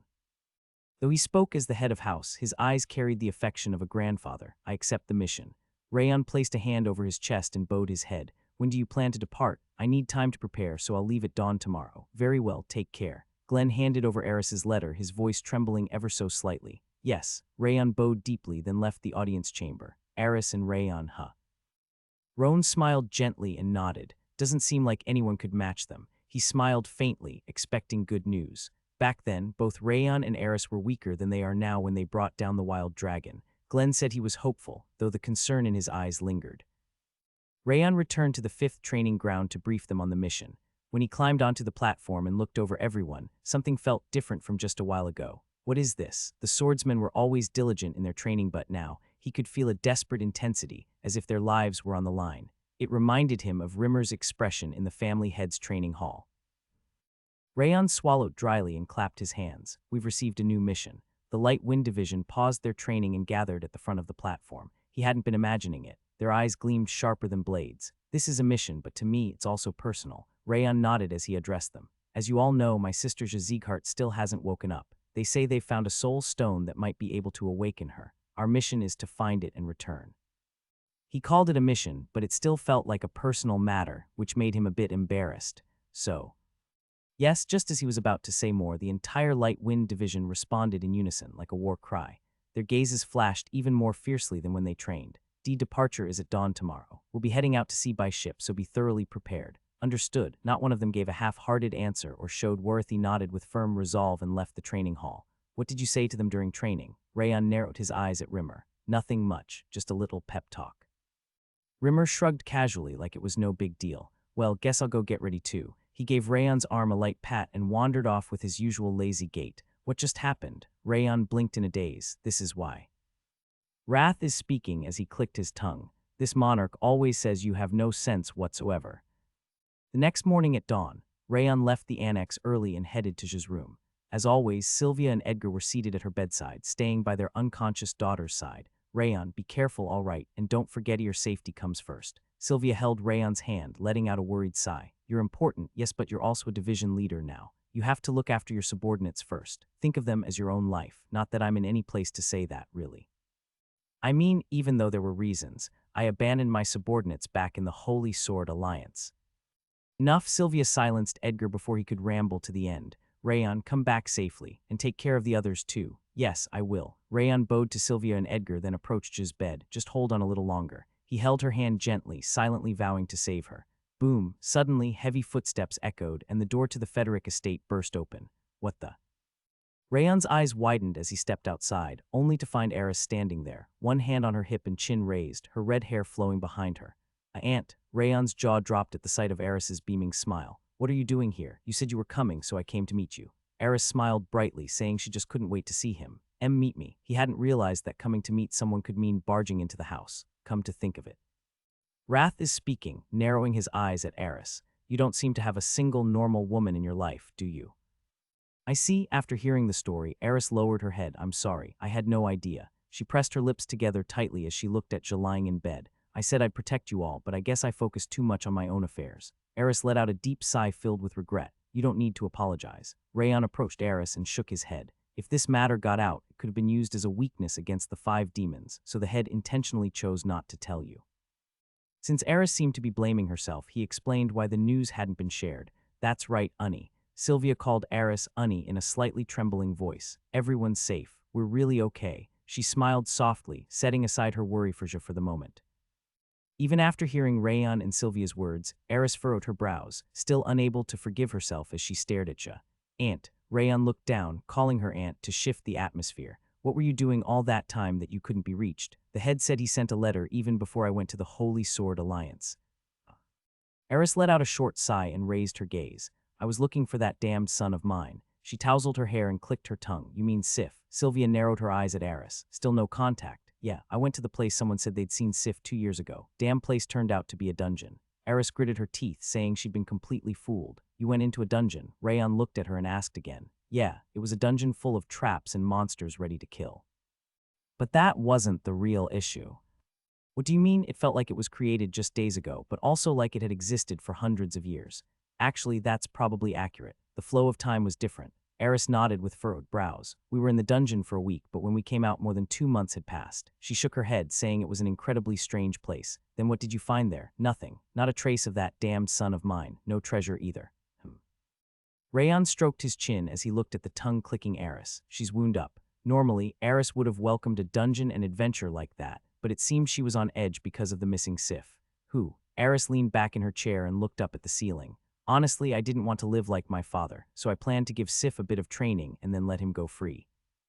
Had too much talent. Sylvia let out a short sigh as if she understood. Yeah, he was the type who understood 10 things when you taught him one, so I ended up getting serious without realizing it. From his perspective, I might have seemed no different than my own father. Eris clicked her tongue in self-disdain. I realized my mistake too late and told him to do as he pleased, but maybe I overdid it. I should have at least set up a way to contact him. She furrowed her brow, full of regret. Wrath scratched his cheek as he looked at Eris, hiding her face. Wild as she is, she's still a mother. That's true. Rayon thought Eris treasured him because she missed Sif. He'd wondered why she wasn't actively looking for him. It was likely because of her guilt over pushing him too hard during childhood training. He'd always thought she was full of confidence and lived freely, but just as Wrath said, Eris was still a mother. But didn't Sif also enjoy training? Sylvia tilted her head, finding it strange. I never saw it myself, but I heard he was very diligent. He was. Eris nodded calmly, but since he was trained from such a young age, he probably didn't even realize that wasn't normal. She looked down, regretful that she never gave Sif a choice. He'll be okay. Sylvia smiled gently and shook her head. Children understand their parents' hearts better than we think. She looked at Rayon and placed her hand over Eris's. Sif and Arja too, they'll be okay. Yeah, that's how it should be. During that damn Sif both need to live long lives. Eris gently nodded along with the atmosphere Sylvia had created. And, taking the opportunity, Rayon shifted the topic completely and brought up the soul stone. Did you really see the soul stone? Rabwin saw it, not me, so I'm not sure. Eris looked away and flicked her hand. But that guy's not the type to lie. We can trust him. She clenched her fist, saying if he lied, she'd kill him herself. Right, Rayon nodded. The Rabwin he saw wasn't someone who spewed nonsense. They would definitely find it. Should we get going? We've lingered too long. Eris gave a faint smile as she brushed back her disheveled hair. I'll make sure to bring back the soul stone. She softly caressed J's forehead, then stood up. Then I'll be off. As Eris was saying goodbye to Sylvia, she locked eyes with Edgar, who had been standing blankly in the back. Ahem. Edgar cleared his throat and bowed. See, sister-in-law, it's an honor to meet you. My name is Edgar, and as you've heard, I'm from the Holy Sword Alliance. It's not as bad as people say. I mean, there are bad guys, sure, but also a lot of good people. Now that we've opened communication with Sieghart, we're working on improving relations. You talk too damn much. Eris narrowed her eyes at Edgar. Edgar clamped his mouth shut, as if struck by lightning. You don't even give me a chance to greet you on our first meeting. Eris lightly tapped Edgar's arm to snap him out of it. It didn't seem like she used much strength, but it sounded like a club hitting a rock. I'm sorry. I've got so much on my mind I don't even know what I'm saying. Words just keep coming out. Edgar stammered, his face flushing red as he mumbled incomprehensibly. There are good people and bad people everywhere. I know that. Eris nodded as if it were obvious. Let's grab a drink once this is over. She gave Edgar a gentle pat on the shoulder before exiting the hospital room. Why are you stuttering so much? Were you that nervous? Sylvia giggled as she looked at Edgar, who seemed severely tense. It hurt more than anything. She just tapped my arm, but I thought my bones broke. Edgar trembled, saying he might need to get checked immediately. Oh, of course I was nervous too. I don't even know why, but I was more anxious than when I met my father-in-law. I think I made a bad impression. Don't worry, that was a good reaction. Rayon smiled and lightly tapped Edgar's shoulder the same way Eris did. Really? Yes, Aunt shows it on her face when she truly dislikes someone. He told him not to worry and resumed packing his belongings. All right, have a good trip. I don't know why, but I feel oddly at ease now. Edgar smiled awkwardly, saying he suddenly felt relieved. Me too. Seeing Unnie made me feel better. Sylvia also nodded, her expression lightening. Then I'll be going. Rayon said goodbye to the two of them and stepped outside. Let's go. With a brisk stride, Eris led the way, urging them to depart quickly. Yes, as they walked down the avenue behind her, Martha, standing in front of the 5th training ground, raised her fist. Hey, you bastard. Martha furrowed her brows, shouting that he was extremely late. What took you so long? The sun's already up, huh? She was yelling, but her mouth fell open when she saw Eris standing beside her. Eris Nim, what are you doing here? You should call me Aunt too. Eris smiled brightly and ruffled Martha's hair as if she'd never been slumped before. Gasp, Auntie. Buren's eyes widened in shock when he saw Eris. Aunt. Runnan, who wasn't even her niece, called her aunt and hugged Eris first. Right, it's been a while, everyone. For the first time, Eris blinked in surprise, clearly flustered. Still, it's fortunate. Wrath gave a small nod as he looked at Eris. What is? With this woman around, she'll be of help while this king is unable to fully use his strength. Are you really in bad shape? Rayon narrowed his eyes as he looked at Wrath. It's not something a fledgling needs to worry about.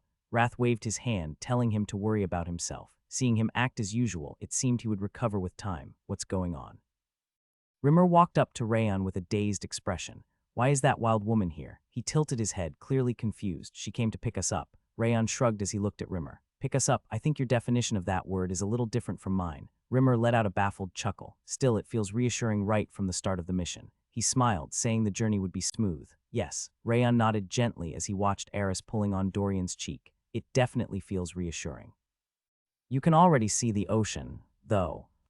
Rayon looked back from the calm coastline and let out a wry chuckle, though everyone's on the verge of death. Rather than traveling from Sieghart to the nearest coast, Eris had used consecutive dimensional gates to reach this point, so the Light Wind Division had to do the same to get to where Azure Wind Pirates were. You really did rush here. Rayon chuckled at the chaotic mess of dimensional gates they'd traveled through. Yeah, as soon as I saw the letter telling me to take you, I looked for the nearest gate. Eris laughed heartily, looking like she had regained her energy. I want to be that proactive too. Martha nodded with eyes full of admiration. It's not about being proactive, just act on instinct when something comes to mind. Eris lifted a finger, giving advice to follow one's gut. Yes, I'll try that. Martha clenched her fist, determined to follow her example. Runnan also nodded calmly, seemingly inspired. Rayon's lips twitched as he watched Martha and Runnan. If those two live even more instinctively, they'd just be beasts. Wrath responded immediately, seemingly agreeing with him. The ship's over there. Eris pointed to the largest sailing ship docked at the port. It was Azure Wind, long missed.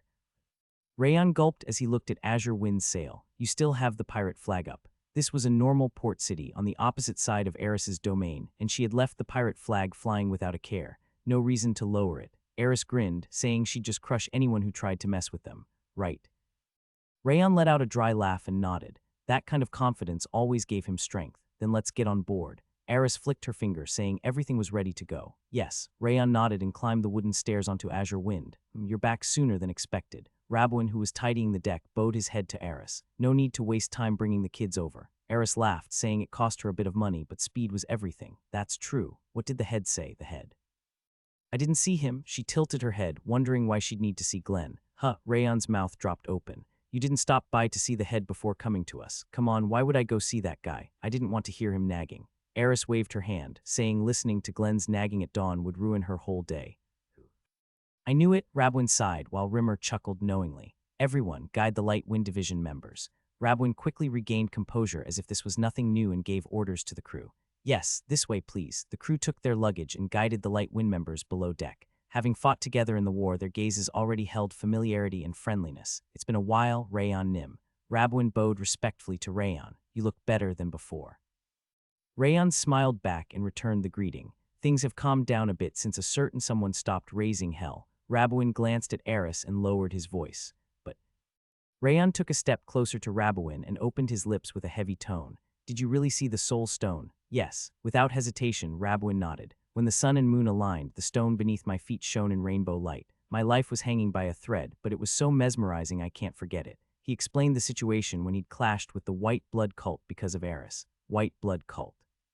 Rayon swallowed dryly upon hearing the explanation. Who was the apostle that fought you? The second apostle. He was stronger than me even back then. It was incredibly dangerous. Rabwin shook his head, saying he'd barely escaped with his life. Did the second apostle see the soul stone too? Well, I was thrown by the blood energy and happened to land there.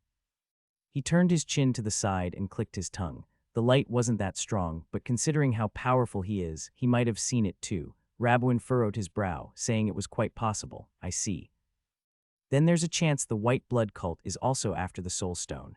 Glenn had released information about the Soul Stone, leading many to become aware of its existence, which meant even the second apostle, who may not have known about it before, might have heard the rumor sputting the White Blood cult in the position of a potential enemy. In that case, Rayon let out a heavy sigh as he looked at Rabwin. It would be best to depart immediately. Rayon stood at the bow of the Azure Wind, which was slicing through the waves, biting his lip. You seemed in a hurry all of a sudden. Eris walked up beside him and tilted her head. Something happened. I heard from a reliable source that others besides us are looking for the Soul Stone. Rayon explained the information he'd received from the Thespian Emperor and ran his fingers along his knuckles. Ah then. Eris widened her eyes, seeming to understand. Yes, either the White Blood cult is on the move or someone sold the information. Rayon nodded, saying it was best to move as quickly as possible. That's definitely possible. Even I didn't know what the Soul Stone was until now, just as Eris clicked her tongue in agreement. Woowash, a massive ship, larger than the Azure Wind, emerged from the east with a strong wind. That's. Rayon narrowed his eyes as he looked at the ship's flag. A pirate ship, its flag displayed a far more intricate skull than Azure Wind's, undeniably a pirate symbol. They came despite seeing the Azure Wind's flag. Rayon let out a dry laugh as he watched the ship draw closer. This isn't our territory after all. Eris nodded calmly, as if she already knew the ship was approaching. Woo-um, a strong light began to glow from the pirate ship's cannons. They looked ready to attack before even talking. What a nuisance.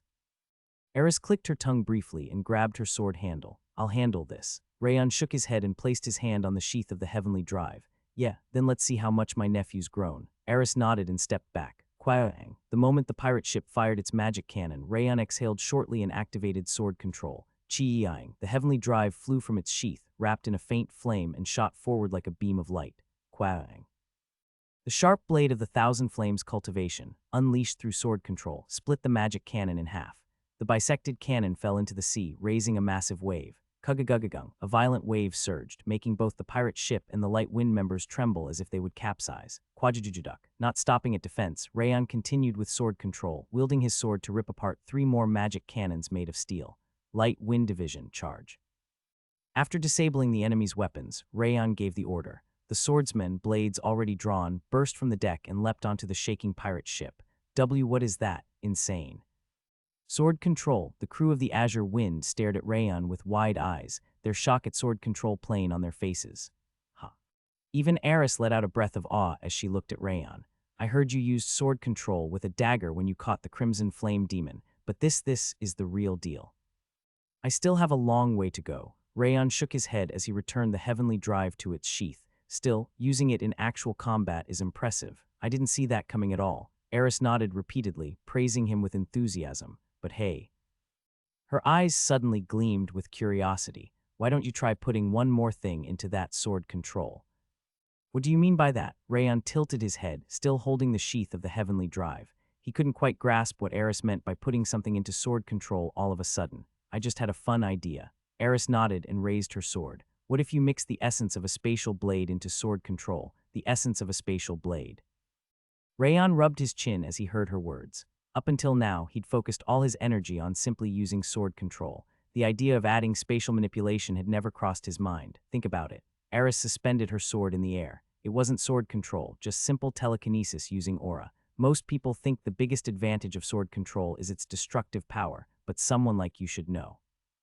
Its greatest strength is its freedom, how it's untethered from the user's hand. That's true. As Eris said, the reason sword control was so hard to defend against wasn't its power, but its unpredictable trajectory. And so, Eris clicked her tongue excitedly and flicked her finger at the sword. Her sword vanished and then suddenly reappeared, smashing part of the deck.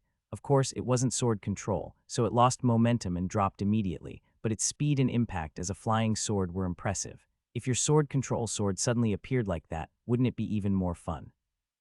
Eris smiled deeply, saying that combining sword control with the essence of a spatial blade could create an impenetrable, unbreakable sword technique. Quaya, what are you doing breaking the ship? Rabouin, still recovering from earlier, screamed as he looked at the smashed deck. It's my ship, and we can fix it. You're not the one fixing it, we are. Rabouin grabbed his head and furrowed his brow. Even Eris couldn't argue with that and quickly looked away. So, doesn't it sound good? Her eyes sparkled as she asked if it wasn't a great idea. It would certainly become a sword technique no one could stop, but Rayon calmly shook his head as he looked at Eris. It's not possible right now. Just using sword control with familiar techniques put strain on his upper dantian, making his mind and body feel like they were submerged in water. Trying to insert the principles of the spatial blade into that was impossible. Took everything just to maintain sword control. He felt he'd only be able to meet Eris's expectations after reaching transcendence. Then how about this? Rimmer stepped up as if he'd been waiting and flicked his index finger. You only use flame aura for sword control, right? Yes. Without the miraculous opportunity from the underground archive, he wouldn't have reached his current level of sword control. Fire gets stronger with wind, right? While using sword control, wrap it with the wind aura from the light wind style. Rimmer nodded, suggesting that rather than complicated theory, they focus on increasing raw power. That sounds doable. Applying wind aura over sword control wouldn't consume too much mental energy, so it seemed possible.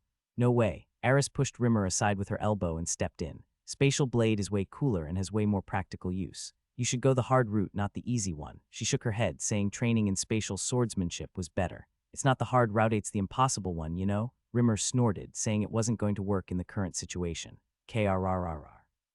HMPH, Eris gritted her teeth at him while Rimmer shrugged nonchalantly. Then I'll try both. Rayon interrupted their stare down and lifted the heavenly drive into the air. Let's see.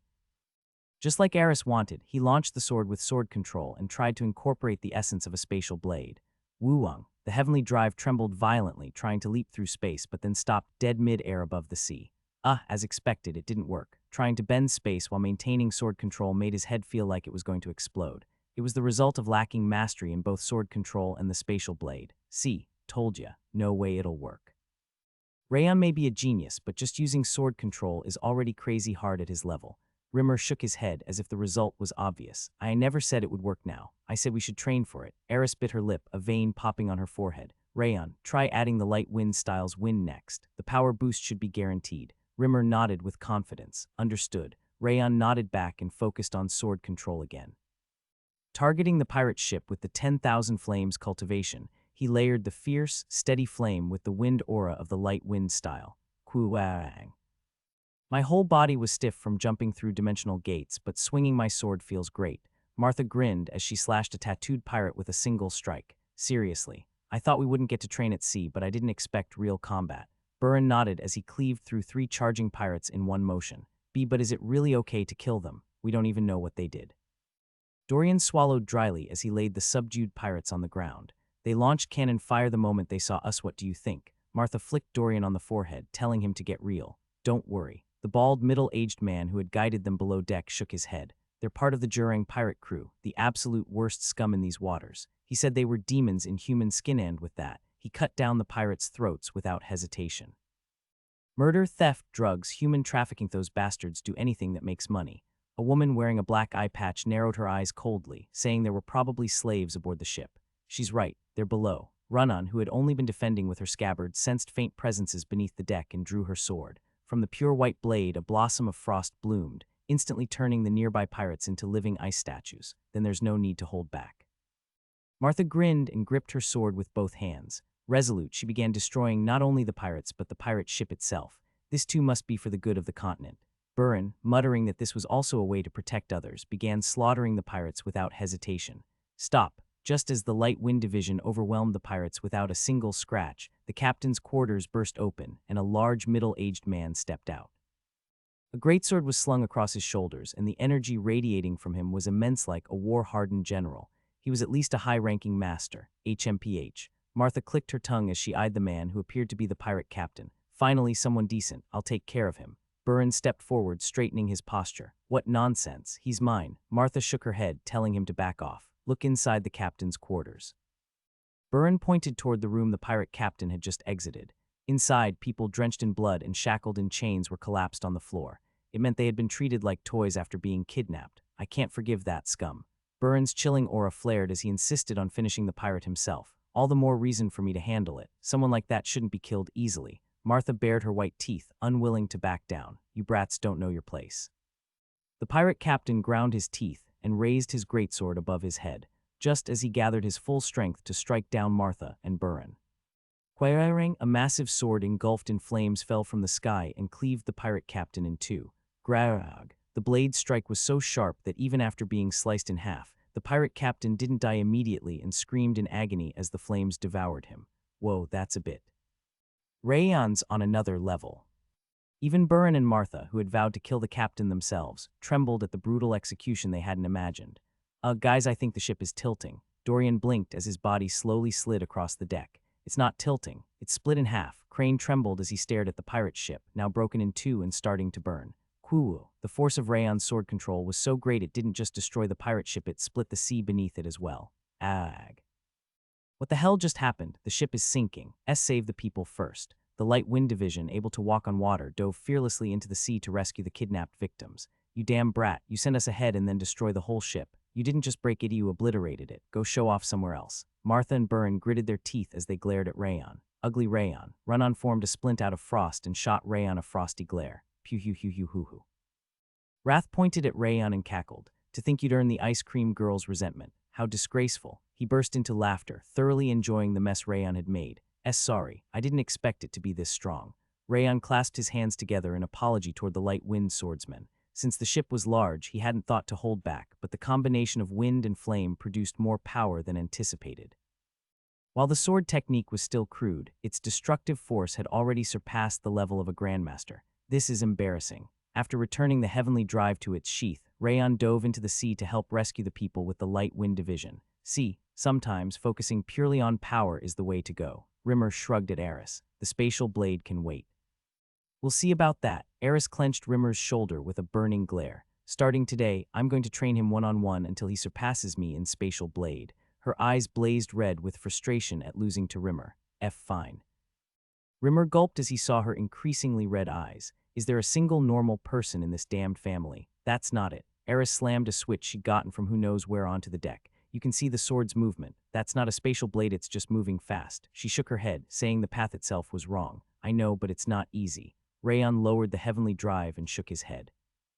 Performing a spatial blade with a sword in hand wasn't too difficult, but doing it through sword control was another matter entirely. No, you can do it. Eris shook her head furiously and yelled at him to keep trying. Yes. Rayon sighed briefly and lifted the heavenly drive back into the air. This is exhausting. Ever since they encountered the pirate ship, Eris had stuck to him like glue, pouring all her energy into teaching him the spatial blade out of frustration from losing to Rimmer. Right now, mixing the spatial blade with sword control was nearly impossible, and he wanted to focus on something else, but Eris's enthusiasm was so overwhelming he couldn't say no. Just a bit more. Rayon launched the heavenly drive at a small piece of driftwood floating in the sea and tried to invoke the essence of a spatial blade. Pang! The heavenly drive flew forward like a flash of light and vanished as if it had hidden in the shadow of a wave. It reappeared in the sky directly above the driftwood. Chi-yang. It seemed like a success, but the heavenly drive floundered in midair like a person drowning, unable to immediately pierce the piece of driftwood. Rayon grabbed his head and shook it. Another failure. He could launch the sword with sword control and relocate it using the principles of the spatial blade but failed at delivering the finishing attack. It felt like his current upper danshin couldn't handle any further development. It's actually a failure at the relocation too. Wrath shook his head. Just like that brute said, the trajectory is visible. That's just sloppy swordsmanship. He snorted in disdain. Right, Rayon's shoulders slumped. Wrath nodded, indicating this was already Rayon's limit.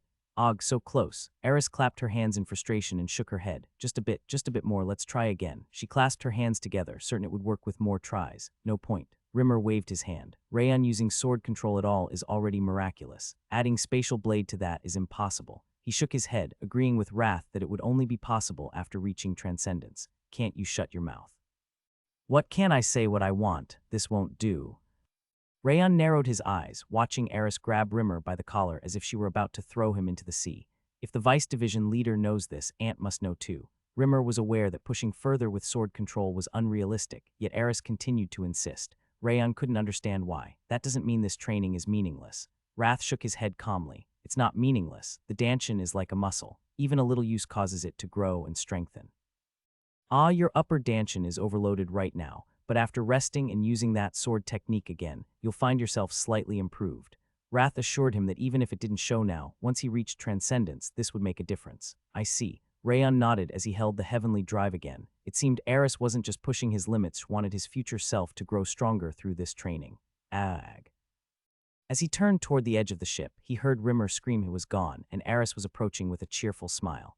The Vice Division leader, he went home. Eris smiled brightly and shook her head. Home. As Rayon blinked in confusion, voices from the Light Wind Division rang out. The Vice Division leader fell into the sea. His arms and legs are tied. He can't even move. Rope. Get some rope. The Light Wind swordsmen and the crew of the Azure Wind panicked and began pulling Rimmer up from the water. Shall we continue? Eris tilted her head with a frosty glint in her eyes. Yes. Rayon nodded even more eagerly, and Eris blinked in surprise. Wait, are you scared? Come on, I wouldn't suppress you with aura and throw you into the ocean. She shook her head, telling him not to worry. So she did suppress him with aura. Rayon swallowed dryly. No wonder Rimmer hadn't resisted. Eris must have locked his body down with aura. Don't worry, take your time. No, you can go hard. I've got things I need to do too. Rayon shook his head firmly, looking at Eris. I want to get stronger. After a week-long voyage, the Azure Wind arrived at its destination, Seville Island. That island over there, Jurin Island, is where I saw the Soul Stone. Rabwin pointed to an uninhabited island west of Seville. It wasn't far, so they could probably reach it without a boat by walking across the sea. Lots of rocks and pebbles around it. Burin exhaled as he observed the terrain around Jurin Island. We're gonna have to dig through all of that. Martha trembled at the thought, already horrified. No need to worry. Rabwin chuckled lightly and shook his head. I roughly remember the location, so as long as we head in that direction. Hold on, Rayon cut him off, placing a hand over Rabwin's mouth and narrowing his eyes. You said that island is uninhabited. Yes, there's nothing there, so no one lives on Jurin Island. Rabwin nodded, saying the island was always empty. Then the people inside aren't locals. What do you mean? There are people on that island. Quite a few. Rayon could feel numerous presences from the island. All of them were martial experts who could use aura. Dorian sucked in a deep breath, visibly tense. He's right, there are a lot, and at least one of them's pretty strong. Eris nodded, clicking her tongue. First, we should scout the numbers and their positions before. Just as Rayon began suggesting a strategy and quietly prepared to disembark. No way, now's the time to charge in. Eris shattered the deck of the Azure Wind and leapt straight to the edge of Jurin Island. Get lost. From now on, this island is mine, she shouted, smashing rocks as if she didn't care who was already there. She turned back with a smug smile, giving a thumbs up as if asking, wasn't that awesome, Ant? Rayon's eyes turned a dull gray. Please. Rayon let out a long sigh as he watched Eris standing alone in front of Jurin Island. You were right back then. Back then? What are you talking about? Wrath tilted his head as if puzzled. You said the women around me are all weird. You were right. There's a saying, if you know the enemy and know yourself, you need not fear the result of 100 battles. It's one of the fundamental military strategies known across the continent. But Eris charged straight onto the island and declared war without caring who the enemy was. It was hard to believe that she was a direct descendant of Sieghart and Glen's first daughter. Of course, this monarch is the one speaking "I never speak nonsense." Wrath raised his chin proudly. But those words shouldn't be coming from your mouth, me. Rayon pointed at himself with his index finger, tilting his head. Why not me? Because you're the weirdest of them all. Madness attracts madness. Wrath narrowed his eyes in disbelief. I'm not that bad. Rayon shook his head as he watched Eris shouting for someone to come out. If anything, I'm on the normal side. That's bullcrap. Wrath slammed his hand down in dismissal. In all the years I've roamed countless worlds, you're the only one who tricked 4 demon kings. He snorted, urging Rayon to reflect on himself a little. Rayon narrowed his eyes, glancing at the 5 flower bracelets on his wrist. It's not 4, it's 5. Wrath, sloth, envy, gluttony, and the most recently acquired lust. 5 bracelets wrapped around his wrist. I wasn't tricked. Wrath yelled, his voice cracking. I was scammed. Scowled, refusing to be lumped together with the other demon kings. Yeah, you're right. Rayon chuckled, looking into Wrath's curled-up pupils. You just hand out rewards on your own without even being tricked. That's not me. It's that damn system. Wrath trembled, his cheeks flushing red with frustration. I'm sorry. While Rayon was teasing Wrath, Rabwin bowed deeply with a pale face. I apologize on behalf of Lady Eris. Rabwin's shoulders drooped like a parent apologizing for a misbehaving child. It's fine. Rimmer patted Rabwin on the shoulder and shook his chin. No one expected that delinquent to act normal anyway. He chuckled, saying there was no need to apologize. Still. Rayon swallowed dryly, glancing between Rabwin and Eris. I didn't think it would be this bad. Rabwin had mentioned that Jurin Island was uninhabited. For multiple uninhabited islands to be occupied during a time like this meant they were likely after the Soul Stones. But to just storm in and roar, that was beyond any common sense he knew. We should learn from her. Yeah, she's cool. Martha and Runnan clasped their hands, nodding in admiration at Eris's bold demeanor. No way, that's exactly what we shouldn't learn. Burin waved his hands, insisting that such behavior was unacceptable for a commander. Phew, Rayon sighed quietly as he looked at Burin. Only Burin is reliable. Although Rimmer held the official position of Light Wind Division Vice Leader, the one actually fulfilling the role was Burin. Rayon had considered passing the position to Martha or Runnan since Burin had seemed exhausted lately, but it was clearly out of the question. This monarch agrees. Even Wrath nodded. For him, who cherished Runnan and Martha, to say that meant it was a serious matter. What are you doing? Hurry up and get over here. Eris waved energetically, urging them to come over. Let's go. Rayon gave a heavy nod and pushed off the sea, heading toward Jurin Island where Eris stood. He didn't know who the enemy was, but strangely enough, he didn't feel anxious. It must have been due to the trust and anticipation he had in the warrior known as Eris. He hoped to become someone like Eris for the Light Wind Division as he set foot on Jurin Island. The outer island was full of gravel and rocks, and the interior was covered in thick trees and forest, making it hard to see inside. You're late. Eris tilted her head, wondering what took him so long. I know you're strong, Aunt, but this is reckless. Life's too short to waste gathering intel and making plans. Though her words were playful, her voice was calm as she placed her hand on her sword. Let's finish this quickly and rescue Ja. With a serene gaze, Eris stared deep into the island, focused solely on rescuing Ja. You're right. Rayon bit his lip. If the people on the island found the Soul Stone first and fled, it would be difficult to track them. As Eris said, even without information, fighting and seizing the target might be the right move. Rabwin. Eris called to Rabwin, who had just arrived behind Rayon. You remember where you saw the Soul Stone, right? Yes, the opposite shore from here. Rabwin answered immediately, startled by Eris's serious tone. So we'll have to go through the whole thing, huh? Eris smacked her lips as if it was welcome news. Whoosh. As the Light Wind Division and Azure Wind's crew arrived at Jurin Island, a black flame erupted from the forest as 2 figures walked out. Vwooum. On the right stood a man clad head to toe in a black robe that burned like flames, likely an artifact. On the left was a tall woman with bronze skin, as if she lived on this very coast. Her pupils gleamed like they had blades sharpened within them. Both of them radiated overwhelming presence stronger than Rayon himself. Ruumble. Behind the man in the black robe, demonic figures cloaked in darkness emerged. Around the bronze-skinned woman, monstrous figures in white robes leapt out. They were the fiends of the Black Tower and the White Blood cult. Well, we've met before. Eris curled her lips as she looked at the bronze-skinned woman. Second Apostle. You managed to escape last time, huh? The Sieghart encirclement was sloppy. The woman, called the Second Apostle, shrugged lightly as if it was nothing. But you all. She narrowed her eyes, scanning Eris and the Light Wind Division. Did you come here for the Soul Stone? From her words, it seemed like, just as Rabwin predicted, the Second Apostle had also seen the Soul Stone on this island. So what if we did? Eris tilted her head as if lying wouldn't work anyway. Zeeghart, huh? The man in the black robe turned his pitch-black gaze to the second apostle. Looks like your intel wasn't false after all. I told you it was accurate from the start. The second apostle frowned, frustrated he hadn't believed her. And you are? Eris furrowed her brow as she looked at the man in the black robe. Judging from your creepy outfit, you're a Black Tower freak, aren't you? She hurled the taunt as if testing him. The man in the black robe didn't answer Eris, instead turning to the second apostle. Who is that woman? His tone was calm, as if he genuinely didn't know who Eris was. Why? Eris frowned, a vein bulging on her forehead in disbelief that he didn't recognize her. Eris Zeeghart. The second apostle spoke while keeping her eyes fixed on Eris's hands. She's a transcendent of Zeeghart. She let out a short sigh, sensing the situation wasn't in their favor. Damn it. We should have found the stone and gotten out sooner. The second apostle scowled, blaming the delay on her allies. Rayon narrowed his eyes as he looked at the man in the black robe. Something's off. His life force is too faint. Usually the stronger the warrior, the more intense their vitality. But despite possessing a stronger aura than Rayon, this man felt like he was on the verge of death. You're strong, that's for sure. Leaving you alone would be dangerous. The man in the black robe nodded, acknowledging Eris's might. I'll keep her occupied. You find the soul stone. Can you handle that? Is that even possible? The second apostle's eyes widened. She didn't seem to know the full extent of the robed man's power either. It's enough. The man's voice didn't waver at all. He truly believed he could handle Eris. Ha! Eris brushed back her red hair and scoffed. Eris Zeeghart has really hit rock bottom. Getting brushed off by some walking curtain. She bared her white teeth, dismissing the robed man like he was nothing. My little brother was foolish and caused some trouble, so let me show you what the sword of Zeeghart truly means today. Eris flashed a chilling smile, declaring she'd personally crush both the man in the robe and the second apostle on Karun's behalf. While I tie her down, find the soul stones and get out.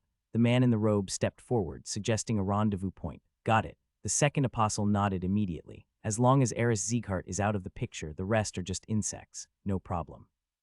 She raised her fingers confidently, saying she could wipe them all out. I don't know who you think you're tying down, and also. Eris rested a hand on Rayon's shoulder, her gaze turning icy. Insects, sure, my kids are a bit rough around the edges, but my nephews are strong. With those words, she drew her sword, placing her trust in Rayon and the Light Wind Division. Sheathing. The moment she unsheathed it, her spatial sword slashed through the air, cutting at the robed man's neck. Whoosh. But the robed man turned his body into mist, slipping past Eris's strike. He wasn't a martial artist, but more like a mage or a warlock. You're rather impatient. As the man reached out his hand, black mist surged around Eris, pulling at her ankles. Rayon tried to reach for her, but the mist blocked his path. That one's a demon. Wrath narrowed his eyes at the man in the robe. He hasn't descended in his true body, possessed a vessel. That body must have been constructed like an artifact. He clicked his tongue, saying the man was a demon possessing a fabricated body. This is disgusting. Eris grimaced as she looked at her lower half, trapped in the swirling black mist. No human can escape from that. The robed man, now part of the mist itself, shook his head as if to say she should give up. Sorry, but I'm not exactly an ordinary human. Eris raised her upper body, resisting the pull of the black mist that absorbed like a black hole. She was crushing the mist made of strength, aura, and demonic energy through sheer force.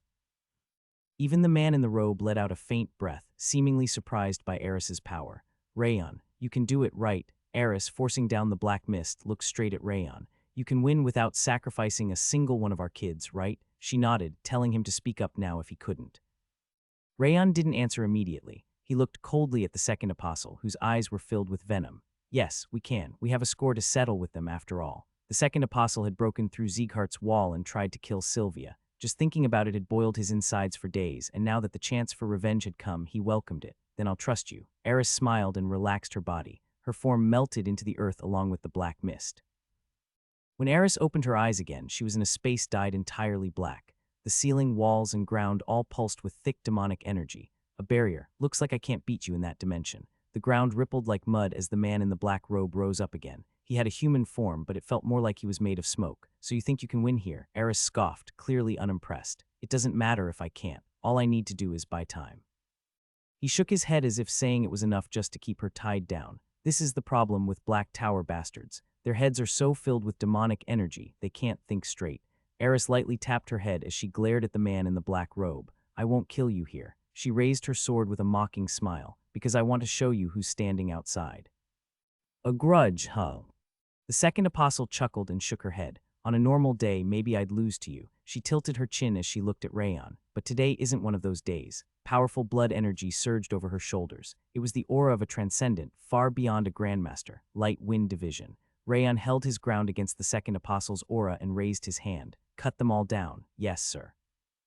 Without hesitation, the Light Wind Division drew their swords and charged toward the fiends of the Black Tower and the cultists of the White Blood cult.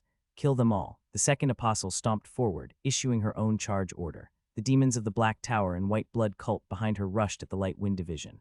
KWANG. The two forces clashed head-on, unleashing a massive shockwave, but the gap in power was clear from the very first strike. RUUMBLE. With their sword formation in place and their aura surging, the Light Wind Division reduced the charging cultists and Black Tower fiends to lumps of blood in an instant. The difference in strength was like heaven and earth. How dare you? Martha furrowed her brow and raised her sword. You should have trained more. Burin waved his hand dismissively, saying they should have spent time training instead of drinking blood. Pathetic. Run-On nodded briefly, as if unimpressed. Let's press the attack and end this quickly. You brats, just as Martha stepped forward and was about to swing her sword. A flash of white flew toward her face. Ah, it was the second apostle. She hadn't moved until now, but suddenly hurled herself forward, aiming not at Rayon but to cut off Martha at the front line. CLANG, just before her strike could pierce Martha's neck, a flame-cloaked blade violently deflected her palm strike. The second apostle winced and retreated, clutching her trembling hand. Look at me. Rayon tilted his chin as he glared down at the second apostle. His eyes began to burn with the flame of arrogance. The one who's taking your head is right here. What are the bishops doing? At the second apostle's call, blood fiends revealed their faces and stepped forward. These weren't ordinary lay followers. They exuded a different level of blood energy. The archbishops and bishops had bloodlines etched into their robes. Kill the brats. At her gesture, the archbishops and bishops flashed cold, sharp gazes and slammed down on the earth. Woo-wong. Blood magic bloomed from the hands of the archbishops and bishops, becoming bolts of lightning that poured down toward the Light Wind Division. SSSSSSS. 3 mid-level demons emerged from the Black Tower and clasped their hands together. From behind them, a spine-chilling demonic energy surged like black waves and crashed toward the Light Wind Division. How dare you? Rimmer stood at the forefront of the Light Wind Division with a refreshing smile. CHWAG.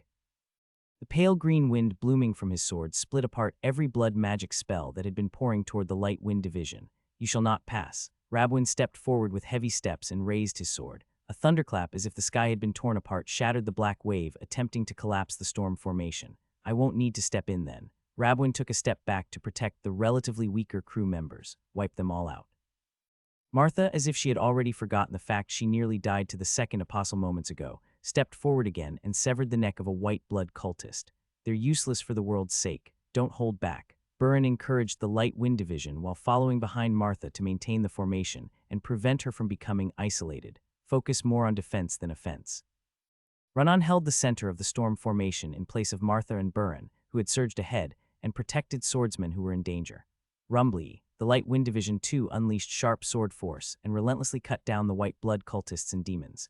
QAG, AG, W what are these brats? The white blood cultists and demons were overwhelmed by the momentum of the charging Light Wind Division like wild bulls, unable to even counterattack as they were pushed back.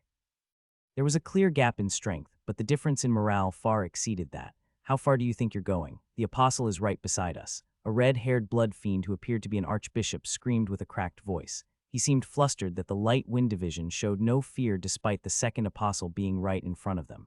There's someone behind me to protect me, so what's there to be afraid of?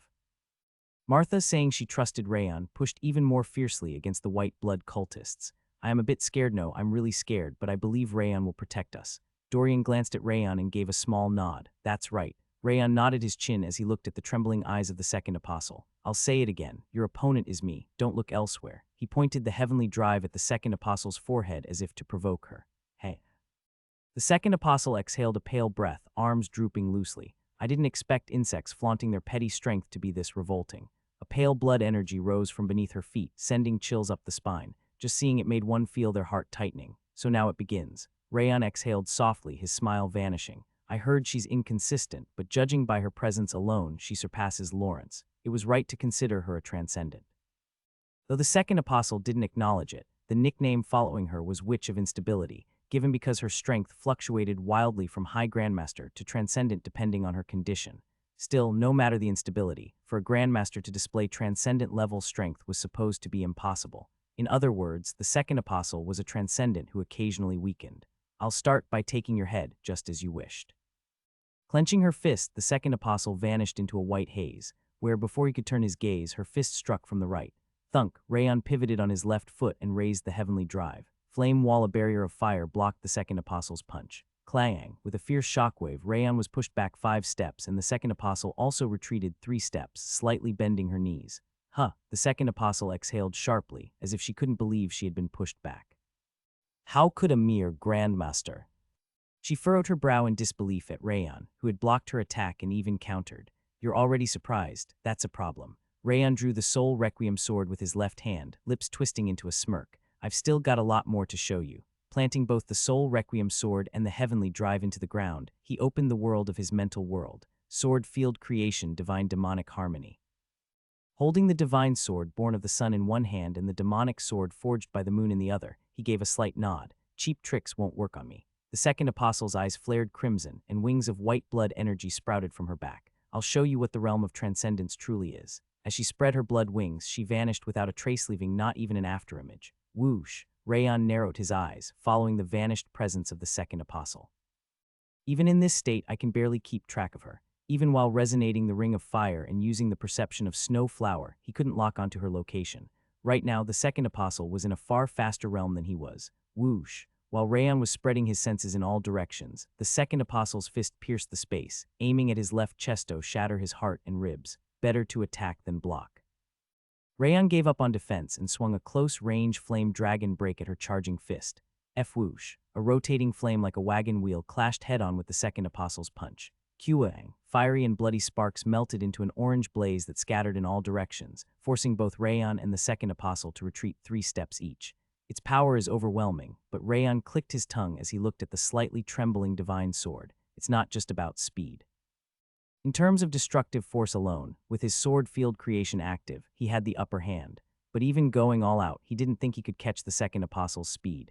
Is that her true ability? From what others had said, the second apostle was the type to crush enemies with sheer strength like a brawler. But seeing her now, she was the complete opposite. With absolute speed, she avoided recklessness and focused on control, closer to a strategist than a fighter. If I can't catch her, then I'll have to lure her in. While pondering how to deal with the second apostle, Rayon sensed a massive surge of blood energy from behind. She tried to turn quickly, but the second apostle's fist was already approaching. I can't block this one. Rayon brought back his arm clad in snowflower armor to meet her punch. Thwack! An intense pain shot through his arm as if it were being torn off, and his body was pushed forward. Thankfully, no bones broke, but even his head rang from the shock. Whoosh! As he tried to stabilize his stance by stepping forward with his left foot, a pale white fist shot toward his face. The second apostle had already moved in front and launched her strike. Clang! Rayon thrust his demonic sword forward and deflected the punch. Splat! The punch, wreathed in blood energy, had been so close that the shockwave tore flesh from his cheek. Zzzzzing. As Rayon suppressed the pain and stabbed his divine sword forward, the second apostle had already retreated, yawning mockingly. She's even faster than before. Even with his adaptive prowess through the ring of fire, he couldn't read her movements. She was undoubtedly faster than at the start. You saw it correctly. Wrath nodded calmly. That vampire wench is getting faster and faster. He frowned, adding that she still didn't seem to be using her full strength. Then even sword control won't be enough to catch her. While sword control was fast, Rayon's mastery was still immature, making it unsuitable for tracking the second apostle. In that case, I'd be better off saving it. Neither the White Blood Cult nor the Magic Tower knew Rayon could use sword control. Using it prematurely might only raise their guard. It was better kept for a finishing blow. Where's all that confidence you had in the beginning? The second apostle swept her hair back and tilted her chin. It's too late for regrets. She smirked coldly, as if the outcome had already been decided. You'll die without even seeing my face properly. Spreading her blood wings, the second apostle charged. The moment a faint afterimage appeared, her fist was already driving toward Rayon's abdomen. She's clearly too fast for me to handle, but... Rayon lowered his stance and curled his lips. Strangely, I don't feel like I'll lose. Heh, the second apostle sneered as she looked at Rayon, reducing his strike zone. To think you picked today to challenge me, such misfortune. While the blood fiends of the White Blood Cult were stronger at night, she was special. On a full moon night like this, she could unleash her peak might. There was no way she could lose to anyone right now, especially not to a brat beneath her level. His swordsmanship might have been fitting of a transcendent, but the difference in speed made this no contest. Swoosh. Smirking deeply, the second apostle struck Rayon's waist. Though he reacted late and swung his sword, she had already withdrawn. I'll make sure you can't move. Feigning an attack at his left shoulder, she slipped right and targeted his thigh. Thwack! His body was solid, so he didn't collapse, but the impact darkened Rayon's expression. Now it's over. To finish it for good, the second apostle drove a punch toward his neck. Just as she was about to pierce through it, Rayon smoothly twisted his body as if expecting it and deflected her punch. Clang! The second apostle was launched backward like a kicked stone. What? She trembled slightly as she looked at Rayon calmly regaining his stance. He saw that coming. It had been her fastest move yet, and still he blocked it. She couldn't believe it. No, it was a fluke. He couldn't have seen it. There's no way. Convincing herself it was luck, she again drove a punch toward Rayon's vital point. Zing, but Rayon perfectly blocked the strike aimed at his solar plexus with a diagonal lift of his demonic sword. Ruyumble, the second apostle retreated, leaving deep footprints in the sand. Her eyes trembled like waves crashing ashore. What is this? She bit her lip as she stared at Rayon. How? I told you. Rayon tilted his head slightly with both swords raised. I've still got a lot more to show you. Shut your mouth. With a chilling glare, the second apostle kicked off the ground where her footprints remained and charged again. Clang! Rayon twisted his blade as he blocked a rising punch from the second apostle aimed at his lower left. Flame dragon break red line. A single streak of flame cut through the air, grazing her shoulder. The second apostle clutched her bleeding shoulder and quickly backed away. That's where it starts. Rayon smirked as he pointed at her shoulder. Of course she's rattled. Though he couldn't read people like Dorian could through this fight, he was gradually understanding her patterns. How can you react when you can't even see me? The second apostle's lips trembled in disbelief. There are ways to fight even when you can't see. And Rayon let out a scoff, revealing crimson eyes. I'm starting to get used to it. The adaptability of the Ring of Fire and the demonic Eye of Wrath had surpassed human limits, and he was beginning to adjust to the second apostle's movements. Given just a little more time, he felt he could bring her down. Fine. The second apostle bit her lip and looked up at the sky where the full moon hung. From now on, I won't let you even see my shadow. She stepped with an earth-shaking true step and vanished. Shoulder. She aimed for his right shoulder. Rayon thrust the heavenly drive to counter, but she was already gone. Boom! The second apostle struck from the left, knocking aside the heavenly drive and smashing Rayon's waist. Her speed had increased, and so had her power. The blow sent him skidding all the way to the gravel field. I am still far from done. Just as she claimed, her movements grew even faster as she launched her offensive from the shadows. Once again, she exceeded the speed Rayon had grown accustomed to. Whoosh! Rayon swung his sword, trying to predict her trajectory, but she could move faster even with a delayed reaction, executing both evasion and counterattacks simultaneously. Thwack! Hit square in the chest, Rayon was flung into the sea. GHH. He swept back his soaked hair and glared at the second apostle. Veins are bulging all over. Is she overexerting herself? Pale veins protruded across her face and body. Though she pushed her body and mind past their limits to move, it looked like she couldn't last much longer. But even so, Rayon feared he might collapse first. Then I'll have to fish her in. Even if the second apostle was moving at imperceptible speed, the form of her strikes hadn't changed. If he couldn't chase her, then baiting her in was the proper move. Whoosh! Rayon raised the demonic sword to block a punch aimed at his face. Kayang, but her twisted angle strike knocked the sword from his hand, sending it flying into the sand. So that's all you had to show me. The second apostle sneered and began pounding his body at increasing speeds. Ruyumble. Rayon simultaneously activated flame wall and snow flower armor, tracking her movements. He minimized the impact zones where her fists struck and resonated the Ring of Fire endlessly. Where's that fire from earlier? Move it, you damn turtle. Even as his wounds increased and blood welled inside him, he focused entirely on the second apostle's movements. I can feel it now. Having fully grasped her movement patterns, Rayon activated sword control and summoned his demonic sword from the sand. Whoosh. The second apostle wouldn't miss the sight of a flying sword, so Rayon embedded spatial sword essence into the rising weapon. This is the end. Feigning exhaustion, he exposed a deliberate opening. The final step jiggling the lure. It's over. As the second apostle shifted to the left to sever Rayon's throat, the demonic sword pierced through space and struck her. Thwack! Before she could defend, the blade's blue edge tore through her back, ripping into bone and flesh. Gah! The second apostle screamed from the pain and shock, curling her body. What is this? As she panicked and tried to remove the sword, a crimson shadow fell before her. Rayon's divine sword came crashing down like a blade splitting the full moon. Wang. After slicing through the second apostle's left chest, Rayon landed atop the sandy beach. Grrrk. Though her heart had been cleaved, the second apostle didn't die. She staggered back, seemingly converting the remaining blood energy in her body into life force. So that was sword control. She yanked the demonic sword from her back and threw it to the ground. Despite the blood gushing from her chest and back, she glared at Rayon with killing intent. Wooong. At the flick of Rayon's finger, the sword embedded in the sand floated up and hovered behind him. You realized it. Rayon nodded slightly as he looked at the trembling second apostle. She really is a transcendent. To recognize that he had used sword control in such a desperate moment had the keen insight fitting of a transcendent. It wasn't just sword control. What did you do to me? Why would I tell you that? Rayon shrugged as he looked at the snarling second apostle. The fusion of sword control and spatial sword was still incomplete, so he preemptively planted the sword in the space the vampire would move into. Wrath narrowed his eyes at the blood-soaked demonic sword. Exactly. With his current level, Rayon couldn't fully synchronize sword control and spatial sword the way Eris wanted. Sloppy attack could have backfired, so instead, he observed the second apostle's movements and placed the sword in the path she would inevitably follow, creating an unavoidable trap. Of course, he'd taken a beating like a sandbag to pull it off, sustaining numerous internal and external injuries, but now the second apostle was in even worse condition. The flames of the divine sword and the frost of the demonic sword continued to burn her life force and blood energy away. You really are one sharp bastard. Wrath let out a low breath of admiration. If it were Sir Lawrence, he would have won even more easily. The second apostle possessed terrifying speed, but she lacked the absolute pressure that true transcendence exuded, a monster dangerous solely due to her speed. That was all. I wonder if my aunt's okay. Rayon let out a brief sigh as he looked at the second apostle vomiting pale blood. If anyone wants to kill that lunatic, they'll have to send a named demon at the very least.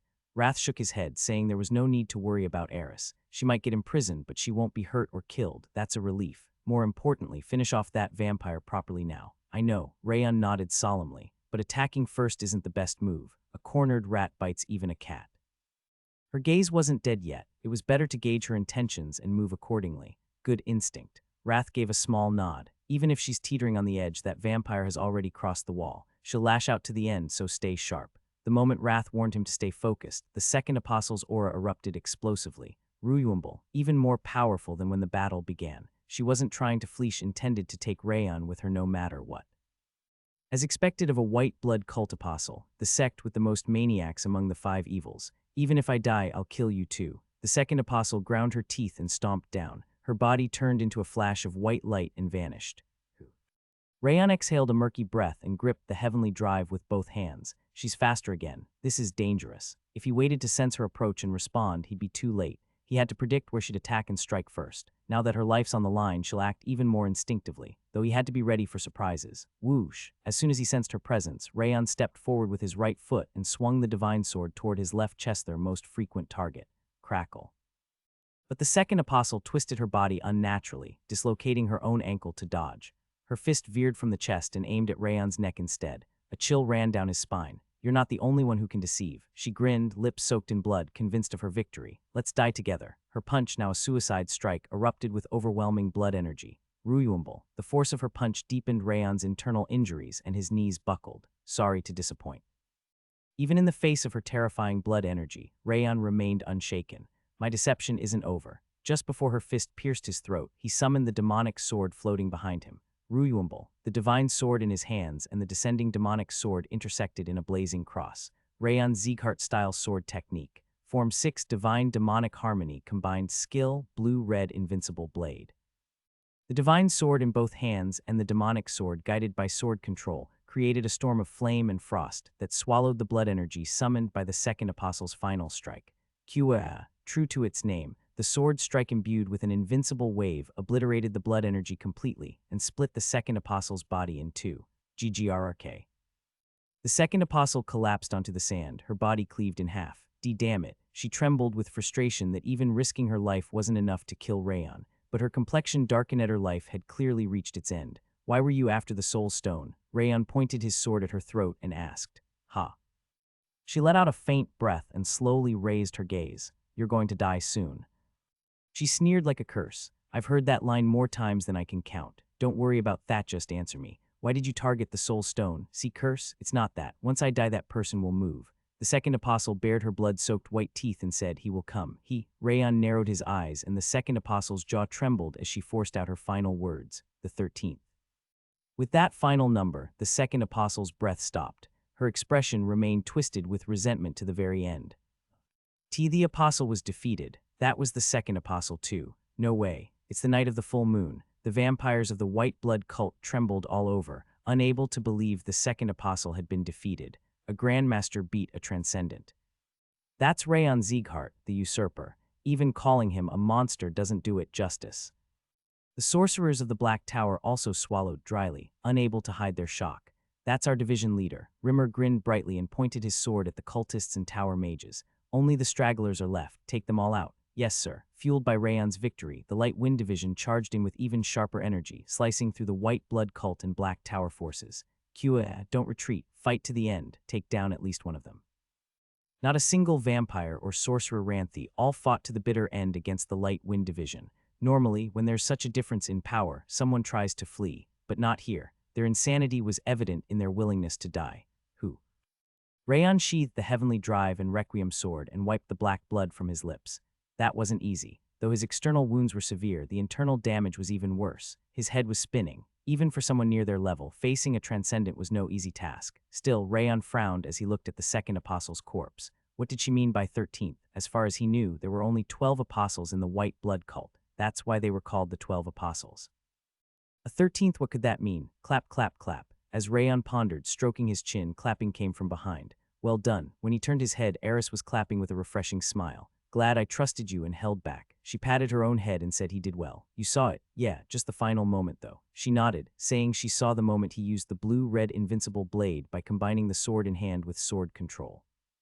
A genius idea combining a held blade with a remote-controlled one. She smiled, genuinely impressed, but I couldn't combine it with spatial sword. Rayon shook his head as he looked at Eris. Trying it in actual battle was harder than I thought. It felt like my mind was in knots. I may have pushed you, but it's not something you'll get right away. Eris shook her head, telling him to proceed steadily. What happened to you? That smoke bastard said he'd let me go if I found the door in the black space. She frowned, saying she'd been trapped in a pitch-black room. Oh, so you found the door and… Nope, I beat the crap out of that smoke bastard and cut through the space itself. She grinned, saying she sliced apart the space of demonic energy that had dragged her in. Be breaking that barrier with brute force, that's no easy feat. Wrath sighed in disbelief. Truly a brainless brute. Shook his head as if exasperated. Well then, let's go. Eris raised her hand and pointed toward the opposite shore of the island. Rabouin, you said you remembered the spot, right? Lead the way. Yes, that emerald pentagonal stone is still etched in my memory. Rabouin responded with confidence and entered the forest. Jurin Island wasn't very large, so before long they reached the opposite shore. Where is it? Eris waved her arms excitedly, eager to find the soul stone and wake up her adorable nephew. Unlike his earlier confidence, Rabouin froze in place. Hey, why aren't you moving? Eris tilted her head at Rabouin, who looked up like a guilty puppy. The white blood bastards tore everything up, I can't find it. Rabouin gulped and said he didn't see the emerald pentagonal stone anymore. Then, I think we'll have to check all of them. He lowered his head in shame. Eris slowly turned to face the beach. She closed her eyes tightly at the sight of countless piled-up stones. When are we supposed to search all this? Unable to contain herself, Eris unleashed a full-powered kick to Rabouin's rear. Q-egg. Rabouin clutched his butt and collapsed on the spot. Aside from Rayon, he became the first serious casualty of today's battle. Light Wind Division and Azure Wind's crew all entered the shore to begin searching for the Soul Stone.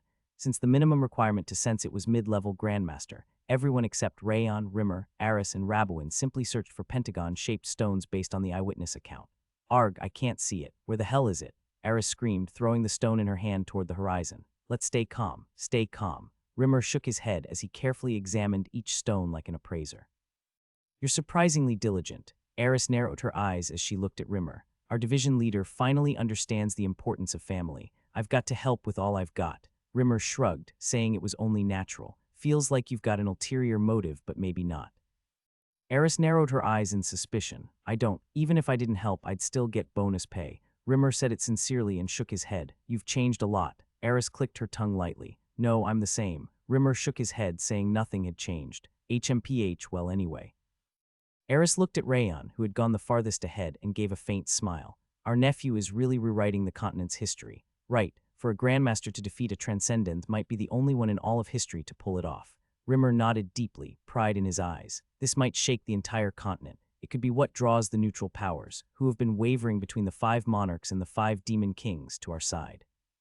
He looked at Rayon's back with warm eyes, clearly expecting even more from the future. It's not just a Shakate should flip the whole continent upside down. Eris nodded confidently. If it doesn't flip, I'll flip it myself. I'm spreading this news across the continent the moment we get back. She waved her hand determinedly, insisting that this had to be known far and wide. Oh, I'll tell Nsia and Cian too, so we can turn it into a book. Eris grinned, saying it had to be published. Cian.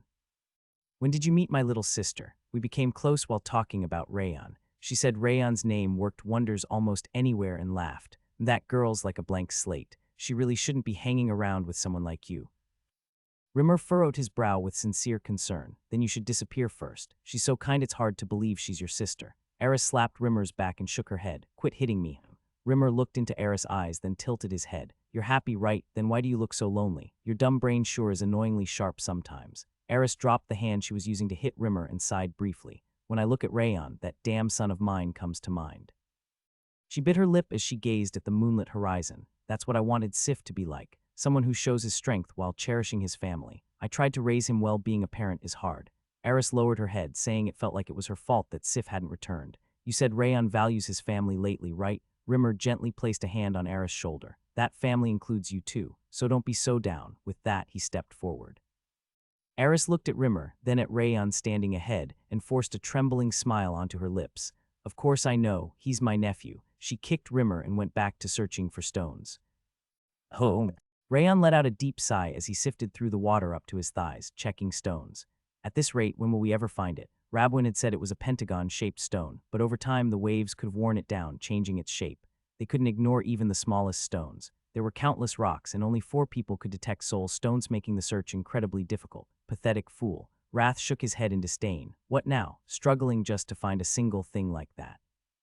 Still just a greenhorn. Then how do you find it? You know where it is. Rayon narrowed his eyes at Wrath. I am a monarch of the demon realm. If I release this vast soul of mine, the soul stone will be drawn in like a moth to flame. Wrath nodded grandly, saying his soul could locate it in an instant. Then do it, please. Rayon bowed his head to Wrath. Once you wakes up, I'll throw a feast filled with everything you want, an entire mountain of ice cream. Why you'd really, fool. What do you take a demon king for? I do not barter my services for such trifles. Wrath waved his pudgy arms, saying he'd help regardless. However, time passed and he didn't move an inch. What are you doing, NGH? Wrath blinked his beady eyes. I forgot at the moment I can't exert power externally. He hung his head, saying it was difficult to interfere with the material world right now. I figured. Before they'd left for this mission, Wrath had warned that he couldn't use any of his strength and hoped otherwise, but deep down he knew. NGHHH. Wrath trembled with embarrassment. It's fine. Honestly, I didn't believe you that much anyway. Why you insolent? Just kidding. Rayon chuckled lightly and was about to resume the search when... Click, click, click, the sound of stones clacking together echoed. When he turned, he saw a large sea otter cracking a shell open using a pentagon-shaped stone on its belly. Pentagon. Not only was the stone pentagon-shaped, it had a slightly dark emerald hue. Could it be? Wait, that might be her, that stalker. Wrath shouted in alarm and hid behind Rayon's back. Whether it's Merlin or Lust, it doesn't matter. Without hesitation, Rayon reached for the stone lying on the otter's belly. Kaiowang, sensing danger, the sea otter quickly turned and dove into the sea. Payang. Rayon stepped on the supreme harmony steps within the waves. He summoned the wind of radiant light style and reached out toward the pentagonal stone tightly held by the sea otter. Kaiao. The sea otter tried to flee by suddenly changing direction, but Rayon had already predicted its movement by observing its gestures. I just need to check the stone. Rayon blocked the sea otter's escape path and reached toward the stone it was holding. What's this? Even though his hand touched the pentagonal stone, nothing happened. Even with his soul open, he couldn't feel anything. Wasn't I supposed to know just by touching it? Merlin had said that someone at his level should be able to dive into the stone's spiritual imagery just by touching it, but this stone emitted no energy, no reaction at all. It was an ordinary rock in every sense. Wrath is speaking while frowning as he looked at the pentagonal stone in Rayon's hand.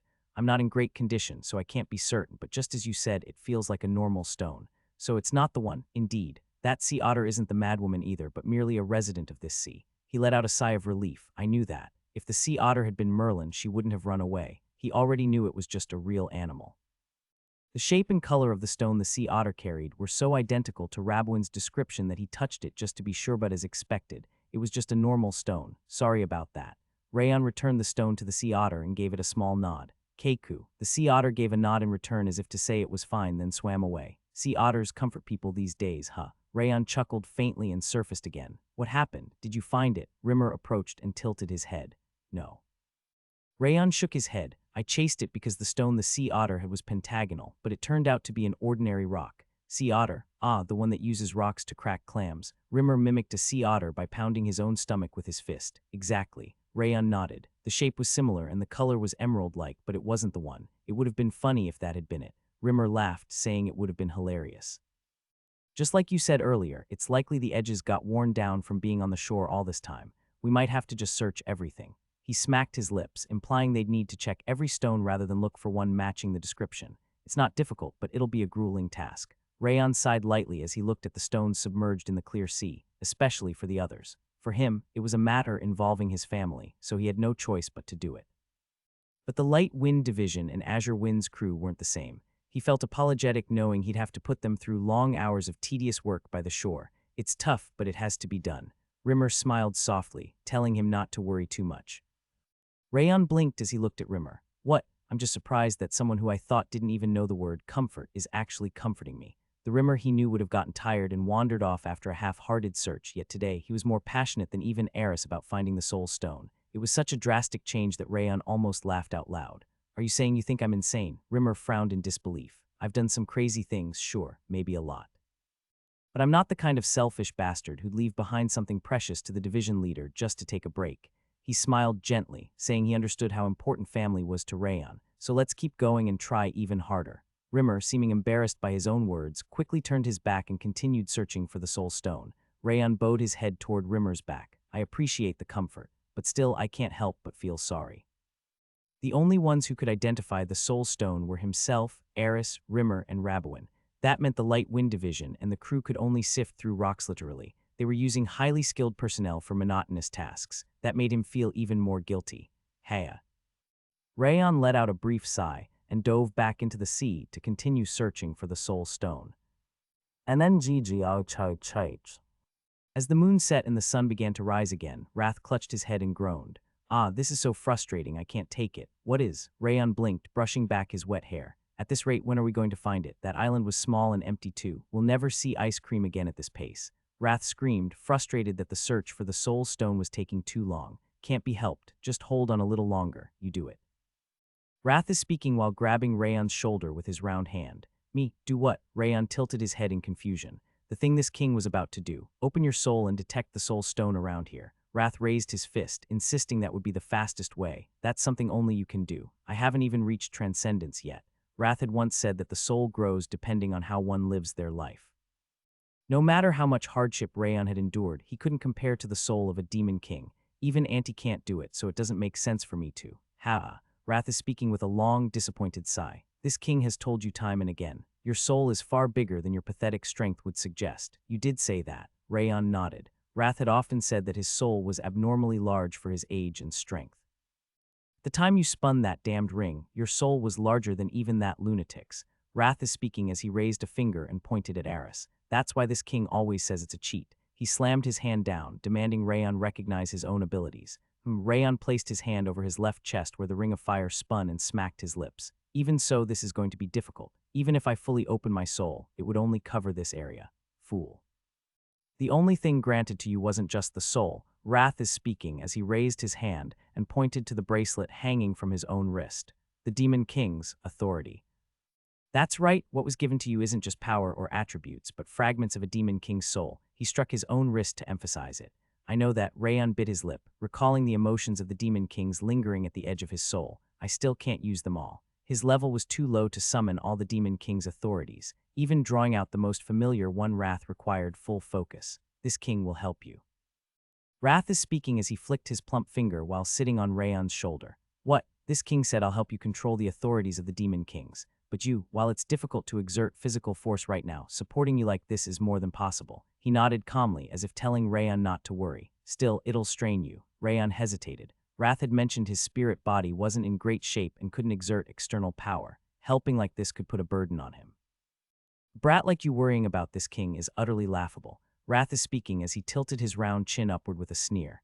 Enough, we're starting now, so be ready. If you can't keep up, I'll just leave you behind. He twisted his lips, insisting Rayon keep up no matter what. Yu Woong. As the ring of fire resonated, he awakened the dormant authorities of the Demon Kings buried deep within his soul. Kugugugugu. Wrath, sloth, envy, gluttony, and even lust.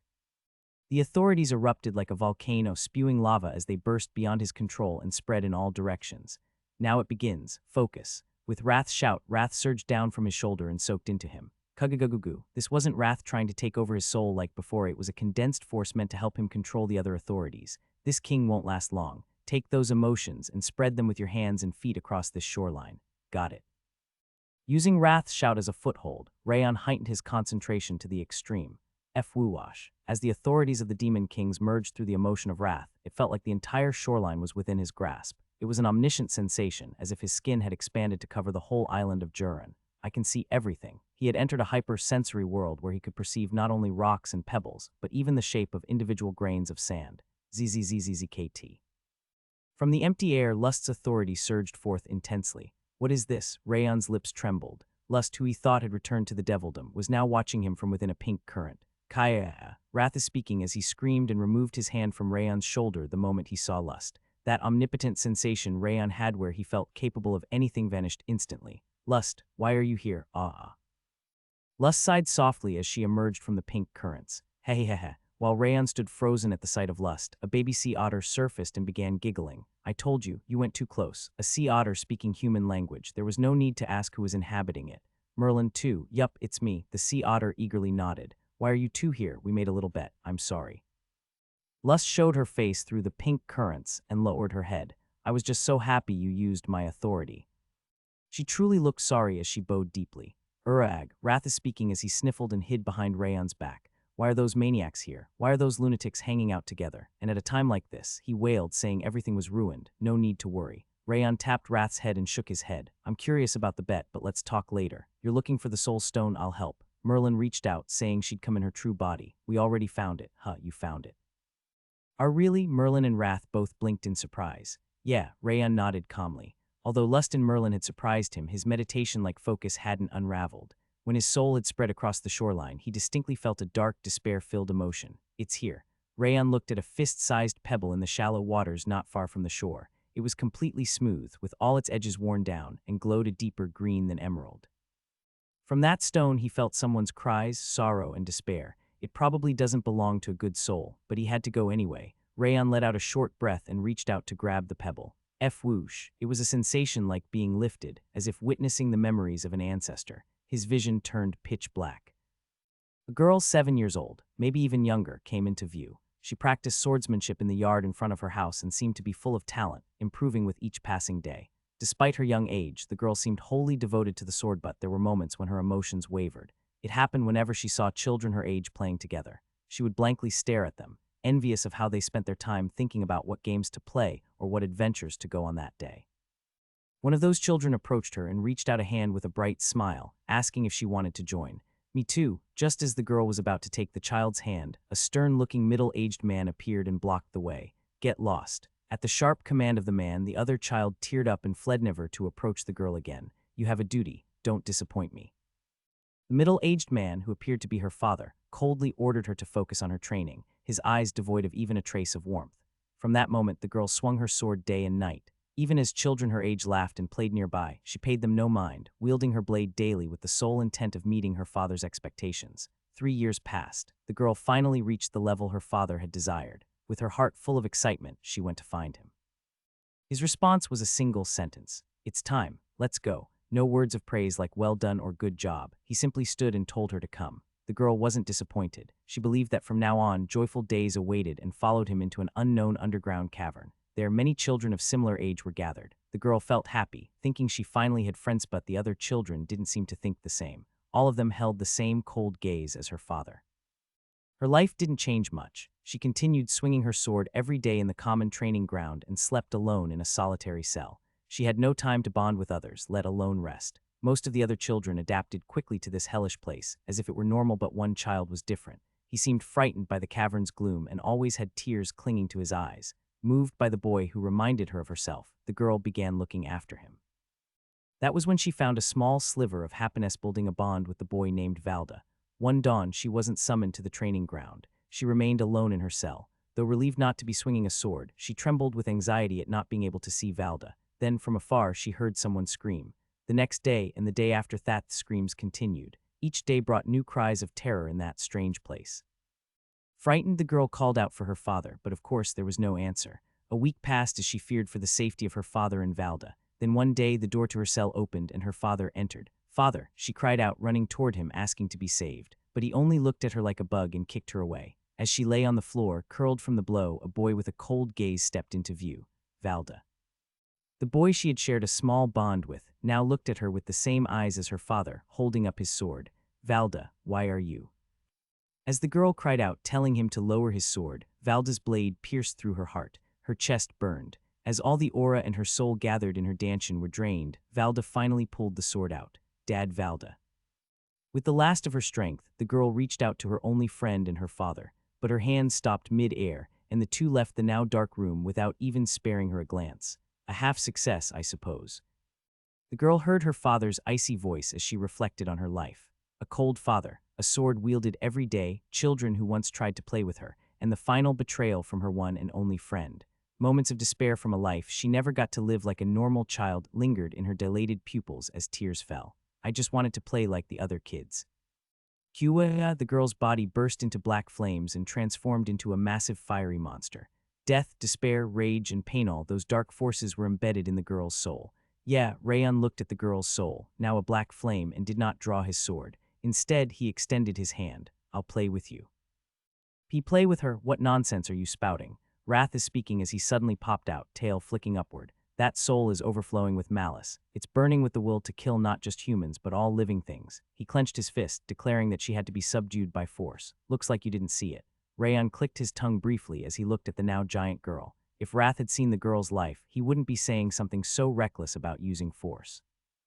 He must have arrived too late to witness what Rayon saw alone. What do you mean by that? I'll tell you later. Rayon exhaled softly as he walked toward the girl. Right now, it's time to play. Rayon made a silver flower bloom above his palm. Fragments of frost scattered, erasing the black flames falling from the girl. Guo, the girl's somber gaze dropped onto Rayon. Let's play tag. If you catch me, I'll give you this body and let you leave. He nodded at the girl who was spewing flames of despair.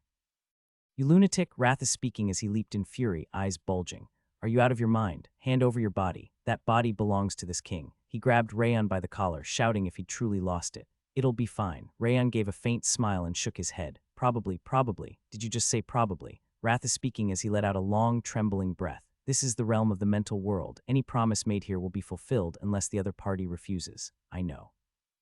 Rayon understood better than anyone the weight of promises made in the mental world. He made the bet fully aware. If you know so well, then why? Your soul may be strong, but that malice is beyond the norm. Wrath is speaking with a scowl, saying he could feel an abyssal rage and despair, probably even greater than mine. Rayon calmly nodded. That nameless girl's life was as tragic as my past life, maybe worse. To endure all that and still possess a normal soul would be stranger, but that size is cheating.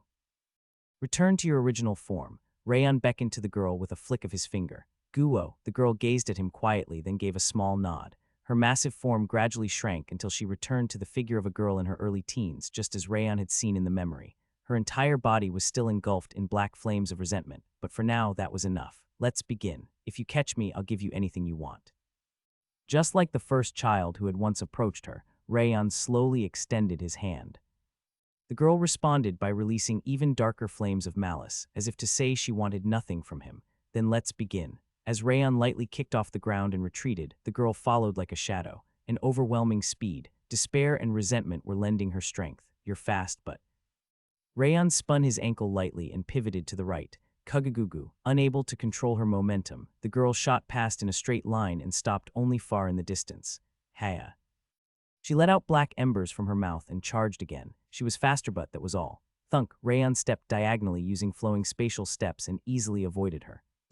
What is this? Wrath is speaking as he frowned in disbelief. She can't even utilize that tremendous strength properly. I told you not to worry. Rayon smiled as he watched the girl charge like a rampaging beast. She's just an ordinary child, one who just wanted to play. I'm not sure about that. Wrath is speaking as he shook his head, staring at the girl burning with malice. You'll never catch me like that. Rayon grinned and wagged a finger at her. Watch my movements carefully. Try to follow if you can. He told her to wait, then demonstrated the footwork he had just used. Kwang, the girl stared at her own feet for a while, then charged, raising pitch-black flames from the ground. Let's see. Just as before, Rayon twisted his ankle lightly and stepped right. Thump, the girl followed as if she had been waiting, spinning her ankle and matching Rayon's move. That's it. Rayon clapped, impressed by her footwork. Your speed's fine now. Try lifting your heels and positioning yourself to move freely. That's the basic stance. Once again, she ignored his advice and rushed in recklessly, but after realizing it was futile, she recalled the advice and began mimicking his footwork. Nice. Rayon gave a big nod of approval. Now let's use not just your ankles, but your legs too. He explained how to use her calves and thighs in combination. The girl groaned faintly as she tried to imitate his movements. It seemed she now understood she couldn't catch him unless she learned. She still retained the talent she once had in her dream soon enough. She was perfectly mimicking his footwork. A child worth teaching. Pang, she became a black flash as she charged. Within the straight movement was a touch of smoothness, making it harder to dodge. Pang, just before her hand touched his stomach, Rayon drew a semicircle with the back of his hand to deflect her attack. It's not enough to touch you, have to really catch me. He gestured again, provoking her to come at him harder. The girl trembled with frustration, then charged again. She attacked from all sides, like using a cloning technique, but Rayon lightly brushed her aside using only his right hand. You've gotten used to using your lower body. Now try using your upper body too. Rayon smiled and began demonstrating swordsmanship through his hand movements.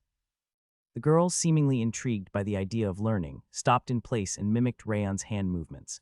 Faintly but unmistakably, traces of swordsmanship began to form at the edge of her hand. You don't always have to be fast. Going slow but correct is the right way. Rayon gave her more precise guidance, showing the correct posture and movements. Though it seemed difficult, the girl let out a low groan and repeated the motion several times until she was able to follow it perfectly.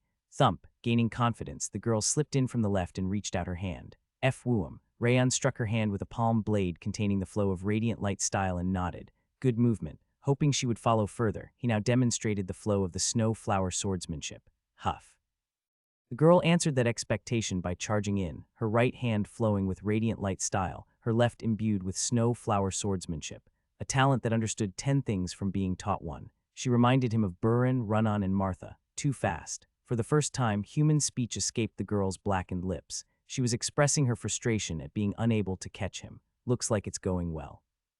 To express emotions other than rage and despair meant her soul hadn't been fully consumed by darkness. I'm not fast. Rayon stood before her and waved a hand. And you're not slow either. He told her it wasn't about speed and nodded gently. You'll only catch me if you predict my movements. Try using your energy more efficiently. He then explained how to use her energy more precisely and introduced softer movement techniques.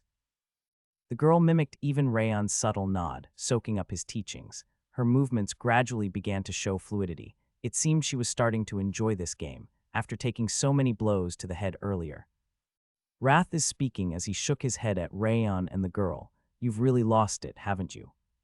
If you don't hit, it's all pointless. Be more accurate. Rayon offered critical yet precise advice like a father. Hey, you won't catch me like that. He teased like a friend, drawing out the girl's interest. Yes, that's it, perfect. And when she succeeded, he gave sincere praise, letting her experience something she'd never had before. To the girl, everything now was new. Amidst the black flames of malice, a laugh escaped the girl's lips. It was small, but it was undoubtedly a joyous laugh. You're enjoying this, let's keep going. Rayon told her to come and retreated like he was running away. Okay. The girl nodded and followed from the left. Unlike before, she didn't fall for fake movements, she pursued him precisely. Even if this was the mental world, it was an astounding level of talent. FYI. As the girl approached, Rayon twisted his ankle and waist, letting her grasp slide past. FYI. The girl responded a beat late, adjusting to his movement and matching him. This is getting serious now. As their endless game of tag continued, the black world split open and a light green breeze swept in. Whoosh. The clear wind danced with the girl, calming the black flames that had wrapped around her. Delicate anklet knot typical for a swordsman overcame corruption. Calloused hands pushed back the flames. Shoulders smaller than a sword bore the weight of despair. Lastly, the darkness above her neck melted away, revealing the girl's face. A pink-haired girl with round eyes was smiling brightly, as if she were truly happy. That tiny girl was wrapped in all that malice. Wrath is speaking in disbelief, exhaling hard. FYI. The girl smiled with a bright blue glow and thrust her hand forward. Her movements contained all of Rayon's teachings. Well done. Rayon no longer ran. He stood still and accepted her outstretched hand. You lunatic, what do you think you're doing? It's fine, fine. How is this fine you are, Wrath is speaking as he opened his eyes wide, realizing nothing had happened. What is this? He blinked, confused. You said it yourself. In this world, if the other side doesn't reject the promise, it's always fulfilled. Then that means. She didn't wish for it, she just wanted to play. Rayon quietly exhaled, then reached out and patted the girl's head. Hee. The girl couldn't hide her joy as she laughed happily. Did you have fun? Rayon bent down and met her gaze. Yes, she smiled brightly like she was truly happy. There was no more malice surrounding her. It seemed that their game of tag had awakened a small happiness inside her. What's your name? Just like the first child in her dream, Rayon carefully reached out his hand. The girl bit her lip and couldn't take his hand. She must have remembered the father who had struck that same hand away. It's okay now. Only good things will happen from here on. Rayon crouched lower and shook his head gently. What's your name? Ravara. She said her name and finally took his hand. My name is Rayon. Rayon held Ravara's hands tightly and nodded. I'll introduce you to a friend even better than me. I'm sure you'll get along well, okay? As the name Ravara was spoken, and as the girl took Rayon's hand, it was as if a key had turned, causing the world of darkness to collapse. ZZZZZKT, the hell of despair split open, and the warm light Ravara had longed for descended into her world. F whoosh. The darkness scattered like it had lost its way, then gathered at Rayon's feet. I'll wait for you. Ravara ran toward the brightened world with a smile. The black malice that had once shackled her was no longer visible. You. Rayon smiled faintly as he watched Ravara's back, now seeming to match her real age. You're definitely going to make a good friend. With those words, he closed his eyes. She's a little young to be friends with this king, but well, maybe I should hear her out first. Wrath is speaking while smacking his lips as if the idea made him uncomfortable. Not you. When Rayon opened his eyes again, he was standing right where he had been by the shore. Surrounding him were Eris and the Light Wind Division, spread out as if guarding him. Rayon, Eris approached with a dry gulp. What happened? You stayed frozen in that position for an hour. Rimmer added, shaking his head in disbelief. Did you reach another enlightenment or something? Burin gestured, urging him to explain. If it's him, it's possible. I heard he once entered a trance while taking a dump. Martha wrinkled her nose, absolutely certain of it. I don't think that's it. Run-On blinked, guessing there was another reason. I didn't gain any enlightenment, but... Rayon raised his hand, showing them the soul stone he held. I found the soul stone. Really? Eris and Rimmer widened their eyes at the small soul stone he held. Yes. Rayon nodded and gestured for them to follow. Let's go out first. I'll explain everything. Yes, hurry up and explain. This king is dying of curiosity. Wrath is speaking as he wagged his tail excitedly. Well, when I touched this stone. Rayon sat by the shore and explained what had happened inside Ravara's mental world. So that's what it was. That's why you said you'd play with her. Wrath is speaking with a long sigh, now understanding. Well done. This king almost made a terrible mistake. He furrowed his brow, saying he couldn't sense it properly due to his weakened state. This has happened before.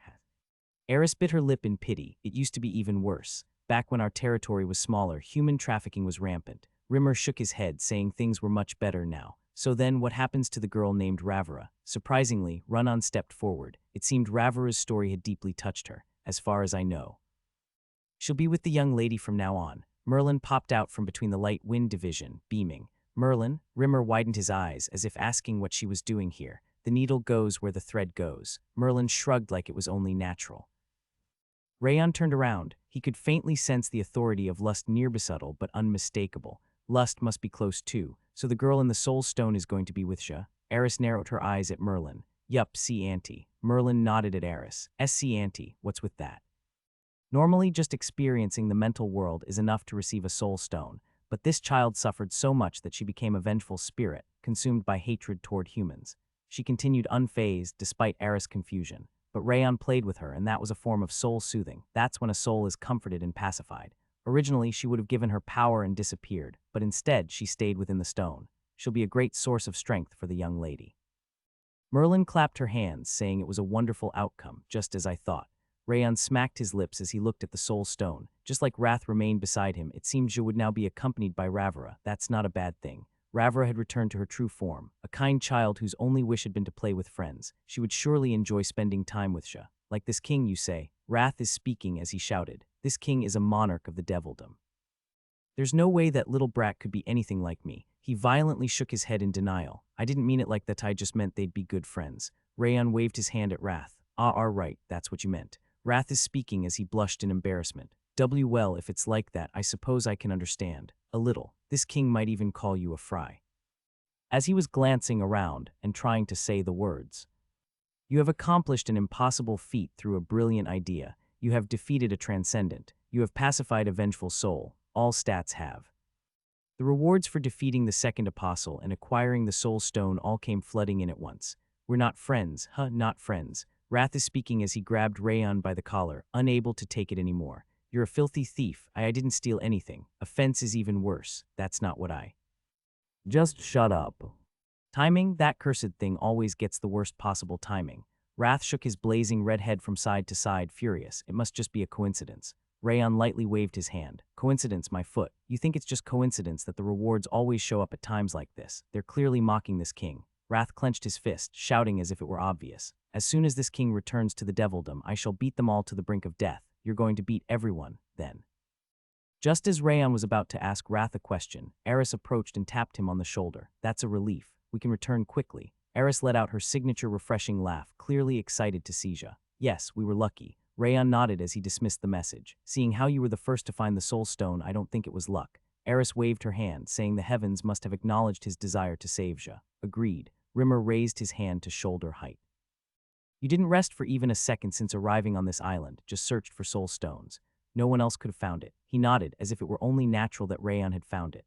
As long as I can get off this island, I don't care who found it. I've had enough of the sea in just one day. Martha let out a deep sigh, saying she was already sick of the ocean. I didn't think it was that bad. Burin chuckled softly, saying it was romantic to enjoy the scenery while searching for the soul stones. I liked it too. The water was refreshing. Run-On bowed her head, saying the cold seawater felt nice. We're going back right away, but there's still so much to pack. Dorian's lips trembled as he listed all the supplies he needed to gather. What supplies? What the hell do you think you're going to find on a deserted island? Crane frowned, clearly not understanding. Wood, stone, grass, flowers, fruit. These are all things you can't find in Sieghart. Dorian snorted as if the question itself was ridiculous. And why exactly do you need those things? I don't know right now, but I'm sure they'll come in handy later. Crane and Dorian butted heads, glaring into each other's eyes. There they go again. Who's going to win today? Crane might win with a sword, but it's hard for Dorian to lose in a war of words. The Light Wind Division swordsmen let out faint chuckles as they watched Crane and Dorian bicker. Lady Eris, is there anything you need? Merlin smiled sweetly as she massaged Eris' shoulders. No, what are you? Eris's chin trembled, clearly uncomfortable with the old woman's mask Merlin was wearing. Why do you keep calling me Lady Eris? She exhaled sharply in disbelief. Because you're Lady Eris, of course. Merlin tilted her head as if it were the same as asking why an apple is called an apple. Rayon, what is this about? Eris stepped back in surprise, clearly shaken. The title Lady Eris was used by a wife to address her husband's aunt, so it genuinely startled her. Whoosh. Every time Merlin clung to Eris, lust swirled from the sea. She was truly enraged. Just ignore her. Rayon waved his hand, telling her not to pay Merlin any attention. Even the aunt I trusted ended up like that. Even Eris was flustered there really might not be anyone in Sieghart who could handle Merlin. As expected of a madwoman, Wrath nodded greatly as if he had known all along. Fake madness can never defeat true madness. Happy now? No, not quite. Rayon returned to the lodgings on Seville Island and summoned the reward message he hadn't properly checked. You have achieved an impossible feat through a brilliant idea. You have defeated a transcendent being. You have requiemed an unfortunate soul. All abilities have increased by 60 points. 60 points at once. Wrath's eyes bulged as if he were about to leap out. How is this possible? Of course it is. Rayon nodded as he read the message indicating his 60-point increase. I defeated a transcendent being as a grandmaster and soothed Ravara's soul. Honestly, 60 is rather low. As he thought that powerful mana surged through his entire body. His overall stats had risen so high that smaller point increases didn't feel like much anymore. But gaining 60 points at once reawakened the joy of physical and spiritual growth. Still, this is too much, even in the Devildom. No grandmaster has taken down a transcendent being, right? There has. Wrath hesitated for a moment before shaking his head. There has. Well, the circumstances were a bit different, but you're not the only exceptional one in this world. Wrath shook his head, telling him not to act so arrogant. Then who was it? A demon king? You don't need to know. Wrath scrunched his nose, clearly unwilling to talk. Rayon clicked his tongue. He was curious, but it seemed pointless to ask, so he turned to the next message. A new trait Spirit Flow has been created. The trait Snowflower's Perception has ranked up. The trait Snowflower's Armor has ranked up. The second wave of messages was about traits. A new trait called Spirit Flow had been added, and the traits he used to withstand the attacks of the two apostles Snowflower's Perception and Snowflower's Armor had leveled up. Goo, they're giving out a lot, I tell you. Rayon ignored Wrath's ranting and checked the ability of Spirit Flow. Spirit Flow reduces upper Danshan overload and aura consumption when performing the sword control. This is great. The newly acquired trait improved the efficiency of using the sword control. While it might not be particularly effective at the moment, it would surely become a great help once it leveled up. New Uo. Wrath stopped reading Spirit Flow's ability and let out a shrill scream. If they keep giving you things like this, what's this king supposed to survive on? You damn bastards. You're a demon king and you're whining about this. Whining? Whining. Even the richest family on the continent would go bankrupt within a year if thieves raided them every day. You thieving brat. He waved both arms wildly, yelling about how he was being robbed daily and couldn't take it anymore. Damn it, I should have just fallen back then. Wrath hung his head, calling it the worst mistake of his life in the Devildom. If you had gone back then, you'd have never tasted marble ice cream in your entire life. Are you really okay with that? Wrath's round shoulders trembled faintly. Besides, once we get back and wake up my sister, you'll have your long-dreamed of mountain of ice cream and a banquet spread before you. Slurp. The sound of Wrath swallowing his drool echoed. Are we opening it right away? He sneakily lifted his head. The disappointment from losing his authority had vanished, replaced entirely by gleaming anticipation for ice cream and food. Of course, even if I don't open it, Grandpa or Mom will. Ahem, then this generous king shall be understanding. However, just as you said, there better be a grand festia. Just as Wrath was saying to prepare properly, he suddenly saw a pink stream appear and screamed before collapsing. His rolling eyes and slack expression indicated he had fainted. Lust. Rayon let out a dry breath as he looked at the pink aura. The lustful authority embedded in his soul reacted, proving it was indeed lust. Yap, the space next to Lust split open and Merlin popped out. It seemed like the two had been together from the start. Why are you two following me all the way here? Rayon tilted his head calmly, doing his best to remain composed in front of Lust. They shouldn't be here. Merlin had left Sieghart to gather information, and Lust had agreed to return to the Devildom to wait for Wrath. Rayon couldn't understand why either of them was here. I was going to leave quietly, but then we made a bet. Merlin nudged Lust with her elbow and smiled. A bet? What kind of bet? A bet on who could follow you more quietly. Merlin proudly pointed at herself. Her expression said, I did well, right. I got too close because I wanted to see your face. Lust sniffled inside the pink stream, frustrated at losing. Lust's aura bloomed, stabbing Rayon's heart with the urge to hug her. Rayon countered it by simultaneously circulating Wrath's rage and flame rings, pushing back Lust's naturally emitted authority. Ha. After calming himself, Rayon sighed deeply. Was it you two who I occasionally felt watching me back in Sieghart? Yup, that was us. Merlin flashed a bright smile, saying they had watched from afar. I followed you in this state. Lust nodded, saying she melted her soul into the atmosphere to tail him. Ah. Rayon held his throbbing head. This is driving me insane. They openly confessed to a stalking contest in front of the victim.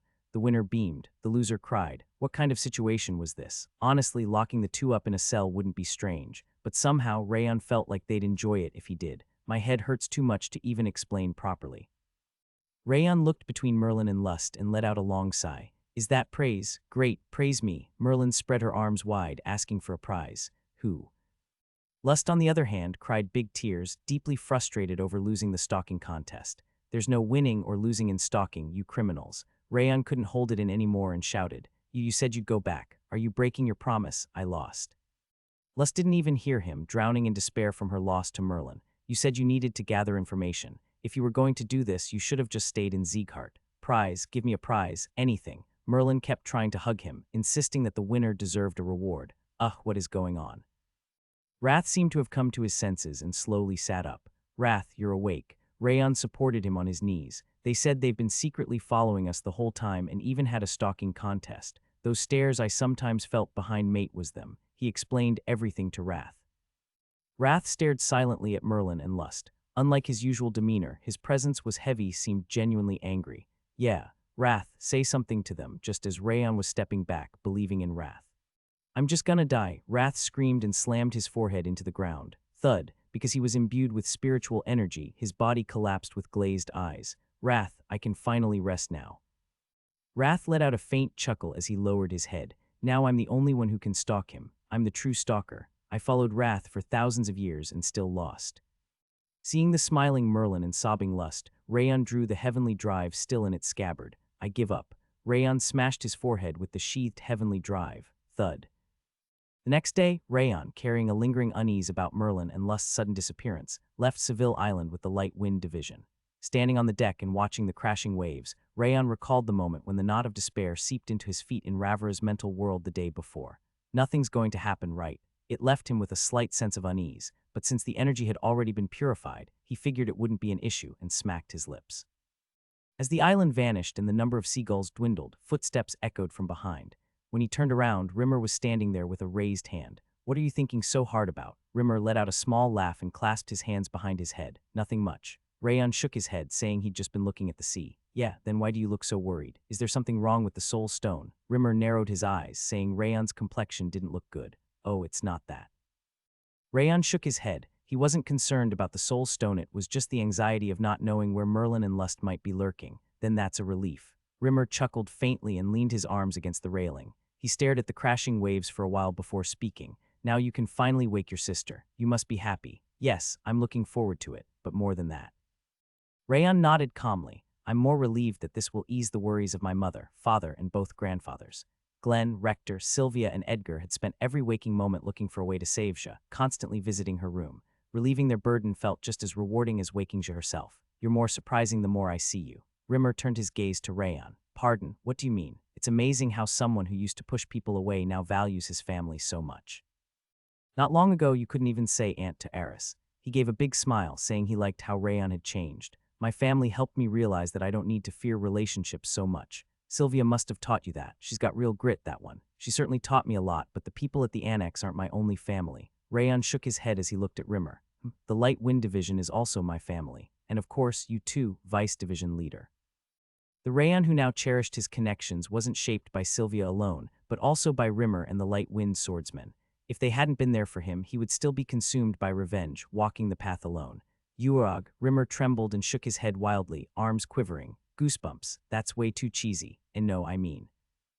Rayon blushed and trembled at the lips. Kidding. Rimmer chuckled and lightly tapped Rayon on the head. Despite his words, his wind-like smile showed he was genuinely pleased, and I feel the same way. Rimmer nodded and slowly turned around. You and the Light Wind are as precious to me as Cian is. Well, not as much as gambling, of course. He finished with a teasing remark and walked off the deck. Is he crazy too? Wrath tilted his head in curiosity. He's always been like that. Rimmer, with his light and frivolous demeanor, occasionally revealed a rare, serious side. He was someone you couldn't help but like. That's why the Light Wind Division stays together. With a smile similar to Rimmer's, Rayon turned his gaze back to the sea.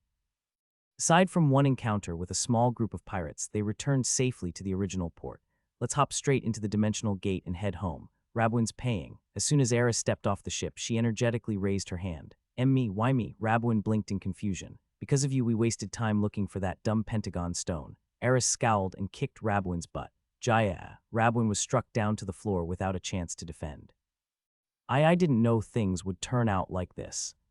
Then shut up and pay. Eris placed a hand on Rabwin's head while standing with a cocked hip, the very picture of a thug. Fine.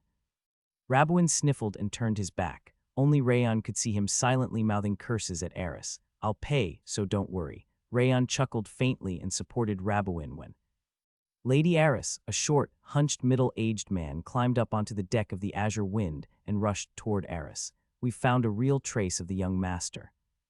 You've got to be kidding me. Eris furrowed her brow and kicked the hunched middle-aged man in the butt.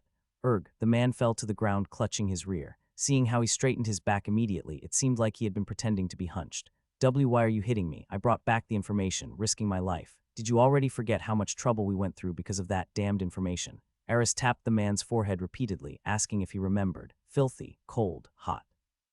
That dungeon was a freaking nightmare. She trembled her clenched fist, saying she had considered smashing the dungeon apart, if it's news about the young master. Rayon looked down at the man. Don't tell me it's about Brother Sif. That's right. Eris clicked her tongue and nodded. I told you I went into a dungeon to find my bratty son. This guy's the one who gave me that info. She wrinkled her nose at the middle-aged man crouching on the floor. Why, you must be Sir Rayon. I'm Perez, one of Lady Eris' informants. The man introduced himself as Perez and bowed his head. Rayon Sieghart. Since Eris called him her informant, Rayon politely acknowledged his greeting. No need for formalities. He used to be a thief. Yeah, I met him during a mission and reformed him into an informant. He was pretty useful with the skills he had, but he's gotten worse with age. Eris shook her head, saying she wasn't satisfied with his recent work. That's why I went alone and checked again. Perez raised his eyes while kneeling in front of Eris. The dungeon? Yes, it was just too strange that a dungeon like that was completely empty. Someone must have gotten there first. Eris shrugged, saying it wasn't unusual for dungeons to be cleared out, and what's inside the dungeon isn't what matters. The problem is whether that damn kid of mine went there or not, but there wasn't even a trace. But considering Sir Sif's movements, there's nowhere else he could have gone. Perez shook his head, insisting that Sif definitely passed through Bueling village. So what did you supposedly see when you went back to the dungeon? Eris tilted her chin slightly as if to say she'd at least listen. There's one thing I found out first. Perez lifted his sparkling eyes. I stayed in the dungeon for 4 days, but when I came out, only a single day had passed outside. I thought time was flowing slowly, but it seems the opposite can also happen. He shook his head, saying the flow of time could be altered arbitrarily. That's your big discovery. Eris raised her fist as if she expected that nonsense. Please hear me out. Perez frantically waved both hands, his chin trembling. When I was about to give up and return, I saw some strange figures heading toward the dungeon. Strange figures. Yes, they were wearing robes covered in dust, completely hiding their bodies, and they gave off an ominous aura. He swallowed dryly, saying just seeing them gave him chills. I had a bad feeling, so I followed them, and just as I thought, they entered the dungeon. Eris lowered her raised fist and nodded. Go on. Why yes. Paris straightened his posture and took a deep breath. I erased as much of my presence as possible and followed behind them. As you know, Lady Eris, the dungeon constantly shifts and makes people lose their way, but those guys moved like they had a map. They reached the end of the dungeon in just a few hours. He lowered his voice as if someone might be listening. At the end of the dungeon where we couldn't find anything, they placed a red gem and began chanting some kind of incantation. Paris clasped his hands as if mimicking the strange figures. Enduring the sharp pain in my ears, I looked down and saw black smoke rising from under their feet. Then a pitch-black hole opened. It was a path leading downward. He bit his lip, still trembling from the memory. A hole. Eris narrowed her eyes as she looked at Paris. That doesn't make sense. When I spread my perception, I didn't sense anything below. She shook her head, saying it was just ordinary ground. I told Youth he used a spell. Paris insisted he saw it with his own eyes and repeated the actions of the spellcasters. Eris narrowed her eyes, seemingly in thought. If that's his mother, this king would run away too. Not searching for him would be helping him. Wrath shook his head, saying Sif shouldn't be subjected to further suffering. You never know. If Sif had truly run away from Eris, that was fine. But there was also the chance something bad had happened, so finding him came first. You said there was even a gem. Eris looked at Paris and extended her fingers. Why yes, each of them placed a gem on the ground.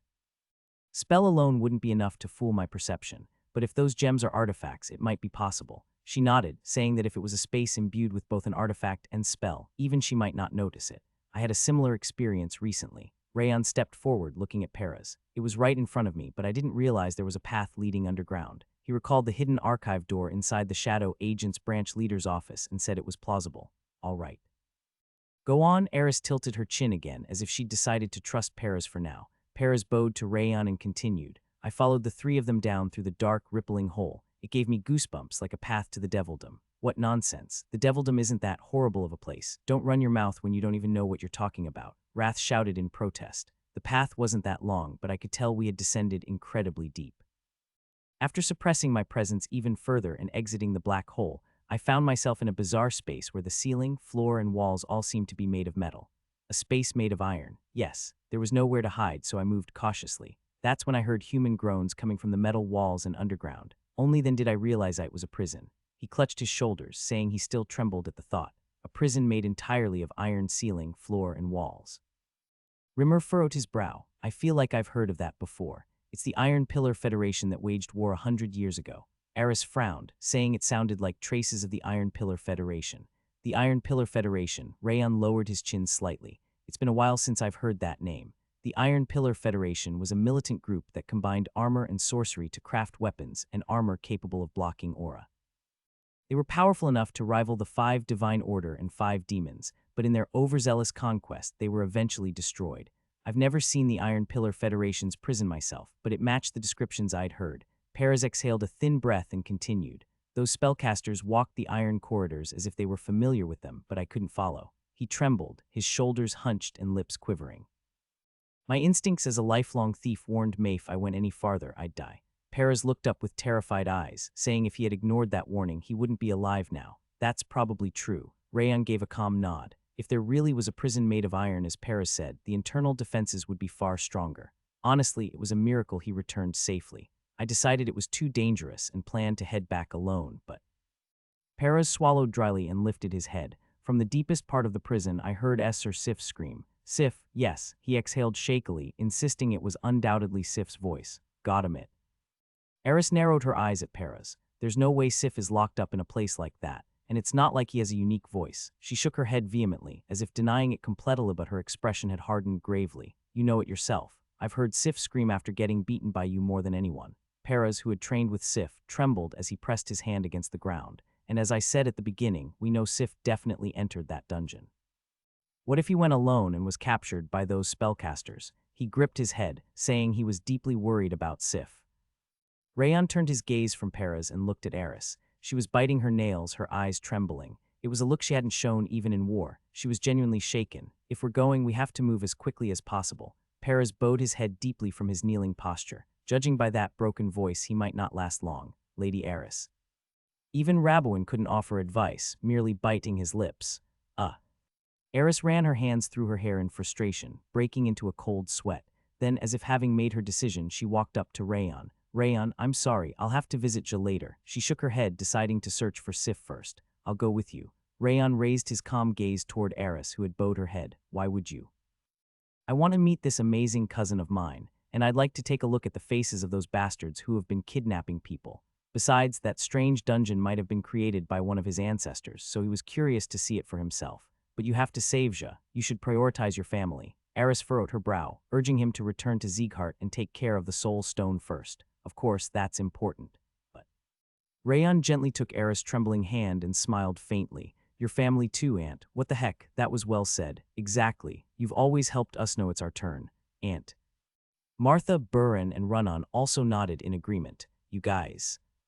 Eris couldn't finish her sentence. She just lowered her head. Frederick scratched his temple after finishing Zhe's checkup. What is it? Sylvia leaned so far forward with her hands clasped that she nearly fell over. Did something happen to Zhe? Her eyes were desperate, as if she'd give up her soul for Zhe. Saint. Even Edgar, clearly tense, called out to Frederick with pale lips. It's not a big deal. Frederick lightly shook his head, saying there was no need to be so nervous. It seems like the intervals of her soul's tremors have become a bit faster, but I'm not sure if that's a good or bad thing. He furrowed his brows, saying it could just be part of the adaptation process and not necessarily a bad sign. Could you speak a bit faster? Glenn furrowed his brow at Frederick. He, too, looked pale with tension. I told you I've never had a patient like Zhe. Every step feels like walking on thin ice. Frederick wiped the sweat from his brow and shook his head. Even just performing the checkup seemed to have drained him, and he let out a long sigh. In any case, she's stable for now, right? Glenn asked about Zhe's condition with dry lips. Yes, there's no significant change, but as I've said before, we don't know what might happen going forward, so we should find the soul stone as soon as possible. Frederick stroked his beard, saying early treatment was the best way to reduce variables. I'm sorry. Sylvia caressed Zhe's hand and buried her face in the bedding. Edgar, who normally had so much to say, simply held Sylvia's shoulders in silence. I understand. Glenn gave a heavy nod and walked out of the hospital room. He exhaled a sigh he couldn't share with his daughter, son-in-law, or unconscious granddaughter, letting it out into the night air. How powerless. Even with the title of Thunder God and the name Sieghart, there was nothing he could do. It felt like returning to the helpless days of his youth, and yet he couldn't move directly either. If word got out and the 5 demons attacked while he was away, the damage would be on an entirely different scale. So suffocating. Glenn pressed his throbbing temple as he gazed at the night sky. With a small grunt of irritation, he was about to head back to the head house when he saw Chad, the head of the Beyond branch, running toward him from a distance. Lord Glenn, Chad panted, barely able to form words between gasps. Take it slow. Glenn raised a hand to calm him. What's going on? Lord Rayon sent a letter addressed to you. Chad, freshly arrived, held out a white envelope, so he's reached the island. Glenn smiled faintly as he received the envelope, deciding to find some peace by reading his grandson's neat handwriting. But the smile never came. Glenn's jaw trembled as he read the contents of the letter. Is this real? I didn't read it since it was addressed to you personally. Chad blinked, confused by Glenn's reaction. He says he found the soul stone. Glenn immediately turned around and burst through the doors of Frederick's estate. Father-in-law, Sylvia and Edgar blinked at him in surprise. What are you doing? Frederick twirled his finger next to his head, asking if Glenn had lost his mind. Rayon found the soul stone. Glenn showed them the letter, wearing a bright smile for the first time in a long while. Rayon, already. Sylvia, Edgar, and Frederick all widened their eyes in shock. Rayon. Sylvia also began shedding tears of relief, unable to hold them back any longer. I didn't think he'd find it this quickly. He really is my grandson. Glenn blurted out the words he'd been too embarrassed to say before, letting out a joyful cry. Wrong, he's my son first. Sylvia wiped her tears and smiled brightly. And my son too, actually, never mind. Edgar started to speak, but bowed his head quickly under Sylvia and Glenn's gaze. What about me? Lifesaver feels too weak. Frederick smacked his lips and rolled his eyes. For the first time in a while, warmth filled Zhe's room. Rayon stood on the deck of the Azure Wind, waving at Wrath. Wrath, why are you calling me? Wrath rolled his eyes without lifting his head fully. You were looking forward to the festival. Why so quiet? I also understand the importance of family. Wrath shook his head slowly. Don't think of me as such a cold-hearted king. HMPH. Wrath snorted as he looked out over the sea. And I have something to ask you. What is it? Lust. Kaya. Wrath collapsed dramatically in the pose he had just struck. Where is she? Where's that crazy woman? What? She's not here. I just said her name. Rayon let out an awkward chuckle. He knew Wrath feared lust, but not to this extent. So what were you going to ask? Wrath slowly floated up again, his face slightly flushed with embarrassment. Can lust be trusted as a demon king can be trusted? Wrath stroked his chin. You saw her too. When it comes to stalking, she's absolutely untrustworthy. But if you're asking about basic trust, there's no more reliable demon than her. He nodded firmly, saying that aside from stalking, she kept her promises. If you vouch for her, that's enough for me. Rayan smiled and turned around. You shouldn't say that so easily. Wrath shook his head, unsure of what Rayan was thinking. I trust you, so I trust Lust. Wrath's eyelids fluttered. He couldn't come up with a reply. Merlin, Lust, come out. Rayan called out, confident the two were present even though he couldn't feel a hint of their presence. Woo-woo. The moment he finished speaking, a pink current swirled in the air and the sea otter he'd seen before hopped onto the deck. You found me first? Now that's a surprise. Merlin laughed cheerfully, holding a small rock used for cracking clams.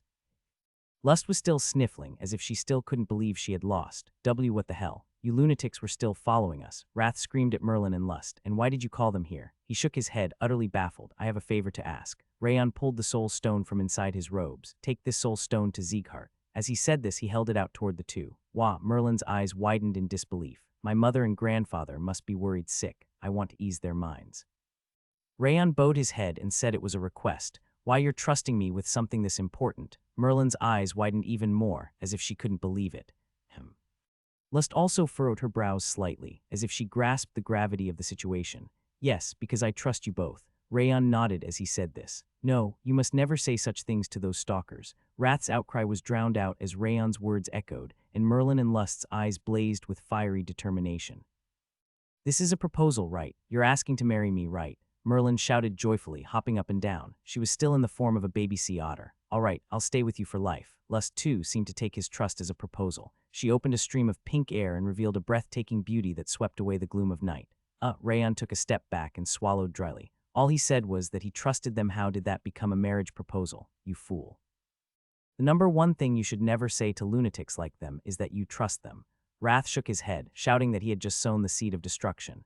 Still, jumping straight to a marriage proposal is too much. You entrusted your most important possession and said you believed in them. Of course they'd take it as a proposal. Stop treating those lunatics like normal people. He pounded his chest in frustration. So it's my fault, even though I'm the one being stalked. It is your fault, all of it.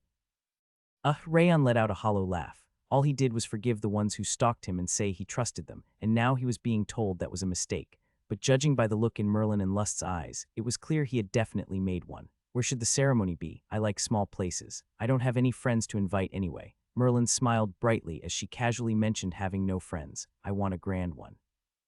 If we're inviting all of our subordinates, we'll have to turn the whole estate into a wedding hall. Lust's pink eyes sparkled, as if she were seriously considering turning all of Sieghart into a venue.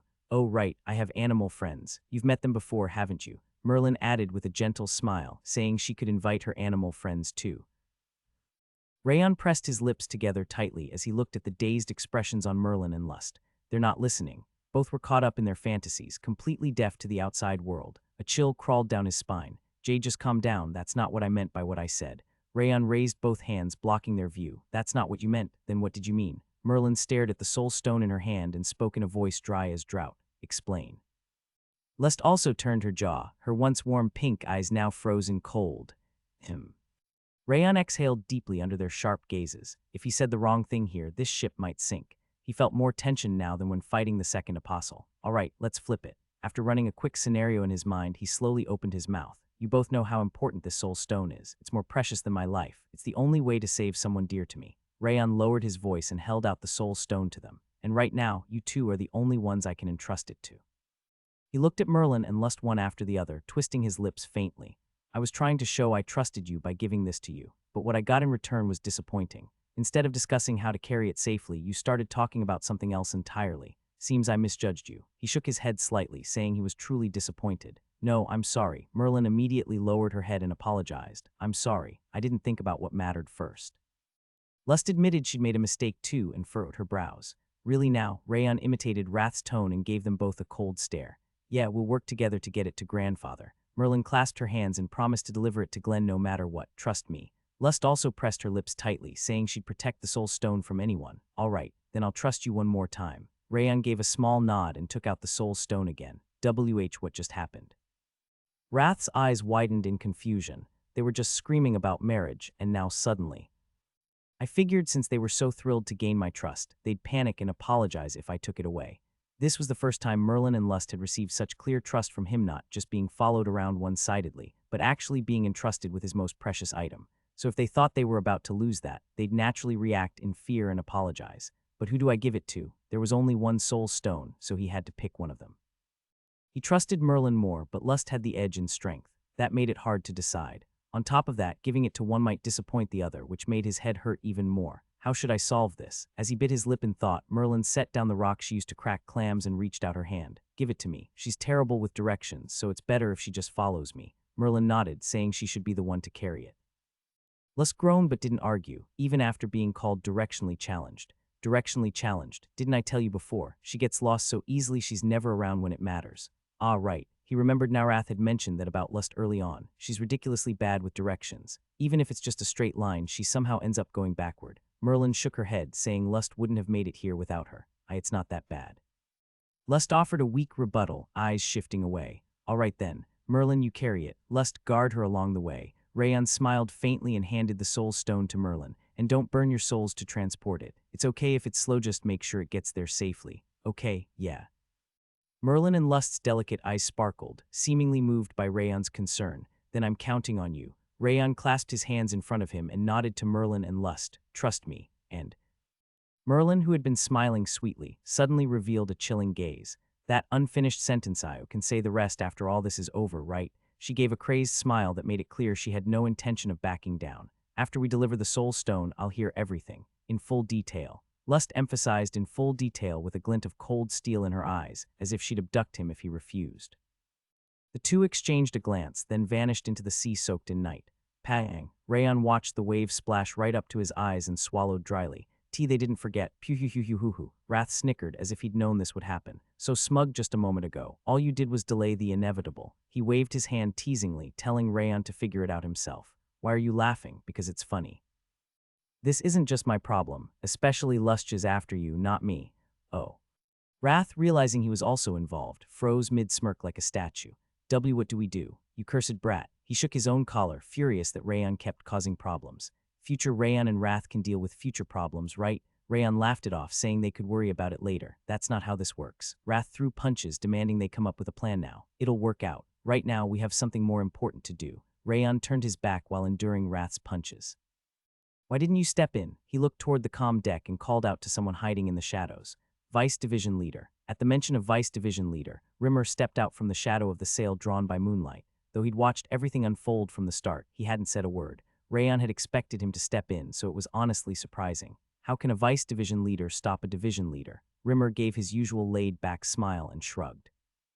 Only disrespectful brats like you can pull that off. He laughed, saying he was just a powerless old man. Still, I didn't expect you to just stand there while I entrusted the soul stone to Merlin. Rayon lowered his gaze slightly. Rimmer might have acted lazy and carefree, but when it came to important matters, he was even sharper than Rayon. It was definitely unexpected that he said nothing despite seeing it all. Just like you said to those two, I trust you. Rimmer simply smiled.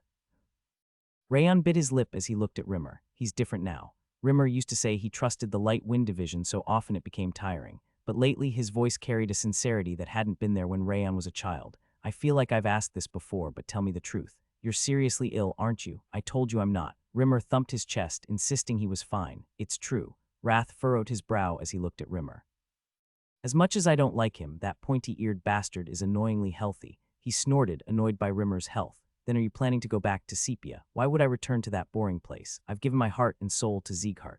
Rimmer waved his hands frantically, telling Rayon not to say such nonsense. Then why have you changed so much? I haven't changed. I've always been like this. Rimmer shook his head calmly. I was like this from the moment I followed your grandfather and came to Sieghart. But the Vice Division Leader, I knew. Yeah, the fire went out for a while, partly because of me and partly because of Sieghart, but I've found new kindling to light that fire again. He gave Rayon a warm smile. After seeing new light and hope and walking alongside it, I knew I had to return to who I used to be. Rimmer nodded slightly and turned, heading down to the crew quarters. Light? What light? Wrath tilted his head in confusion. Clueless, aren't you? Rayon gave Wrath a pitiful look. Don't ever call me clueless again. Wait, are you saying that was about you? Wrath's eyes went wide in disbelief. Who else would it be? How is someone like you light or hope? You're more like darkness and despair. Wrath shouted that Rayon should be called the demon king of misery and manipulation. Why can't anyone see it? His soul is blacker than any demon's, pure pitch black. The azure wind sailed through day and night until it reached the port town where Sif was last seen. Rabwin will stay on the azure wind. I'll go with the light wind division in Paris. As soon as they docked, Eris divided the group as if she had already planned it. Understood. Rabwin nodded, believing it was only right for him to remain on guard since this was their second docking. Let's go. Eris bit her nails as she looked toward the back of the town, showing signs of impatience. I'll guide you. Hera stepped forward, volunteering to lead. Why state the obvious? Just move already. Eris slapped Perez's back. It seemed playful, but her expression was dark. She was clearly forcing herself to stay composed while anxiety consumed her. Yes, I'll get us there as fast as I can. Perez bit his lip and nodded, sensing Eris's emotions. There's no need for that. Eris shook her head. If they built a space I couldn't detect, they're no ordinary group. Safety comes first. Let's proceed carefully. Though she was worried for her son, she still advised everyone to prioritize their own lives above all else. Then let's proceed calmly. Yes, Rayon nodded and entered the port town. As expected of a village that lived off fishing, it wasn't very large, but the faces of its residents were full of energy and smiles. There was some wariness toward outsiders, but as a port town, it wasn't too extreme. It was quite simply an ordinary village. You're certain Brother Sif passed through here? Yes. Perez looked back and nodded. Quite a few people remembered seeing Sir Sif. He's so handsome, after all. Ah, though of course not as much as you, Sir Rayon. He threw out a light joke to ease the heavy mood. You know it well. My nephew's the best. Eris patted Perez on the shoulder and nodded, wearing her usual expression, but her voice trembled slightly. It'll be all right. Rayon shook his head as he looked at Eris, forcing a smile. There's no guarantee that scream came from Brother Sif. And even if it was him, they wouldn't kill someone they've held captive for so long so suddenly. There will definitely be a chance to rescue him. Eris thanked him for the concern as she gently ruffled her own hair. Right, either way it'll be fine. She murmured those words as if reaffirming them to herself. This village really is unremarkable. Being a small port town, there were barely any martial artists to be seen. It felt like a secluded mountain village within Sieghart's territory. Which makes it a perfect place to hide something. Since few outsiders visited, it seemed like an ideal spot to stash treasure or move unnoticed. Jay just heard this. Perez stepped closer to Eris and lowered his voice. No one's been seen heading toward or returning from the forest. He shook his head, saying that meant the sorcerers were likely still in the dungeon. Of course, there's always a chance they took another route, but... Doesn't matter, Eris shook her head, clenching her fist. We'll just smash everything. She bit her lip, saying those who use spells to imprison people couldn't possibly be good. Let's head straight to the dungeon.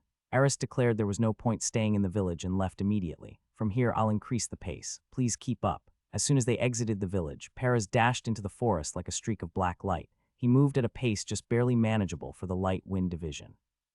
The astonishing part was that this wasn't even his full strength. It was clear he wasn't just some common thief.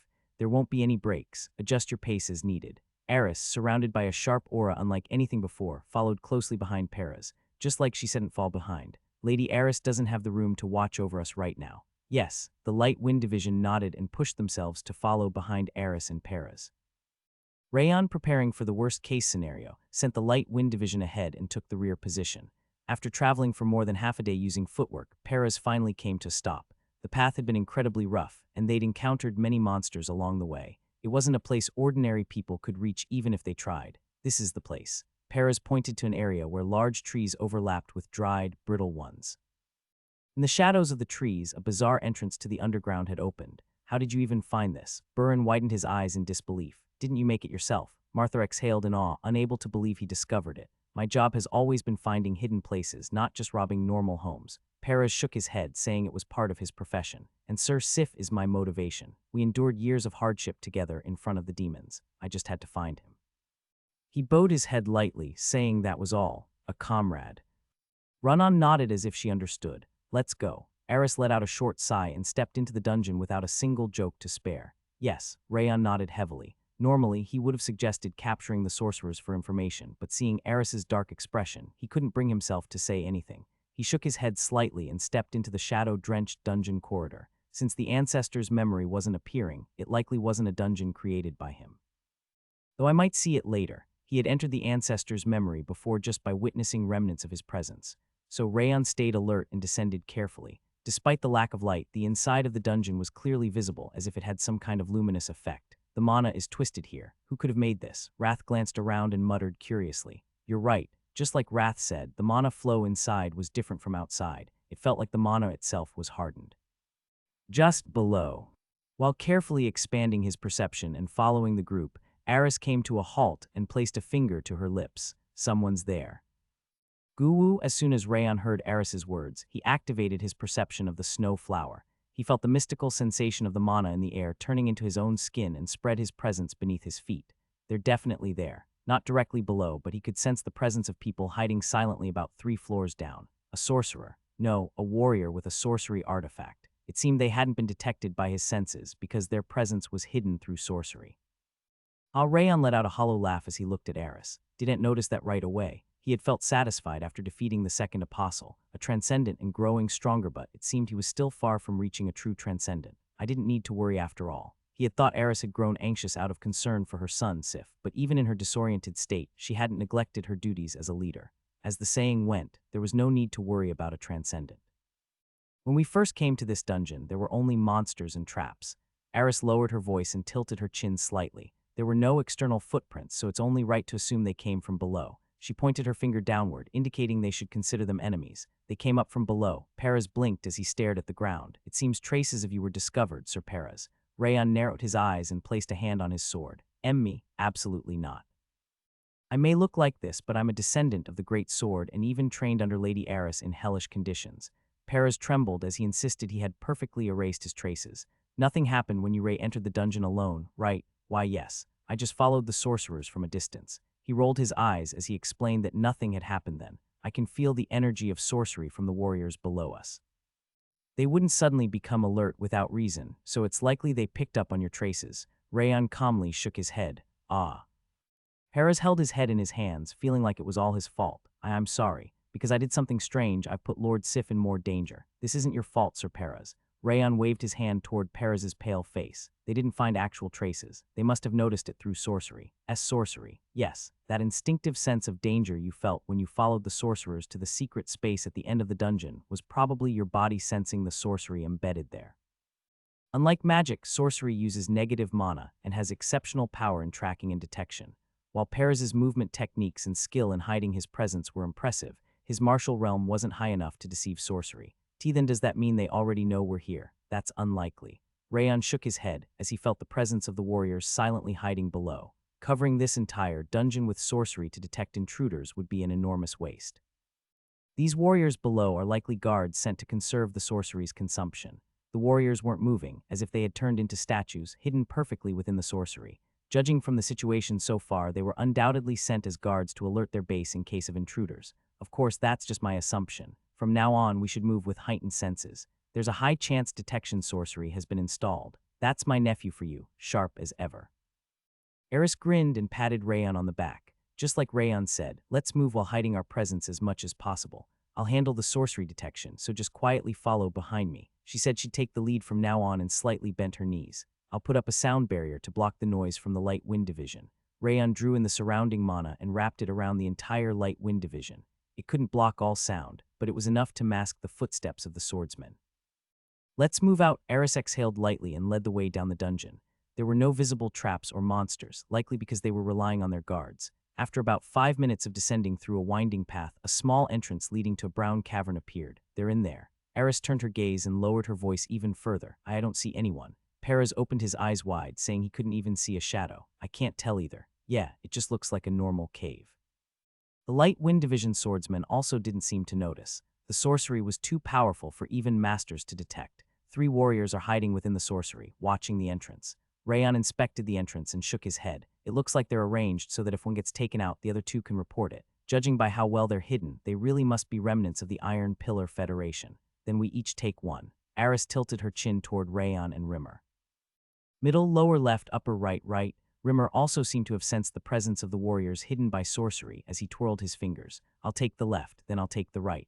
Eris and Rimmer drew their swords, saying they'd take the left and right respectively. Wait a moment. If they're carrying something like an artifact, there's a chance they could send a message before we subdue them. Rayan raised his hand to stop Eris and Rimmer.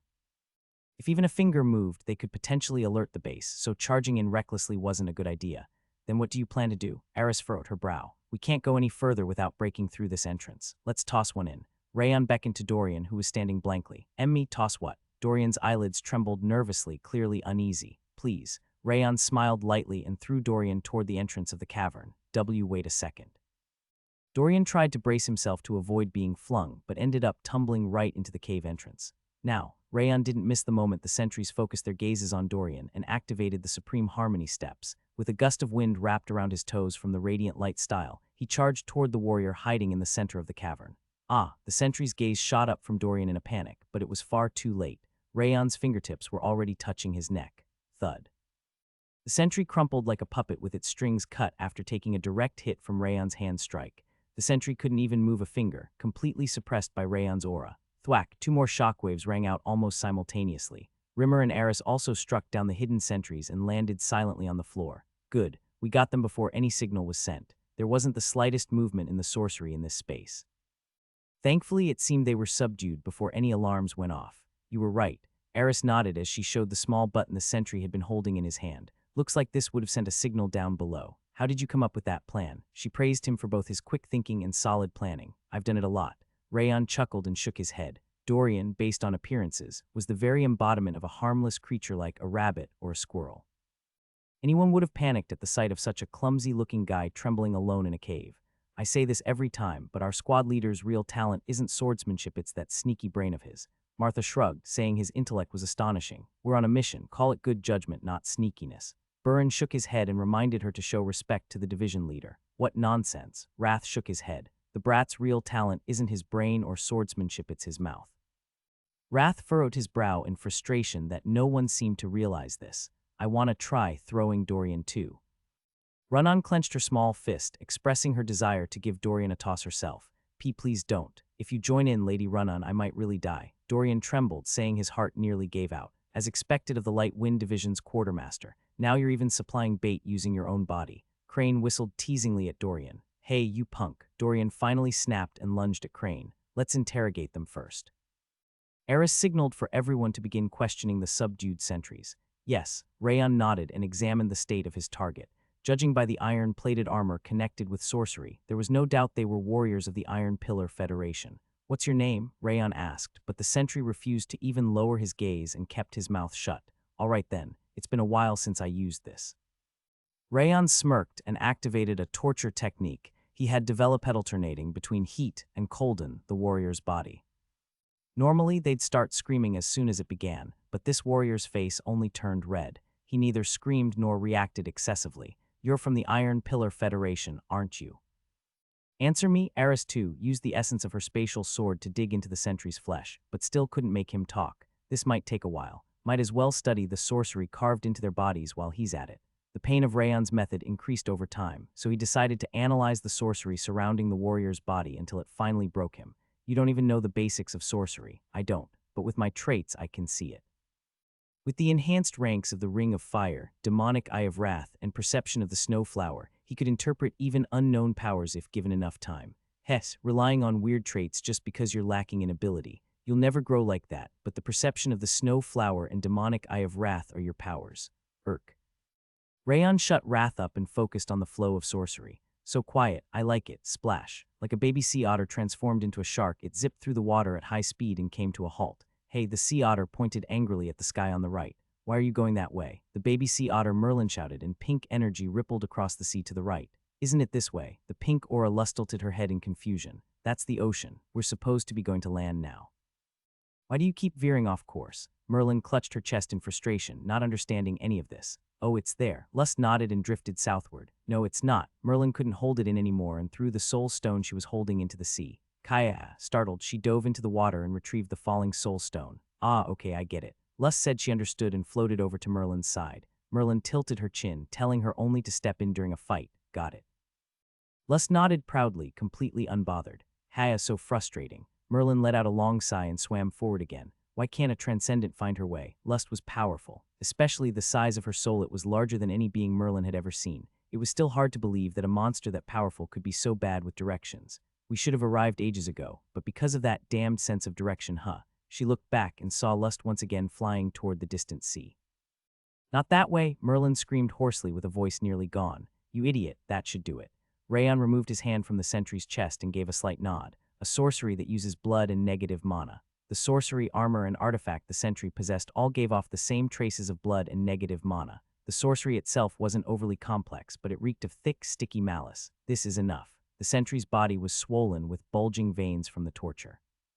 Anymore, and there was a real chance he would either die or go insane. So Rayon only released the paralysis around his mouth. What's your name? Even in a near-death state from the pain, the sentry refused to speak. He wouldn't even look Rayon in the eye, only letting out ragged, disjointed groans. He's enduring. Only the White Blood cult and Eden infamous for their madness had ever endured Rayon's torture. He hadn't expected the remnants of the Iron Pillar Federation to be this fanatical. Another few seconds like this and you'll die. GRRRK. The sentry clenched his teeth until the very end and finally stopped breathing, indifferent to the prospect of death. This bastard's insane. I even ripped up his insides and he still wouldn't talk. Eris scowled, seeming to have also failed to extract any information before her target died. There's no doubt. These guys are Iron Pillar Federation. She bit her lip and continued. The sorcery-linked armor, the sickening persistence like something straight out of the white blood cult, everything matches what I've heard about them. Eris shook her head, visibly unsettled. Why would people like that kidnap the young master? Perez swallowed dryly as he looked at Eris. We're still not even sure it's Sif, right? Eris shook her head, telling him not to spout nonsense. Why, you're right. Let's not jump to bad conclusions just yet. As she tried to reassure Perez, it's the Iron Pillar Federation. A voice croaked from the warrior Rimmer had been interrogating. Vice leader, what the? How'd you get him to talk? Rayon and Eris turned to Rimmer in shock, mouths hanging open.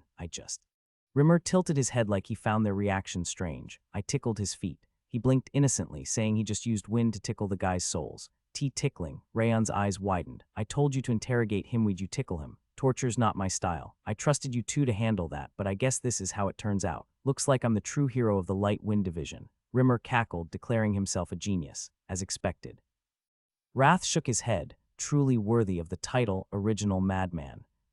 What's your name? Rayon walked to the right and stood before the Iron Pillar Federation warrior, subdued by Rimmer, tilting his chin. Why aren't you getting straight to the point? Why waste time asking for his name? Wrath tilted his head in confusion. A name is the most basic and important piece of information about a person. When someone reveals their name first, it puts psychological pressure on them, making it more likely they'll spill real information. There's a big difference between speaking anonymously and speaking under your own name. Asking for the opponent's name is a fundamental principle of interrogation. You sure know a lot of pointless things. Wrath shrugged, calling him peculiar. It's not all that special. For someone who lived as an assassin, it was as natural as breathing. But for Wrath, who once reigned as a monarch, it was an odd concept. Their lives had simply been too different. Gapin. The Iron Pillar warrior spoke his name through trembling lips. Gapin. What was the Iron Pillar Federation doing in this dungeon? Training warriors and researching sorcery. Because Rimmer was still tickling his souls, Gapin spoke through a pained expression, revealing the activities of the Iron Pillar Federation. So they really were trying to revive the Iron Pillar Federation. Rimmer shook his head, calling them absurd. Hey. Eris stepped in, her eyes chilling as she grabbed Gapin by the collar. You guys kidnapped people, didn't you?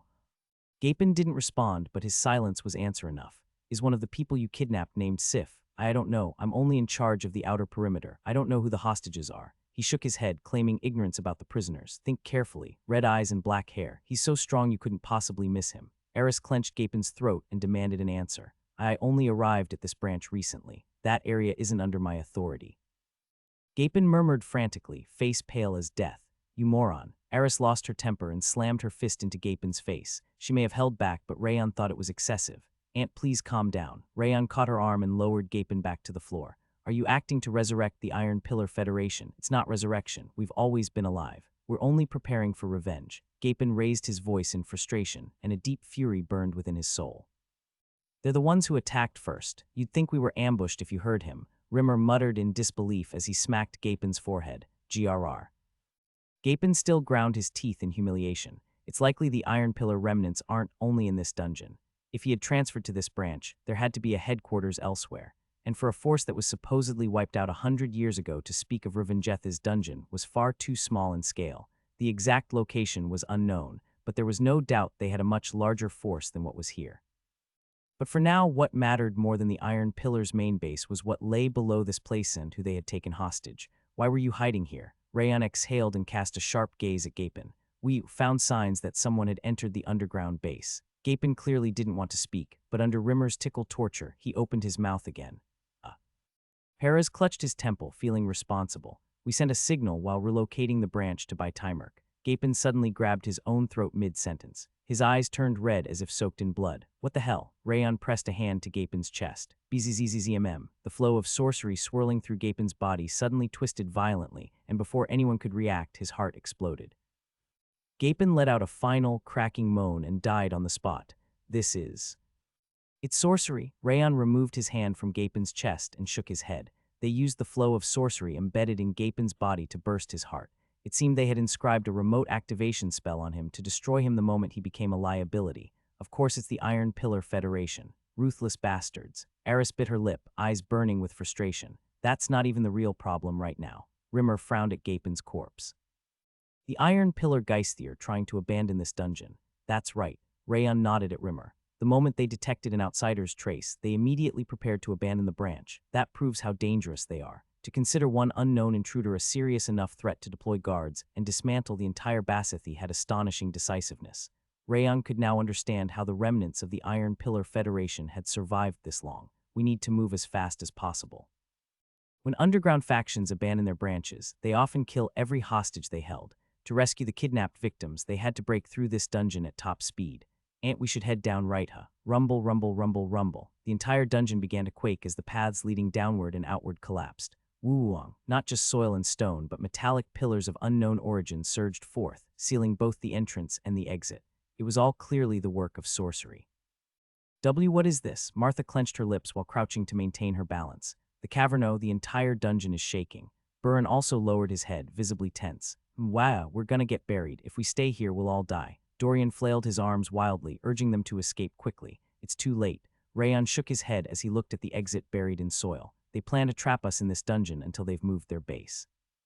It wasn't just this cavern, the entire dungeon was shifting rapidly. The enemies were willing to spend an enormous amount of sorcery to block their path. How arrogant. Eris clenched her fist and stood before the sealed path leading to the next floor. You think sorcery and all this crap can stop me? Instead of drawing her sword, she smashed her fist into the sorcery-formed wall. KWANG. A colossal shockwave burst forth, reducing the stones and metal bound by sorcery into dust. Whoosh. Eris unleashed such overwhelming force that what was once a narrow passage for two people was now wide enough to fit a giant. Eris shouted and led the way down the darkened path. That's my aunt, Martha cried out in satisfaction as she followed Eris. I'm not fond of brute strength, but that was satisfying. Burin nodded as he stepped through the widened opening. Aunt. Runon's eyes sparkled with admiration as she jogged after them. Rayon didn't follow immediately. He placed his hand on the ground. He activated the Ring of Fire, tuning into the flow of sorcery coursing throughout the dungeon. Why are you just standing there? Wrath flicked his hand as if to say, hurry up. I'm tracking the flow of sorcery. Even if Eris was a transcendent, she couldn't keep using her power like that endlessly. If Rayon familiarized himself with the flow of sorcery here, it would greatly help in any battle to come. He focused his eyes and senses to absorb it all. As if that'll work, Wrath snorted dismissively. Even if it doesn't, I'll still gain something. Rayon brushed the dirt off his hand and descended to the next floor, always scheming something. Rimmer let out a sly smile as he left the cavern last. Slash! Eris's spatial sword spread out in a semicircle, splitting the entire gray corridor in half. RUMBLE. Stones fell from empty space, arrows and harpoons snapped in two, and even traps hidden beneath false floors were ripped out entirely. RUMBLE. With a single strike, Eris destroyed the entire trap room. Let's move to the next one. She grinned and pointed to an open exit on the right. Wrath narrowed his eyes as he watched Eris's back. She's pushing herself quite a bit. Yeah, she's using her full strength each time to minimize wasted time. Rayon let out a murky breath and nodded. Even if she's a transcendent, she can't keep this up for long. Exactly. Eris had cleared 20 floors by herself, never relying on others. They had to reach the dungeon's end before the Iron Pillar Federation remnants finished clearing out their basin. She had the Light Wind Division to protect as well, so she was pushing herself too hard. Their speed was impressive, but at this rate, Eris might collapse before reaching the end. Aunt. Rayon stepped in front of Eris to block her path. I understand how you feel, but let's take it slower. You've been using too much aura and stamina. He shook his head, saying he would take the lead from here.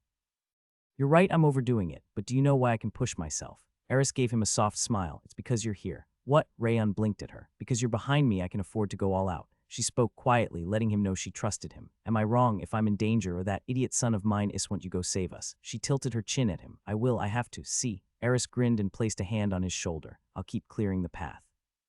If anything happens, take care of it. She laughed boldly, saying she rarely trusted others to guard her back. Let's go, brats. Eris yelled for them to follow and charged down to the next floor. She's trusting you with her back. Must really like you. Rimmer smirked as he stood beside Rayon. She's always treated me like this, so I wouldn't know. She's way softer now. I bet even Rabwin never heard her talk like that. He shrugged, saying Rayon had completely won her over. It's a bit overwhelming.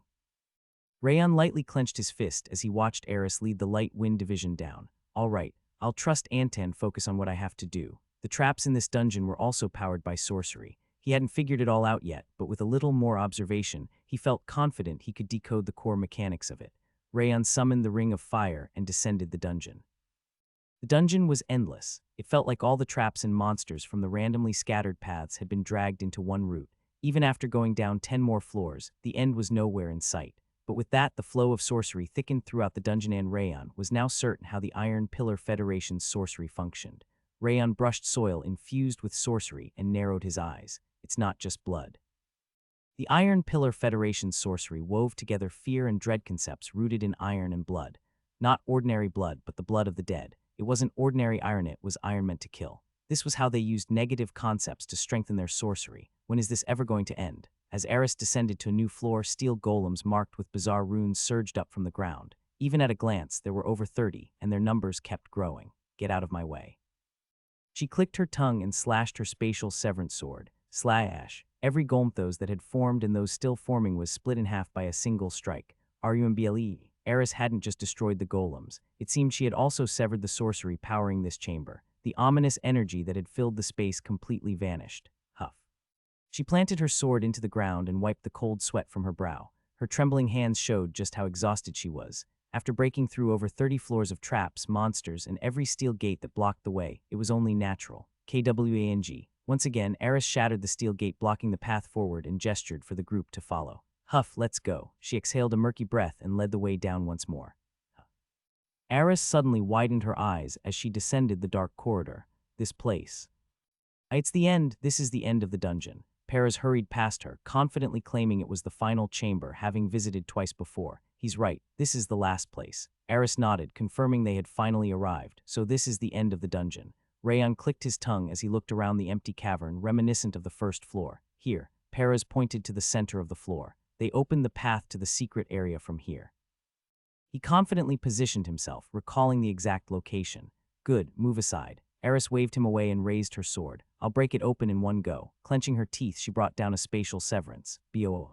A tremendous explosion shook not just the cavern but the entire dungeon. However, the path Paras spoke of did not appear. Only a deep gouge in the ground remained. They sealed it with sorcery. Eris bit her lip as she stared at the carved-out earth. They must have gathered all the sorcery spread throughout the dungeon into this spot. Rayon frowned as he sensed the powerful sorcery condensed across the floor. Persistent bastards. Unlike the previous floors, there were no monsters or traps here. They had simply concentrated their sorcery to block the final passage, determined to prevent anyone from entering. It was like they had bundled their chains of sorcery into a spherical mass and embedded it into the ground. Even Eris couldn't cut through sorcery itself in this form.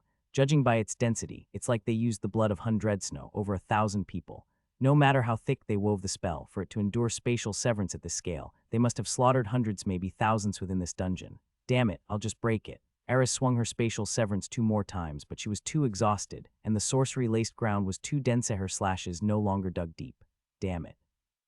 How many people did these bastards kill? Eris slammed the ground with her fist, her expression dark and rigid, completely unlike her usual composed self.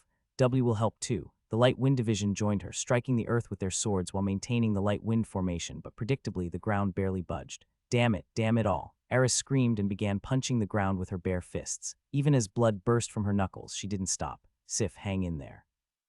I'll get you out soon. She hadn't said it out loud, but a parent's intuition told her Sif was down there. That's why she pushed herself so far to get here. And now, being blocked just a single wall away, it was driving her mad. There's no other way. She had to use her sword field creation. If she used it, she would be left completely drained, and this entire space might collapse, but she had no other choice. She had to trust Rayon and use her sword field creation. Rayon. Eris turned around, breathing heavily. I'm going to use my sword field creation. I'll leave the rest to you. She extended a hand to her cherished nephew, declaring it was the only way. There's another way. Rayon shook his head and said her sword field creation wasn't necessary. We could go around and dig another way, but we don't have time. We don't know when they'll leave. It won't take long. Nothais will be faster than breaking through with sword field creation. His voice calm, Rayon stepped up beside her. Faster. What do you mean? I've finished analyzing it. Rayon drew the Soul Requiem sword and cut his fingertip, letting his blood drip onto the floor. The moment his blood burning with crimson flame hit the ground, the dense sorcery below burst into flames. FWOSH. Eris gulped dryly as she watched Rayon's flame consume even the sorcery itself. What are you?